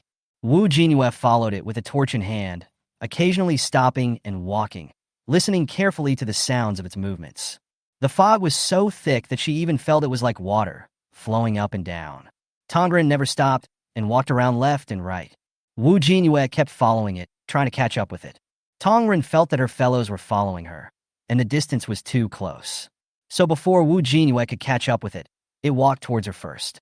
Wu Jinyue held the torch and watched as a creature, which was as tall as her chest, short in stature, with wrinkled skin, similar to a human but without a neck and eyes, slowly walked out of the thick fog. A bit ugly, she thought to herself. The pupil in front of him trembled its huge ears, as if it was relying on hearing to move. Suddenly, it opened its mouth and yelled at her, even stretching out its claws to push at her cloak. She was wearing a magician's cloak and was expelled by the pupil. Chapter 61 Miss Beads. Wu Jinyue didn't know, but she carefully took a few steps back and put her hand holding the torch in front of her. The torch dispersed the thick fog in the range so that she could see Tongren clearly. It was standing at the boundary of the fog and the open space, looking at her. Because he had no eyes, his dark eye sockets were facing Wu Jinyue. Cold sweat oozed from her back. But Tongren didn't try to push her again. He just called out to her twice. Every time Wu Jin took a step back, it took a step forward. After walking a dozen steps, it buried its figure in the thick fog again and disappeared. Exhaling heavily, she wiped the sweat from her forehead. Solitary creatures do not live in groups. If they encounter the same kind of creature, they will drive it away. She concluded in her mind. After thinking about it, she did not leave because of Tong Ren's expulsion, but continued to follow quietly at a distance that was neither too close nor too far. After walking such a long way, I only met this one person. It's better to continue following and observing. Wu Jinyue continued to follow with a torch in hand. After following for an hour, she sensed that the person in front of her was still walking aimlessly, and she suddenly lost her patience. I've been following it like this, but I don't know anything about it except its habits. Moreover, during this time she was out, even with the torches, she felt some discomfort in her eyes. It felt like a clip was stuck on her eyelids, making her feel very uncomfortable. Since Fengyu said it had something that could dispel the fog, she simply took it and went back to the shelter. Wu Jinyue stopped, took out the workbench, and made 2 fires on the spot. After setting up the fire one by one, she threw down the torch and took out the bow and arrow. He quickly took off his cloak and put it in his bag. As soon as he finished collecting, Tongren arrived at the dividing point of the fog. The dark eye socket stared at her. Even though he was prepared to see this creature again, Wu Jinyue was still frightened. There was thick fog, and whenever she saw it, she was looking at her face to face at a very close distance. After calming herself down, she slowly placed a feather arrow on the bow. Although the pupil had no eyes, his dark eye sockets seemed to be able to see and looked at her accurately. He raised the bow horizontally, aimed the crosshairs at the pupil's forehead, and shot decisively. Swoosh! The arrow missed. The pupil, who was still in the same spot, instantly changed position and continued to stare at her. Is it moving so fast? Wu Jinyue suddenly felt a little overwhelmed. If it moved that fast, she wouldn't be able to deal with it with her current archery skills, let alone use a dagger at close range. I'm afraid if she steps out of the protective circle of the fire, this thing will get her. She took out another arrow. Looking at the eye sockets without eyeballs, she thought of a good idea. Squat down, grab a handful of stones, and scatter them to the left first. The pupil quickly appeared at the place where the stone fell, and crushed the already broken stone into slag. Wu Jinyue understood more. The pupil is used to identify the location by listening to the sound. For creatures without eyes, their hearing and sense of smell will only be more sensitive. The airflow created by her arrow was enough for it to feel. After understanding this, Wu Jinyue raised his bow and arrow again. When she was about to ejaculate, she hooked a stone with her toes and kicked it upwards. Puff! Before the stone hit the ground, Tongren reached the place where the stone was expected to fall. The feather arrow that followed successfully pierced its head. Miss beads times 1. Only 1 bead? No treasure chest? Wu Jinyue opened his backpack and took out the bead. Missed bead. A treasure dropped from the pupil. Throw this bead into the mist, and the mist will be completely dispelled within 50 meters around the bead for 15 minutes. He spun the mist bead between his fingertips, and the flocks inside also floated. Is this the treasure that Feng you mentioned, the one that can dispel the fog? It looks like an ordinary bead. Although this bead can only disperse the pollution within a 50-meter area within 15 minutes, she still thinks it is better than a fire. Torches and fires can also help dispel fog. But the pyre's dispersion range is only 5 meters, which makes it difficult to move. The pyre's dispersion range is even smaller, and it's heavy to lift. Feng Yu said that pupils can only live in the fog. Since this bead can dispel the fog, it means that it can also drive away pupils. If she had enough mist beads, it would certainly be more convenient to use them than torches and fires. That's the explosion rate. 1 pupil drops. After putting away the beads and bow and arrow, Wu Jinyue opened the map in his mind and planned to walk back to the shelter according to the map coordinates. The updated coordinate function of the ball is a perfect match for her map. She thought as she walked. There was still some distance to walk back. After all, she had been following Tongren for quite some time. After eating a steamed bun and drinking a bottle of water, she finally returned to the shelter an hour before dark. Bobo and the squirrel have woken up. After eating the meal left by Wu Jinyue, they sat on the bed and played with each other. Hearing the sound of Wu Jinyue pushing open the door, the 2 little ones raised their heads alertly and turned around, looking vigilant. When they saw that it was her who came back, they all jumped out of bed and jumped onto her. Okay, stop sniffing, no harm done. Let me see if you guys have eaten yet. Wu Jinyue took the 2 little ones with him and walked to the bedside and put them down. The rice bowl was empty, so she took out a bottle of water and added more. The fire at the entrance of the shelter was still burning. I counted them and found there were at least 20 of them surrounding the house, extending all the way to the creek. Even if a small amount of mist enters the shelter, it will not cause great harm. The 2 little ones didn't go out today, and Wu Jinyue didn't plan to give them a bath. She fetched 2 buckets of water, boiled it, let it cool, and then quickly washed herself. He simply wiped the dripping hair ends with a towel and lit a few candles for lighting. She sat on the edge of the bed and opened the light curtain. The world channel has exploded, and the speed of news refresh cannot keep up with the speed of seeing with the naked eye. Just close it and turn to the friend list. Chen Linhan has woken up. It's 99 plus information again. He wiped his face and traced his fingertips upwards. His fingertips moved faster and faster, and looking at the endless messages, Wu Jinyue finally chose to give up. Wu Jinyue, you sent so many messages again. I can't finish scrolling. Please send me the top message again. Chen Linhan, you are finally back. You won't leave the shelter, right? Don't go out. Several people on the world channel have red eyes and blurred vision because they went out, and they are now crying on the world channel. Wu Jinyue, I know. I was going to ask you about your situation this morning, but you didn't wake up. Chen Linhan, this fog is weird. I sleep at most 8 hours a day, but I slept for 15 hours last night. It was 2 p.m. when I woke up. Luckily, I saw on the world channel ahead of time that people said I couldn't go out, otherwise I would have just had breakfast and left. This fog is too dangerous. Wu Jinyue, when you looked out the window today, could you see any strange beasts? Chen Linhan, probably not. I have frost grass, and there is a distance around the shelter where there are no exotic beasts. Now that the fog has come in, I can't see anything clearly. But I didn't hear any sound from outside today, so there should be no strange beasts. Wu Jinyue, I understand. Even at Chen Linhan's place, there were no strange beasts. They must have probably all run into the depths of the jungle and fallen asleep. Wu Jinyue, build more fires at the door, otherwise the fog will still drift into the shelter. If you have something to cover your eyes, like goggles or something, keep wearing them. Chen Linhan, there's a fire at the door and there's fog? Why didn't I see it when I looked up? No, you know so much. Have you been out? Hey, stop running around. I've been watching the World Channel all day. Many people ran out to look for treasure chests when they had nothing to eat, and the fog hurt their eyes. How are your eyes now? Chapter 62. Pupils invade the shelter and exchange experiences. Wu Jinyue, it's okay. I didn't stay outside for too long. There's nothing wrong. You should build a few fires quickly. Chen Linhan, how many fires do you want? I don't have many matches left. I guess I can only make 6 or 7 more fires. Jinyue, hurry up.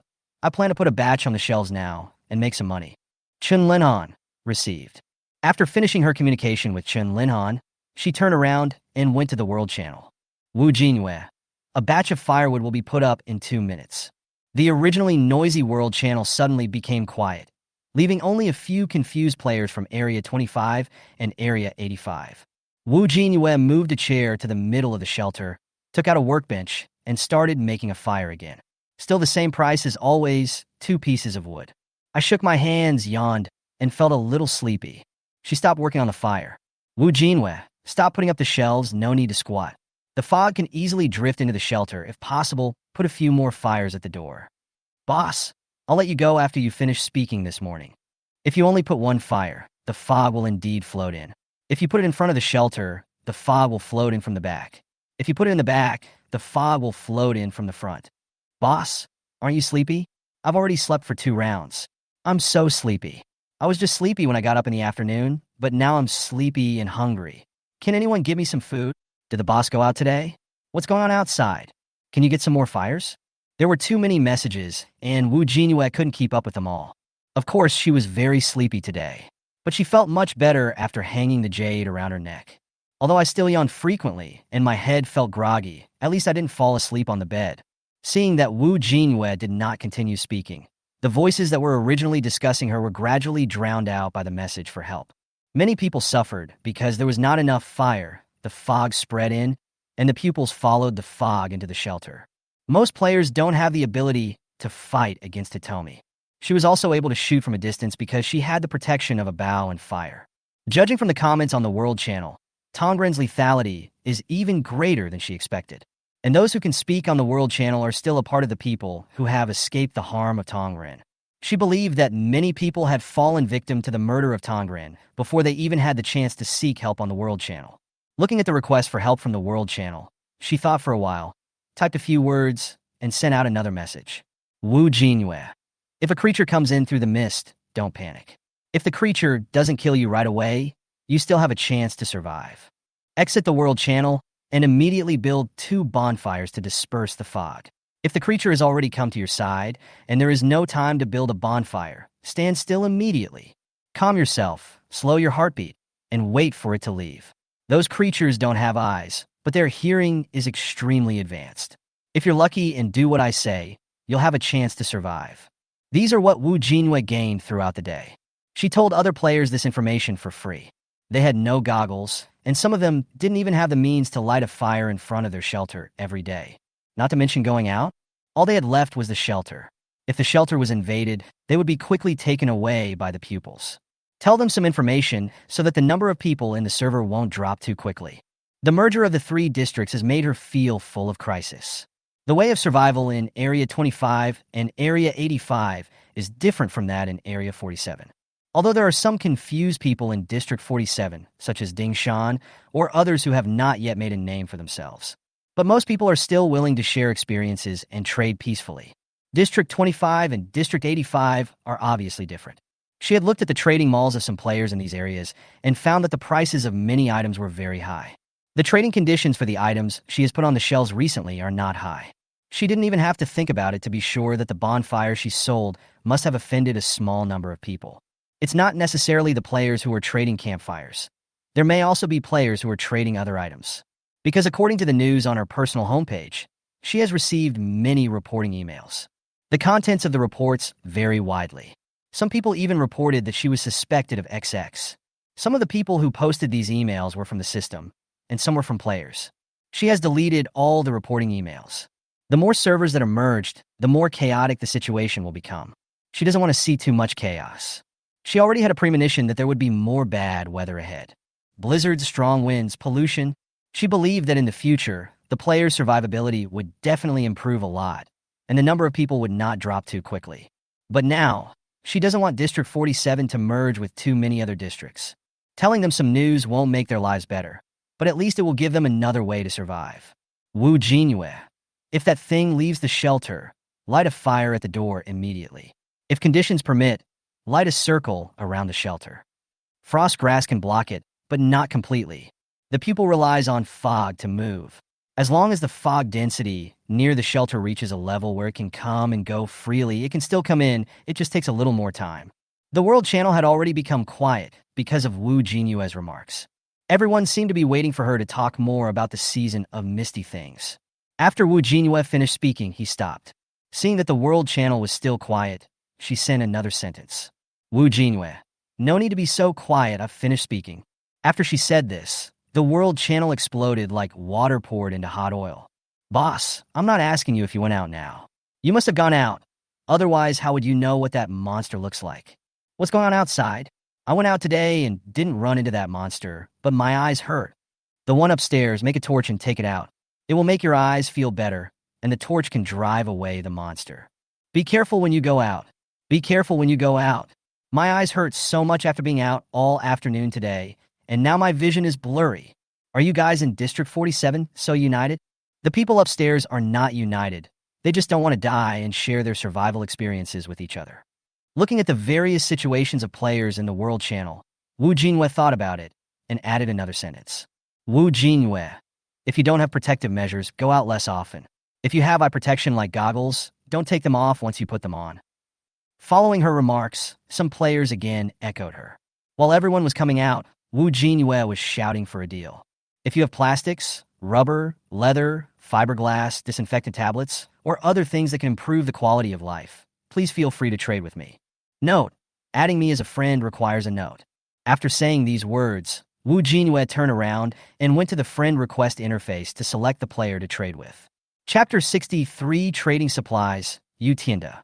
Among the friends who applied, some of their IDs looked very familiar. For example, Nailin Yuding and Wu Wanqing, who ranked first in the top 25 districts.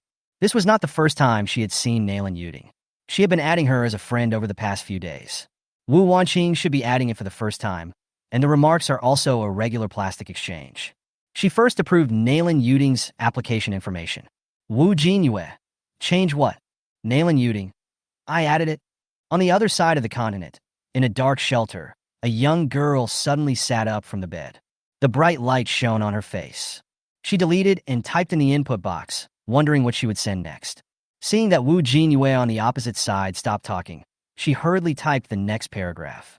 Nailin Yuding. I have disinfectant tablets. I want to exchange them for food. Wu Jinyue. How many disinfectant tablets are there? How much food can I get for one? Nailin Yuding quickly got out of bed, opened a storage box, and took out the disinfectant tablets.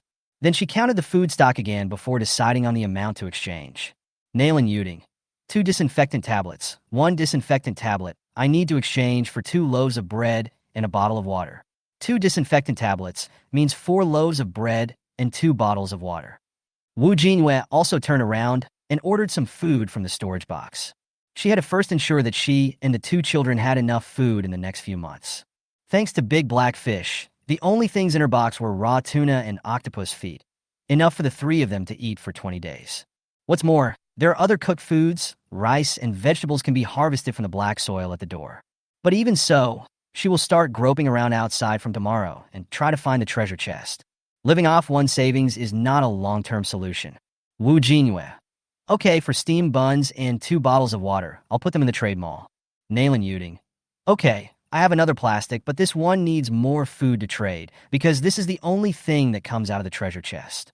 Wu Jinyue naturally accepted all these materials. She first took out all the drawings and compared them one by one with what she could possibly make now. After comparison, only the materials on one drawing were not much different. Mountain bike blueprint. It can help you ride in harsh environments as if on flat ground. How fast you ride depends on how fast your legs swing. As long as you dare to ride, there is no place you can't go. Required materials. Iron block times 10, copper block times 2, leather times 2, plastic times 6, rubber times 8. She still needs 5 plastics and 3 rubbers for this blueprint. If she could make a mountain bike, her next trip to look for treasure chests and pupils would be much faster. Wu Jinyue. How much food do you want to exchange? You should know that it is the fog season now, and no one has much food. Nailin Yuding. I understand. I also know that food is valuable now. I want to exchange 1 piece of plastic for 6 pieces of bread. Can you add a bottle of water? Wu Jinyue looked at the light curtain and frowned. A bit expensive. 6 loaves of bread. Even with her current luck, these loaves would cost her one wooden box. Besides, now that it is the foggy season, the value of bread will only be higher than before. Wu Jinyue. 6 loaves of bread are too much. I can only accept 5 loaves of bread without adding water. On the other side, Nailin Yuding frowned and sighed helplessly when she saw the news. In the foggy season, she definitely won't be able to search for treasure chests as easily as before. There wasn't much food left in her storage box. Food will only get more expensive in the later stages. Nailin Yuding. Okay, but I don't want steamed buns. I want other breads. Wu Jinyue. Okay. She simply put the honey buns on the shelf for exchange, and soon, she got the plastic. Nailin Yuding. Thank you, big boss. We'll trade again if we have the chance. Wu Jinyue. Okowo. After communicating with Nailin Yuding, she turned around and approved another application from Wu Wanqing. Just as my application was approved, I received news from the other side. Wu Wanqing. 2 plastics for weapons. Arms? Wu Jinyue. What weapon? Wu Wanqing. A dagger, but I want one above sea level. I just finished a transaction with Nailin Yuding. The transaction was food. Wu Wanqing wants to trade the dagger. Could it be that she wants to confront Tongren? She didn't ask, but found the dagger she wanted in the treasure chest. In addition to the A-level dagger, she also has a B-level and a C-level dagger. But no matter how she looked at the deal, she felt it was a bit expensive. Wu Jinyue. Your deal is too expensive. My dagger has never been used and has 120 durability. 2 plastics are not enough to exchange for my C-level dagger with high durability. Wu Wanqing. Then I'll add this? Picture. Wu Jinyue. What is this? Wu Wanqing. A small cart with an adjustable tow rope. Wu Jinyue. Okay, deal. Wu Jinyue, who was sitting on the bed, was very happy when he saw the cart. Every time she went to Big Black Fish, her backpack was never big enough. Even some of the fish needs to be sold. Now with this cart, I can put the extra things in it and drag them back. It's tied with a rope, so it should be pretty sturdy. Soon, the plastic and the cart were in hand. Wu Jinyue took the cart out of his backpack with great interest. Then the 2 kids saw a strange object on the ground that they could push around, and they couldn't help but jump in together. Wu Jinyue took the 2 little ones and walked around the wall. Yes, the wheels are very smooth and easy to push, which suits her very well. After placing the small trailer in the storage room, she sat back down on the bed. There are still 2 plastics and 3 rubbers left. She must make this mountain bike today. So she started looking through the friend request list again. Many players who applied did not make any remarks or made remarks asking her to make generous donations and help the other party selflessly. There are relatively few players who can obtain these materials, not to mention that some people will not choose to trade them even if they obtain them. After deleting all those messages, she finally found another one to trade plastics with. A player from the former Zone 85, whose ID is Utienda. Wu Jinyue. How to trade? Utienda. Are you the top-ranked player in the last mission of Area 47? Wu Jinyue. Does my ranking as number 1 have anything to do with our deal? Utienda. Yes, I have 2 plastics in my hand. I want to trade 10 bottles of water and 15 breads. Wu Jinyue frowned and did not reply to him, but turned to check his trading mall. You don't know until you see it. It's shocking. In Utienda's trading mall, 1 brown sugar bread can be hung on 8 pieces of wood. Wu Jinyue. Have the transaction conditions in your District 85 always been so expensive? Utienda. Yes, that's the price. Wu Jinyue. 886.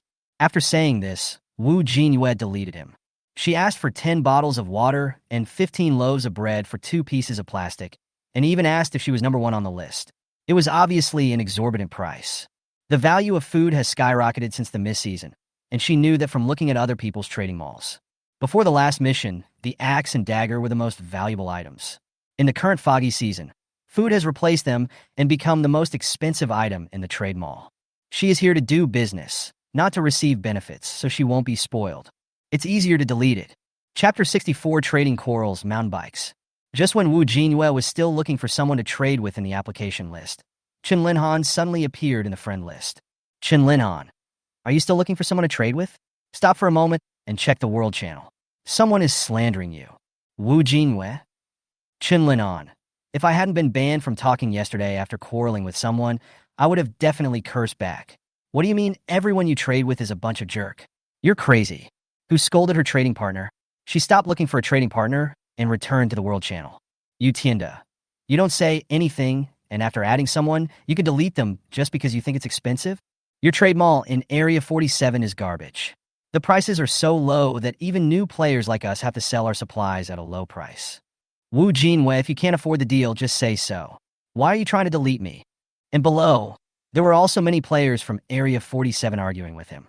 Wu Jinyue supported his chin and looked at the various messy comments in the channel.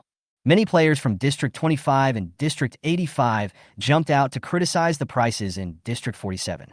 Some players in these two areas may have deep resentment about these trading conditions and could not help but jump out and fight with people in their own area. Wu Wanqing, who had just done business with her, was obviously such a person.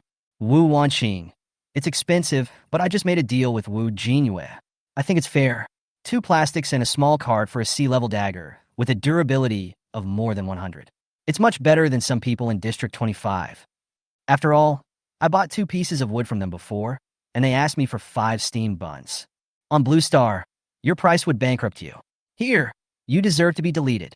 Not only deleted, but also blocked. Wu Jinyue had seen Wu Wanqing speak on the World Channel before, but he was always asking questions about exotic beasts and trading supplies. Never when she was so angry. Now we can see that she is firing on all cylinders. She carefully observed the current status of the World Channel for a while. Those players who are blaming the prices in Area 47 are actually blaming her. From the trading conditions of her campfire to the conditions she offered to exchange for other materials. Messages about players being banned kept popping up in the World Channel. It's so lively. Wu Jinyue thought about it. This is why she doesn't want to merge servers frequently. If it weren't for the merger of the 3 servers, she wouldn't have known that the trading conditions in other regions could be so high. With such high trading conditions, things you don't need will rot in your hands, while you can't trade for things that others need. It looks like her blacklist is about to be replenished. She just deleted Utienda and didn't block him, so he went to the World Channel and started shouting. Then just block him now. After blocking all the players who came out to shout and jump, she found that Ding Shan also ran out. Whenever she is discussed, he is always mentioned. I clicked on his homepage and reported him again. After a few seconds, Ding Shan, who was originally lively on the World Channel, became quiet. It looks like the report was successful. After blocking a group of people, Wu Jinyue started typing on the message interface again and sending texts. Wu Jinyue, Blacklist is going to purchase goods again. Let me make it clear in advance that Utienda asked me for 10 bottles of mineral water and 15 loaves of bread for 2 plastics. Are the 2 plastics from your 25th and 85th districts so precious? Who doesn't know how much the current food trading conditions have risen? If you don't know, go to the trading mall more often and see the value of these 10 bottles of mineral water and 15 loaves of bread in the trading mall. Finally, I make the final decision on my deal.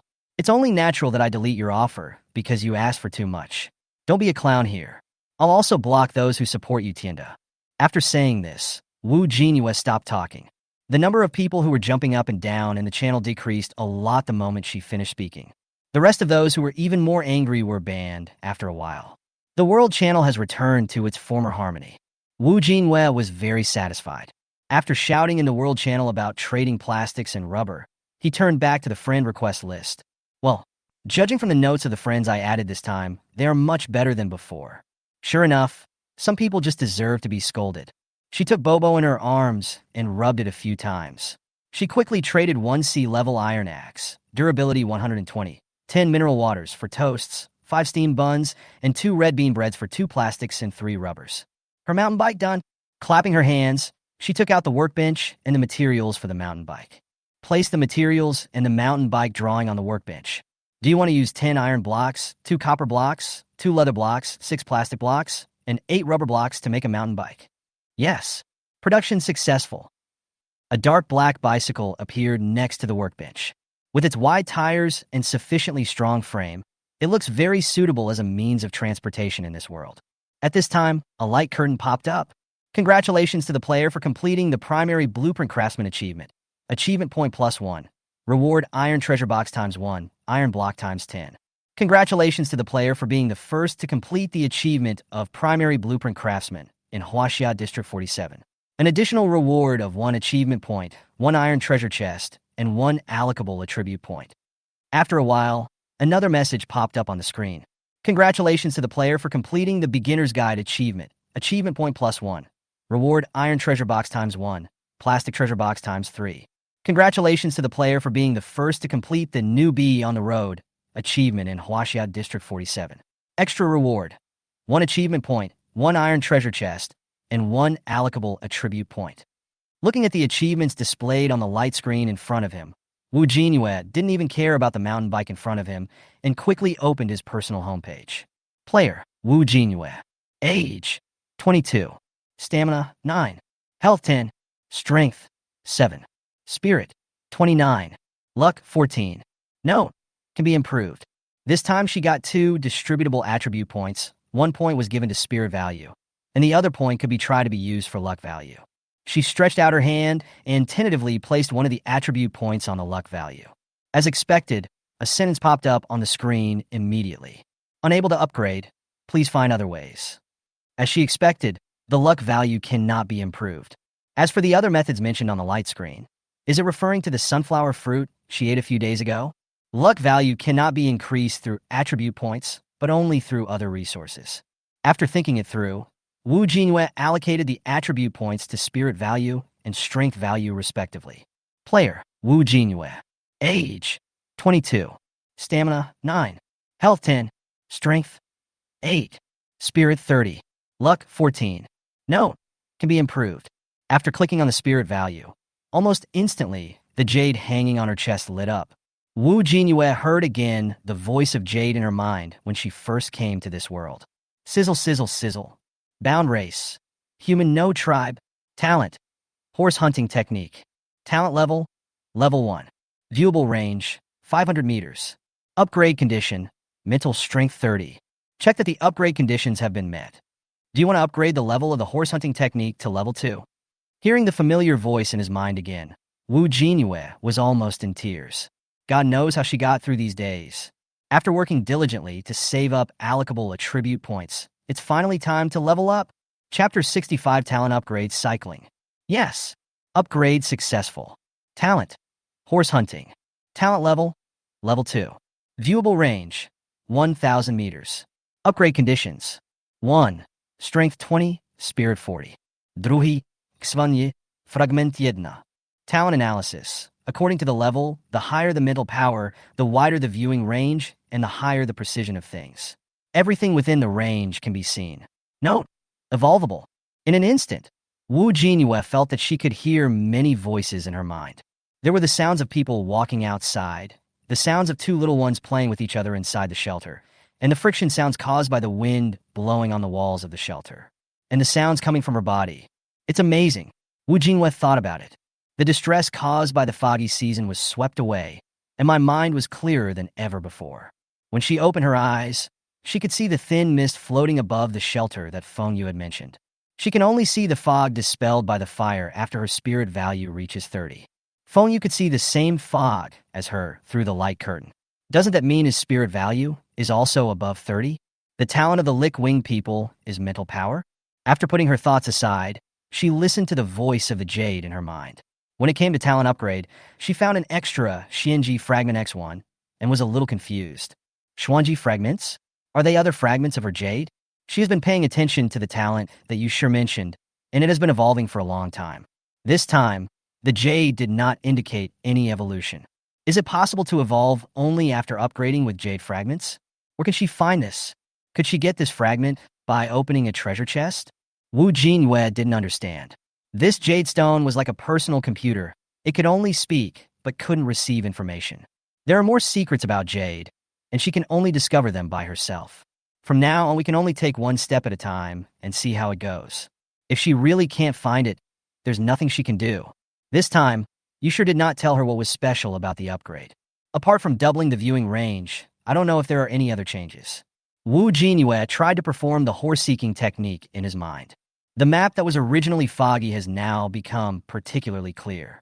The terrain, topography, pupils, and treasure chests are all marked on the map. There are no strange beasts or plants on this map. I don't know if it's because the level 2 horse hunting technique still hasn't marked them, or if there are none around her shelter. But no matter what, she was already very satisfied to be able to show the map under the fog. With the help of a mountain bike, she can continue to collect supplies even in the foggy season. Jinyue looked carefully at the map in his mind, especially the number of pupils on the map. There is only one pupil within a 1 kilometer range. She followed that pupil for so long today and didn't meet any other pupils along the way. This number, although safe, is not suitable for her now. She wanted to collect the missed beads. Some players who have a teleportation stone can choose whether to explore the fog island deep in the fog 1 week after the fog season begins, and there is a chance to obtain rare resources. The fog beads are indeed of little use to the players currently in the shelter. But once you get to Kirishima, things are different. Although she didn't know the size of Kirishima, it was obviously not a good thing to gather the top players in each district together. If the island is not big, the chance of the player colliding with it will increase greatly. Whether you are facing a player or a pupil, a clear field of vision is very important.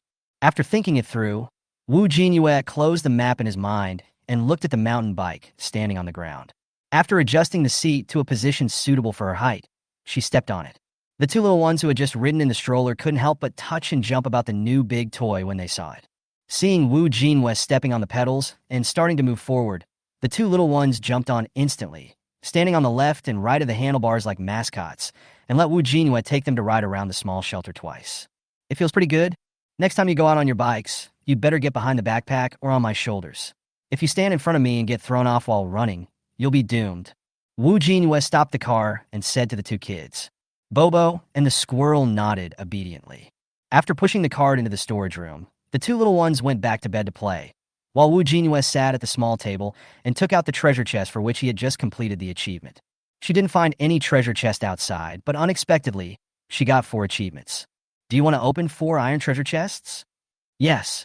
Obtain mineral water times 22, honey water times 2, sparkling water times 1, steamed buns times 5, pork floss shellfish times 3, honey buns times 5, donuts times 2, beef jerky times 2, luncheon meat can times 2, sea level iron axe, durability 100 times 1, sea level iron axe, durability 130 times 1, sea level dagger, durability 100 times 1, hairband times 1, bandage times 2, bandage times 1, wind oil times 1, goggles times 1, warm gloves times 1, rain boots times 1, solar flashlight times 1, teleportation stone times 1.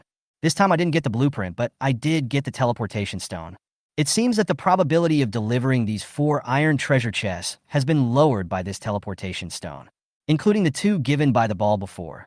She now has 3 teleportation stones. Sort all these things into storage boxes. After finishing everything, she looked at the time, and it was time to go to bed. She stuffed the 2 little ones into the nest first, then quickly washed up and got into bed. I reached out and touched them, said goodnight, then closed my eyes and fell asleep peacefully. The next day, Jinyue did not oversleep. When I opened my eyes, the 2 little ones beside me were still sleeping. With the upgrade of her Soji technique and the effect of the jade, she resumed her previous routine. She quickly completed her preparations before going out by washing, packing up, and eating breakfast. After putting 2 red bean buns in each of the 2 children's bowls, she sat down beside the bed and gently woke them up. Bobo? Squirrel? I'm going out. You 2 should remember to eat by yourselves when you get up. Don't run out. Got it? They were still in a daze and could only hear Jinyue's voice. As for what she said, their heads were still a mess. I feel so sleepy. The 2 little ones raised their heads with difficulty, then fell down heavily again, seemingly unable to get up at all.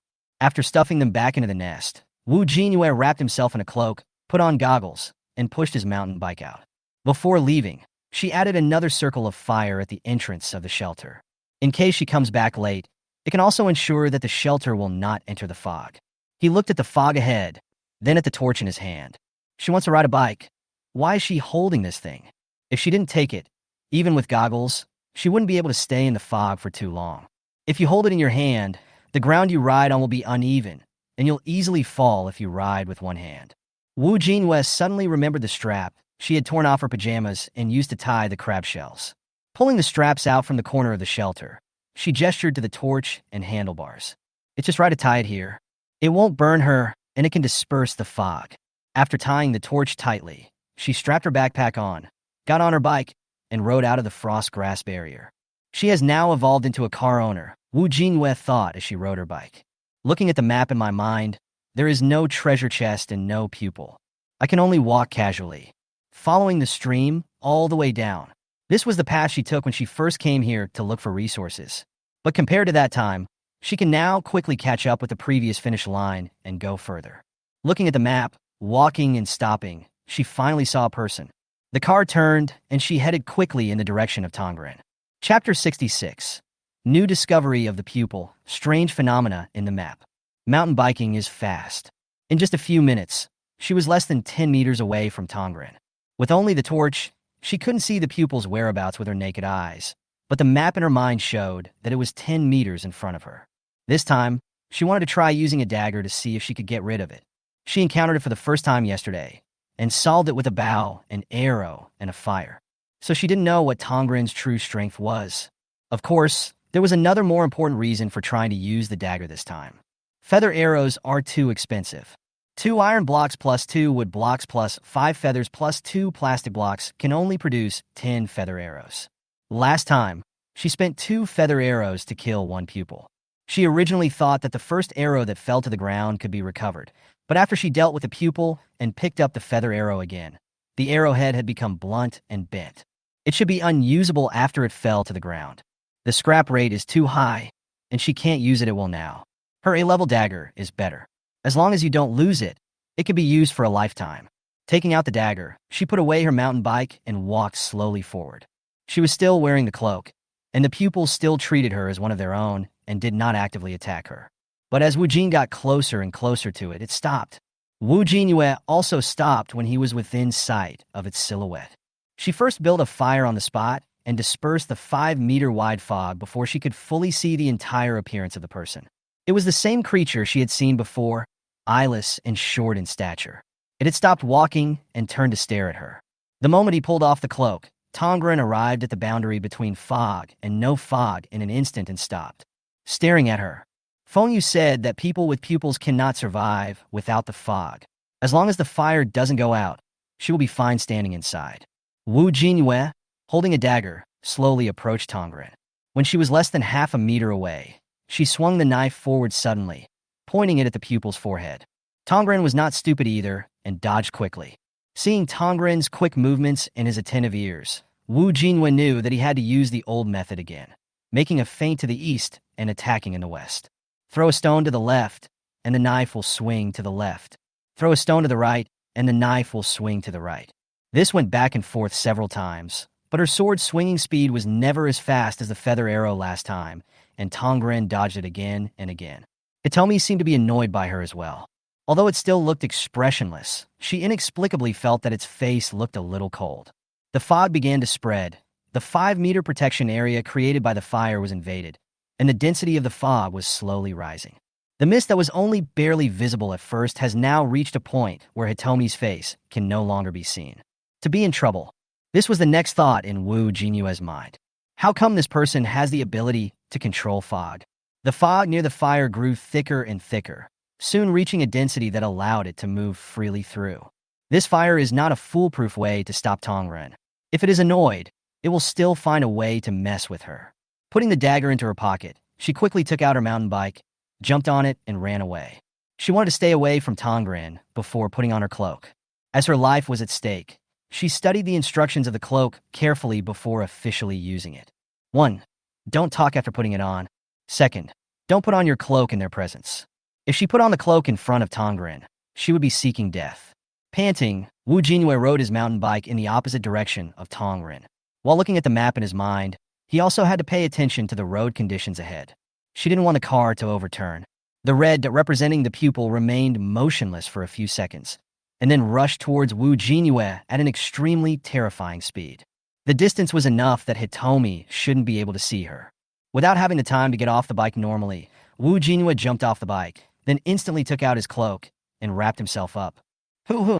She reached out and covered his still, gasping mouth. So exciting. Hitomi had come around her, circling around her mountain bike. But because there was a torch on the handlebars, Tongren had no hostility towards the bicycle, so he did not control the fog, but just stood there to take a look. Without being angered, Hitomi looked much more normal. The speed at which it rushed over just now was too fast. A person in the mist is like a fish in the water. Go fast if you want, go slow if you want. Normally, when you see it moving in the fog, its speed is not that fast. As a result, when he chased her, his speed was faster than she could ride a bicycle. Wu Jinyue, lying on the ground, tried hard to calm his heartbeat and breathing, then stretched out his hand and crawled away from Tongren. Fortunately, she was fast, otherwise, if it caught her while she was putting on her cloak, who knows what would have happened. As for the mountain bike, she would come back for it later. Jinyue, wearing a cloak, was not within the attack range of Tongren at all. He quickly crawled away dozens of meters, and no sound from Tongren could be heard. I lay on the ground and checked the map in my mind, but I didn't catch up. Hitomi had left her original position and continued to walk forward. Jinyue quickly built a fire to disperse the fog. Lying on the ground without a fire, she felt a little uncomfortable in her eyes after just a while.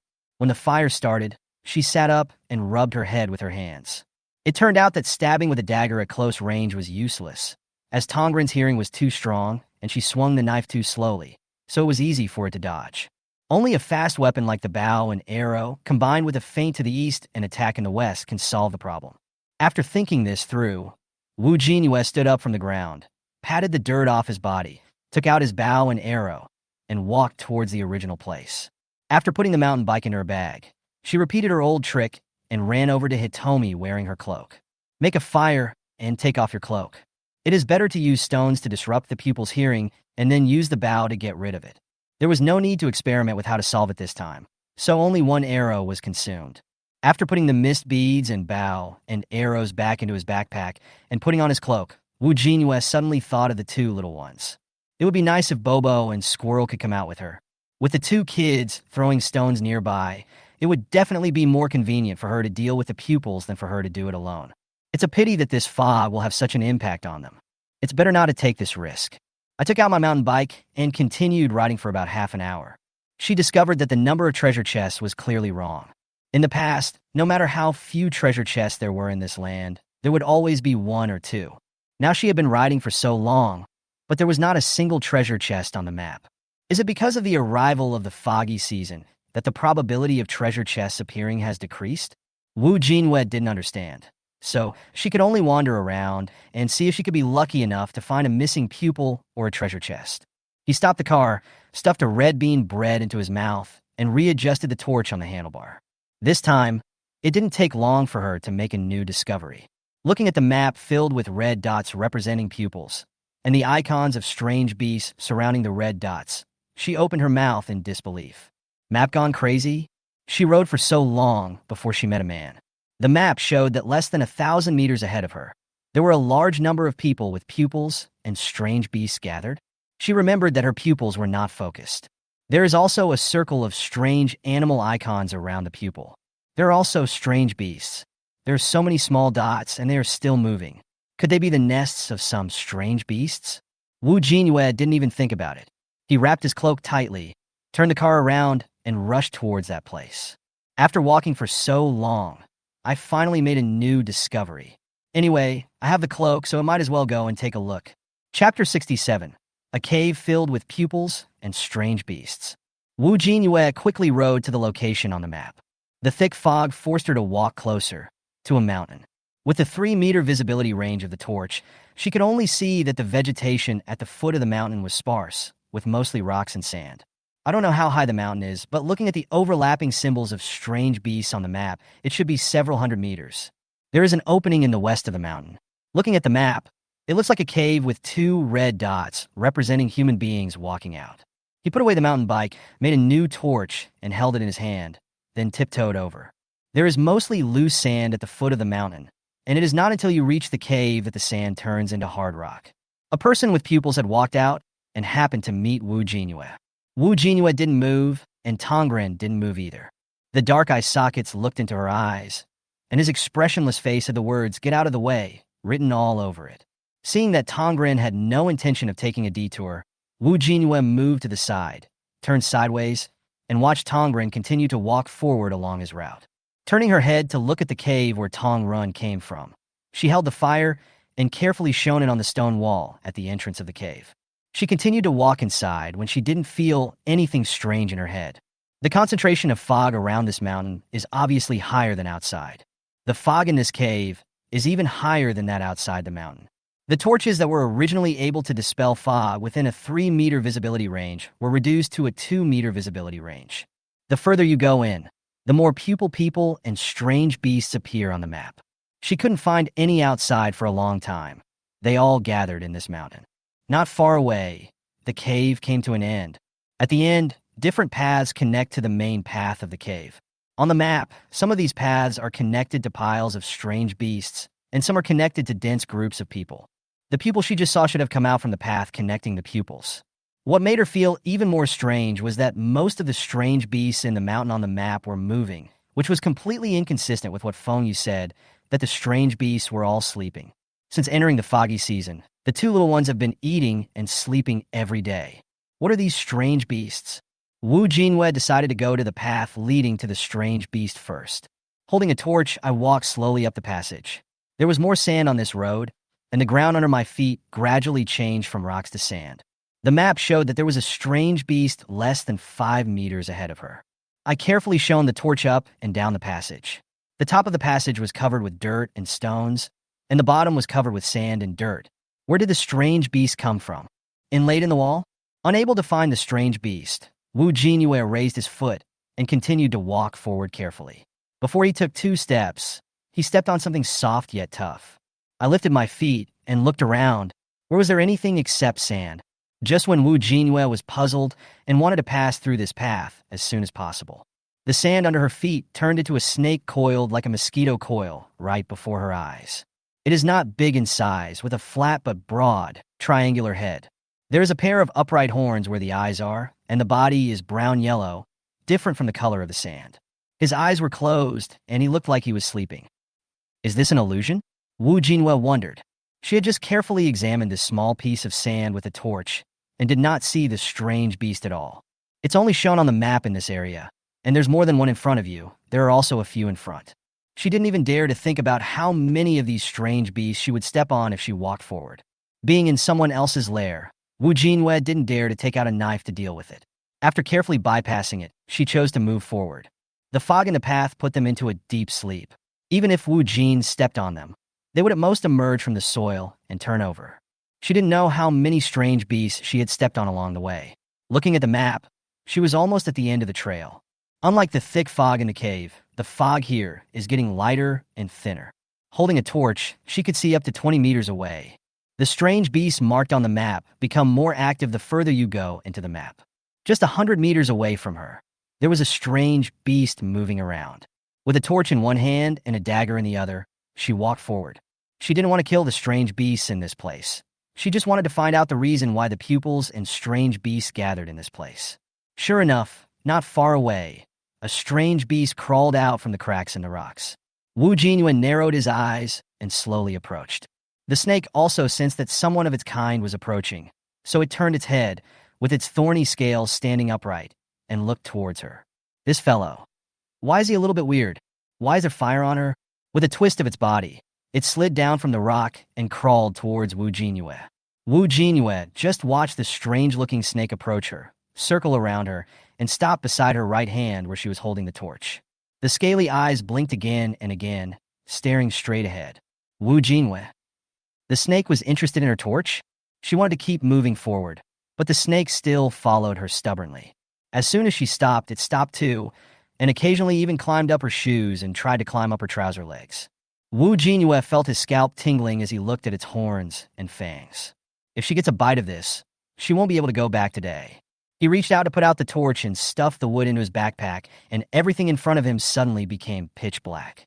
She took out a flashlight and carefully picked off the snake on her shoe.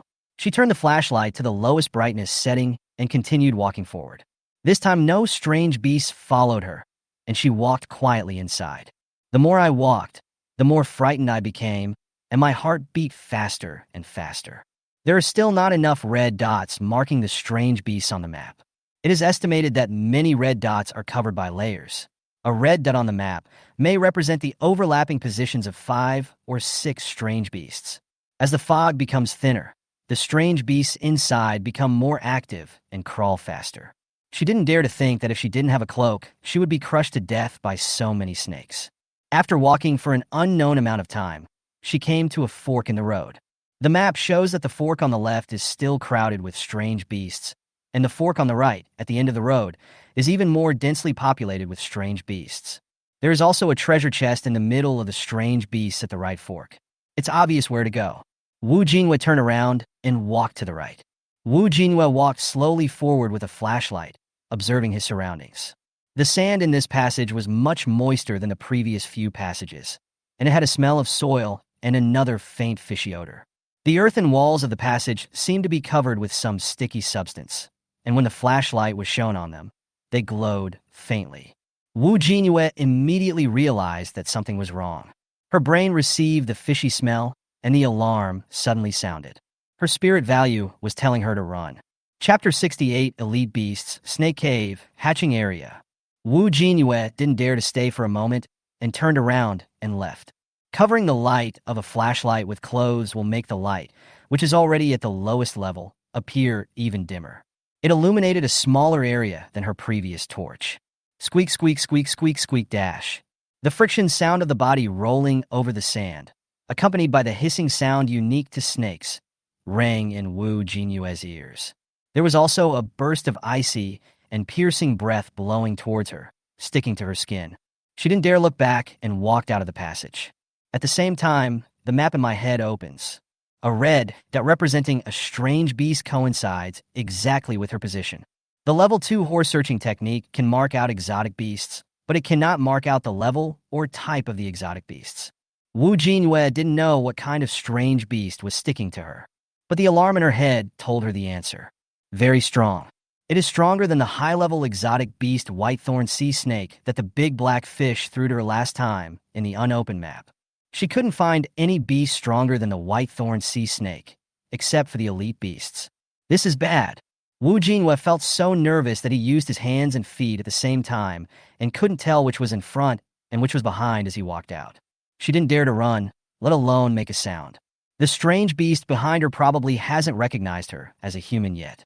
If it had, it wouldn't have followed her like this and would have definitely attacked her directly. Just as she was about to walk out of the passage and reach the previous fork in the road, she heard the sound of a snake's belly rubbing against the sand in front of her. The map showed that there were 3 strange beasts coming towards her. Wu Jinyue is getting more and more annoyed. With a luck value of 14 points, she looked like a clown at this moment. There is a wolf in front and a tiger behind. Even though she was wearing a cloak, she was still scared standing in this snake's nest. Keep in mind the precautions when using the cloak, and don't forget them at all. He pursed his lips tightly to prevent any sound from coming out of his throat. The figures of 3 strange beasts can be vaguely seen. The snake raised its head high and dragged its body forward. It was a snake that was more than 5 or 6 times larger than the one that had crawled onto her shoe in the passage ahead.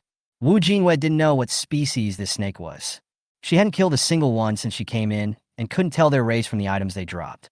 He turned off the flashlight completely with his left hand, and the surroundings fell into darkness, with only a little light emanating from the earth wall. She could only see the general direction of the road, so she quickened her pace and walked out. Wu Jinyue put on the hood of his cloak and brushed past the strange beast that was crawling into the cave. Just as she stepped out of the cave, a snake's tail quietly wrapped around her waist. With a flick of the muscles on her body covered with sharp scales, she was dragged back into the cave. With a bang, she was thrown against the wall and rolled down. It hurts. Fortunately, it was my back that hit the wall first, and because I was wearing hard crab armor, apart from a little pain, there was no substantial damage. Not daring to struggle violently, Wu Jinyue tried hard to slow down his body, and his falling body was dragged back to the side of the strange beast. It was the elite alien beast following behind her that dragged her in. The cloak was one piece and was not removed even when the snake's tail dragged her. Back into the cave, my fear and anxiety suddenly calmed down the moment my cheek touched the cold ground. She swallowed, let out a long breath, and slowly got up from the ground. Since you can't escape, just join it.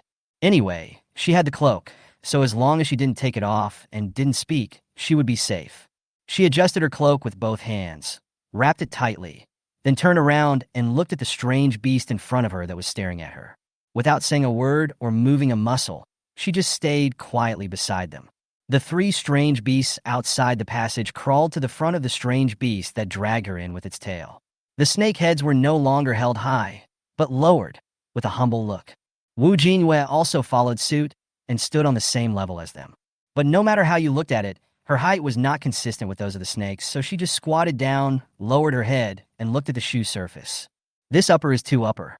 Feeling that the elite beasts were still looking at her, Wu Jinyue didn't even look up. She just shrank there, waiting for their next move. Unless her cloak is taken off, she is now a snake.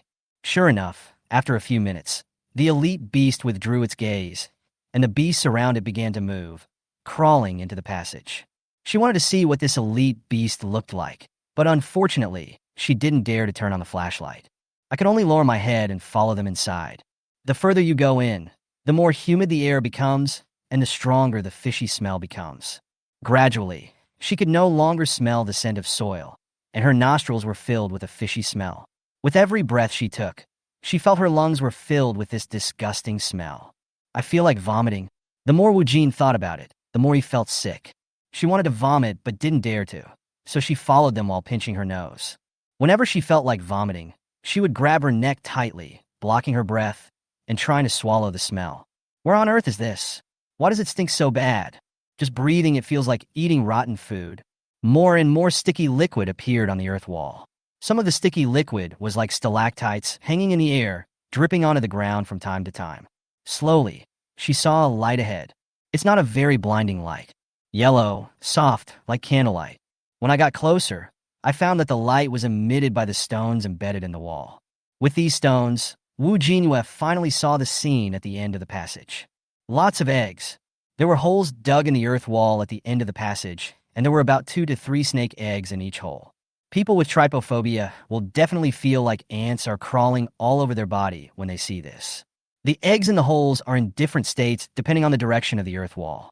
Some of the eggs on the soil wall looked like they had just been laid and were snow white. Some of the eggs on the soil wall have turned into earthy yellow, and some are even rolling. There was an earth wall among them that looked different from the others.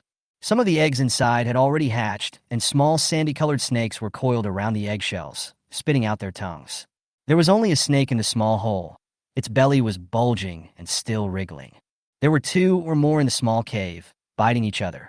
Newborn snakes are not very big, but they are already born killers. It used its short fangs to pierce the skin and flesh of other small snakes, and at the same time it wrapped its tail around them, trying desperately to kill them. Survival of the fittest. As soon as Wu Jinyue saw this picture, this word popped into his mind. There are more than 1 snake eggs in each small hole. The moment they struggle to get out of the shell, they need to kill their own kind in order to survive. This is the snake cave. Wu Jinyue's brain was about to explode. No wonder there are so many exotic beast spots on the right fork in the road on the map.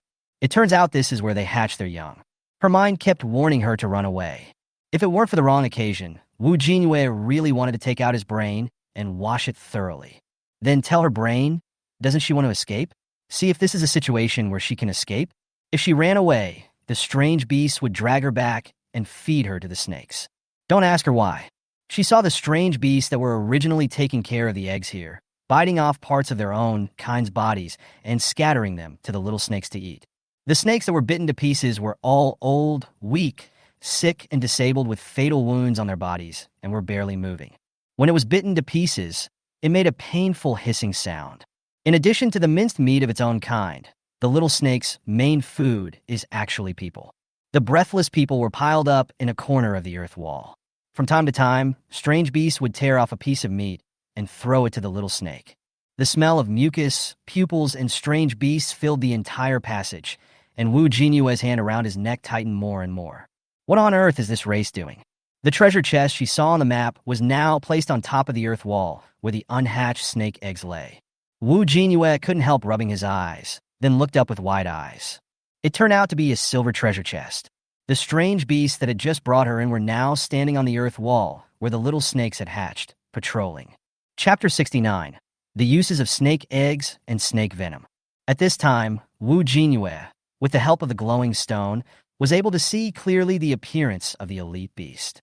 The snake she stepped on in the passage before was of the same species, but the snakes in the passage were only a few dozen centimeters long and had short horns. This elite beast is at least 3 meters long, covered with keel-shaped scales, and the black part at the end of its tail is constantly shaking. The eyes are located on both sides of the triangular head, allowing it to observe the surrounding situation in all directions.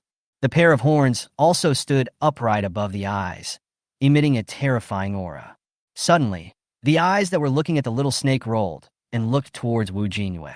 Wu Jinyue lowered his head and squatted again, his eyes returning to the shoes. Here, even with her cloak, she had to be afraid. This species eats its own kind. Don't think about that treasure chest anymore. Just save your life first.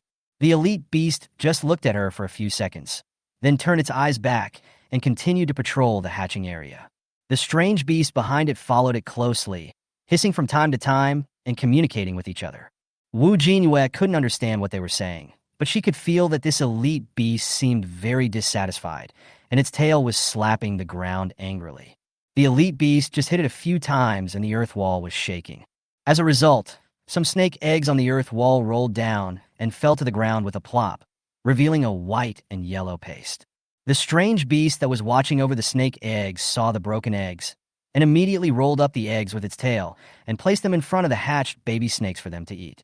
The little snakes licked their own kind with the tip of their tongues, and their round eyes kept looking around. Wu Jinyue didn't dare to look up until she felt the gazes of those strange beasts move away from her. Then she slowly raised her head. Just like those strange beasts followed the elite strange beasts, she also followed behind them, accompanying them to check on the condition of these little snakes. Looking at so many little snakes and the strange beasts guarding the snake eggs, Wu Jinyue followed them while brainstorming in his mind. Something is wrong. Something is very wrong. Fengyu said, except for some species that don't need sleep naturally, the others should be sleeping now. She had seen this race in a foggy passage. When they were in the fog, they were in a sleeping state. Apart from those snakes, why are there so many snakes not sleeping deep in this mountain? Except for the snakes in the passage, the snakes inside didn't even feel sleepy, let alone sleep. Even though there was a fire outside the door to dispel the fog, Bobo and the squirrel still had to sleep for a long time every day. What's up with these snakes? Wu Jinyue felt that she seemed to have discovered the secret of the arrival of the foggy season that Xiaoqiu had mentioned. He kept following the strange beast, with his back hunched and his head lowered. But her eyes were always glancing around, observing the deeper parts of the snake cave through the extremely dim light.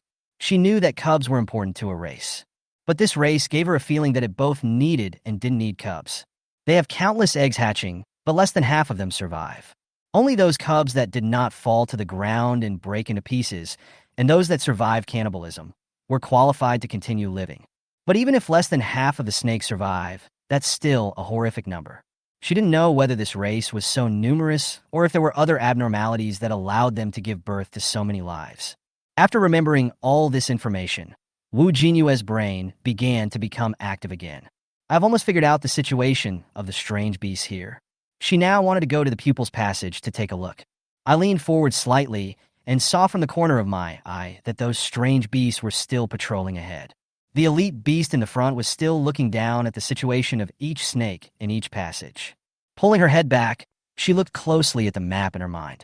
After passing this road, there are several small paths leading to forks in the road. Go down the fork in the road, and you will reach a foggy passage. Going down the passage a little further, you will reach the passage that leads to all pupils. It's just that the distance is a bit long. If she wanted to run, these strange beasts could drag her back in an instant. How to run was a problem that gave her a headache. She couldn't stay in this snake den forever. The density of fog in the cave is so high, and the density of fog in a place where so many pupils gather must be even higher. She was going to take a short stroll, and then had to hurry back to the shelter. She doesn't want to be without eyes. But how can she get these strange beasts away from her? Something happened to the snake eggs? Another species is invading? Wu Jinyue thought about it and realized that the invasion of alien beasts that could make the elite alien beast feel a sense of crisis could only be alien beasts of the same level as itself. At the very least, it has to be a high-level exotic beast. It seemed that she had something in her hand that had the aura of a high-level exotic beast. The sea snake that she and the big black fish killed in the sea last time was a high-level exotic beast. The poisonous snake meat that fell from the sea snake might not necessarily make them feel dangerous, since it was a dead thing after all. But its venom is different. The last time she held it, her mind sent out alarms. There were still several paths before reaching the fork in the road. Wu Jinyue bent his back and quietly took out one piece of white thorny sea snake venom and 2 pieces of white thorny sea snake scales. Venom of the white-spined sea snake. The venom in the venom gland of the white-spined sea snake is highly toxic. Just 1 drop can kill any race on this continent. The venom was wrapped in a quail egg-sized gelatinous substance with a white and yellow appearance, which looked the same color as the snake species she was seeing now. Wearing outdoor gloves and piercing a small hole with a dagger, she slowly moved from the periphery of the patrol team to the inside of the earth wall near the snake eggs. Carefully dip the glove in the poison and apply a little every few steps. The unborn snow-white snake eggs have transformed into mature yellow snake eggs, and some have even hatched. The earth walls containing snake eggs in different states were smeared with snake venom by Jinyue. The aura of the same kind, even if it is not an elite beast but just a high-level beast, should be able to cause a commotion. After all, it was in their nest, and there was a smell of other races. Following the patrol team, stopping and walking, Jinyue used up the venom, which was the size of a quail egg, bit by bit. She was afraid that if every earth wall was smeared with poison, the panic effect would not be so strong. So she deliberately smeared a little on every few earth walls. The amount of venom on these smeared earth walls is also different. The stronger the snake, the more you need to apply. Finally, when it was all used up, she threw the empty gel and outdoor gloves into her backpack. These two things must be thrown away when you go out. It is stained with snake venom and would be dangerous to Bobo and the squirrel if brought back to the shelter. After doing all this, she continued to follow the team in a pretentious manner, with her head down and counting the beats. Sure enough, after a while, the elite beast in the front seemed to have discovered something and sniffed around. After all, there is only one venom, and the quantity is not much. But it was enough to let it smell like a fellow snake. Chapter 70: Escape. Just as she expected, it didn't take long for the snakes to go into chaos. The elite beast in the front even raised its body and glanced at the chaotic group of snakes below. At this time, Jinyue also pretended to panic and ran around following several snakes. Many snakes that were deep in the passages swam out and looked around along the paths they had passed. The snakes that followed the elite beast with her also scattered, looking for the source of the smell of snake venom. Jinyue took advantage of this opportunity to break away from the main group, stay away from the elite beasts, and follow the other snakes towards other passages. She didn't dare to run now. She knew that the strange beast was still watching all the snakes moving in the nest. She is definitely the most watched one among them. Even with the cloak on, she still looked a little awkward in the eyes of the elite beasts. It was easy to fool ordinary monsters, but in the eyes of this monster, which was obviously very intelligent, she was still a little strange. But the aura around her showed that she was of the same race as it. Jinyue followed the snakes, looking here and there, listening to their hissing sounds, not saying anything, but nodding in agreement. Finally, she followed different groups of snakes, walked through several passages, and finally came to the place where she first saw the snake eggs. The silver treasure chest was still firmly tucked into the earth wall. At the rate those snakes were clearing the area, they would soon reach the innermost earth wall. The strongest and toughest cubs grow up in that earth wall. Nearly 1/3 of Jinyue's venom was contributed to it. Even the two scales of the white-spined sea snake were stuffed into different positions on the earth wall by her. The venom is just a smell, but the scales are evidence of alien invasion. Jinyue pretended to look left and right at the earth wall, and with the help of the large army's search, she put the silver treasure chest into her pocket. I went to the snake cave and got a silver treasure chest. I got rich. And those snakes finally discovered the scales of the white-thorned sea snake that Jinyue had stuffed into the corner of the earth wall. The hissing sound became louder as two snakes put their scales on their heads and swam towards the elite beast. The entire snake cave was in riot. The elite beast had no time to care about the ordinary beasts below, nor did it pay attention to Jinyue. It personally went out to look for this high-level beast, which was also a snake like itself. Jinyue also took advantage of this time to slowly move to the periphery of the snake group. The other snakes were swimming forward, following their king to look for the intruder, but she was the only one running out without stopping. Jinyue turned left and right and finally ran out of the passage of the strange beasts. There was a familiar white mist in front of him, and under his feet was the familiar touch of the body of a sleeping strange beast. She took out the flashlight again and shone it on the passage in front of her. Fortunately, she had the horse-searching technique, otherwise she would definitely get lost in these passages that looked exactly the same. He reached out to adjust the goggles on his face, looked at the map in his mind, found the passage leading to the direction of Tongren, and started running again. There was something wrong with the way that elite alien beast looked at her. At first she sensed danger and wanted to go out, but was slapped back by its tail. Even when the snake group became chaotic, No matter where she followed the other snakes, it never let go of its gaze on her. Fortunately, she stuffed the scales of a whitethorn sea snake into the earth wall and temporarily lured it away. There was still some distance to the pupil passage. Jinyue held a flashlight in one hand and a dagger in the other, and ran forward at the fastest speed of her life. The closer to the pupil channel, the higher the concentration of fog. Even with goggles on, it was still a bit unbearable. Stopping her frantic pace, she took out her workbench and breathlessly made a torch. He patted his chest and took a deep breath. Ahead was the pupil passage, and she planned to take a walk in, take a look at the situation, and then return to the shelter. The world outside the shelter is really difficult to survive in. I miss Bobo and the squirrel a little. I don't know if they have gotten up to eat. After wiping the sweat off his face, Jinyue stepped into the pupil passage. The map in my mind showed that the number of people ahead was even denser than the strange beasts. A few scattered people went out through the cave below the passage she was walking on. Those who walked out should be the ones she met outside after a long time. Jinyue walked quickly, and when he was halfway through the passage, suddenly a few scattered red dots on the map appeared. They are all red dots representing strange beasts. The range of the level 2 searching technique is 1,000 meters, so these red dots are only a few hundred meters away from her. Jinyue's head exploded. The elite alien beast came to its senses and came looking for her. Her steps, which were originally quick, turned into a rapid run with her 2 legs before her brain could react. The originally quiet passage was suddenly filled with the clattering sound of her footsteps. The torch was too heavy, so she threw it away, took out the flashlight, and ran away. But the strange beast behind was obviously running faster than her. Before long, she could hear the rustling sound of snakes crawling on the sand behind her. In the map, the snakes were very close to her. Likewise, the group of pupils were getting very close to her. She held her breath and looked up. The visibility of the fog in front of her was less than 1 meter, and it blocked her mouth and nose like water. Even with the goggles, she couldn't see the road ahead. She could only swing her legs and keep running forward. Finally, she saw the first person. But with this visibility, you can see that they are face to face and about to collide. Tongren had no intention of avoiding him, and Jinyue had no time to take a detour. So she supported the pupil's shoulder with one hand, jumped up quickly, flipped over the pupil's head, and dived into the group of pupils. Hitomi didn't feel anything as her own kind jumped over it, and just continued walking towards her back.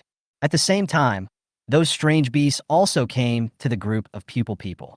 They had no goggles, and the mist had turned their eyes red. Following Jinyue's breath all the way, they came here. The density of pupils is terrifying. Jinyue looked at the map, but couldn't avoid it flexibly. But she did not stop. The alarm in her mind was still there, proving that the strange beasts were still near her.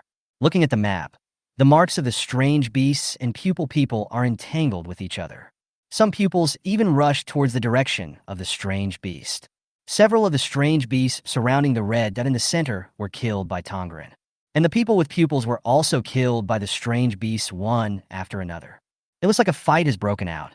The steps of the strange beasts chasing her were tripped, and the already dense group of pupils surrounded them, giving Jinyue a chance to breathe. The only passage was blocked by strange beasts, so she could only follow the footsteps on the map and continue walking towards the group of pupils. But the density of pupils was beyond her imagination. Sometimes she had not had time to roll over the head of one before the next one pushed her backwards.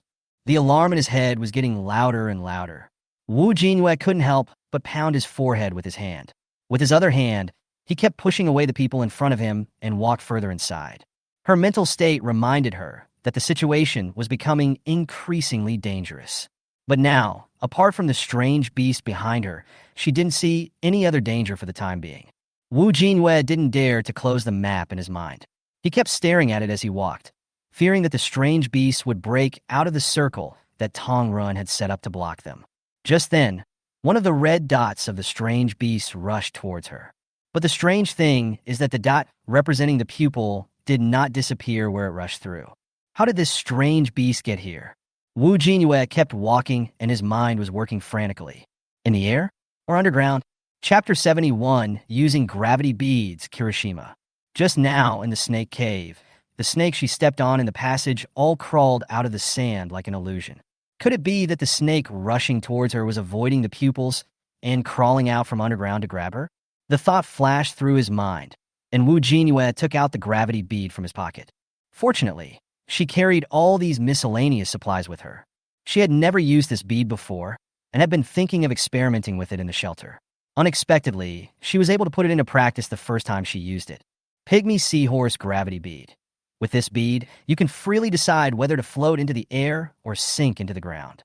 Friendly reminder, the bead only guarantees where you will land, not your life. First, avoid being chased by the strange beast. How to survive is a matter for the future. Holding the beads in her palm, she took a deep breath and slowly floated upwards. The strange beast in the map was about to overlap with her position. Wu Jinyue bent her legs hard, laid her body flat, and let herself float upwards. The strange beast coming towards her completely coincided with her position on the map. Just as she was thinking about how the strange beast was going to catch her, suddenly, a huge snake head came into her sight from bottom to top. The snake opened its mouth, sharp fangs oozing with yellowish venom, and pounced at her. It's that elite beast. Being able to see each other in the fog means that we are already very close. Wu Jinyue took the dagger and poked its eyes with a ding. The monster's body and jumping ability were just enough for it to reach that position, almost reaching her. Fortunately, she got the gravity bead quickly. Wu Jinyue thought about it. Even though the elite beast was poked in the eye by her, it was not injured and just fell down again. Her body slowly rose, and she soon reached the top of the passage. Afraid that the strange beast would come to its senses and climb up the passage, she quickly used her hands to pull at the top of the stone and floated towards the exit along the top of the passage. She wanted to get rid of those strange beasts, but when she floated to the left, the beast below also floated to the left. When she floated to the right, the beast below also floated to the right. The red dots on the map representing the strange beasts are mixed with the symbols of the pupils. These strange beasts have already known how to avoid being surrounded by pupils, and they all burrowed into the sand. It was only a matter of time before she was caught. Most of the strange beasts were under her, and the rest were all blocking the entrance of the passage, motionless. Going to the entrance of the tunnel now is like a sheep entering a tiger's mouth. Wu Jinyue sighed. There was nothing she could do. She could only grope around and follow the map to see if there were any other exits. As she expected, not long after, the strange beasts in the map began to move drastically. They crawled to the edge of the tunnel and came in her direction across the roof. Originally, Wu Jinyue was waiting for these strange beasts to stay in the thick fog for a long time, and then they could no longer hold on and left, and then she would go down. She didn't expect them to react so quickly and climb up to grab her. With sweat dripping down her forehead, she kept groping for the stones, trying to escape the pursuit. I groped the stones and soil on the top of my hands, as if I was groping blindly. Suddenly, she touched something cold. The fog was so thick that she couldn't see what she was touching, so she kicked off with her feet and lay prone on the top of the passage, looking carefully. It was a 1-meter wide, pitch-black hole with light yellow ripples. While she was still observing the cave entrance, a person suddenly bumped face to face with her, fell out of the cave entrance, and hit the ground with a bang. Wu Jinyue's breath was choked, his heart was pounding, and he was gasping for breath. The sudden and close attack scared her to death. Did all those people below fall into this hole? Put your hand in, and a light curtain pops up immediately. Do you want to use the teleportation stone to go to Kirishima? Not yet open. Is it Kirishima, which will open in a week? Wu Jinyue was gasping for breath as he leaned against the cave entrance, his back covered in sweat from running for his life. There is a wolf in front and a tiger behind.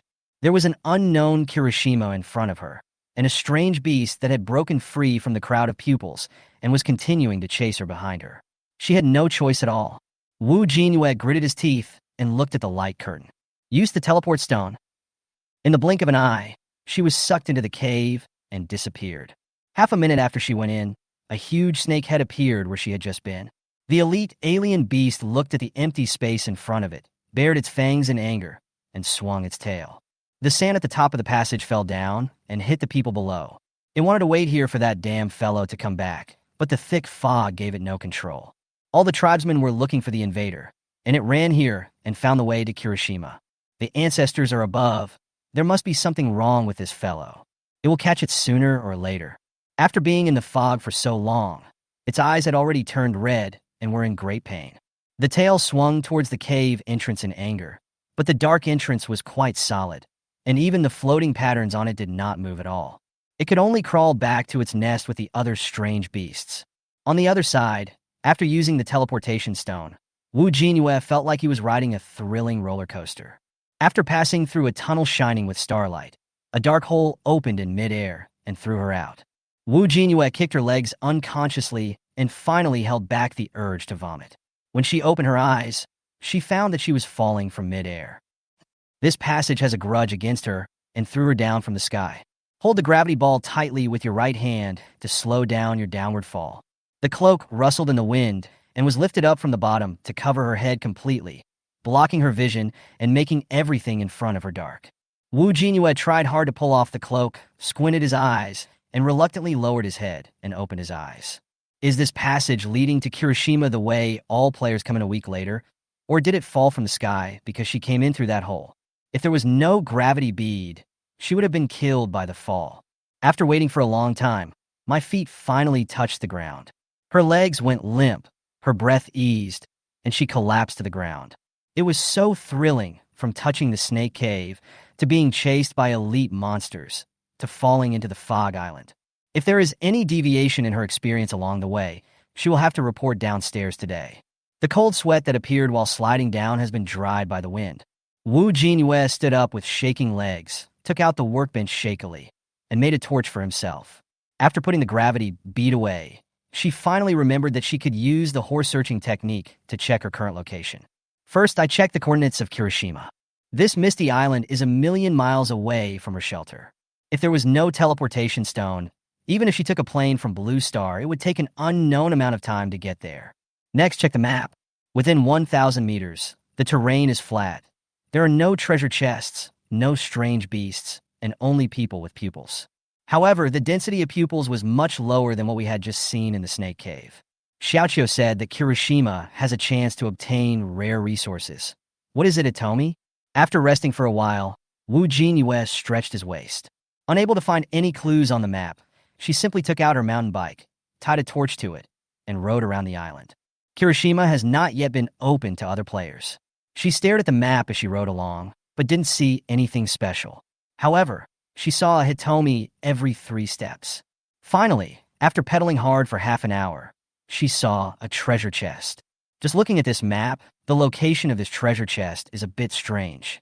Next to a cliff-like terrain, Chapter 72, another strange beast, underground snake cave. There was nowhere better to go, and she didn't want to use the teleportation stone to go back so early. It would be better to stay in Kirishima for a while, get to know the things on the island clearly before going back. At least you will gain something. Even if she was forced to use the teleportation stone because she was being hunted, she would still use it to the maximum extent possible. The car turned. She gripped the handlebars tightly, and in just a few minutes they arrived near the cliff. On the map, the cliff is marked as a steep downward zigzag line with a width of nearly 100 meters and no depth is indicated. There is no mark on the map about what is below the cliff. Jinyue estimated that the map under the cliff should be the same as the one she found at the Big Black Fish. Looking from the surface of the water is one map, and looking from below the water is another map. The treasure chest is stuck right at the fold next to the cliff. She put away her bicycle first, and there was a bottomless abyss at her feet. He half knelt and carefully put his head over the edge of the cliff, holding the torch and shining it downwards. An iron treasure chest was stuck in a small hole on the edge of the cliff. After taking one last careful look at the map and making sure there was nothing behind her, she threw the torch aside and leaned most of her body out. When your fingertips touch the treasure chest, it will be automatically put into your backpack. After collecting the treasure chests, she carefully moved away from the cliff. He brushed the sand off his hands and adjusted the shoulder strap of his backpack that had slipped off. Finally, the first harvest came. Just as she was about to take out her mountain bike and continue moving forward, a red dot representing a strange beast was slowly moving towards her position. Are there any strange beasts that didn't fall asleep during the foggy season? Jinyue suddenly felt something strange. He put down his hand that was taking out the bicycle and approached carefully with the torch in hand. When he was still more than 10 meters away from the strange beast, he put out the torch in his hand and stuffed it into his backpack. As she got closer, she saw a strip of creature swimming on the ground through the hazy mist. It's a snake. The distance was getting closer and closer, until she stood next to the strange beast, and she could see it clearly. It was a strange beast of the same species that she had seen in the snake cave before. It has two erect horns and a brown-yellow body that is not very long, so its level should not be high.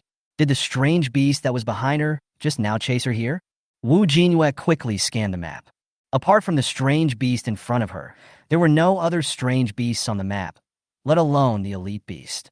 If that group of strange beasts didn't chase her, then where did this strange beast of the same species in front of her come from? Wearing a cloak, the strange beast obviously regarded her as one of its own kind. It did not attack her when it saw her, but continued to crawl towards the edge of the cliff. Jinyue followed it to see where it was going. When the strange beast reached the edge of the cliff, it did not climb down, but continued to crawl forward in that direction. Jinyue followed it closely, staring at it from the side away from the cliff.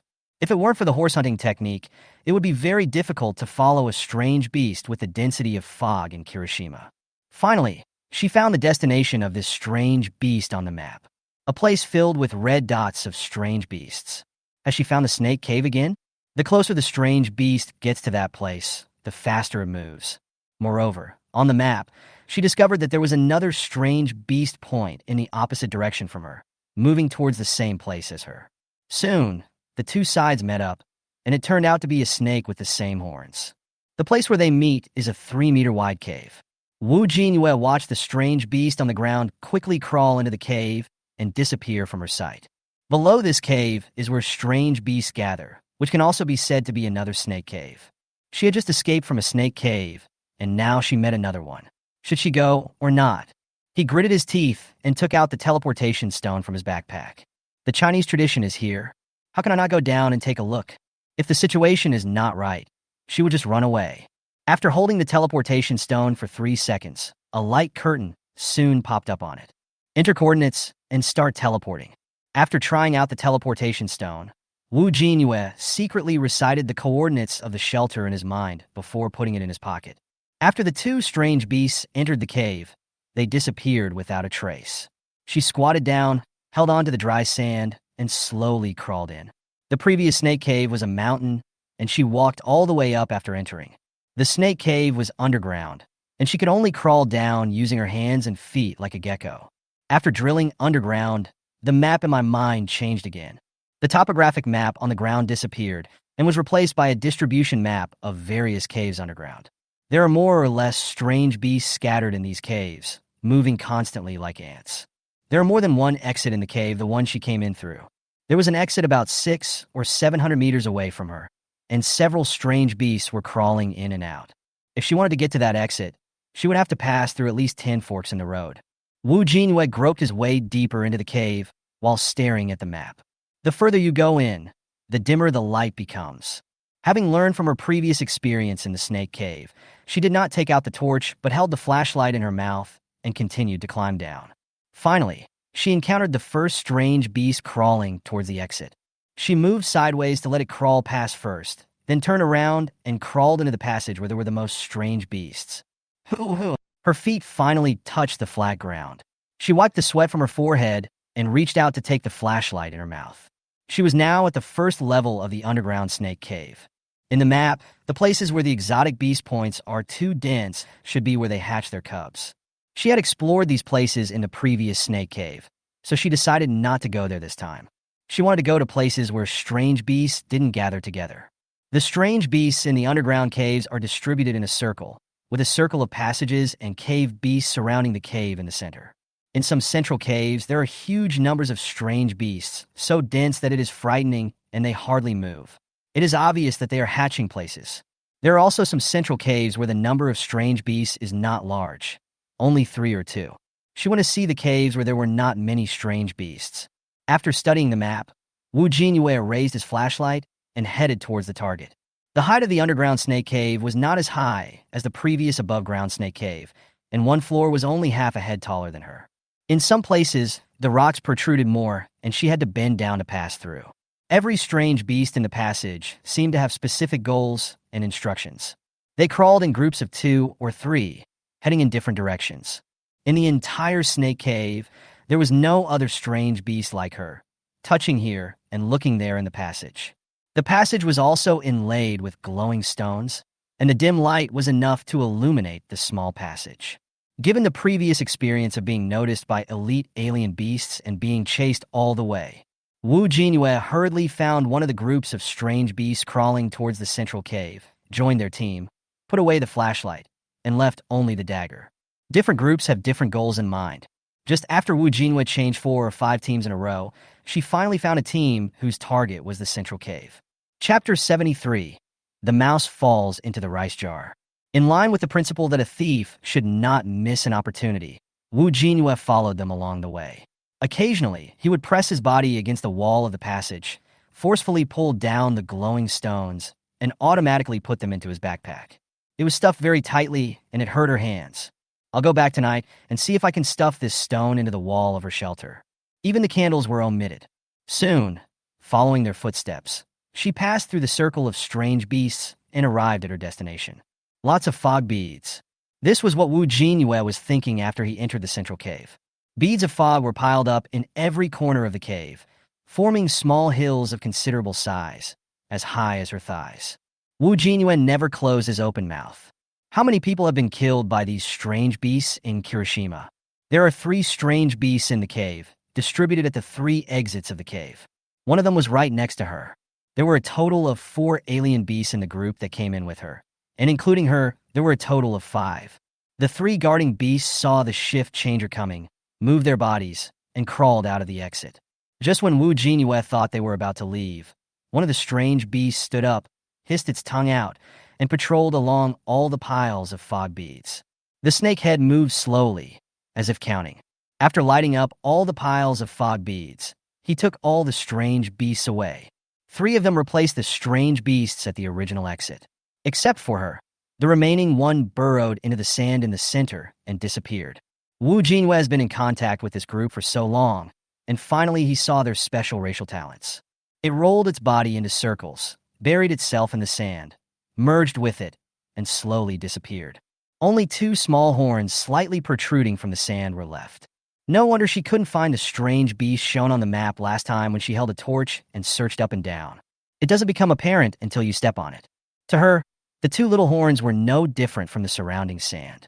If she hadn't seen it become like this, she would never have imagined that the 2 small protrusions were their horns. The replaced beast has already crawled out of the cave, and the other 4 beasts are also doing their respective jobs and staying quietly. Jinyue, who was still standing in the middle of the cave, suddenly felt something was wrong. He quickly fell to the ground and looked for various exits along the gaps between the hills. Occasionally, a few teams passed by the exit and looked inside from time to time. In the next 5 minutes, no other strange beasts came in except their team. It's time to get down to business. With her chin on the ground, she arched her body slightly and used all 4s to crawl to the center of each pile of mist beads. In this place, the strange beasts at the exit cannot see her, and the strange beasts in the cave cannot see her either. He took a deep breath, put away the dagger, and touched the mist bead with his palm. These strange beasts guarding the beads will be counted when they change shifts. She only took the outermost layer of mist beads, so there shouldn't be any problem. In this way, Jinyue wandered among the piles of fog beads like a gecko. From each pile, she only took the outermost layer, as if she was stripping Wuju of a layer of clothes. Soon, all the piles of fog beads became shorter. The mist beads in the backpack also came to 99 plus. The fog grid couldn't show how many she had plucked, but it should be several hundred. Fortunately, she had worked so hard near the shelter, using a bow and arrow to kill the pupils and collect the mist beads. Unexpectedly, this chase made her fall into the trap like a rat in a rice jar and a monkey in a bag. It really maximizes the value of the teleportation stone. When she had done this, she crawled back to the center of the cave and lay on her back. There were strange beasts guarding the exits, and if she went out, she would be exposed immediately. After all, she came in with the patrol team. The defense and discipline here are higher than the previous snake cave, and there is a special patrol team. The exotic beasts were divided into different teams. The team she followed was on patrol, so where were the other teams going? Why do we find more and more secrets in this foggy season the more we dig? Jinyue sighed and raised his hand to open the light curtain. It's almost 3 p.m. now, and she has been out for a long time. Fortunately, there was no fog in the snake cave, so it was okay for her to stay there.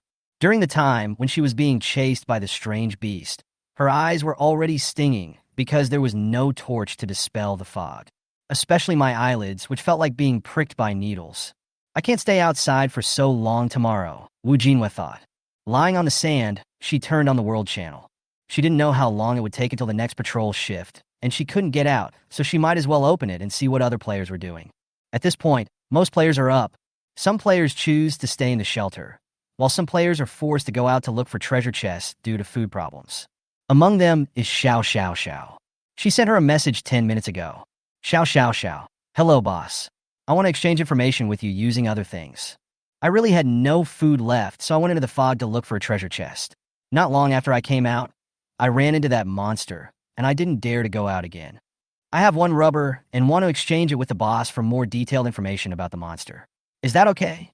The chat box hasn't turned gray yet, which means she is still alive. Jinyue. Okay. Xiao Xiao Xiao. Boss, you finally replied to me. Finish the transaction first, then tell me the information, okay? Jinyue grabbed a handful of sand nearby and put it into her trading maul, setting the trading condition to rubber. Just set it up and the transaction is completed instantly. What the other party needs is a virtual item without a physical object. This kind of information transaction without a physical object actually tests the integrity and trust of both parties. This player named Xiao Xiao Xiao helped her curse out all those who tried to discredit her in the World Channel. This mouth alone is indeed trustworthy. What's more, she took the initiative to trade in advance. If she runs away with the order, she will be the one who loses. Jinyue is a very honest person. After the transaction was completed, she changed from looking up at the light screen to lying down and typing. Jinyue. If you use a dagger, it's hard to kill it. It has no eyes, but its hearing is incredibly sharp. If you have fast hands, that's another story. Xiao Xiao Xiao. Is that all? Since it can't see, if I try to make a feint to the east and attack it from the west, will that work? Jinyue. I won't let your rubber be traded for nothing. It's a good idea, but as I said, unless your hands are fast enough, the dagger won't hit it. Also, if you make too many feints, you'll provoke it.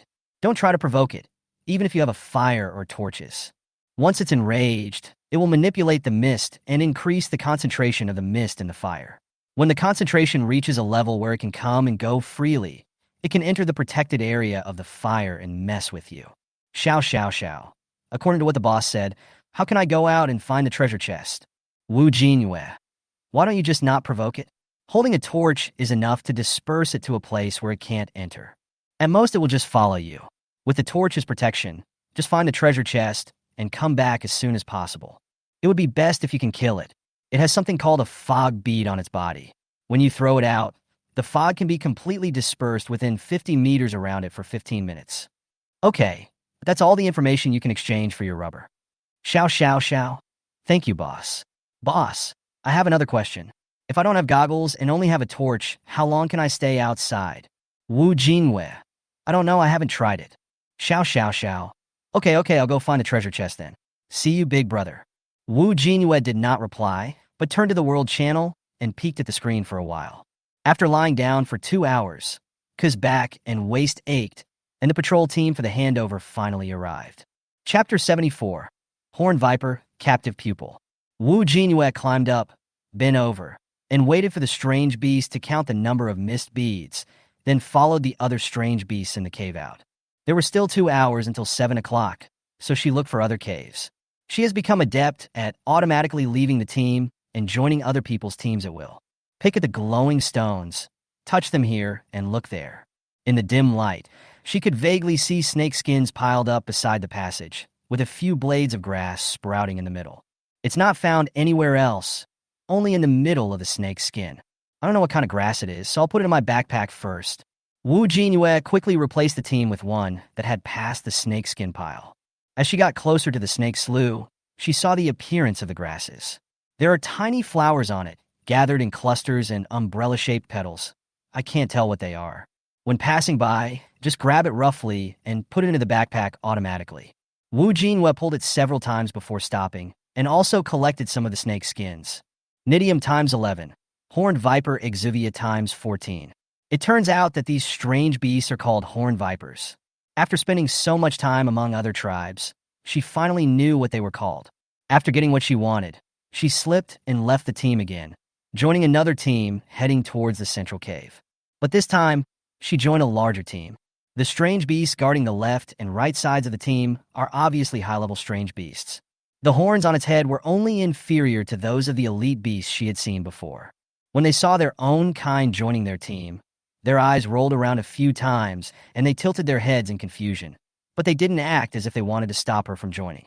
Because there were two high-level exotic beasts in the team, Jinyue was very honest after squeezing into the team. He stopped picking at the glowing stones in the passage and followed obediently at the end of the team. The high-level alien beast just looked at her twice and then turned its head away. The team just passed through the central cave. Jinyue followed for a while and then wanted to leave. The moment she stepped out of the team, the two horned vipers turned around suddenly, staring at her with their light bulb-like eyes. As if her body was frozen, she stood there stiffly for a few seconds, then immediately turned around and returned to her position in the team. Oh my God! Why can't this team leave? The patrol team that just went to the central cave was able to let her come and go as she pleased. Where's this team going? Why can they only enter, but not leave? Jinyue watched the team pass through the central cave and crawl straight to the east. During this period, she also tried to run away, but twice in a row. As soon as her feet slipped out of the team, the heads of the two high-level monsters turned around and stared at her. After so many times, one of the high-level monsters even crawled to her side from the right side of the team just to keep an eye on her. If her brain hadn't warned her, she would have thought she was exposed.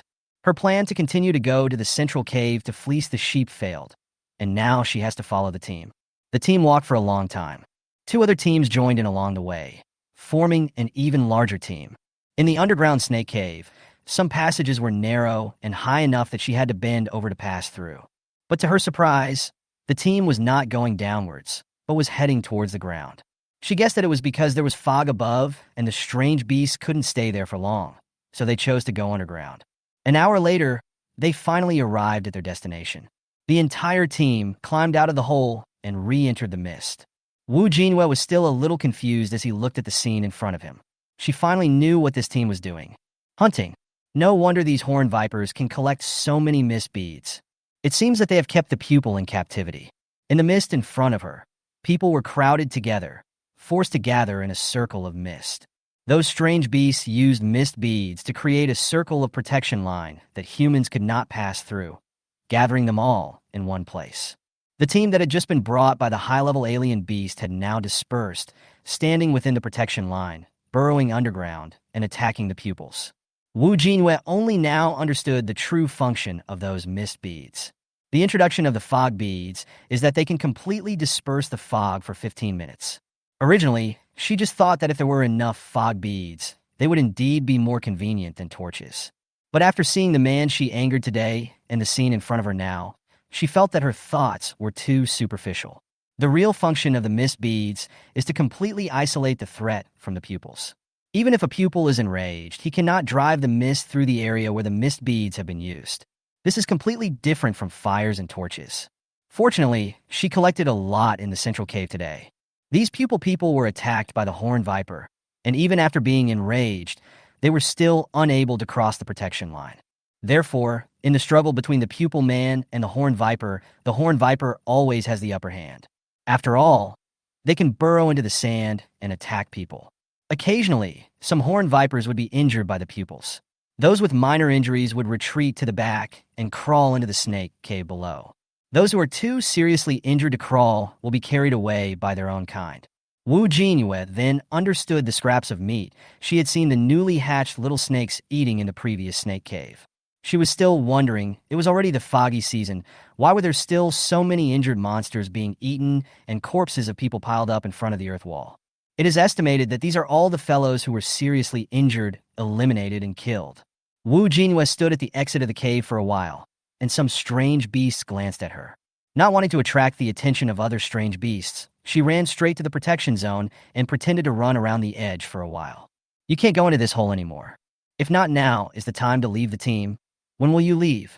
After sliding along the protective belt, she stood on the section of the protective belt farthest from the cave entrance. There are also the fewest exotic beasts here. The strange beasts around her were attacking and biting the person in front of her, while she slowly retreated. Like a drop of water merging into the ocean, she returned to the mist. She took out her mountain bike and rushed forward, not stopping until she was far away from the snake cave. She made a fire on the spot, sat down on the ground, took out a bottle of water and 2 pieces of hand-torn bread, and stuffed them in her mouth greedily.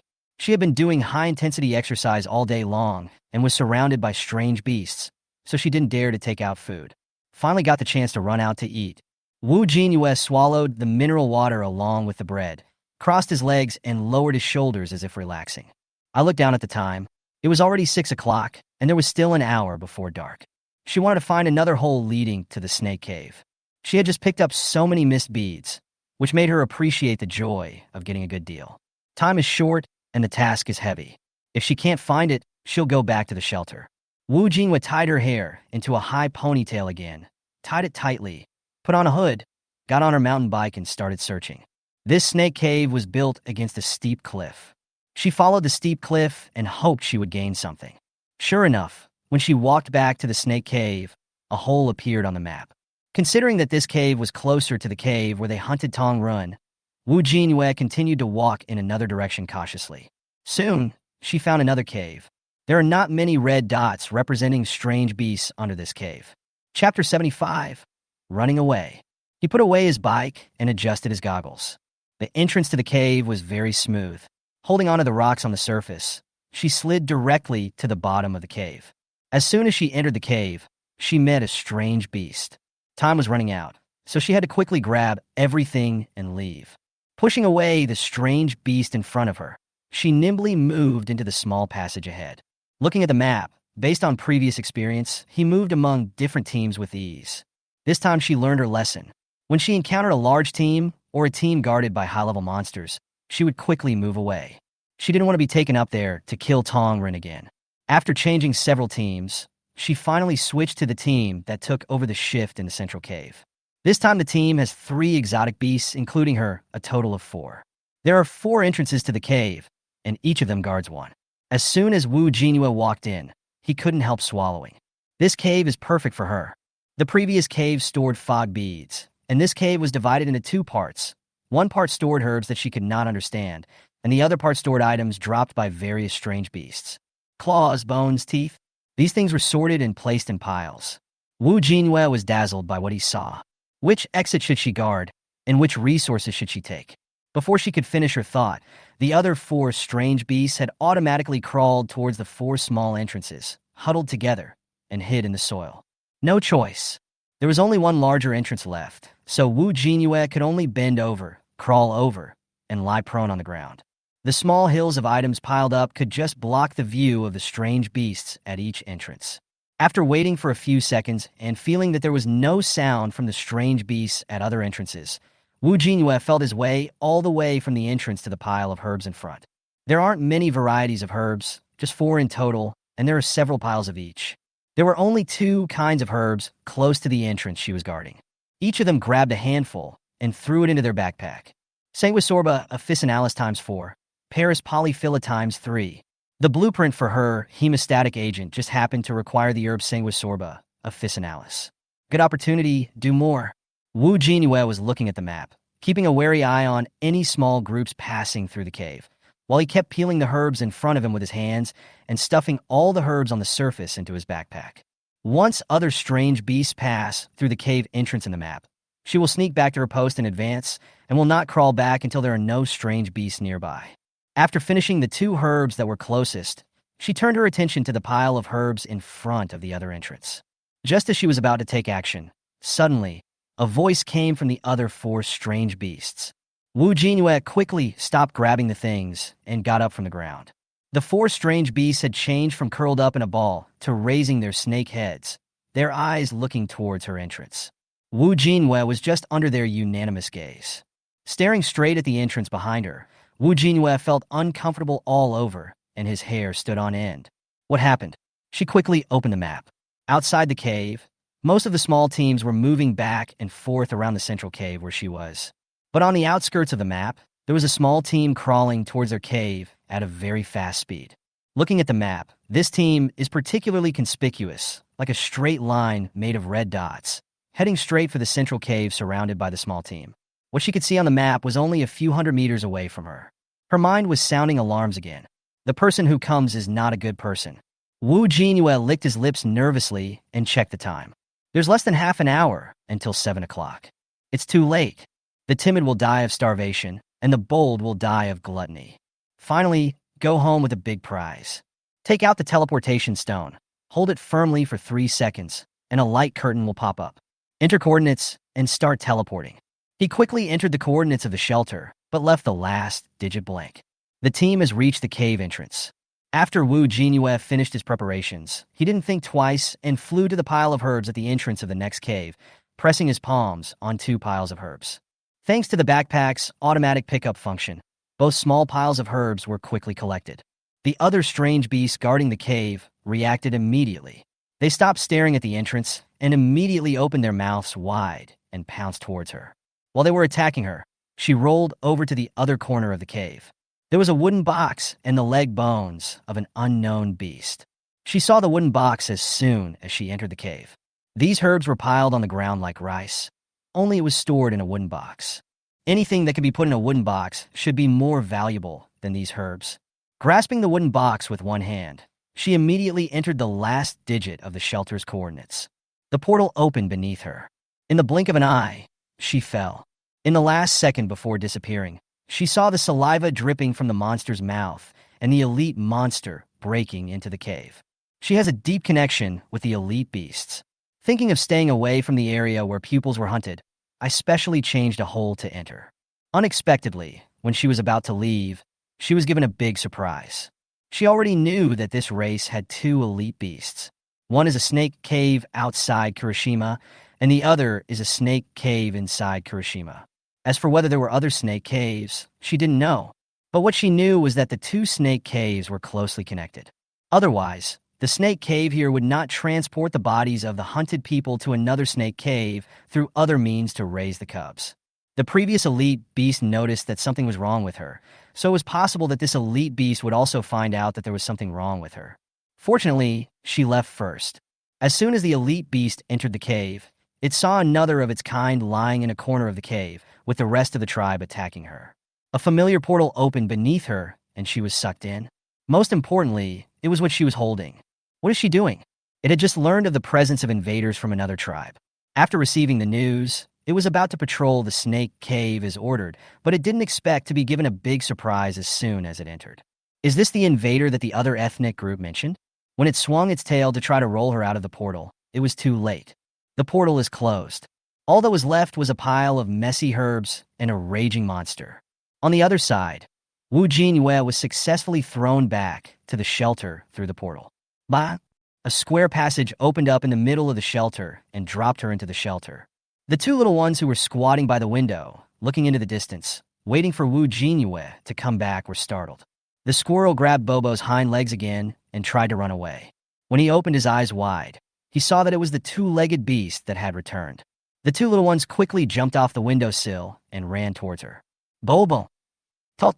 Jinyue brushed the dust off his cloak, and before he could sit up from the ground, the 2 little ones jumped into his arms. Okay, I'm back and I'm not hurt. Did you eat well today? Jinyue picked up the 2 kids and put them on his shoulders and stood up. The teleportation stone is really useful and is great for escaping. As soon as she stood up and was about to take off her backpack, her palm unconsciously squeezed the thing in her hand. The body froze.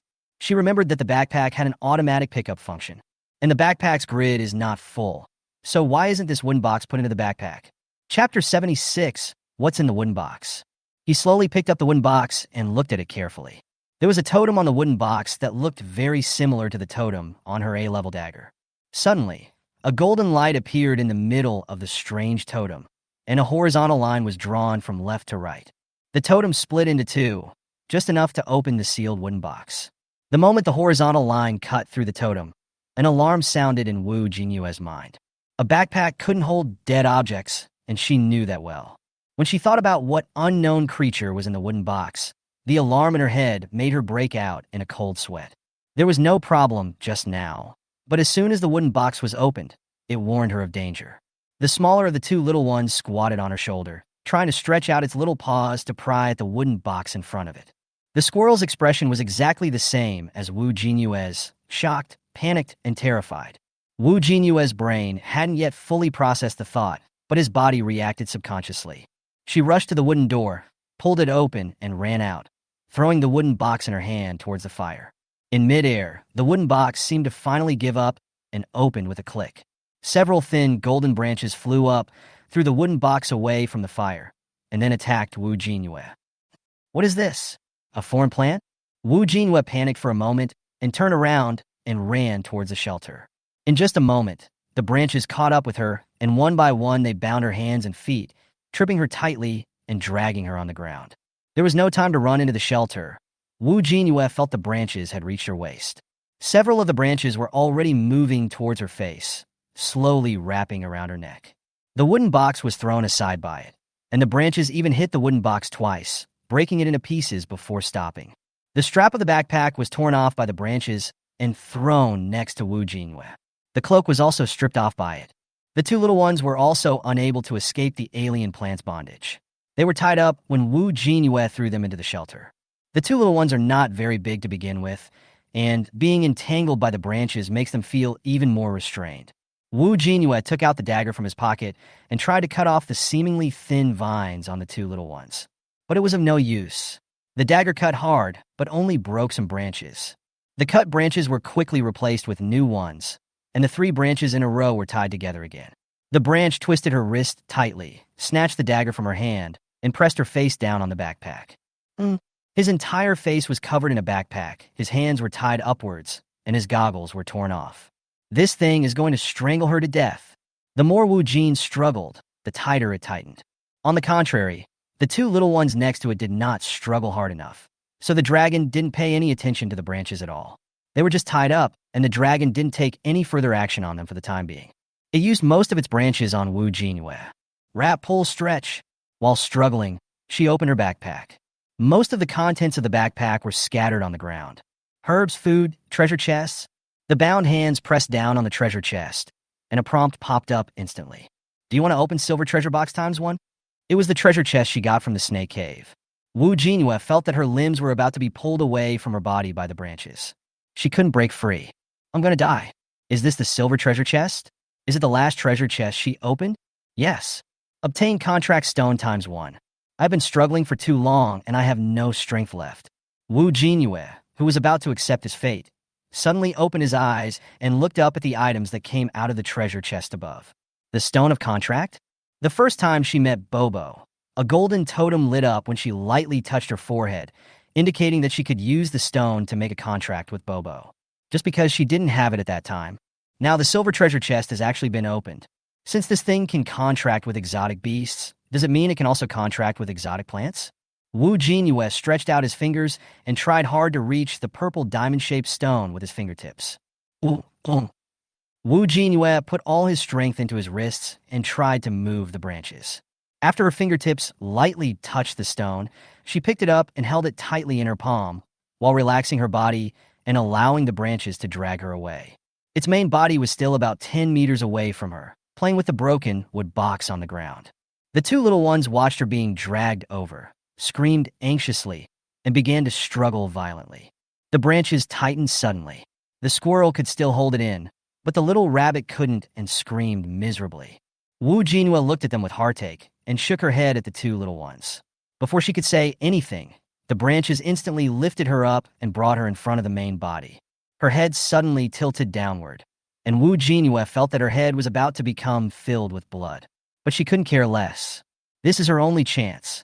Finally, when she was closest to the main body, she suddenly pounced forward, hugged all the branches in her arms, and poked the arm holding the contract stone deep into its branches.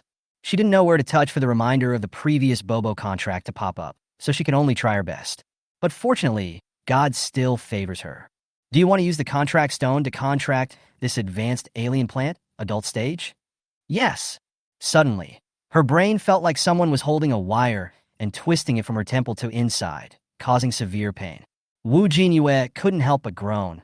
His head lowered, but his arms were still tightly wrapped around the branches in his arms. The branch went crazy and tried to shake off the human in front of it, but it was restrained by the strange stone in front of it and could not cause any substantial harm to the human. It wanted to strangle the human in front of it, but its branches had no power at all. Wu Jinyue used all his strength to wrap the stone securely between the branches. If the contract succeeds, everyone will live together. If the contract fails, she will be buried in front of the shelter with Bobo and the squirrel today.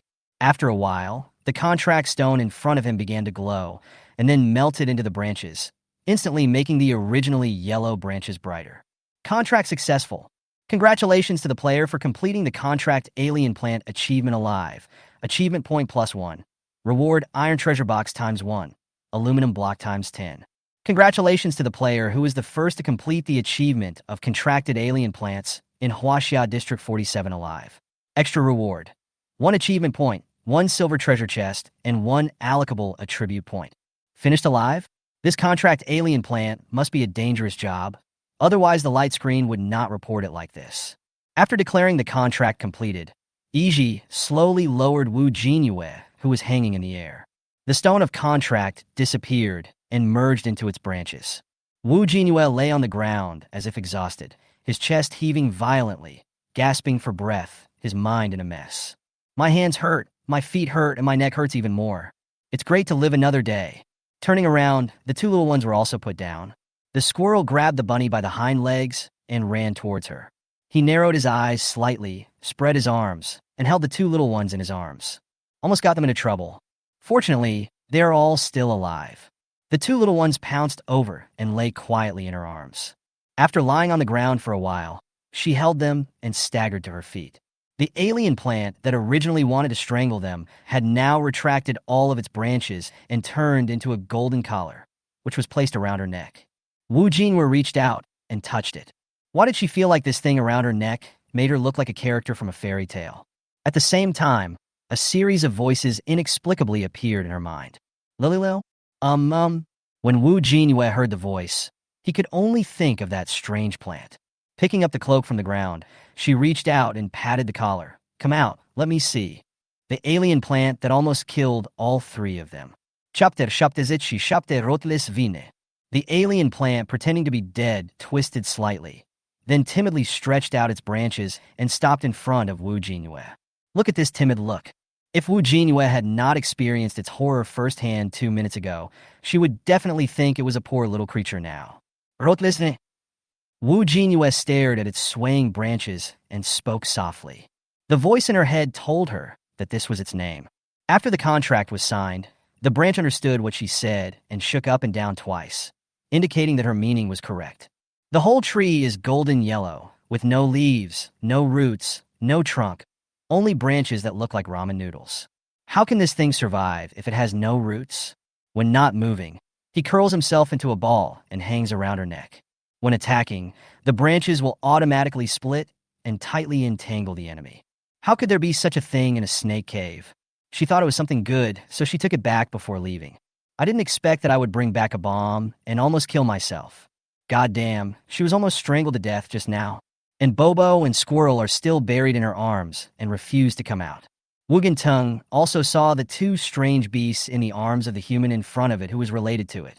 It seemed like it was still strangling them just now. So it stretched out a branch and offered it to them in a flattering manner. Ripples appeared on the golden branch, and the branch gradually grew bigger. Blooming, bearing fruit, small pale yellow fruits emerged from the branches, emitting a charming fragrance. When the fragrance reached Wu Jinyue's nose, alarm bells started ringing. This thing is dangerous. But when she smelled the fragrance, she couldn't help swallowing. The 2 little ones smelled the fragrance and poked their little heads out of Wu Jinyue's arms. The squirrel was relatively cautious. It grabbed Wu Jinyue's collar with its claws and looked sideways. But the look in its eyes couldn't hide its desire to eat. Bobo was simple-minded and could not resist the temptation of the fragrance, so he stretched out his claws to grab it. Just when Wu Jinyue wanted to carry Bobo away and not let it touch him, the rootless vine removed its branches in advance. Its voice came into my mind. No, you can't eat it. You can't eat it. You can't eat it. You can't eat it. You can't eat it. You can't eat it. The rootless vine kept repeating these words in her mind. Wu Jinyue felt like there was someone living in his head and quickly shouted to stop. Stop, stop, stop. Stop reading. This fruit can't be eaten, right? Bobo, Squirrel, turn your head back and stop looking at the fruit. Wu Jinyue forcefully hugged the 2 little ones into his arms and turned their heads over. This fruit has a big impact on them. There is no need to say much about Bobo, the little greedy cat. Even the squirrel, who has a strong will, can't resist him. This shows how tempting this fruit is. She was so greedy that she wanted to eat it too. The rootless vine retracted its branches into its body, shook them heavily, shook off the fruits, and then formed a circle again, circling Wu Jinyue's collarbone. All the fruits rolled to the ground. Wu Jinyue first comforted the two little ones, then bent down and tried to pick up the fruits on the ground and throw them into the fire to burn them. This thing can't be kept near the shelter. It would be terrible if the two little ones accidentally eat it. She didn't have a trash can, so she just burned it. Unexpectedly, the rootless vine that had originally calmed down stretched out its branches again and hit Wu Jinyue's hand when he was picking up the fruit. Wu Jinyue was hit unexpectedly and frowned. This fruit cannot be eaten or touched. The rootless vine nodded, stretched out a branch, and picked up one of them. Under Wu Jinyue's nose, the fruit was stimulated by the branches to sprout, and finally grew into branches similar to the rootless vine. However, these branches are slightly weaker than the main body, and they are wriggling irregularly and nimbly. Looking at the branches dancing on the rootless vine with life, she couldn't help swallowing. If it was just a sprout, the rootless vine would not be able to stop her from touching it. If I touch this fruit, will it get into my body?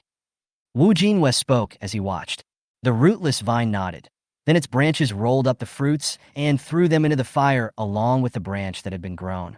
Originally, Wu Jinyue didn't know what other abilities it had besides binding, but now she has some understanding. Fortunately, it just wanted to strangle her and didn't use this fruit. This parasitic ability is truly terrifying. No wonder the Horned Viper clan kept it in a wooden box. Thanks to the silver treasure chest, thanks to the contract stone, and thanks to myself for being able to make a successful contract. Wu Jinyue touched its branches and still felt that it was a little unreal. He actually survived and successfully signed a contract.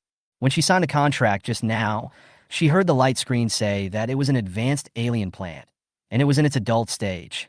And she had a terrible headache at that time. It must be because of the contract. The higher the level, the more difficult the contract. Wu Jinyue thought for a moment, and then turned his head to think about it. Bobo is also a high-level exotic beast. How is it that up to now, apart from discovering that it can release the aura of high-level exotic beasts, we haven't discovered that it has other abilities? Is it because it is still in its infancy? He can eat a lot. And the squirrel, what level of exotic animal is it? From the previous storm and the opening of the wooden box just now, it can be seen that it, like her, will sense when it encounters danger. Besides these, what else does it have capabilities? Wu Jinyue felt that this foggy season had greatly delayed her ability to tap into the two little ones' abilities. She would have to look for it after the foggy season was over. Picking up the wooden box that had turned into pieces on the ground, Wu Jinyue simply pieced it together to create the original totem. She did not forget that this strange plant came out because the totem was broken. It was fine in the cave, so why did something go wrong when she brought it back? But there was no clue at all at the moment, so she could only put the wood chips into the storage box first. Patted the rootless vine on the collarbone. Go somewhere else. Don't tie my neck. It's itchy. The rootless vine reluctantly stretched out its branches, slid to her right arm, and wrapped around her twice. Wu Jinyue was very satisfied with its ability to understand the current situation. Okay, from now on you will be called Lily. Do you remember your name? Lily. Wu Jinyue simply used the words that it unconsciously murmured in her mind when it was talking to her as its name, which was convenient and easy to remember. Seeing Wu Gintung nod, she touched it with satisfaction. When she got the squirrel before, she wanted to name it Dada, but for some reason, when she called the squirrel Dada, it didn't respond. Instead, she called the squirrel, and it answered her immediately. She was depressed for a while, thinking that the name she chose was very bad. Judging from the way Wu Jinting nodded, it shows that her method of naming is quite good. Like Bobo, I like the name she gave. Wu Jinyue put all the items scattered on the ground into his backpack, made a new circle of fire around them, and then walked into the shelter. It was getting dark, so she had to take a bath quickly. She quickly fetched a bucket of water, boiled it, brought it in, and locked the wooden door. It soon became dark, and she subconsciously reached for the candle on the bedside. Suddenly, she thought of the stones she had dug out from the snake cave. Those glowing stones set in the passage. Chapter 78, Pet Bag. I rummaged through my backpack and dumped them all out. Clarity Stone, a glowing stone, it was the favorite toy of the trolls when they were young. If you hold it in your mouth, it can emit light through your brain. She dunked 22 in total. Originally, she had thought of mounting them all on the walls of the shelter and using them as candles. But she suddenly remembered that the light of this thing could not be turned off. She couldn't stand any light near her when she slept, let alone this light. She touched her chin and placed a few of them on the bedside. They can't all be mounted on the wall. We have to take them out now to use for lighting and put them away when we go to sleep. After throwing the two little ones onto the bed and placing Lily at the head of the bed, she carried hot water into the bathroom and quickly took a shower. After wiping her head and walking out, she went to the storage room and called out, "Bobo, squirrel, come and eat." The two little ones who were still playing with Lily poking each other jumped off the bed. Lily also stretched out its branches and crawled towards the storage room. Jinyue squatted beside the storage box and took out 2 bags of grilled eels. One bag was put in her own bowl. The other bag was divided into 2 and placed in 2 small bowls. After taking another steamed bun and putting it in her bowl, she stood up from the storage box. When she saw Lily crawling in, she remembered that there was a new member in the shelter. She asked after hooking her finger and letting it wrap around her wrist, "I forgot about you. What do you want to eat?" She didn't know whether creatures like it needed to eat. If it needed to eat, how did it eat when it was locked in a wooden box? She asked tentatively and got a positive response from its mind. "Eat, yes. I want to eat. Need to eat?" Jinyue reopened the storage box, touched her forehead in embarrassment, and then took out the fish she had gotten from the big black fish before. "Can I eat this?" "Codfish." Before Jinyue could finish his words, the branches of Lily wrapped the fish meat and wrapped it into a ball. "Eat. I must eat." "Well, it's edible. Now there is one more mouth to feed in the shelter, and she has to work harder to find resources." Jinyue stood up with it, and under the two little ones' shining eyes, brought their food bowls and hers to the small table. "Okay, come up and eat." The two little ones jumped onto the small table and started eating. Lily got down from her wrist, crawled to the corner of the small table holding the cod meat, and began to digest the fish meat. Jinyue also took out her own chopsticks, picked up the rice bowl, and started eating dinner. This grilled eel is really delicious. It should be grilled first, then braised with sauce. It is delicious whether you dip it in steamed buns or eat it with them.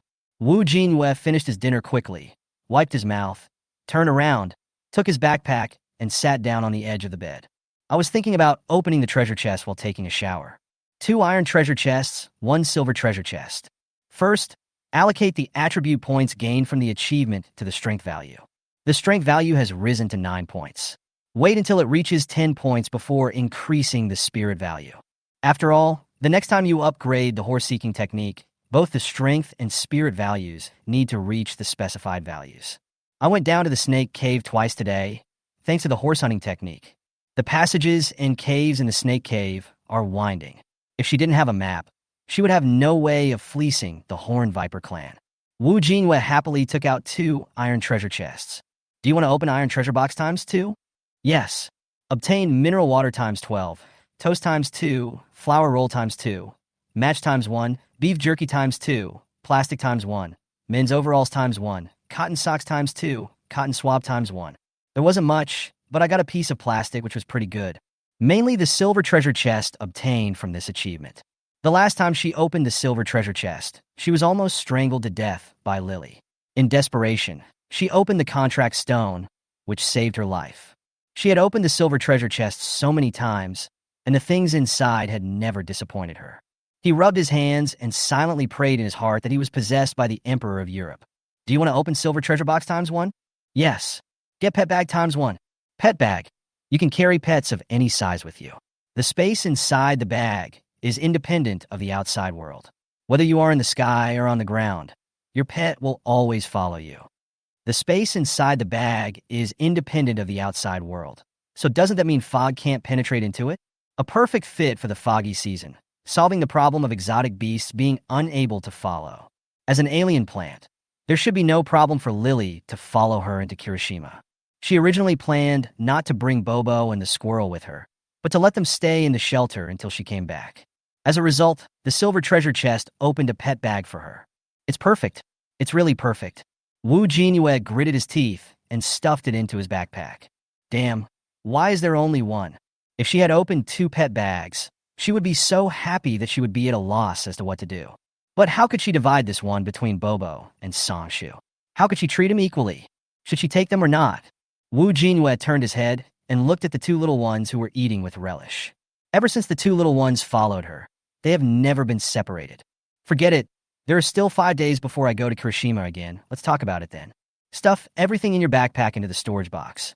She took a total of 4 kinds of herbs from the horn viper today. Except for the Nydia munieri that grows on snake skins, the other 3 are collected in caves. Sanguisorba officinalis, Paris polyphylla, Blatilla striata. Her hemostatic drug blueprint requires dandelion. I don't know what to do with the remaining 2 kinds of herbs. I collected such a large amount of them, and I don't know when I can use them. Jinyue has always believed in taking advantage of opportunities, and she is not picky. No matter whether it is useful or not, just get it first. As the materials needed to make the blueprint were one step closer, Jinyue happily made a separate storage box to store these herbs. After packing up everything, she yawned, went to the bathroom to wash up quickly, and climbed into bed with the 2 little ones in her arms. Lily had already digested the cod meat and curled up at the head of the bed. Open the light curtain and open the friend page first as usual. I haven't checked for 2 days, and I've received a lot more friend requests. She didn't have time to frequently open the World channel to read other players' comments. But in the notes on the friend request, she could see the resources and materials they currently needed. They were trading teleport stones.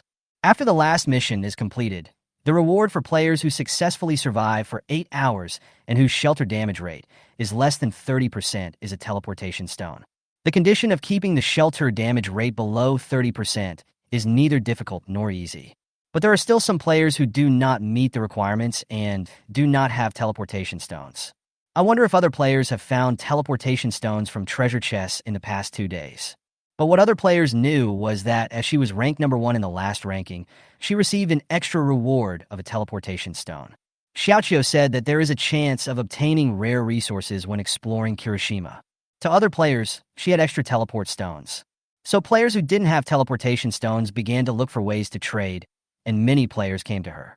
Indeed, including the one that came out of the treasure chest, she originally had 3 teleportation stones. As a result, she used up both teleportation stones in 1 day. Jinyue scratched his head. The teleportation stone is indeed a great tool for escaping. She only has 1 teleportation stone left now, so it's impossible for her to trade it. Chapter 79 Crane Grass, Xiaoli. She closed the friend page and opened the World channel. Trade nails. Trade nails. Mineral water for nails. Can anyone give me something to eat? I can't get out of the shelter. Please give me something to eat. Does anyone have a weapon above a rank?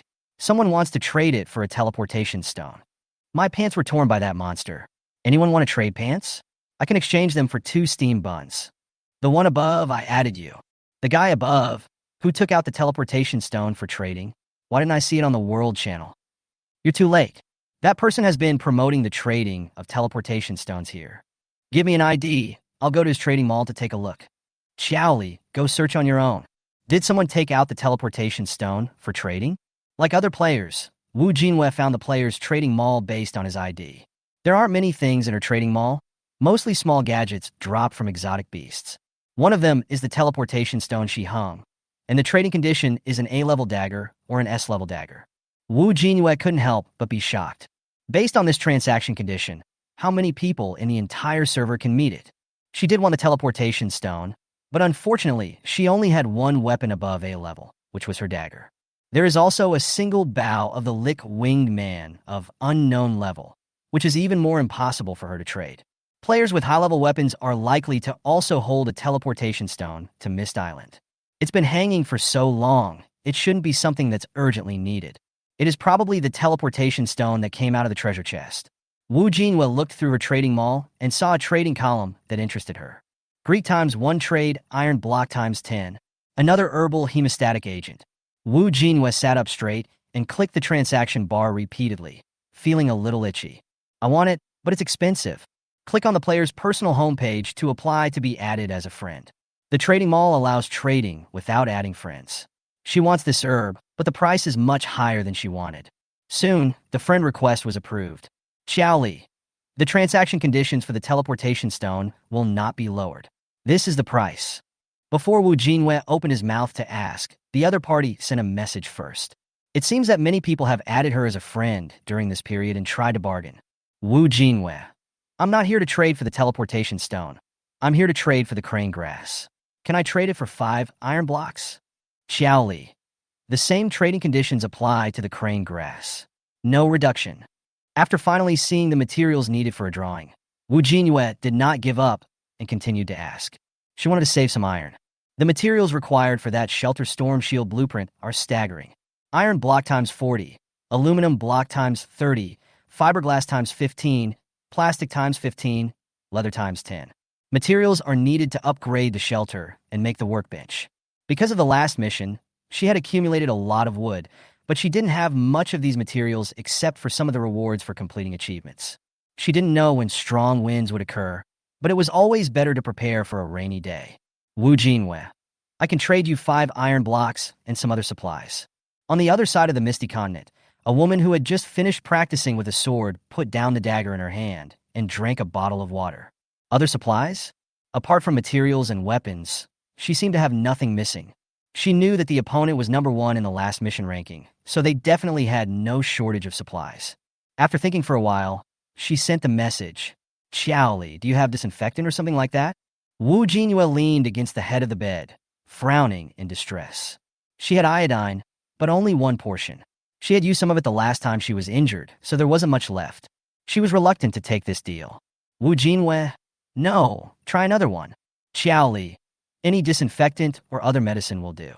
Jinyue propped up his head and went through the supplies in the storage box in his mind. Medicine for injuries? She didn't have much medicine. There were only bandages, band-aids, and the like, not many. Just as her mind was thinking about kitchen supplies, she suddenly remembered that she did have something that could be used as disinfectant. Liquor. I've opened 2 bottles of strong liquor in a treasure chest before. They were in glass bottles of only 100 milliliters, very little. She doesn't drink either, so she classified them as kitchen supplies and planned to put them away when she had the chance to cook in the future. Jinyue, there is no medicine for the wound, but there is white wine. Xiaoli, white wine? Damn, you have this thing? When Xiaoli, who was originally sitting on the edge of the bed, saw the news, he jumped up. Wow, you deserve to be number 1 on the list. You can even get something like liquor. Xiaoli, send me a picture. Why didn't you tell me earlier that you had this good stuff? She originally wanted to exchange some medicine for use when going to Kirishima, but she didn't expect that Jinyue gave her a big surprise.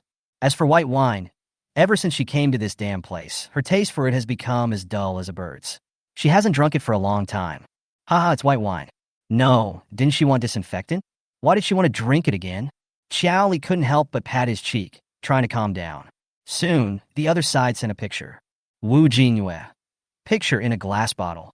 Jinyue took a photo of one of the bottles of liquor and enlarged it. Xiaoli, it doesn't look like much, only about 100 milliliters. After seeing the picture, Xiaoli zoomed in and out repeatedly. The other side took out the white wine, and judging by the bubbles that had not disappeared after shaking it twice and the contrast with the bottle. After identification, there is not much liquor in this bottle, at most 100 milliliters. She was gone in 1 gulp. Jinyue was very upset. She specially enlarged the photo so that it could be seen from the other side. Could he be a drunkard? Jinyue, trading crane grass. The iron block is the key. This liquor is just an extra. Don't you want several liters?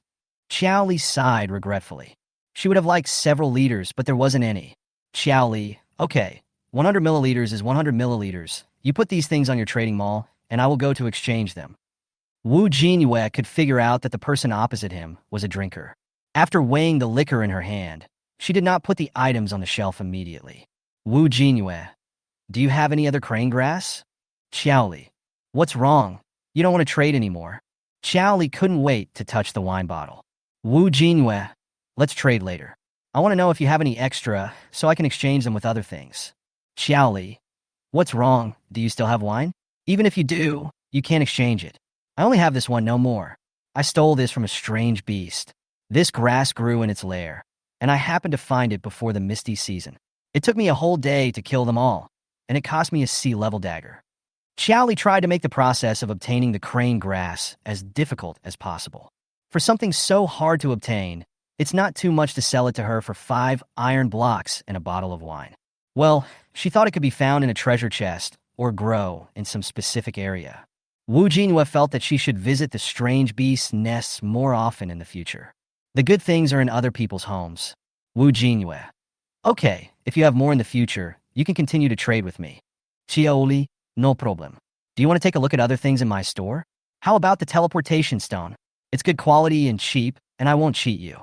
Finally, a big customer came to do business with her, and she had to promote her products. Chapter 80, Taking Lily Out. Wu Jinyue. I don't need teleportation stones. I need crane grass. Xiao Li. Okay, forget that you're number one on the list and have 2 teleportation stones. Come on, let's trade quickly. After putting all the things on the shelf, she finally got the crane's bill she wanted. A plant with pinnate leaves and small flowers on top was placed in the backpack. After carefully putting it into the storage box, she leaned back against the head of the bed. A bottle of white wine that can be finished in 1 gulp is actually equivalent to 5 iron blocks. On the other side, Xiao Li, who finally got the liquor he had been longing for, took things out of his backpack. He unscrewed the lid and put it to his nose to smell it. That's the taste. I took a cup, carefully poured some out, and put the rest into my backpack. She can't drink too much. She hasn't forgotten the purpose of this white wine. It is for her to use on Kirishima. She happily sipped the white wine at the bottom of the glass, sighed secretly that it was good wine, and then climbed onto the bed swiftly. I can sleep well tonight. Wu Jinyue finished the transaction here and turned to her own trading mall. The only thing missing from her hemostatic drug blueprint was the herb Panax Nodo Ginseng. I just called out a few times in the World Channel, but no one added her. She put some of the food and the iron axes, matches, and other things she didn't need on the shelves and changed the exchange conditions to 30:70. Just leave it hanging for now. Maybe someone will change it. After doing this, she patted the quilt, let her hair down, and lay down. The 2 little ones have fallen asleep, huddled together in the nest. Lily was hanging on the head of the bed like a big rubber band, swinging back and forth. After putting the clear stone into the backpack, the room fell into darkness. The rootless vine climbed down along the head of the bed and wrapped around Wu Jinyue's shoulders. Why does Lily like to stick to her so much? Wu Jinyue half closed his eyes, pulled it down with some difficulty, and placed it on the bedside. She was in a state of high concentration throughout the whole day. I was finally able to close my eyes and rest, but sleepiness suddenly came over me, and I soon lost consciousness. But just as Wu Jinyue fell asleep peacefully, the rootless vine that had been motionless began to move quietly, extending its branches again and clinging to her hand. The right arm was wrapped in circles. The last few branches were rolled into a ball and wrapped around her neck. This is what Wu Jinyue looks like when he wakes up. His whole body was entangled from the ankles to the neck. Because it was not tied tightly and fell off easily, she didn't notice it when she fell asleep. He pulled all of its noodle-like branches off his body, twisted them into a ball, and threw them at the end of the bed. Yawning, she climbed out of bed and washed up slowly. After finishing his meal at the small table, he put on his cape and goggles, picked up his backpack, and pushed his mountain bike out. There will be no food for the 2 little ones today. She went out to find a treasure chest and should be back soon.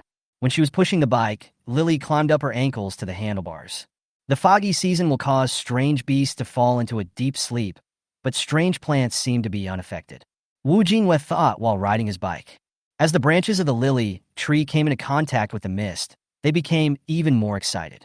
It used Wu Jinyue's arms as a bridge for climbing, sometimes climbing onto the backpack and sometimes tying them to the handlebars. Don't move. Climb on the backpack and stay there. You keep pulling at the handlebars. Do you want to ride the bike too? Wu Jinyue released one of the hands that were controlling the bike, grabbed Lily from the handlebars, and threw him back. With a whoosh, it stretched out its branches, grasped the straps firmly, and became quiet.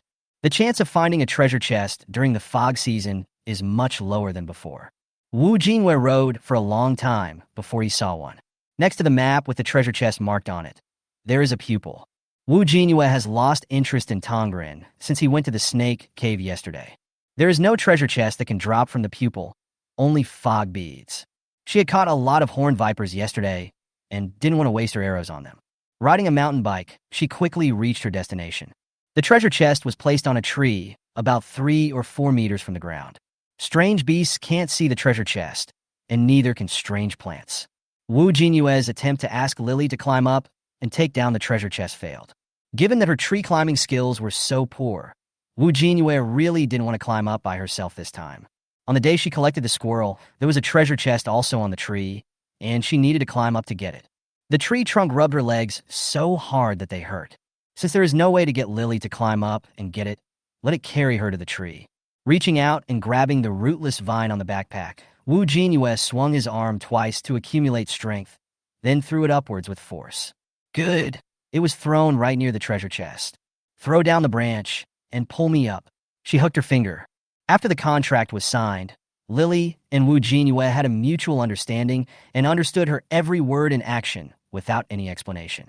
As soon as Wu Jinyue finished speaking, it immediately split its branches, wrapped around her shoulders like a crane, and pulled her upwards, reaching the height she wanted without her having to use any effort at all. This is better than an automatic elevator. There was a wooden treasure chest on the tree. Wu Jinyue reached out and put it into her backpack, then let Lily put her down. She got a wooden treasure chest, which could at least provide her with food and drink for a whole day. If she were alone now, she would definitely go back to the shelter after taking them. After all, I stayed outside for too long yesterday and my eyes are hurting. But now there are a total of 4 mouse in her entire shelter from top to bottom. Others can feed the whole family by feeding themselves, but she has to support a family of several people. She had to find another treasure chest. Wu Jinyue got back on his mountain bike and planned to continue moving forward. At this time, Lily began to become restless and kept trying to climb eastward. On the map, there is a pupil person there. Maybe there was a contract. Unlike Bobo before, it didn't crawl over directly, but kept communicating with her in her mind. Hey there, I want to eat. Lily wants to eat Tongren? Yes, no, I want to eat. Lily's language talent is really terrible. Able to speak, but unable to express oneself accurately. I have to let it communicate with her more in the future. I can't be so vague and let her guess without really understanding. In order to figure out what Lily said, she could only temporarily put aside the idea of moving forward and ride her bike towards Tongren. The pupil was already very close to them. Wu Jinyue rode for a while and then stopped, intending to walk over to see what Lily wanted to do. Lily was very excited about her riding her bike over. The moment Wu Jinyue stopped the car, it ejected from the backpack and headed into the fog.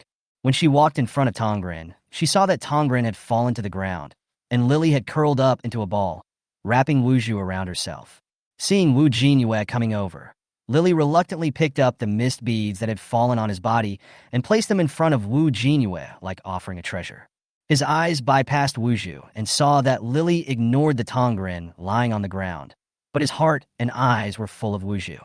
Wu Jinyue understood more. It doesn't want to eat the pupil. It wants to eat the mist beads. Chapter 81 Alsophala, a potion that temporarily increases strength. Wu Jinyue did not reach out to take the mist bead in front of him, but shook his head. I don't want to. Lily, unless there is an emergency, don't act without my instructions. Got it? The contract stone is indeed a good thing. Even the obedient Bobo would disobey her at the beginning and want to jump out to find food.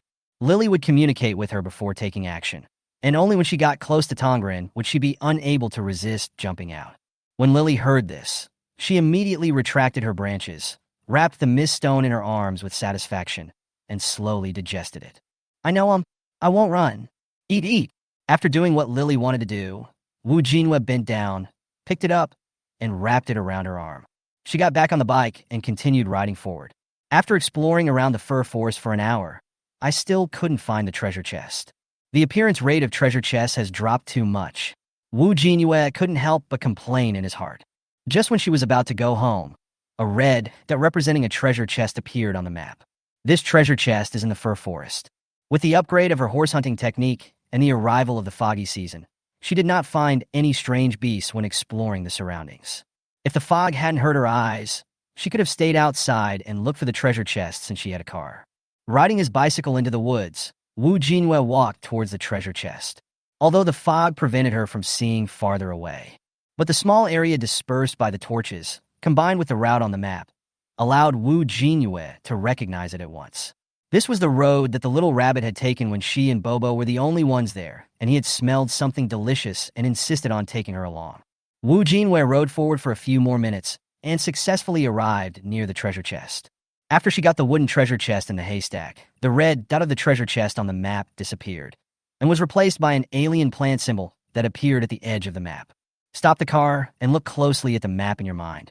Familiar road, familiar exotic plants. She recognized this strange plant. It was the one next to the sunflower fruit. She had picked all the fruits before, and it went crazy for a while. If it hadn't been unable to leave the meadow, she would have been in trouble if she had taken the fruit. It's only a few days before she picks the fruit, and even if there are new fruits, they won't be able to grow so quickly. The plant of sunflower fruit is not a foreign plant and is not marked on the map. She had planned to go back after taking the treasure chest. But seeing a familiar old friend, since I'm here, I might as well take a look at the strange plant. Taking a look was just an excuse. To be precise, she wanted to take away the plant that grew sunflower fruits. I had just arrived in this world not long ago and had no ability to take anything with me, so I could only take all the fruits. Now that she is stronger, even if she cannot defeat that strange plant, there is still hope. Take it back and try planting it near the shelter to see if new sunflower fruits can grow. Although she had already eaten 2 fruits and could not increase her luck value any further, the fruit tasted really good.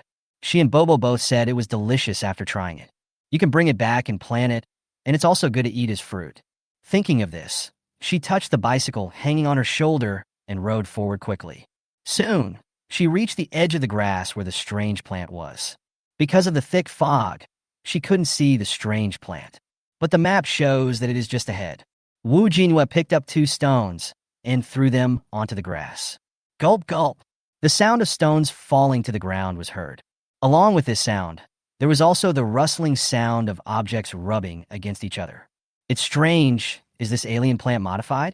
She remembered that it was very ferocious, so why didn't it attack her when she threw stones at it? He took out a mist bead from his backpack and threw it hard into the center of the grass like a stone. A crisp sound was heard, and the fog in front of him dissipated instantly. 2 familiar plants come into view. The alien plant's branches with deep red lines were wrapped around the sunflower tree, but unlike what was remembered, it wrapped around the tree even tighter. Just as she expected, the sunflower tree had no fruit. The place where there were originally 5 sunflower fruits was now bare, and even the small fruits could not grow. The cloak can deceive strange beasts, but it cannot deceive strange plants. Damn it, the fruit thief is back. The alien plant on the grass finally realized who the human in front of it was. The deep red lines became clearer, and the branches made crackling sounds. The alien plants could not get out of the meadow, so they could only remove branches from the sunflower tree and climb to the edge of the meadow. Unless Jinyue walked into the grass, it would not be able to attack her, and the 2 sides remained in a stalemate.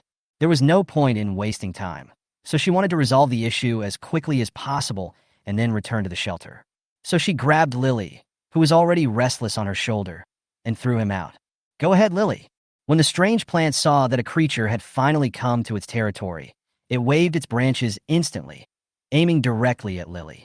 The moment Lily was thrown out by Jinyue, she split into more branches than the alien plant, then pressed all the branches of the alien plant to the ground and whipped them madly. While the 2 sides were fighting, Jinyue took out a wooden shovel from his backpack and ran towards the sunflower tree. Good stuff, here she comes. Last time, she didn't have time to take out the wooden shovel before the alien plant woke up. This time, with a wooden shovel, she dug out the entire sunflower tree in just a few strokes. He didn't dare put it in the backpack, fearing that the plant would die. So Jinyue simply picked up the sunflower tree and returned to his mountain bike, putting it aside. Turning his head, he saw that in just a short while, the strange plant had been beaten to pieces beyond recognition. A large piece of bark was torn off the main trunk, and many branches were scattered on the ground, and these branches were still falling continuously. Lily pulled out all the branches of this strange plant, as if pulling out hair.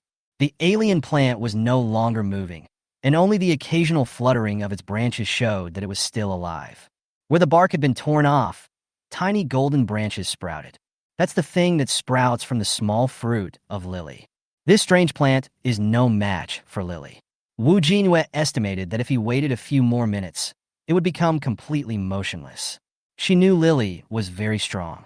When she made the contract stone reminded her that the rootless vine was an advanced alien plant in adulthood, and she understood this. After all, it can be seen from the fact that when she fought against a sea snake, which was also a high-level monster, the sea snake was almost tormented to death by a big black fish, but it still had the ability to kill her easily. But she didn't expect Lily to be so strong. She didn't know how high the level of this strange plant was, but just by looking at its appearance and behavior, she knew it was definitely not weak. Lily could easily pin it to the ground and beat it. It seems that the force with which Lily strangled her before was too lenient. While Lily was still suppressing it, Jinyue took out a dagger, stepped forward, and quickly took care of it. Iron treasure box ×1, alsophala juice ×5, alsophala vine ×2. After dealing with this strange plant, she breathed a sigh of relief. Alder juice, the main material for making strength potions. If you have the courage, you can drink it directly. After drinking it, It can increase your strength for a limited time, but the side effects are huge, so please use it with caution. Aldervine, the most powerful branch on the Alsophilis spinulosa variant. It turns out that this exotic plant is called Alsophilis spinulosa. Jinyue looked over and over at the small bottle of Alsophilis spinulosa juice in his hand.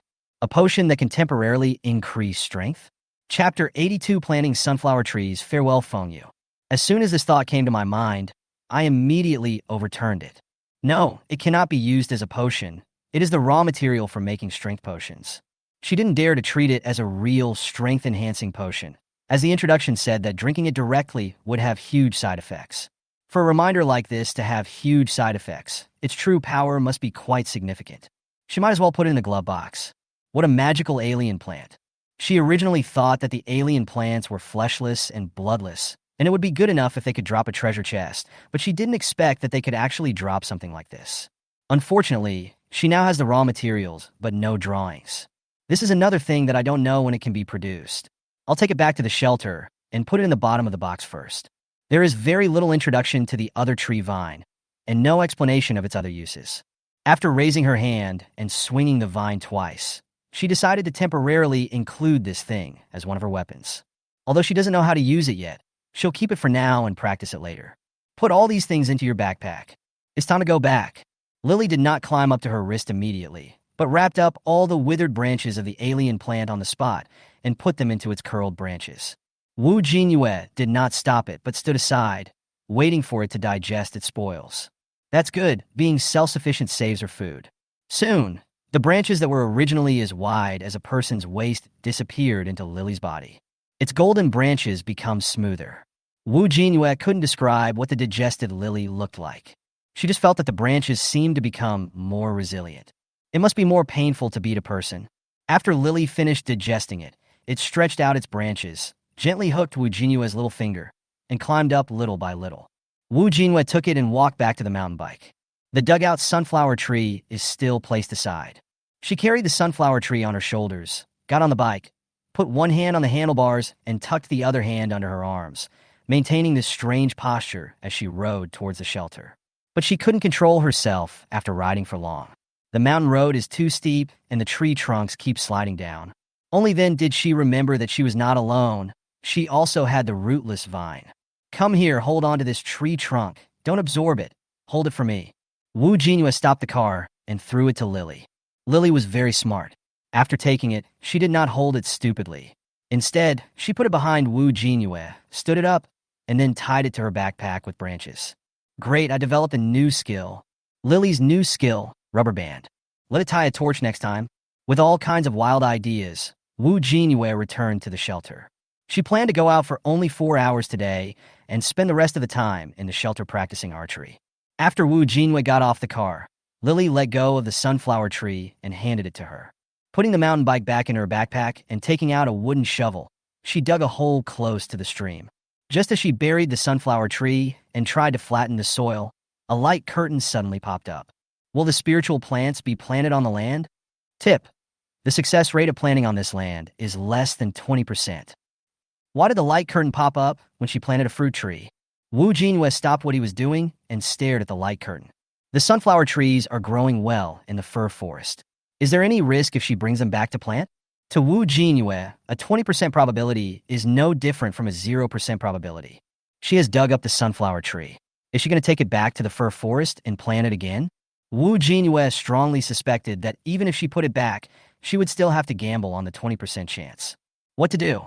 She didn't want to take the gamble, but if she didn't plant the sunflower tree, the chances of success would be 100% zero. She squatted on the ground, supporting her head and thinking.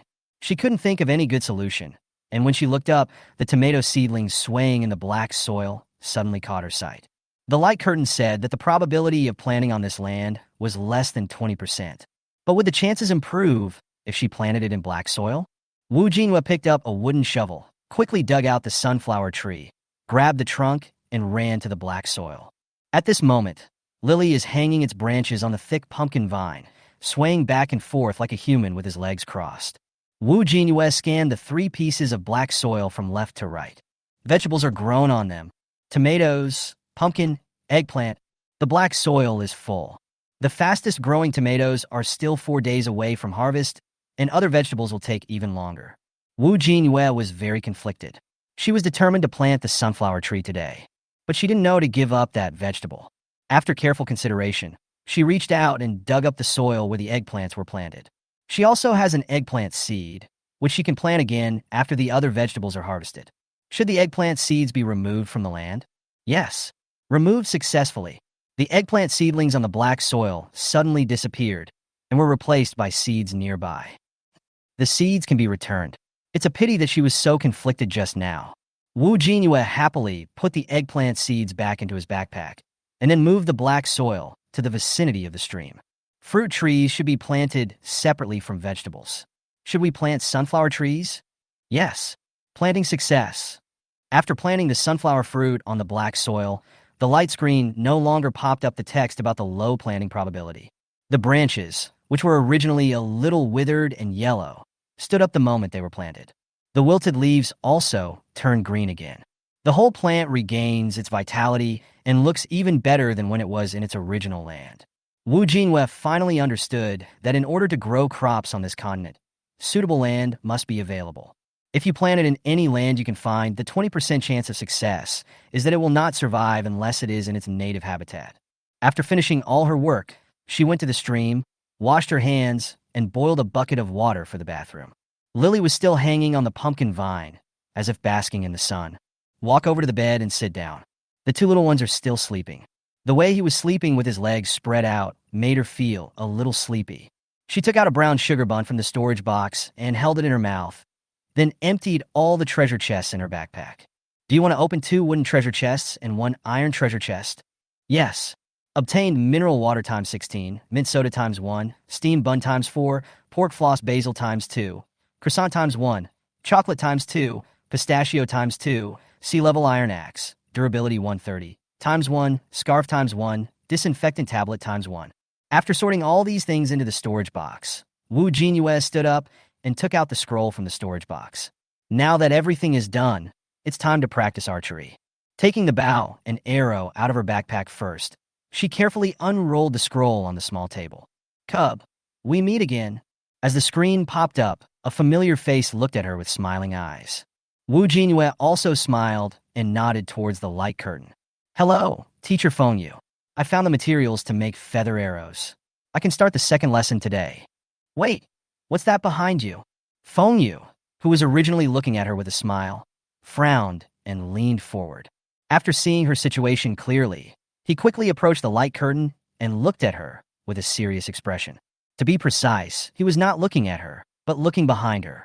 Wu Jinyue turned around with some surprise. When I turned around, I saw Lily lazily crawling in from outside the house, like a bowl of spilled ramen. It even thoughtfully closed the wooden door. Cub, is that an alien plant? Fengyu asked sternly. Ah, yes, it's an alien plant. Where did you get something so dangerous? I said I brought it back accidentally. Do you believe me? Wu Jinyue felt a headache when he thought about the experience of bringing Lily back and successfully signing a contract with her. Brought it back by accident? As far as I can remember, there is no precedent for alien plants to just follow others. Fengyu's face became increasingly gloomy, and he hadn't taken his eyes off Lily since he saw her. Where on earth did you get this alien plant? If I'm not mistaken, this should be an adult rootless vine, or at least a high-level alien plant. Chapter 83, Fengyu's advice. Well, you may not believe it, but I got this plant from the cave of the Horned Viper clan in Kirishima. I put this plant... No, the more you talk, the less I understand. Where do the other species come from in Kirishima besides Hitomi? How could the Horned Viper be in Kirishima? Fengyu interrupted her and retorted. I know they have a large tribe, but Kirishima is not a place for them to stay. Now it was Wu Jinyue's turn to widen his eyes. What do you mean there are no other races on Kirishima? Not to mention the number of Horned Vipers outside Kirishima. Just the ones hatched inside Kirishima are like a stacking game in her map. She made a stop gesture, then ran to the storage room, took the Horned Viper slough, and held it in front of the light curtain. I took this from the cave of the Horned Viper. It's their snake slough. Teacher, there are other species in Kirishima, Horned Vipers, and their numbers are extremely large, stacked up in layers. Fengyu stopped talking. He seemed to have not reacted yet, and could only watch the cubs and the light curtain running up and down. I stole some small items from the Horned Viper and accidentally brought back a wooden box. This is the box. As soon as I brought it back, the totem on the box broke, and this thing came out. Jinyue quickly grabbed Lily, who had climbed onto the bed, and pushed her in front of the light curtain. It almost strangled me to death when it came out, but luckily I was lucky enough to give it a contract. Fengyu turned his head to the side, as if he didn't understand what the cub in front of him was saying. One hand supported his forehead, and the other hand stroked the bow, an arrow. Horn viper? How come a horn viper is on Kirishima? How come the rootless vine is locked in its nest? Seeing Fengyu still looked incredulous, Jinyue seemed to have found the entrance to the secret of the misty season. Throwing Lily aside, she moved a chair and sat in front of the light curtain, telling him everything that happened yesterday. Automatically filtering out the fact that she used the horse hunting technique, she listed the several strange beasts she encountered and their behaviors of keeping people in captivity. Fengyu's expression changed from disbelief at the beginning to rapt interest later on. I thought the earliest you could go to Kirishima would be a few days later. After all, Kirishima is only open once during the fog season. But I didn't expect that after you found the teleportation channel to Kirishima, you could successfully land with that broken teleportation stone. Fengyu listened in amazement. This cub is very lucky. Very suitable to be the cub of the Guardian clan, the Lickwing people. Before Kirishima was officially opened, the transmission channel there was extremely unstable. The teleportation stone will teleport you there. If you are lucky, you will be thrown into the sea. If you are unlucky, you may be buried in the soil. You are really lucky, cub. It is easy to fly down from midair, but being buried in the soil means you don't even have to dig a grave for yourself. Just close your eyes and open them again. The new world welcomes you. Jinyue waved his hand and shook his head modestly. After making a little joke, Fengyu's expression gradually became serious. He changed from standing to sitting cross-legged and said seriously, I understand what you said. Young cub, you don't know the rules of the Misty Continent. Here, the number of each race and the resources they receive are limited. Each race has a different reproduction time. Some have a month, while others have 2 months. With limited resources, the number of each race cannot exceed the standard. A larger number means more survival resources will be spent. There are only so many resources. If one race gets more, the other races will inevitably get less. You can think of it as a cycle. The types and numbers of races in each chain don't change much. But according to what you have discovered, the Horned Viper clan has seriously violated the rules of the Misty Continent. Their breeding season for this year is over.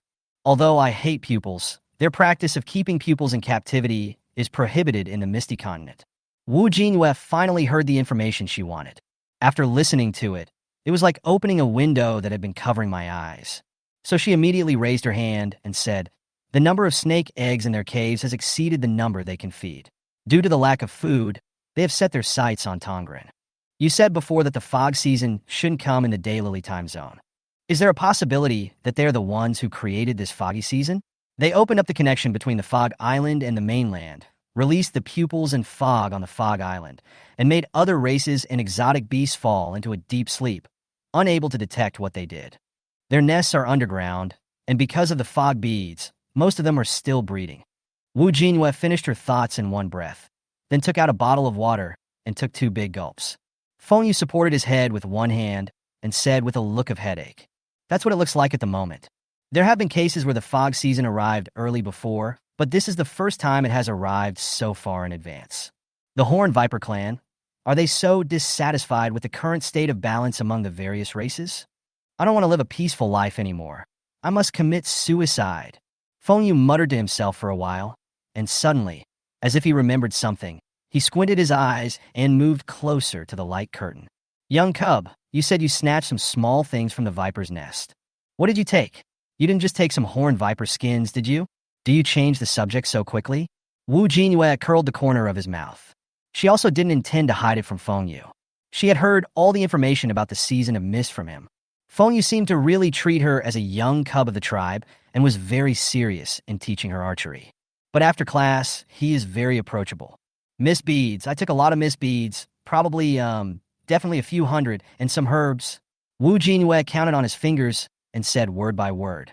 Before Jinyue could finish his words, Fengyu in the light curtain clapped his hands.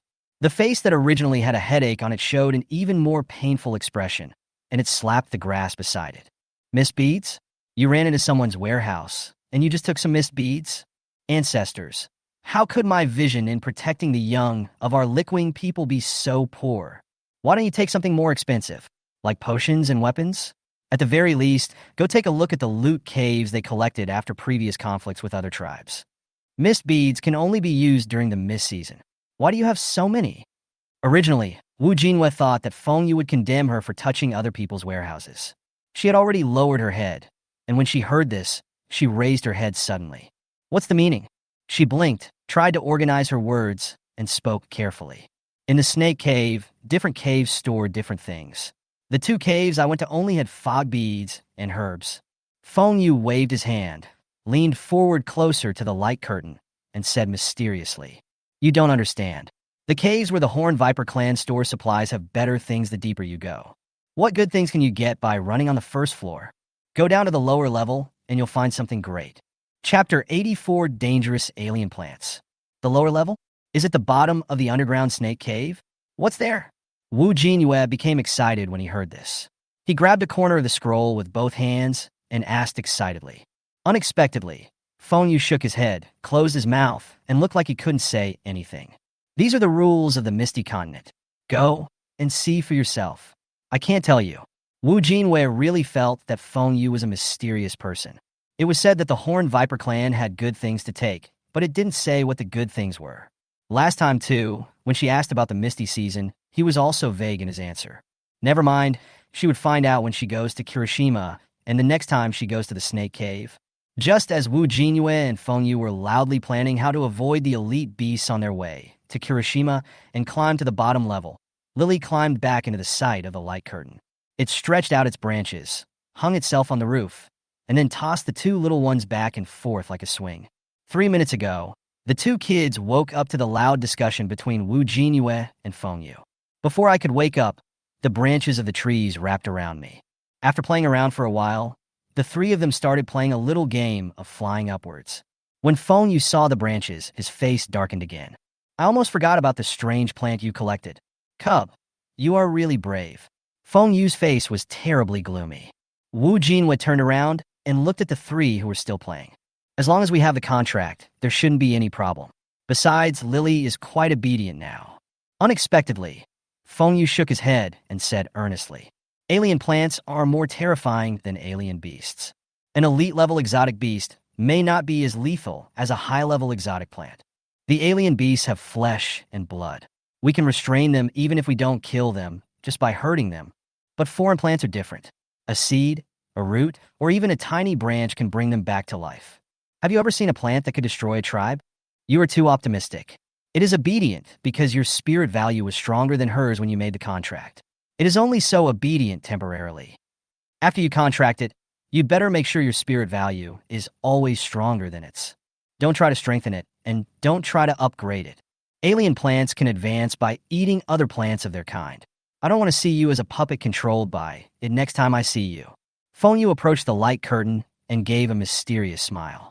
Jinyue looked at the scroll in front of her, subconsciously grabbed Lily, who had already climbed onto her wrist, and held her breath.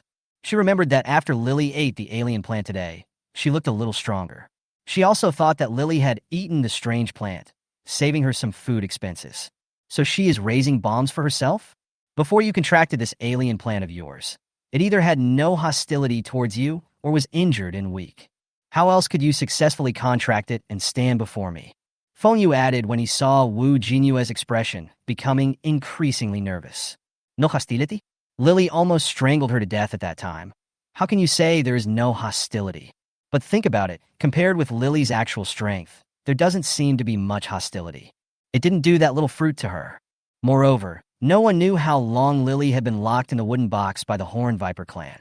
Even if he was not injured, his strength was not at its highest. She was a blind cat that caught a dead mouse. The branch in my hand feels like a hot potato. I can neither keep it nor throw it away. Jinyue sighed deeply and forced a bitter smile. I can't help it. If I didn't make the contract, it would have strangled me to death right then and there. Fengyu didn't say anything either, just watched seriously. She reached out and pulled off the alien plant that was wrapped around her wrist and threw it onto the bed. Fortunately, Fengyu reminded her of this. Next, she didn't allow Lily to eat anything except ordinary exotic beast meat.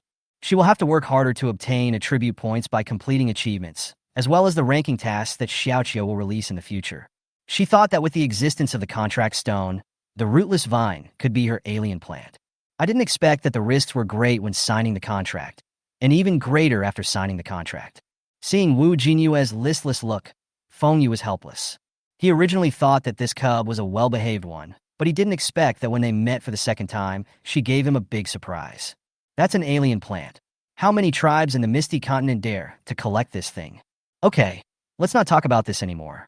Take out your feather arrows, and let's start the second class. Fengyu saw that the atmosphere was becoming more solemn and couldn't help but change the subject. Wu Jinyue also came back to his senses from thinking about how to increase his attribute points and took out all the feather arrows in his backpack. Apart from the 3 feather arrows used against the pupil, there are still 7 left, which should be enough for this class. Fengyu took off the bow and arrow on his back and held it in his hand. When he looked up and saw the feather arrow she took out, he couldn't help but frown. A feather arrow made of low-level golden pheasants? It's just as so. Remember to find better materials next time, otherwise your bow and arrow will have a problem with you. Fengyu also took out his feather arrow. The shiny arrowhead had dazzling feathers at the tail. It looked like the feathers of some exotic beast, but they seemed to be much better than hers. It looks very expensive at first glance. She doesn't really care about this. No matter whether it is high level or low level, as long as it is a feather arrow that can successfully hit the target, it is a good feather arrow. But he was more concerned about what Fengyu said about Gongjian having a problem with her. If I keep using feathers from low-level exotic animals to make feather arrows, what will my bow and arrows think? The bow and arrow had a problem with her? How could a weapon have a problem with its master? Fengyu put the feather on the arrow string and pulled with his arm. We, the Lickwing people, are the best at using bows and arrows, so we are also the best at making bows and arrows. The bow and arrow in your hand was made by Master Fengyuan, the most famous master in our tribe. Every bow has its own temper. If you treat it well, it will let you use it smoothly. If you treat it badly, it will not let you use it well.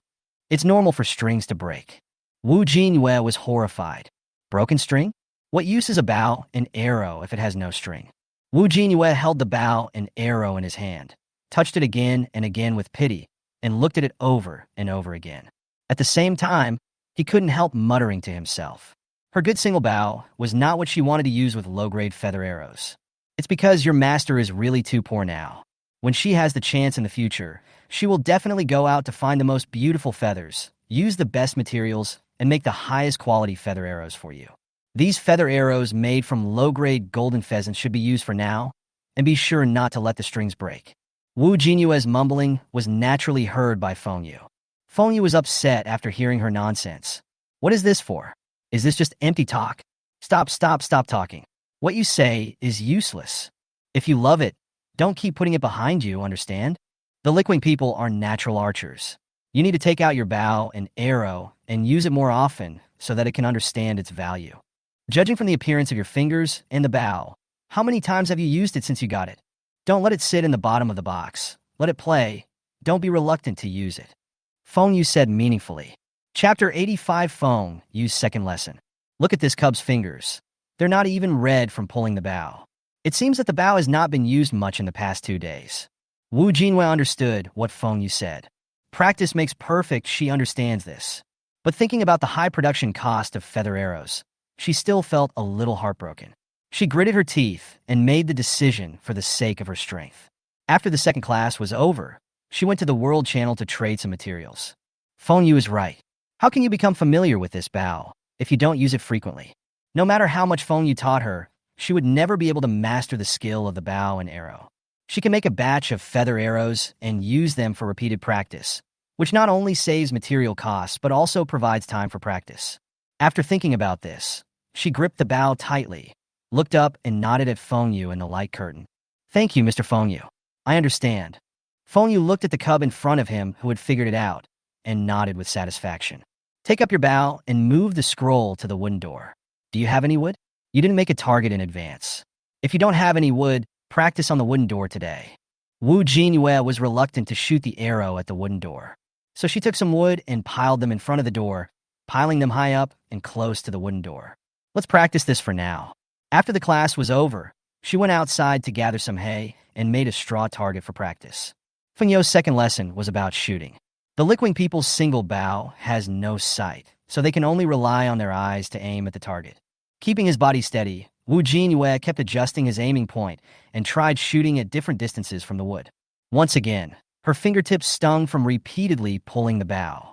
Fengyu was right, she still didn't practice enough. I only pulled the bow a few times before my arms started to ache. Use the arrow as the aiming point, pointing it on a line vertically along the target. From now on, your target will not only be as high and far as this pile of wood, you must know how to adjust the height of the arrow to hit the target. Fengyu's teaching is very strict. If Wu Jinyue made any deviation when holding the bow, he would point it out. Teacher, I want to ask a question. Speak. I shot at Tongren with a bow, an arrow 2 days ago. If I hadn't used a stone to divert the attack, I would have missed him. I want to ask, is it because Tongren is too fast and the bow and arrow can't match it, or is it because my technique is so poor that Tongren felt it before I shot it out? When Fengyu heard this, he curled the corners of his mouth and put down the feather arrow. If Master Fengyuan hears that you don't think the bow and arrow he made is fast enough, he will definitely find your tribe no matter where the world ends. Then take his hammer and give you a good blow on the head and take back his bow. You can't hit the pupil in one shot, which only shows that your skills are not up to standard, and it has nothing to do with the bow and arrow. You can feel it before you shoot. That's because you don't have enough force on the bowstring and your fingers are not strong enough. Open your arms and chest, and don't be afraid. You need to feel your arrow resting on your palm, and then throw it out with all your strength. Wu Jinyue understood more. It's not her problem with the bow, it's simply because she's too bad. Finally solving the problem in his mind, Wu Jinyue took a deep breath, drank a sip of water, and continued to practice. Fengyu watched the cub's every move in the light curtain and slowly put down the bow in his hand. Not bad, there is progress. In the later stage of the second class, he no longer needed to teach step by step.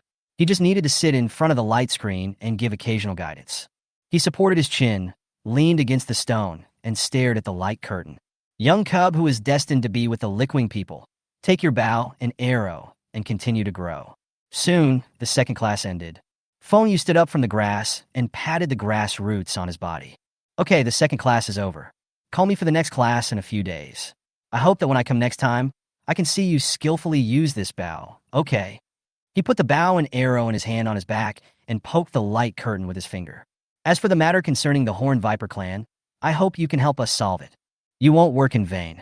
I will unite the elders of various tribes to issue a bounty and make public what the Horned Viper tribe did. At the same time, I will reward you for the information you reported to me. We don't know how many pupils the Horned Vipers have killed during this period, nor do we know how many cubs they have raised. Next, go to Kirishima. I hope you can enter the snake cave and destroy those snake eggs. As for the cubs that have already been born, don't move them. When the foggy season is over, we will send people to check on their tribe and impose penalties. Wu Jinyue didn't expect that this world could issue bounties. When she heard Fengyu talk about going to Kirishima again, she couldn't help but add something. The next time I go, it will be when Kirishima is actually open, which is in 4 days. Fengyu nodded to show that he understood. In previous years, the fog season would start a week later in the Fog Island. This year, the Horned Viper clan used unfair means to start the fog season early. This is not the normal fog season, so there is no need to abide by the time for opening the Fog Island. I will discuss with other tribes to open the Mist Island earlier this year. If we wait one more day, the hole that the Horned Viper clan has dug will become even bigger. Go keep practicing your archery. The reward should come out soon. After Fengyu finished saying these words, he bent down and approached the light curtain. He looked at Wu Jinyue with smiling eyes, and a hint of cunning flashed in his eyes. Don't forget what I told you today. The good things of the Horned Viper clan are all in the deepest part of the cave. Young cub, you were able to go down to the snake cave and find out so much information. Completing the bounty should not be a big deal for you. Good luck, dear cub, and keep that damn alien plan of yours under control. I hope we can meet again next time. Before she could reply, Fengyu quickly reached out and closed the light curtain.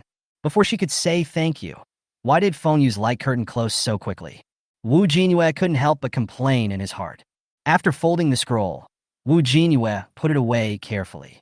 I've been practicing with Fengyu for so long today and finally got into the state. So she hurried out, gathered some hay near the stream, brought it back with the boards, and made 4 targets. 2 were placed inside the shelter, and 2 were placed outside the shelter. Lifting her bow and arrow, she continued to practice. In order to avoid hurting others, she sent the 2 little ones and Lily to play at the small table. Wu Jin got into the right state and became more and more proficient in practice. After practicing for a while, I felt a little hungry, so she put away the feather arrows and planned to have a meal. At this moment, a light curtain suddenly popped out from the ring. It's a small ball. Good afternoon, everyone from Blue Star? It has been 3 days since we last met. When I saw Xiaoqiu again, it had changed from its usual lively image and looked serious. Chapter 86 Reward. The fog season has been open for 3 days. I wonder if you players have found the secret of the fog during this period of time? The ball appeared at a very clever time. It suddenly appeared a few hours after she and Feng Yu finished talking about the misty season. Considering that Feng Yu said that he would soon unite the elders of various tribes to issue a bounty and make public what the Horn Viper tribe had done. It's only been a few hours and you've already figured it out? Wu Jinyue took out a bottle of mineral water, poured half of it to the 2 kids, and drank the rest. After finishing his opening remarks, Xiaoqiu took out glasses and papers from behind, jumped closer to the light curtain, and said in a deep voice, "The progress of the quest to find the arrival of the fog season has changed. Players who are still exploring the secrets of the Season of Mist are requested to stop their current progress and return to the shelter as soon as possible. Next, Xiaoqiu will release the latest world announcement. The time now is 3 p.m. Some players in various corners of the Misty Continent sleep until this time because of the foggy season. Some players have just finished looking for treasure chests and have returned to the shelter. Some players are still in the fog. Seeing the light curtains suddenly pop up, the players who were looking for treasure chests outside were startled at first, then immediately turned around and returned to the shelter. Wu Jinyue took out a glass of coconut milk and a portion of pistachios from the box and ate them while watching. When the 2 little ones saw the new food, they jumped onto her shoulders at the same time, rubbing against her and acting coquettishly, wanting to have some delicious food. The little ball sat in front of the light curtain for a while. After waiting for 10 minutes, it stood up again and picked up the white paper. The Horn Viper clan secretly opened a passage between Kirishima and the Misty Continent, freeing Hitomi, and at the same time maliciously expanded their race in an attempt to occupy Kirishima where Hitomi lives. Huaxia District 47 player Wu Jinyue investigated this incident and reported it to various tribes. After investigation by the Lick Wing people, it was confirmed to be true. It has now been decided by all tribes that the player Wu Jinyue from Huaxia District 47 has made great efforts to maintain the balance of the Misty Continent and is hereby awarded a special reward. Player Wu Jinyue, please check as soon as possible. All the players except Wu Jinyue were filled with questions after hearing what the ball on the screen said. They haven't even solved the problem of survival. But Wu Jinyue has already united with other tribes and found the secret of the Season of Misty. I saw her by the fire 2 days ago and thought everyone was at the same stage. It was only a few days and she completed the task. Did she pull the progress bar? Wu Jinyue on this side was also confused. Make great efforts to maintain the balance of the Misty Continent? How come she doesn't know that what she did deserves such high praise? She remembered that at first, she entered the snake cave with the intention of exploring the misty season. When she found their warehouse later, she put the matter behind her and focused only on the supplies that could be looted from the central cave. How did Feng Yu explain this matter to the other tribesmen? So, she thought about what Feng Yu said to her today. You won't work in vain. I will unite the elders of various tribes to issue a bounty and make public what the Horn Viper tribe did. At the same time, I will reward you for the information you reported to me. Good guy, if there is something to say, you really say it, and if there is a reward, you really give it. Within a few seconds, an iron box appeared out of nowhere in the air above the shelter and fell to the ground with a thud. Wu Jinyue quickly got up from the chair and ran to the iron box. Reach out and pick up the iron box. The box opens automatically, the reward pops out, and the box disappears. Obtain 5 teleportation stones, 1 troll black gold sword, 1 alchemy table, 1 power fruit, 20 yellow swan feather arrows, 2 hair growth potion, 1 grade A fire scale crocodile armor. Except for the teleportation stone, everything else was something Wu Jinyue had never seen before. But even if she couldn't understand it, she knew that these things must be rare materials, especially the yellow swan feather arrow. He remembered that just now, when Feng Yu was teaching in the second class, she praised the beautiful feather arrows he used. As a result, There are now exquisite feather arrows among the rewards. Apart from him, Jinyue couldn't think of who else would put the feather arrow in the reward. She pulled out one of the feathered arrows and put it on the bow. Expensive feather arrows are just good to use. Without Fengyu, who would still treat her as a cub, he happily put all the rewards into the storage box, leaving only an A-grade fire scale crocodile armor on the bed. The small ball was still searching for what it wanted among a pile of papers. For a moment, the light screen was extremely quiet, with only the rustling sound of papers rubbing against each other. Jinyue took off the sea-level hard crab armor on his body. The armor originally had a durability of 150, but after her activities in the past few days and her fights with strange beasts and plants, the durability was only reduced to 110. It's time for this armor to be retired. Jinyue picked up the fire scale crocodile armor and put it on neatly. The name of the armor contained the word fire, so she thought it would be warm when she put it on. I didn't expect that as soon as I put it on, a gentle breath came from the close-fitting armor. It was like a blown-up bubble gum wrapping around her vulnerable parts, soft and comfortable. The A-level armor is indeed a good thing, just like her A-level dagger. As long as it is not lost, its infinite durability allows her to use it for a lifetime.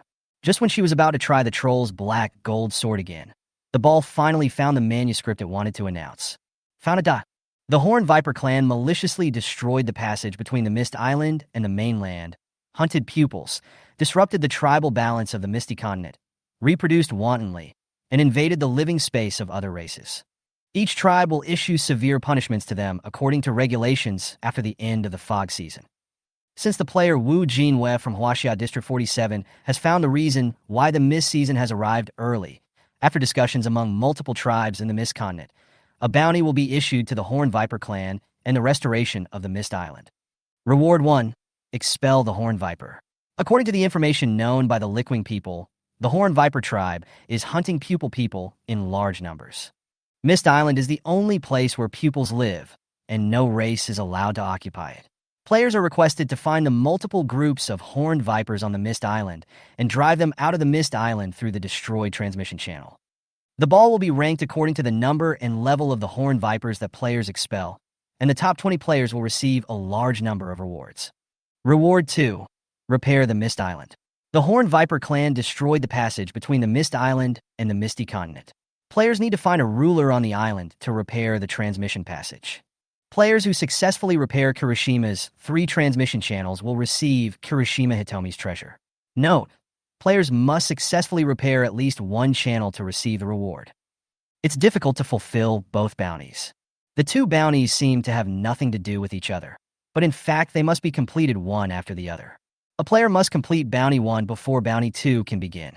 If the channel is repaired first, then Reward 1 will be impossible to complete. Only she knew how difficult it would be to complete the bounty. She did not forget that there was an elite beast under the Snake Cave in Kirishima. If a player really dares to fight the Horned Viper alone, not to mention the elite beast, just those high-level beasts alone will be enough to make all the players suffer. Chapter 87. The bounty offered by the Horned Viper clan. Fengyu increases the stakes. In order to stop the Horned Viper clan's behavior as soon as possible, the various clans decided to open the Kirishima in advance. Players who have a teleportation stone, please use the teleportation stone to go there when the teleportation channel opens at 7 a.m. the day after tomorrow. The Fog Island is open for a total of 3 days. Players can choose whether to participate in the bounty. If the player completes the bounty before the Fog Island closes, the remaining time will be the player's free exploration time. There is a chance to obtain rare resources by searching the island. Kirishima opens 2 days in advance. Jinyue knew the location of one of the snake caves on Kirishima. After being teleported to Kirishima yesterday, she specifically looked at the coordinates. Xiaoqiu said that there were other groups of horned vipers on Kirishima Island, and she would look for them when the time comes. Anyway, with the horse hunting technique, she can see them even if they are hiding underground. On the other hand, the Horned Viper clan learned that various races were going to expel them, and for a moment the clan was in chaos. Jinyue, the elite alien beast, gnashed its teeth. Damn alien race. Their plan to expand their population was discovered by the Lickwing people just a few days after they were implemented. It remembered that the Lickwing people were still busy with the sacrifice of the lily tree and had no time to care about the trivial matters happening on the Misty Continent. The Lickwing people had no time to care, as most of the tribe was asleep. This is the best time to expand the ethnic group. This damn alien actually reported it. When did she get in among the tribe and see these things? After the ball has issued the task, put the paper away. Okay, before 7 o'clock tomorrow morning, the world announcement will be updated. Players with teleportation stones can prepare by then. Wait, the Horn Viper clan sent a notice. A piece of paper suddenly fell from above the light curtain and landed on the ball. The ball pulled the paper apart, then took out its black-framed glasses again and turned the paper over and over. The originally serious tone suddenly turned into a gloating, mocking tone that echoed throughout the shelter. Ha ha ha ha. The ball laughed for a long time. Suddenly, it seemed to realize something. It stopped laughing and slapped its mouth twice with its hand. Sorry, everyone. I saw a very funny notice and couldn't help myself. Now I will release the latest notice from the Horn Viper clan. Huaxia District 47 player Wu Jinyue destroyed the stability of the Horn Viper tribe and maliciously magnified the cause of the tribe's reproduction. His intentions are ill-intentioned. After internal discussion within the tribe, a reward is hereby issued. Reward 3. Players who successfully kill Wu Jinyue in Huaxia District 47 will obtain the highest secret treasure of the Horn Viper clan and can freely choose 3 treasures from them and gain the friendship of the Horn Viper clan forever. This bounty is not limited in time and will continue to be offered after the fog season. This notice will be updated before 7 a.m. tomorrow. Wu Jinyue was originally sitting at the small table, combing the hair of the 2 little ones while listening to the sounds from the light curtain. When she heard that the Horn Viper clan had also issued a bounty for her, she put down the comb in her hand in disbelief. What is the cause of destroying the stability of the Horn Viper population and maliciously amplifying its reproduction? What a far-fetched reason. When she talked to Feng Yu, she didn't exaggerate. She just told him what she saw. It was only because they knew that it was she who said that to the Lickwing people that they offered a bounty on her. If they knew that the fellow who traveled back and forth between the 2 snake caves yesterday was her, wouldn't they offer 100 or 80 bounties on her? The Horn Viper clan's highest secret treasure? Wu Jinyue gritted his teeth. She will go to Kirishima the day after tomorrow and rob its entire nest to see if it still has anything left to give out as a reward. I thought the world announcement on the light curtain ended here. Just then, another piece of paper fell. The ball was very excited. It grabbed a piece of paper in each hand and squeezed its round body directly onto the light curtain, making a sharp and piercing sound. Everyone, this is about to get interesting, duh. Now is the announcement from the Lickwing people. The Horn Viper clan endangered the ecological chain of the Misty Continent and persecuted the young of the Lickwing people. They have evil intentions and are offering a bounty for selfish reasons. The warrior Feng Yu of the Lickwing people and the tribe have decided to deduct the allocation of the Viper tribe's power fruit for the past 3 years. At the same time, the warrior Feng Yu said that he would increase the reward. The player who successfully completes Bounty 1 and ranks first will receive an additional 8-level counterattack arm guard ×1 from the Guardian clan, Lick Wingman Feng Yu. Wu Jinyue was stunned for a moment. Young cub, you were able to go down to the Snake Cave and find out so much information. Completing the bounty should not be a big deal for you. All she could think about now was what Feng Yu said to her. Increase the reward? He really has confidence in her. The enhanced A-level counterattack arm guard is also one of the archery equipment. Wu Jinyue is ready to go, thanks to Lickwing. She couldn't wait to go to Kirishima and give the Horn Viper a good beating again. Because this world announcement included notices from different races, Xiaoqiu had to speak it out several times before he could finish. When Xiaoqiu saw that there was no more paper being transmitted to the light curtain, he took off his glasses, handed the paper to the back, and disappeared. All players have 1 day to prepare. The transmission channel will be officially opened at 7 a.m. the day after tomorrow. Please be prepared, players. Xiaoqiu has come here to say goodbye to everyone. I hope that players in front of the light curtain can see Xiaoqiu again next time. Goodbye. The small ball quickly disappeared into the light curtain. Wu Jinyue still sat at the small table and didn't get up. If Feng Yu hadn't told her that the next class would be called back in a few days, she now really wanted to open the scroll and ask Feng Yu some questions. He sighed and opened the light curtain. Red dots kept appearing in the friend list, world channel, and trading mall. How many people are looking for her? Wu Jinyue opened the trading mall first. Yesterday, she put a lot of things on the trading mall and changed all the trading conditions to Panax Nodo Ginseng or Herba Agrimoniae. Xiaoqiu just finished speaking and 2 of the items in the trading mall were traded away. Clicking to take a look. The 2 items, 2 matches and 1 C-grade iron axe, durability 130, disappeared after the transaction. The two people involved in the transaction were acquaintances, Qiao Li and Qi Qingzhou. Qiao Li traded another crane grass with her, and Qi Qingzhou traded Panax Nodo Ginseng. Wu Jinyue just felt strange. She remembered that last night, when she traded for Crane's bill, she took out 5 iron blocks and a bottle of white wine. But now in the trading mall, Qiao Li also exchanged 2 boxes of matches for Crane's bill. Didn't she say there was no more Crane's bill? Moreover, the value of 2 boxes of matches and 5 iron blocks plus 1 bottle of white wine is not equal. This Qiao Li is so weird. Leave the trading mall and go to the friend list. Almost every friend has a red dot next to their chat box. Wu Jin scrolled down and found Qiao Li's chat interface. She had already sent several messages. Qiao Li, I'm sorry I didn't tell the truth yesterday. I said I didn't have any crane grass, but I actually have more than one. I saw that you still had crane grass for sale in your trading mall, so I traded with you. I want to make another deal with you. I still have 2 crane grasses in my hand. I want to use them to exchange with you for the information of the Kirishima Viper clan. Chapter 88 Pure Profit Trading, Hemostatic Agent. From the world announcement just released by Xiaoqiu, it was not difficult for Qiao Li to see that Wu Jinyue on the other side of the light curtain had already been to Wu Island. How else would she know what the Horn Viper in Kirishima was doing?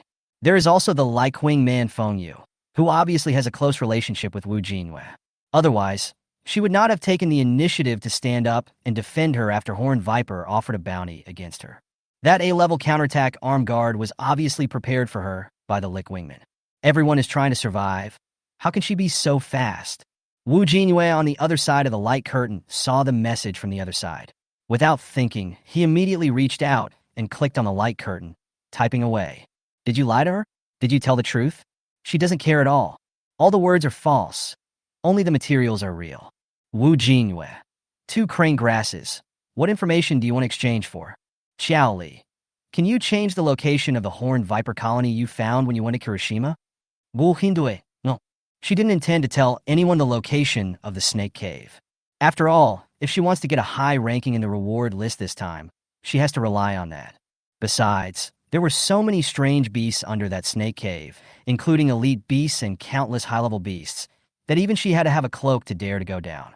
If Qiao Li were to die, there would be absolutely no trace of him left. Oh no.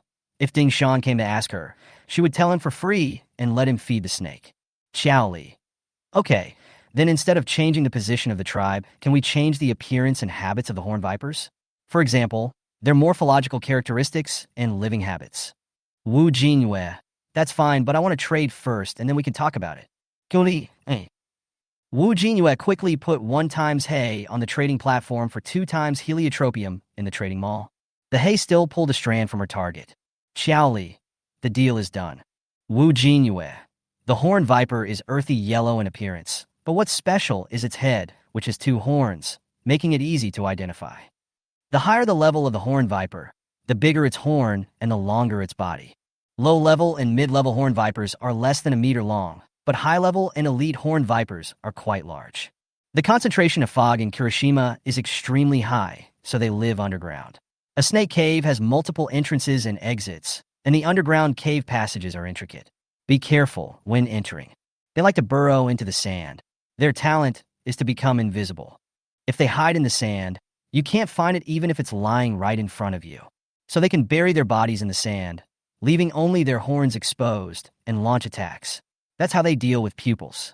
As for the snake cave where they live, you need to look for it slowly. Don't look for it in the mountains, look for it underground. Since you traded a total of 4 crane grasses with me, I'll add one more thing. Kirishima has elite exotic beasts, and there are also quite a few high-level exotic beasts. Wu Jinyue did not organize the information and just said whatever came to his mind. Elite beasts? Aren't there many tribes of horned vipers? Does each tribe have an elite beast? Qiao Li stared at the light screen in amazement. On the one hand, it's because of the elite beasts and high-level beasts that Wu Jinyue mentioned. On the other hand is Wu Jinyue's survivability. She couldn't imagine how strong she was to be able to come back alive after collecting such information. Wu Jinyue. I'm not sure, but there was one in each of the 2 tribes I visited. Qiao Li. Damn, you are so strong? You were so lucky to be able to come back alive after encountering such a beast. I didn't dare to fight against the high-level beasts before. Wu Jinyue. What's so difficult about that? Once the teleportation stone is opened, we can just run away. She would never tell anyone else how badly she was chased by the horned viper. Climb up and down using both hands and feet. This is her dignity. Anyway, she did use the teleportation stone to escape from Kirishima in the end. Xiaoli. Teleportation stone? Didn't the ball say it was a ticket to Kirishima? Wu Jinyue. The situation is open. I suggest you take down the teleportation stone in your trade mall. It's very useful for escaping. You can run away as long as you enter the coordinates. Xiaoli. I understand. Thank you. I will leave now. Wu Jinyue. Any more questions? Xiaoli. One last question. What's the situation with the pupils on the Fog Island? Since they were hunted by the horned vipers, are there not many left? Is it okay without torches and fires? Wu Jinyue. Even if the pupils on Kirishima are hunted, there are still a lot of them, much more than outside Kirishima. When I went there, the density was about 10 meters per animal. I don't know what the situation is like now. Xiaoli. I understand. My questions are over. Happy trading. Wu Jinyue. Happy transaction. Wu Jinyue was indeed very happy. Some information without any physical object was traded for 2 cranesbill plants. All profit, no cost. Thinking back to the trading mall just now, Qingzhou also traded herbs with her, and it was the Panax Nodo Ginseng that she needed the most. The only missing herb in her hemostatic agent is Panax Nodo Ginseng. So she turned around and went back to Qingzhou's chat box. Qingzhou. Boss, can we trade the location of the Viper clan on Kirishima? It was the same question again, and Wu Jinyue still refused. Similarly, Wu Jinyue sold Qingzhou exactly the same information that she and Xiaoli had told him. The exchange condition is 2 Panax Nodo Ginseng plants. Finally, I have collected enough materials to make the hemostatic agent blueprint. Hemostatic agent blueprint. As long as you have a medicine table and herbs, even if you lose too much blood and your health drops to 1, you can quickly stop bleeding by drinking 2 bottles of hemostatic agent. Required materials. Panax Nodo Ginseng times 2, cranewort times 1, sanguisorba officinalis times 1. There are blueprints, materials, and the alchemy table that was included in the reward for Feng Yu helping her report to various ethnic groups today. Wu Jinyue ran to the storage box and took it out. Alchemy table, a tool invented by the Wuxing clan for making medicine. Take out all the materials and place them on the alchemy table together with the drawings. Do you want to use Panax Nodo Ginseng times 2, Agramonia times 1, and Sanguisorba officinalis times 1 to make hemostatic agent times 1? Yes. Refining success. The herbs on the alchemy table turned into a bottle of light red potion and was placed next to the blueprint. It can be clearly seen from the transparent medicine bottle that the medicine in the bottle seems to have life, mixed with traces of transparent lines. What a beautiful potion. Wu Jinyue took it off the table. Congratulations to the player for completing the primary alchemist achievement. Achievement point +1. Reward iron treasure box times 1. Copper blocks times 5. Congratulations to the player for being the first to complete the achievement of primary alchemist in Huaxia District 47. An additional reward of 1 achievement point, 1 iron treasure chest, and 1 allocable attribute point. Another achievement completed. Wu Jinyue carefully put the bottle of potion into his backpack and moved it to the top of the backpack grid, on the same level as the dagger and teleportation stone. In her backpack, the more life-saving supplies there are, the closer the grid is to the front. Originally, the teleportation stone was the most important item to protect her life, but now her newly made hemostatic agent is on par with it. After doing all this, she took out the rewards given to her by various ethnic groups that Xiaoqiu had just mentioned. She had a feeling that they were trying to force their tribe's specialties upon her. Chapter 89 Coordinates of Wu Jinyue's Shelter. In addition to the teleportation stone, alchemy table times 1, yellow swan feather arrows times 20, and A-level fire scale crocodile armor. There are also the troll's black gold sword, power fruit, and hair growth potion. Troll's black gold sword, a weapon used by the troll elites. As a symbol of the troll's glory, its heaviness is synonymous with it. She stretched out her hand and lifted the black gold sword with force. Wow, it's so heavy. Wu Jinyue raised it with both hands, but her fingers were not strong enough to hold it firmly, so she could only carry it on her shoulders. Even if she had shoulders to share the weight, she still couldn't bear the weight of the sword. This weapon is not suitable for her. It is suitable for players with high strength values, and she, a player with high spirit values, is obviously not its target audience. Forget it. She should just use the dagger and bow and arrow. Wu Jinyue put it back into the box. This sword was too heavy. Wu Jinyue felt a little exhausted after holding it for a while. So she stuffed a small honey bun into her mouth before continuing to look at other things. Hair growth potion. A hair growth potion made by the Wuxing clan. Even if you were born bald, one bottle will give you a head of thick black hair. Note: do not use it anywhere except on the top of your head. 2 bottles of hair growth potion, 1 black and 1 red. The introduction she saw was for a black hair growth potion. The only difference between the red hair growth potion and the black hair growth potion is the color of the hair after the introduction. Black potion has black hair, red potion has red hair. Wu Jinyue reached out and touched her hair. Very dense and very silky. She doesn't need to grow her black hair long or change it to red hair for the time being, so she'll put it away for now. The last lily fruit was a reward given to her by the Liquing people. Lily fruit. The fruit of the lily tree beside the cold pond can strengthen the body. It is very rare and is one of the favorite foods of the Licky people. This lily fruit reminded her of the sunflower fruit she had eaten before. There was still 1 fruit left from the sunflower tree, so she took it over. Sunflower fruit. A fruit that tastes like sunshine and has a very high nutritional value. Legend has it that it is one of the favorite foods of the Liquing people. Pick up one in each hand for comparison. Except for the difference in color, the lily fruit is green and the kue fruit is orange. The two look almost identical. Both are the favorite foods of the Liquing people. She has planted sunflower trees on her black soil. When the harvest comes, she will let Feng Yu see what she has planted. While thinking about it, Wu Jinyue picked up the lily fruit and took a bite. A stream of juice with a slight mint flavor flowed into the throat. The fruit did not taste crispy, but soft with juice under the thin skin. What an amazing taste. She finished the fruit in no time and then opened her personal homepage. Sure enough, the attribute points changed. The strength value successfully increased by 1 point to 10 points. The food that the Liquing people like is also what she likes. Suddenly, she remembered the 1 point of distributable attribute value she had just obtained as a reward for the achievement. After much thought, I decided to focus on the spirit value. She was not a player who specialized in strength. She would upgrade her strength after her spirit value reached the standard for upgrading the Soji technique. Besides, there is Lily, a time bomb, so she must improve her spirit value. Player: Wu Jinyue. Age: 22. Stamina: 8. Health: 10. Strength: 10.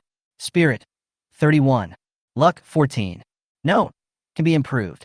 After his strength reached 10 points, Wu Jinyue took out his bow and arrow, stood up straight, and pulled the bowstring with both fingers.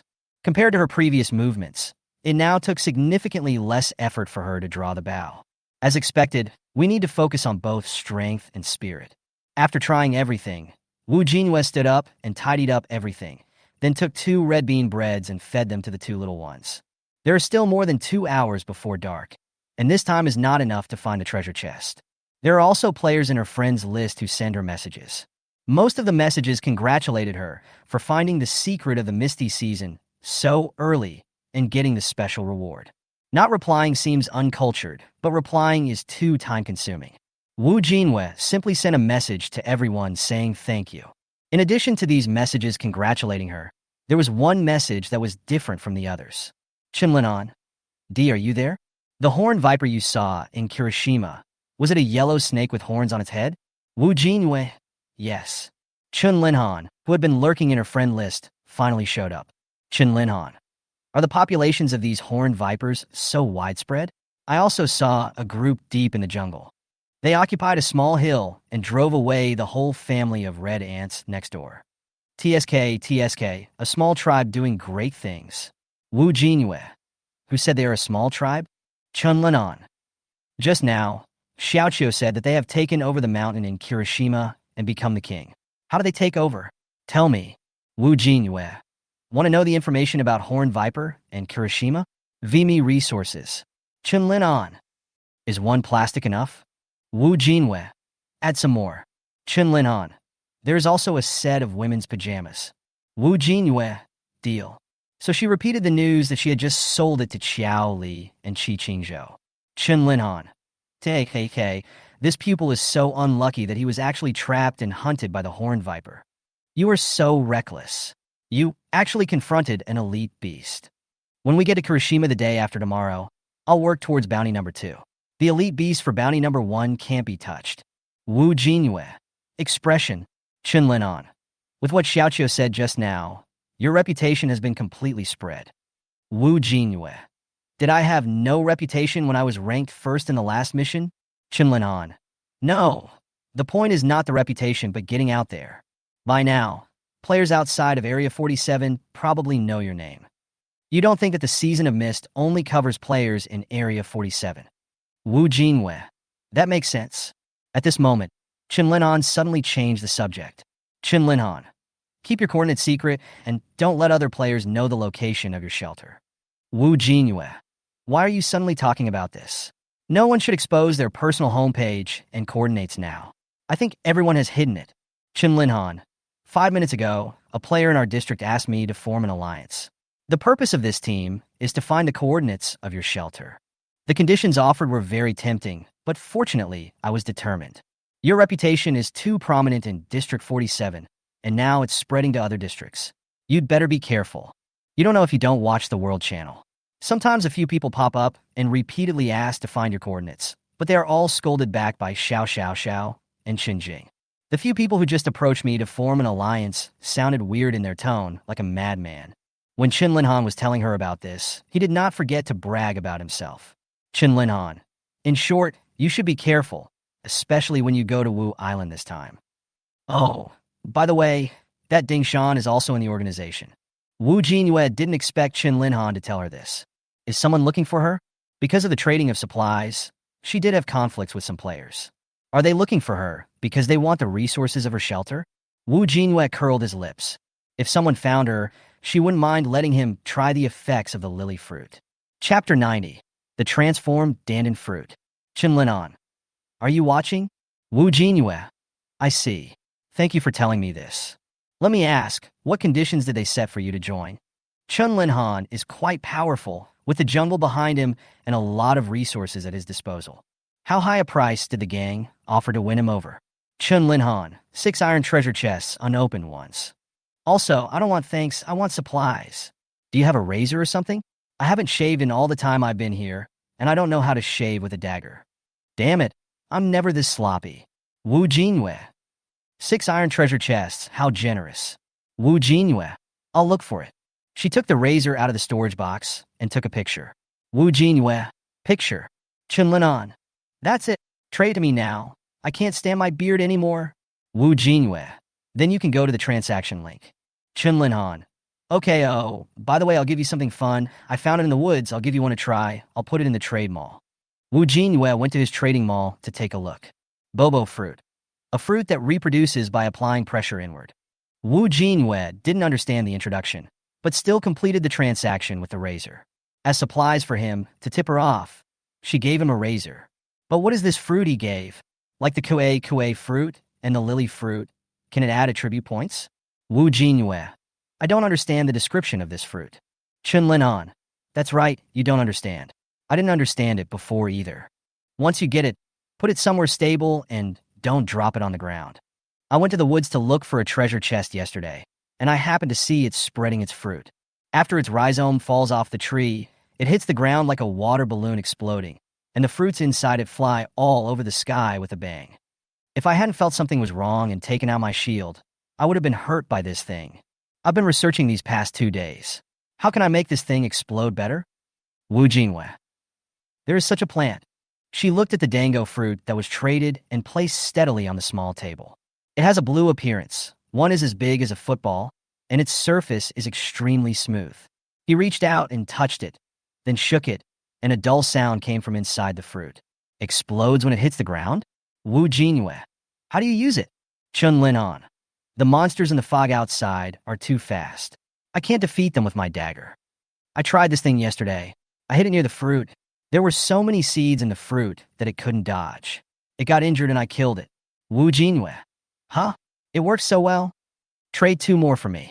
I have an idea now. Chinlinhan. Then you can exchange something else with me. Wu Jinyue. Let me take this out to modify it, and then we can discuss it when I come back. Chinlinhan. Okay. Wu Jinyue closed the light curtain and picked up the dandan fruit. Come here, let's go out for a while. The rootless vine, which was still playing with the 2 little ones, heard the noise and immediately slipped out the door. Wu Jinyue held the torch and carried the rootless vine until they reached an open space far away from the shelter before stopping. She took out the mist beads and smashed them on the ground to clear a path for vision. Then she stuffed the fruit between the branches of the tree. Lily, can you put your fruit inside this bouncy fruit without opening it? The most powerful thing about this fruit is that it can use pressure to make the fruit inside explode instantly. To improve its effect, you can only start with the things it explodes. When Lily heard this, she tossed the fruits between the branches in confusion. Stuff the fruit in there? Then it splits into countless tiny branches, covering the entire surface of the bouncing fruit. Finally, after searching for a way to get into the fruit inch by inch through the branches, it touched a small depression. That's where the fruit is connected to the branch before it falls. Found it. Lily excitedly split the branches into the smallest pieces and then reached into the depression. The branches began to grow, sprout, and bear fruit. All those fruits were tightly wrapped in the bouncy fruit.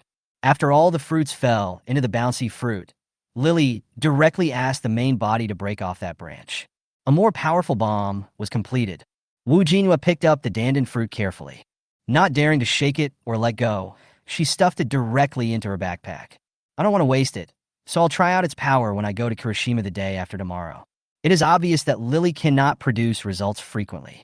After bearing fruit, its branches are not as strong and shiny as before. Jinyue planned to make a few and put them in his backpack as a backup. After making the new explosive bomb, she took Lily back to the shelter, opened the light curtain, and opened the chat box with Jinyue. She wanted to prepare a few more for her trip to Kirishima the day after tomorrow. Jinyue, you still have a few left. I'll exchange them with other things. Jinyue, have you finished the transformation? How is the effect?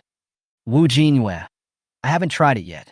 I plan to go to Kirishima and try it with the horn viper. As for the effect, it is definitely strong. Jinyue, are you so confident? I don't have many on hand. I plan to go to the woods to collect a few more tomorrow.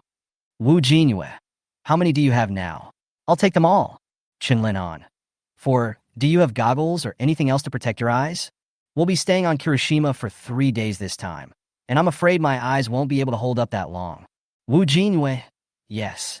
She had an extra pair when she opened the treasure chest, and after putting it on the trading mall, Jinyue quickly completed the transaction.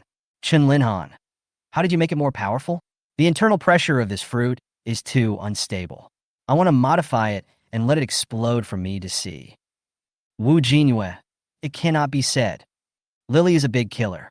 She would not tell anyone about its parasitic ability except herself and those who know this alien plant. Jinyue, okay, let's go to Kirishima the day after tomorrow. I hope we can all come back safely. Jinyue, expression. After exchanging 4 more dandan fruits from Jinyue, she excitedly took Lily out for another trip. After filling all 4 bouncy fruit boxes with the fruits of the rootless vine, Lily was so tired that he lay on Jinyue's shoulder and couldn't get up. Jinyue took 4 dango fruits and stuffed them into his backpack.